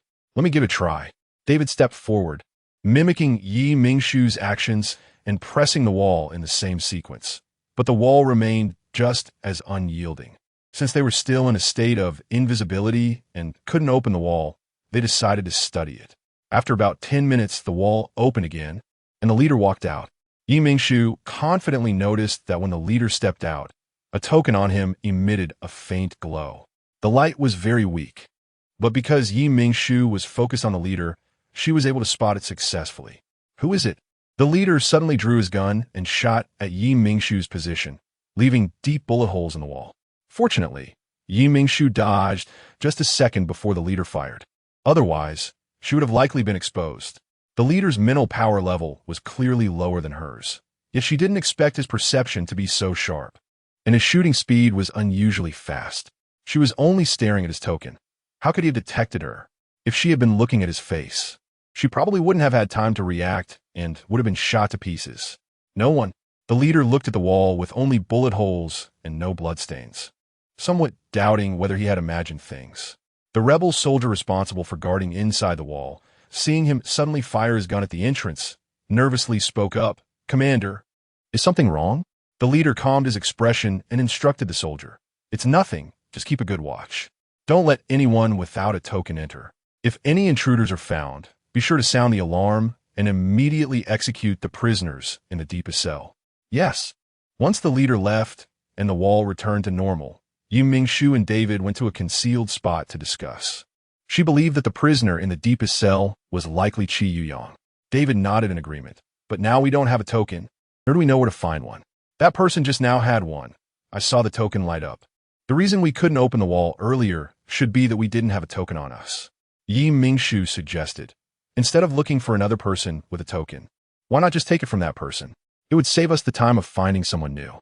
Without further ado, with David's exceptional abilities, the two quickly found a leader. At that moment, he was alone in an office, engrossed in writing something at his desk. As soon as Mingshu and David stepped onto the office floor, the leader suddenly raised his head, his sharp eyes looking in their direction. No one. Looking at the empty room, the leader frowned. The same feeling as before returned, sensing someone but seeing no one. Mingshu was startled by his sudden gaze and turned to look at David, asking him with her eyes what was going on. David shook his head in response. His invisibility skill shouldn't be seen through by this person, as he lacked the strength. Chapter 128. The Water Prison. Mingshu pressed her lips tightly together. Although she did not know how the general could sense their presence, she could not back down. Qi Yuyang was still waiting for their rescue. The young commander of the Alliance must not die in the Empire. Mingshu decided to act before the other party confirmed that there were others in the room, hoping to silently eliminate the opponent. Mingshu made several gestures to David, then quietly approached the desk, slowly circling behind the general. Seeing that Mingshu was in position, David gathered a small gust of wind in his palm and struck the hardbound book against the wall by the door, which immediately produced a crisp sound. The general sensed something as Mingshu got closer. His muscles tensed. The sound broke the silence in the room, and he immediately stood up, grabbing the pistol on the table and shooting towards the bookshelf, sending books and splintered wood flying everywhere. Mingshu immediately launched an attack from behind him. Just as her attack was about to reach him, the person in front of her suddenly sensed something and began to turn around. Mingshu's gaze sharpened, and she quickened her approach, wrapping her left arm around his neck, her right hand moving to his chin, and with both hands, she forcefully twisted his neck. Mingshu gently laid his limp body on the ground and began to search him, quickly finding a token in the inner pocket of his coat. To prevent the token from being specific to one person, Mingshu had David cast an illusion to transform into the appearance of the general. So they wouldn't have to worry about the guards discovering anything unusual. "You need to come out within an hour. Otherwise, this disguise will fail," David reminded her. After using spatial tearing multiple times over the past 2 days, he was now very fatigued, and the duration of the illusion had also shortened to 1 hour. Mingshu nodded seriously and then walked towards the wall. After pressing the bricks on the wall in order, the token hanging at her waist emitted a faint glow. Accompanied by a slight vibration, the wall slowly opened. The soldier with a serious expression in front of her paused slightly upon seeing Mingshu. "Why are you here again?" Mingshu, with the general's face, slightly frowned, displaying an impatient demeanor. I have a few questions to ask. It's none of your business. Mingshu's imposing manner startled the soldier, who immediately lowered his head. Yes. The further Mingshu walked inside, the darker the lights became. Although they were electric lights, they made her feel as if she had returned to ancient times. As Mingshu walked and observed, aside from the path beneath her feet, there were cells on both sides. Through the small windows of the iron doors of the cells, she could clearly see the whole situation inside. As she walked along, the first few cells did not hold any prisoners, but deeper inside, cells began to appear with prisoners in them, most of whom were injured and in poor condition. Mingshu did not intentionally lighten her footsteps. The sound echoed in the cells. Despite that, none of the imprisoned individuals looked up at her, as if they had already lost hope in their situation. Mingshu walked towards the deepest part of the prison. Wanted to find the prisoner the general had mentioned last time. Clang! Mingshu quickly reached the last cell, from which sounds of water mixed with the clanging of chains could be heard. She did not expect that the deepest part would actually be a water prison. Chapter 129. Fire burns the rebel base. The water prison was dark, and Mingshu could barely make out the situation inside with the light coming from the corridor. A person was bound by chains hanging from the ceiling, unable to move his hands, with his body submerged in water up to his chest. There were also several snakes swimming on the surface of the water. Mingshu sent her coordinates to Daver via the smart brain. A minute later, the green-haired, green-eyed insectoid boy appeared beside her. The person inside was Qiyuyang. Daver's keen sense of smell made him certain of it. Mingshu nodded without speaking and stepped forward to test if the token could unlock the prison door. Beep! Mingshu raised an eyebrow. She had only wanted to try, but unexpectedly, it worked. She concentrated her mental power into needles and easily dealt with the snakes on the surface of the water. Go, quickly! Qiyuyang's voice was weak, hoarse, and unpleasant, as if there were blades in his throat. When he saw Daver, he guessed that the person in front of him was Mingshu and urged her to leave quickly. Don't move. I'll unlock the chains for you, Mingshu said, pressing him down. Qiyuyang shook his head vigorously. These chains are made of ordinary meteorite iron, but if they are damaged, Li Xian will know, and the guards nearby will come here. Hearing this, Mingshu stopped her actions and turned to Daver. Can you set a few fires at the rebel base? Preferably big ones. Sure. Daver understood Mingshu's intention and immediately tore through space to set the fire. Mingshu used her mental power to create a barrier, enveloping Qiyuyang completely, isolating him from the foul-smelling water in the prison. Only then did she see the injuries on his body. They were numerous, with deep wounds visible down to the bone at his wrists and ankles, swollen and pale from the water, and dirt was accumulated in the wounds. The hole left by the previously pierced peep of bone had already become infected. What happened to her? Qiyuyang didn't specify whom he was asking about, but Mingshu intuitively knew he was referring to someone specific. Not good. Half of her hair was forcibly pulled out, Mingshu said honestly. Qiyuyang's eyes filled with rage. Li Xian, I want him to suffer worse than death. Mingshu agreed, simply treating his wounds. That is a good threat. Qiyuyang was momentarily taken aback. The fierce momentum he had just displayed diminished significantly. Sister-in-law, how could you be like this? As soon as Qiyuyang finished speaking, the alarm sounded in the rebel base. This was the enemy attack alert of the rebel base, which would only be triggered during uncontrollable events, indicating that Daver had succeeded.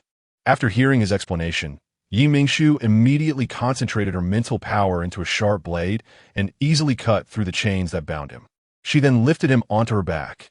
Qiyuyang was 9 meters tall, and in this position his legs could touch the ground when straightened.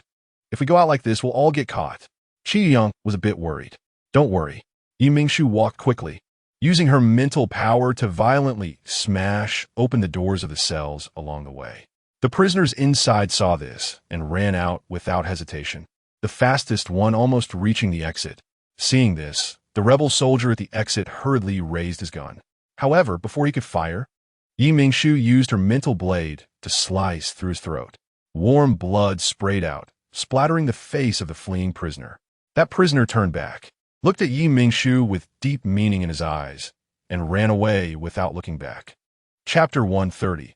I could try. Mingshu led Qi Yuyong out of the prison and arrived at a training ground in the rebel base.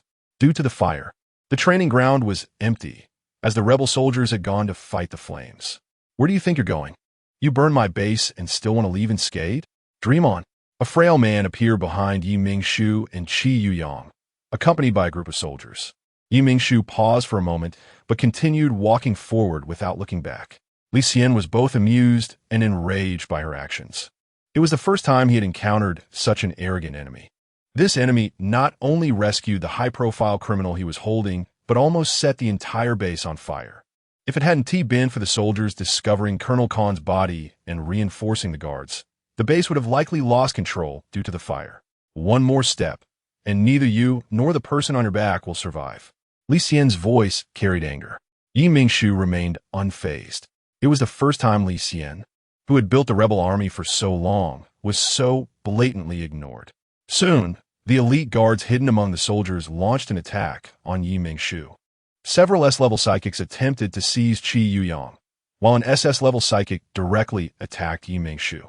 The SS-level psychic, unaware of Yi Mingshu's psychic level, assumed she was just an ordinary person with some fighting skills, so he didn't use much psychic power in his attack. Yi Mingshu sensed the meager psychic energy in the opponent's attack and smirked. At the moment of the attack, Yi Mingshu pushed Qi Yuyong away, allowing him to evade the grasp of the S-level psychics. She herself was struck by the SS-level psychic, spitting out a mouthful of blood. Li Xian watched with satisfaction as the SS-level psychic captured Yi Mingshu. I thought you were some formidable character, but it turns out you were so easily subdued. With a wave of his hand, Li Xian said to the SS-level psychic, "Well done.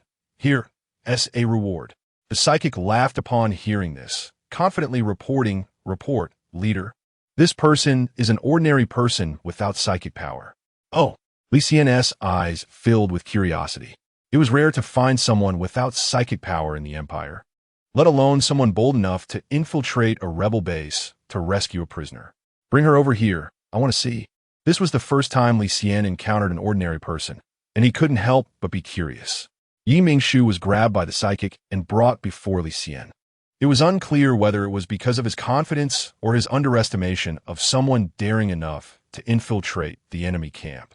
But he had not restrained Yi Mingshu's hands and feet. The notoriously suspicious rebel leader, Li Xian, surprisingly did not demand that she be completely incapacitated. "Your eyes are truly beautiful. I really want to see your face beneath the mask," Li Xian said to Yi Mingshu with enthusiasm. "If you take off your disguise for me, I won't torment you and will let you die quickly. How about it?" "Sure," Yi Mingshu readily agreed, but then seemed a bit disappointed. "But I can't take it off. What should I do?" Li Xian's expression changed instantly, and his beautiful face turned cold and ruthless. "Then drag her away and execute her according to the traitor's punishment." Yi Mingshu showed a panicked expression. No, I'm most afraid of pain. I can try." Chapter 131. "I'm going to kill you, oh? Are you women so fickle?" Li Xian looked at Yi Mingshu with a smile that seemed to mock her. "How could you?" Yi Mingshu's words trailed off as she noticed a hint of amusement in Li Xian's eyes, as if he was ridiculing her foolishness. "You said that on purpose. You were trying to trick me. So what if I did? You still admitted it, didn't you?" Li Xian's tone was very indifferent. Looking at the angry face in front of him, Li Xian suddenly found it rather boring. He had thought that someone daring enough to break into a prison would be quite formidable, but it turned out she was just an ordinary person. "All right, hurry up and remove your disguise so I can see your true face." Yi Mingshu looked awkwardly at the large hands that bound her wrists. "I can't remove the disguise right now. Let him go." With a glance, Li Xian signaled, and the SS-level psychic released her. Yi Mingshu rubbed her wrist, which had been pinched red, wincing in pain. She kept an eye on Li Xian's expression.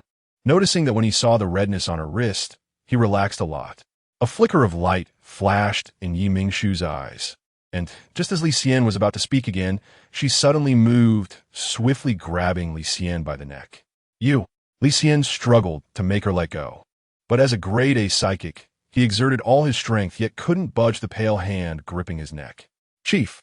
the SS-level psychic exclaimed in shock, mobilizing his psychic power to rush towards Yi Mingshu, wanting to save Li Xian. Yi Mingshu moved her feet, instantly switching positions with Li Xian. using him as a human shield in front of her. If you think he is not dying fast enough, feel free to attack. I want to see how many hits he can take from you. The SS-level psychic could only reluctantly withdraw his psychic power. You better let the chief go. Otherwise, you won't be able to leave the base. The soldiers around, seeing Li Xian captured, became agitated, shouting for Yi Mingshu to release him quickly, or else they would prevent her and Qi Yuyang from leaving the rebel base. Yi Mingshu ignored the soldiers' shouts and looked at the SS-level psychic. I give you two choices. Either let us leave safely, or I kill Li Xian and take you down with me, and all your years of planning will go to waste. You despicable. Hearing Yi Mingshu's words, the SS-level psychic was enraged, his face showing undeniable anger. If it weren't for you hiding your psychic level and deceiving me, how could I have so easily let you get close to the chief? Yi Mingshu remained silent, her voice cold and detached. If you keep talking, your chief will suffocate to death. The SS-level psychic finally realized at this moment Li Xian was already on the verge of passing out from her grip. How dare you treat the chief this way? Choose one or choose two. Yi Mingshu tightened her grip, the choking sensation causing Li Xian to desperately try to pry her hand off, but the more he struggled, the tighter Yi Mingshu's grip became.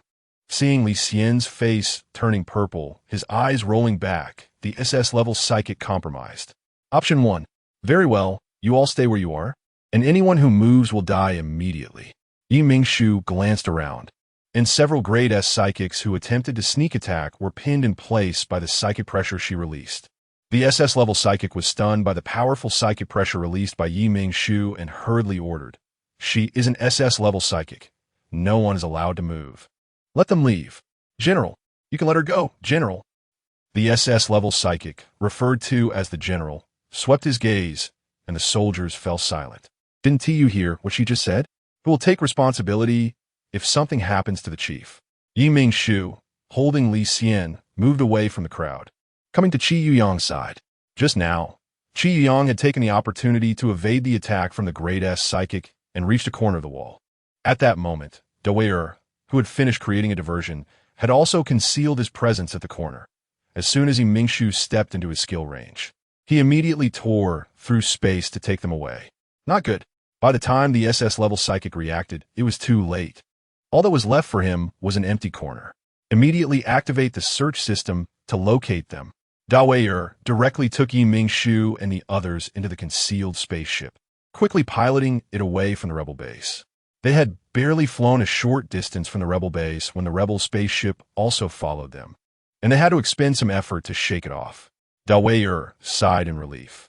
If he could tear through space for long distances, they wouldn't have to risk flying away in the spaceship. Cough, cough. Only after they had shaken off the rebel spaceship did Li Xian slowly regain consciousness. Upon seeing Yi Mingshu in front of him, he warily asked, "Where are you taking me? Don't ask what you shouldn't, or else I'll kill you," Yi Mingshu said with a gentle smile, using a soft tone to intimidate him. Chapter 132. Sikihi, go ahead and kill me. Li Xian Lauga. He didn't believe that the other party went through so much trouble to kidnap him without any long-term plans, and would never easily harm him. TSK boring. Seeing that his words didn't scare Li Xian, Yi Mingshu suddenly found it uninteresting. You guessed right, I won't kill you, as long as you cooperate with me. I guarantee you will live to return safely to the rebel base one day. Lie back at the base. You mean to be escorted back to identify the sites of armed rebellion, right? Li Xian's tone was full of sarcasm. If you think that way, I can't help it. Just get a good night's sleep. Yi Mingshu raised his hand and waved the sleeping agent, and Li Xian fell into a deep sleep.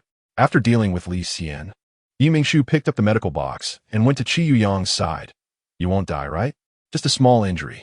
Qi Yuyang bit down on a clean towel, using a small knife to gradually cut away the necrotic flesh from his wound, the pain causing beads of sweat to form on his forehead. I can't handle the wound on your scapula. After treating the other wounds, Qi Yuyang, pale-faced, looked up at Yi Mingshu, who had not left. Yi Mingshu took the scalpel, disinfected it, and gave him a new towel. There's only a little anesthetic left. Do you want me to use it on your left side or right side? Qi Yuyang forced a smile. Right side, please. All right. Yi Mingshu nodded, picked up the syringe, and injected the anesthetic.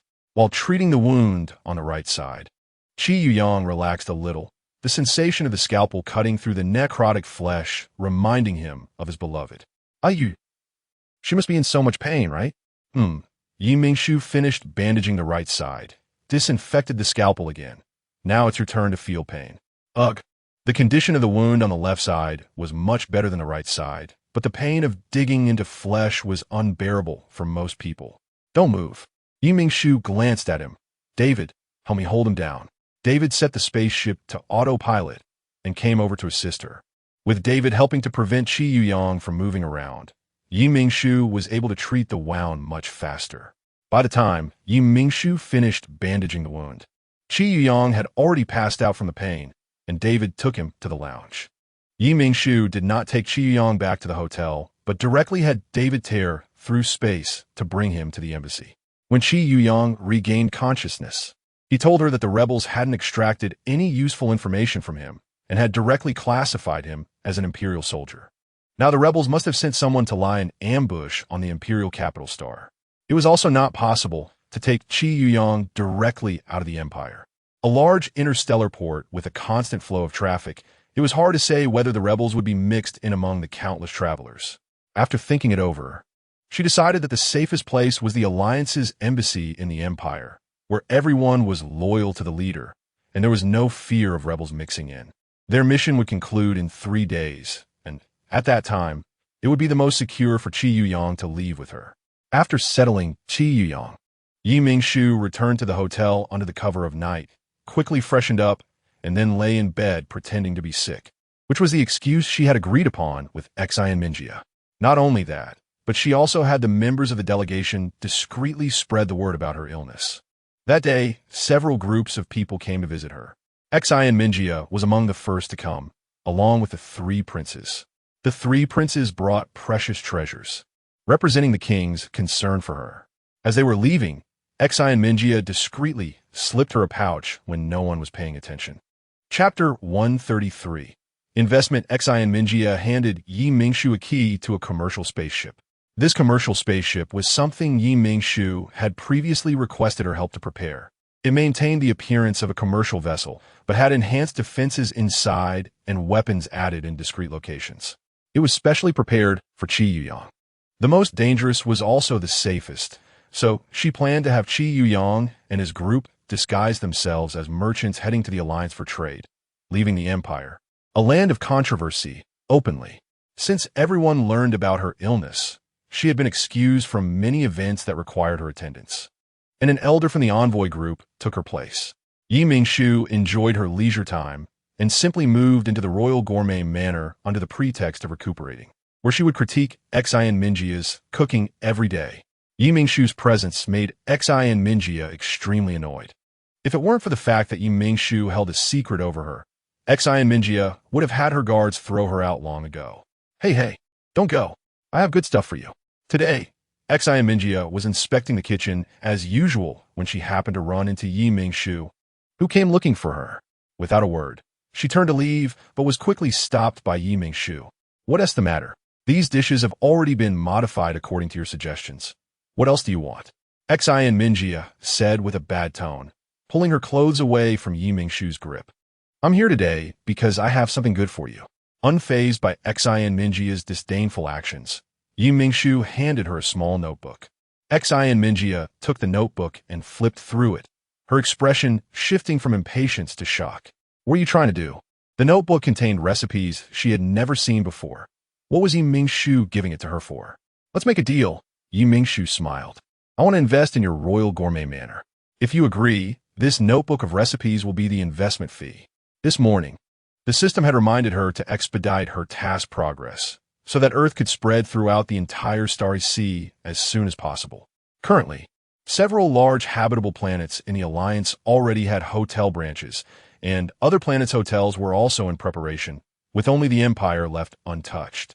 Fortunately, Xi and Mingjia had established the Royal Gourmet Manor in the Empire, and she wanted to use Xi and Mingjia to help her spread gourmet food there.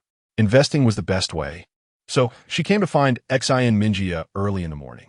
Miss Yi, your calculations are quite good. You want to invest in the royal enterprise with just a recipe? Xin Mingya's tone was somewhat mocking. Is this recipe not worth that much? Xin Mingya knew the value of the recipes was far beyond that. But she didn't want to give Yi Mingshu such a bargain.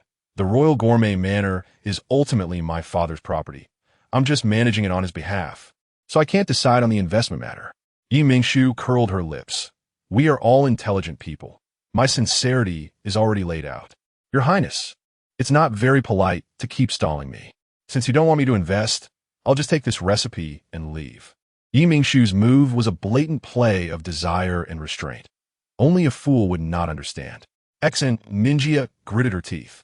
Holding onto the notebook, I can agree to the investment, but this notebook has too few recipes. Add 5 more. She had already written 7 recipes in that notebook.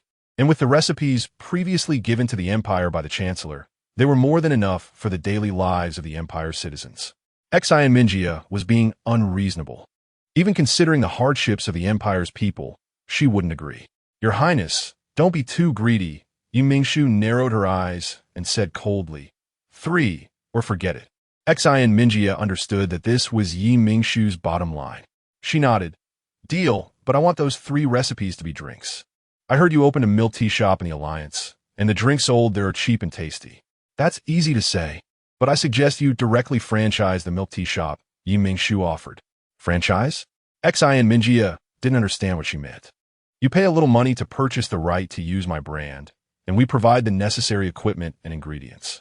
Xin Mingya frowned. Didn't that mean she only got the recipe, but had no control over the raw materials? Moreover, this was essentially giving money to the Alliance.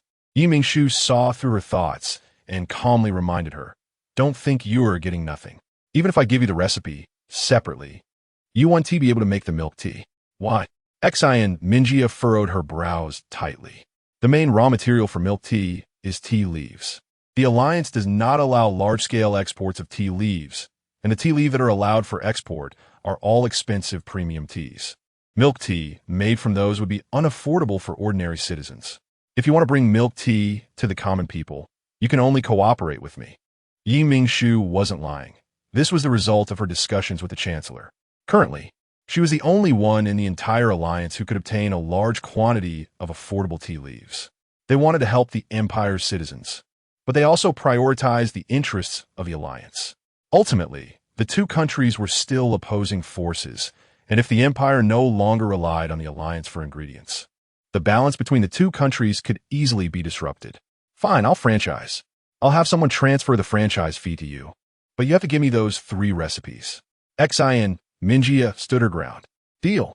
This was a straightforward agreement, and Yi Mingshu would not go back on her word. Chapter 134. Set him free after completing the tasks assigned by the system. Yi Mingshu took good care of his health at the hotel, waiting for the day to depart for the Silver Star Alliance. The following events went smoothly as Yi Mingshu and the envoy group bid farewell to the members of the Deep Blue Empire's royal family and high-ranking officials at the starport. At the same time, as the envoy spaceship left the starport, an inconspicuous commercial ship bearing the Imperial insignia also departed from the starport, blending into the Deep Blue Empire's convoy that was heading to the Silver Star Alliance for trade. After several days and nights of travel, Yi Mingshu and his group finally returned to the Alliance. Upon stepping out of the spaceship at the Alliance starport, Yi Mingshu and the others were warmly welcomed by the eager crowd waiting for them. After participating in a press conference with the Alliance officials, Yi Mingshu finally had the opportunity to leave. Qi Wenxuan, who had been waiting outside the press conference hall, revealed his true identity and couldn't wait to embrace Yi Mingshu. I missed you so much, Shu Shu. This was the first time Yi Mingshu heard Qi Wenxuan express his longing for her so directly, which touched her heart. I'm back. This man had always been restrained and patient, hiding his hardships and struggles inside. It was truly not easy for him to open his heart to her like this. Your brother promised me that he would negotiate with your father and let you go free. As soon as Yi Mingshu finished speaking, she clearly felt the man hugging her stiffen, and then he held her even tighter. I'm sorry and thank you. Qi Wenxuan's voice was muffled. Meeting you is the luckiest thing in my life. You are like a light that dispels the shadows in my life, making me realize that I can also exist as an independent person, not just someone else's shadow. No need for thanks between us. But why are you apologizing? After leaving the chief family, I will have nothing and cannot provide you with the comfortable life you have now. Qi Wenxuan's tone was gentle, but Yi Mingshu could still sense the frustration deep within him. You have contributed a lot to the alliance in resisting external enemies over the years. I believe the Chancellor will not abandon you. Perhaps you will have a brand new life. Yi Mingshu looked up at him. Maybe by then, the alliance won't have just Qi Yuyang as the only young marshal. In the capital star of the alliance, Qi family, Qi Yuyang's gaze was firm, not yielding at all in the face of his father's overwhelming pressure. Father, please agree to set Wenxuan free. The man stared tightly into Qi Yuyang's eyes and, after a long time, spoke in a deep voice. You should understand the significance of Qi Wenxuan to the Qi family. I cannot let him leave. Qi Yuyang pressed his lips together. What if the Chancellor agrees to this matter? Qi Yuyang. The man's aura surged. For Qi Wenxuan. You actually used the Chancellor to pressure your father. Father, you should understand that with Wenxuan's ability and character, he can contribute more to the alliance, rather than staying in the Qi family as my shadow. Qi Yuyang looked at the man. Miss Yi Mingshu is now a person who has made outstanding contributions to the alliance and even the entire star system. If this matter is proposed by her to the Chancellor, it might lead to the worst outcome for the entire Qi family. It would be better for us to take the initiative now to win her favor to the greatest extent. Qi Yuyang's reasoning was sound, and after a long silence, the man finally reluctantly agreed. Qi Wenxuan could leave the Qi family, but he could not take anything with him and would have no further ties with the Qi family in the future. Qi Yuyang frowned and began to plead for Qi Wenxuan, but the man interrupted him first. This is my bottom line. Qi Yuyang opened his mouth but could only agree, yes, father. After achieving his goal, Qi Yuyang quickly left the room, missing the faint smile that appeared on the man's face inside the room. Chapter 135, I don't hate him. He is a good person. Qi Wenxuan was still in a daze after listening to his brother's words, while Yi Mingshu was already smiling and thanking Qi Yuyang. The young marshal truly lives up to his reputation as a talented youth of the alliance, keeping his promises. I won't take advantage of you. This recipe is specifically for you to regulate your health, so please don't refuse. Qi Yuyang looked at the paper filled with writing on the table and found Yi Mingshu's actions somewhat amusing. Miss Yi, are you eager to distance yourself from me? Not at all. After all, you're still Wenxuan's brother. This is just a token of my appreciation. Yi Mingshu smiled warmly, her words flawless. Umph. Qi Yuyang snorted proudly and then said seriously, now, let us think about how to resolve our situation. Do you want to break up with me or be the one to end things? Yi Mingshu really didn't expect the famous young marshal to have a sense of humor. Just as Yi Mingshu was about to respond, Qi Wenxuan's calm voice rang out, break up with you. Qi Yuyang's eyes widened in disbelief as he looked at his younger brother. Yi Mingshu quickly smoothed things over. Wenxuan is just joking. In fact, we can part ways amicably. There is no need for anyone to break up with anyone. Yi Mingshu's plan was for Qi Yuyang to publicly announce their amicable breakup, and then after some time, she would announce her relationship with Qi Wenxuan. After hearing her plan, both Qi Yuyang and Qi Wenxuan found it feasible. So 2 days later, Qi Yuyang publicly announced their breakup. What? The young marshal and Yi Mingshu actually broke up? I thought they would get married soon. Thankfully, it was an amicable breakup. Otherwise, I would have to resist calling the young marshal a scumbag. Netizens who received the news were all shocked, but most still respected the couple's decision. Brother, why did you break up with sister? She's so good. How could you let her go? Having been brought back home by her father. Qi learned the news and stormed to the Qi family ancestral home to question Qi Yuyang. Xiaoya, it's not what you think. Qi Xiaoyu, who had finally caught up with his daughter, spoke helplessly. Qi was somewhat unhappy. Dad, you can't just speak for brother Yuyang because he's your nephew. Sister Yi Mingshu is so good. How could he break up with her? Qi Xiaoyu rubbed his forehead and ultimately had to explain the whole situation to Qia. Brother Yuyang isn't really brother Yuyang. He is. Qia couldn't believe that the brother Yuyang she had called for months was actually Qi Wenxuan, whom she once disliked in disguise. Yu Mingxing, seeing the girl's shocked and sad expression, couldn't help but step forward to comfort her. Xiaoya. Uncle Wenxuan is a very good person. He only pretended to be the young marshal for the sake of the Qi family. Before Yu Mingxing could finish, Qi started wiping her tears, leaving Yu Mingxing at a loss. Qi Wenxuan opened his mouth, but could only utter 3 words. I'm sorry. Hearing his voice, Chia cried even louder. I don't want your apology. Dad, I want to go home.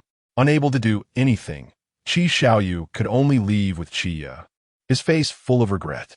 Until the car stopped at their doorstep, Qi was still sobbing. Qi Xiaoyu sighed. Xiaoya, your brother Wenxuan is really a good person. Please don't hate him anymore. Chia sniffled and wiped her tears, looking up at him. I don't hate him. I was just angry that you all didn't tell me the truth. After calming herself down, Chia continued softly. Actually, I always knew he wasn't bad. I regret saying such hurtful things to him when I was younger. Chia shyly said, Dad, I really like him. These past few months, he has been a very responsible brother, and he is even more considerate than brother Yu Yang in many ways. Hearing this, Qi Xiaoyu smiled and patted his daughter's head. Since you feel guilty, why not directly apologize to him? I believe your brother Wenxuan will be very happy. Can I really? Iya hesitated. Qi Xiaoyu's eyes were firm. Really?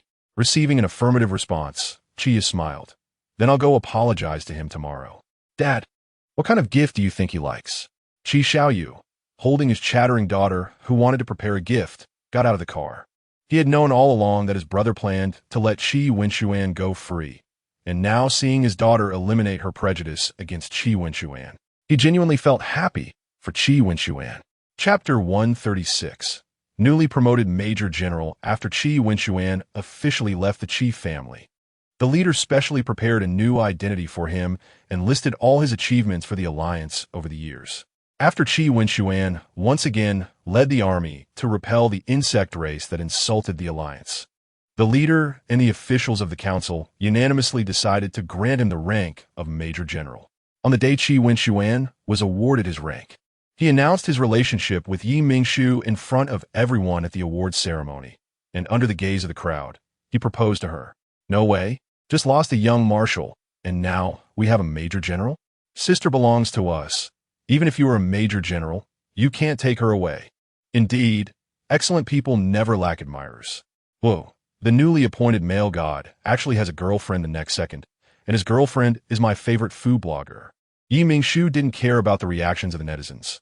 Her beautiful face radiated happiness as she walked onto the stage and reached out her hand to Qi Wenxuan. Qi Wenxuan knelt on one knee and solemnly placed a ring he crafted from a bug crystal onto Yi Mingshu's hand. The bright red ring made Yi Mingshu's fingers look even more delicate and fair, and Qi Wenxuan couldn't help but tear up. Shu Shu, I can finally marry you. I can finally hold you under the sun. I'm so happy. Yi Mingshu opened her arms to embrace him, gently patting his back. I'm happy too. But everyone saw you crying like a baby. Now everyone knows what the young marshal looks like when he cries. Qi Wenxuan laughed at her words, his voice carrying a hint of a spoiled tone. I don't care about them. I only want Shu Shu. Aren't you afraid I'll dislike you for crying? Yi Mingshu teased him mischievously. I'm not afraid. You're my fiancée now. You can't get rid of me, Qi Wenxuan said in a playful tone. Yi Mingshu's helpless smile couldn't be hidden. I really can't do anything about you. The year after Yi Mingshu accepted Qi Wenxuan's proposal, he prepared a grand wedding for her. The wedding not only included members of the 4 major families of the alliance and high-ranking officials, but even the respected leader was present. To everyone's surprise, the 3 princes of the Deep Blue Empire and the Dawn Princess, with the blessings of the Empire's king, also attended. Those who witnessed that wedding would remember the lively scene and the tall, handsome groom who made outstanding contributions to the alliance, along with the beautiful woman in his arms who smiled like a flower and contributed greatly to interstellar peace. After the wedding, Yi Mingshu sat in her room, removing her makeup when a long-lost voice suddenly appeared. Congratulations, you have completed the task of the deity. Yi Mingshu's eyes widened in surprise. Zero, you finally come back. The youthful figure of the system appeared in front of Yi Mingshu, smiling. I'm back. I'm here to say goodbye. I hope you can live happily in this little world. Are you leaving? Will we meet again in the future? Yi Mingshu felt a bit sad. Although she hadn't spent much time with Zero, it was the one who led her to complete tasks and gain a new life, and she had inevitably come to see it as family. The boy shook his head with a smile. It's best not to meet again. After all, meeting again means you have to do tasks again. His words made Yi Mingshu laugh. You're right. Then I wish you happiness when you return to the divine realm. Thank you. After a brief farewell, Mingshu clearly felt something leave her body. Before she could fully sense it, she was suddenly embraced from behind. The familiar, comforting scent enveloped her instantly. What are you thinking about? You didn't even notice I came in? Qi Wenshuan's voice was gentle and doting. I was thinking about how to spend tonight. Mingshu lazily leaned against him, watching as his ears turned red from her words. Qi Wenshuan said nothing. He simply leaned down and swept her up into his arms, unceremoniously carrying her toward the large, soft bed. After an unknown amount of time, looking at the handsome man who held her in his arms and had fallen deeply asleep, Mingshu smiled. She really was liking him more and more.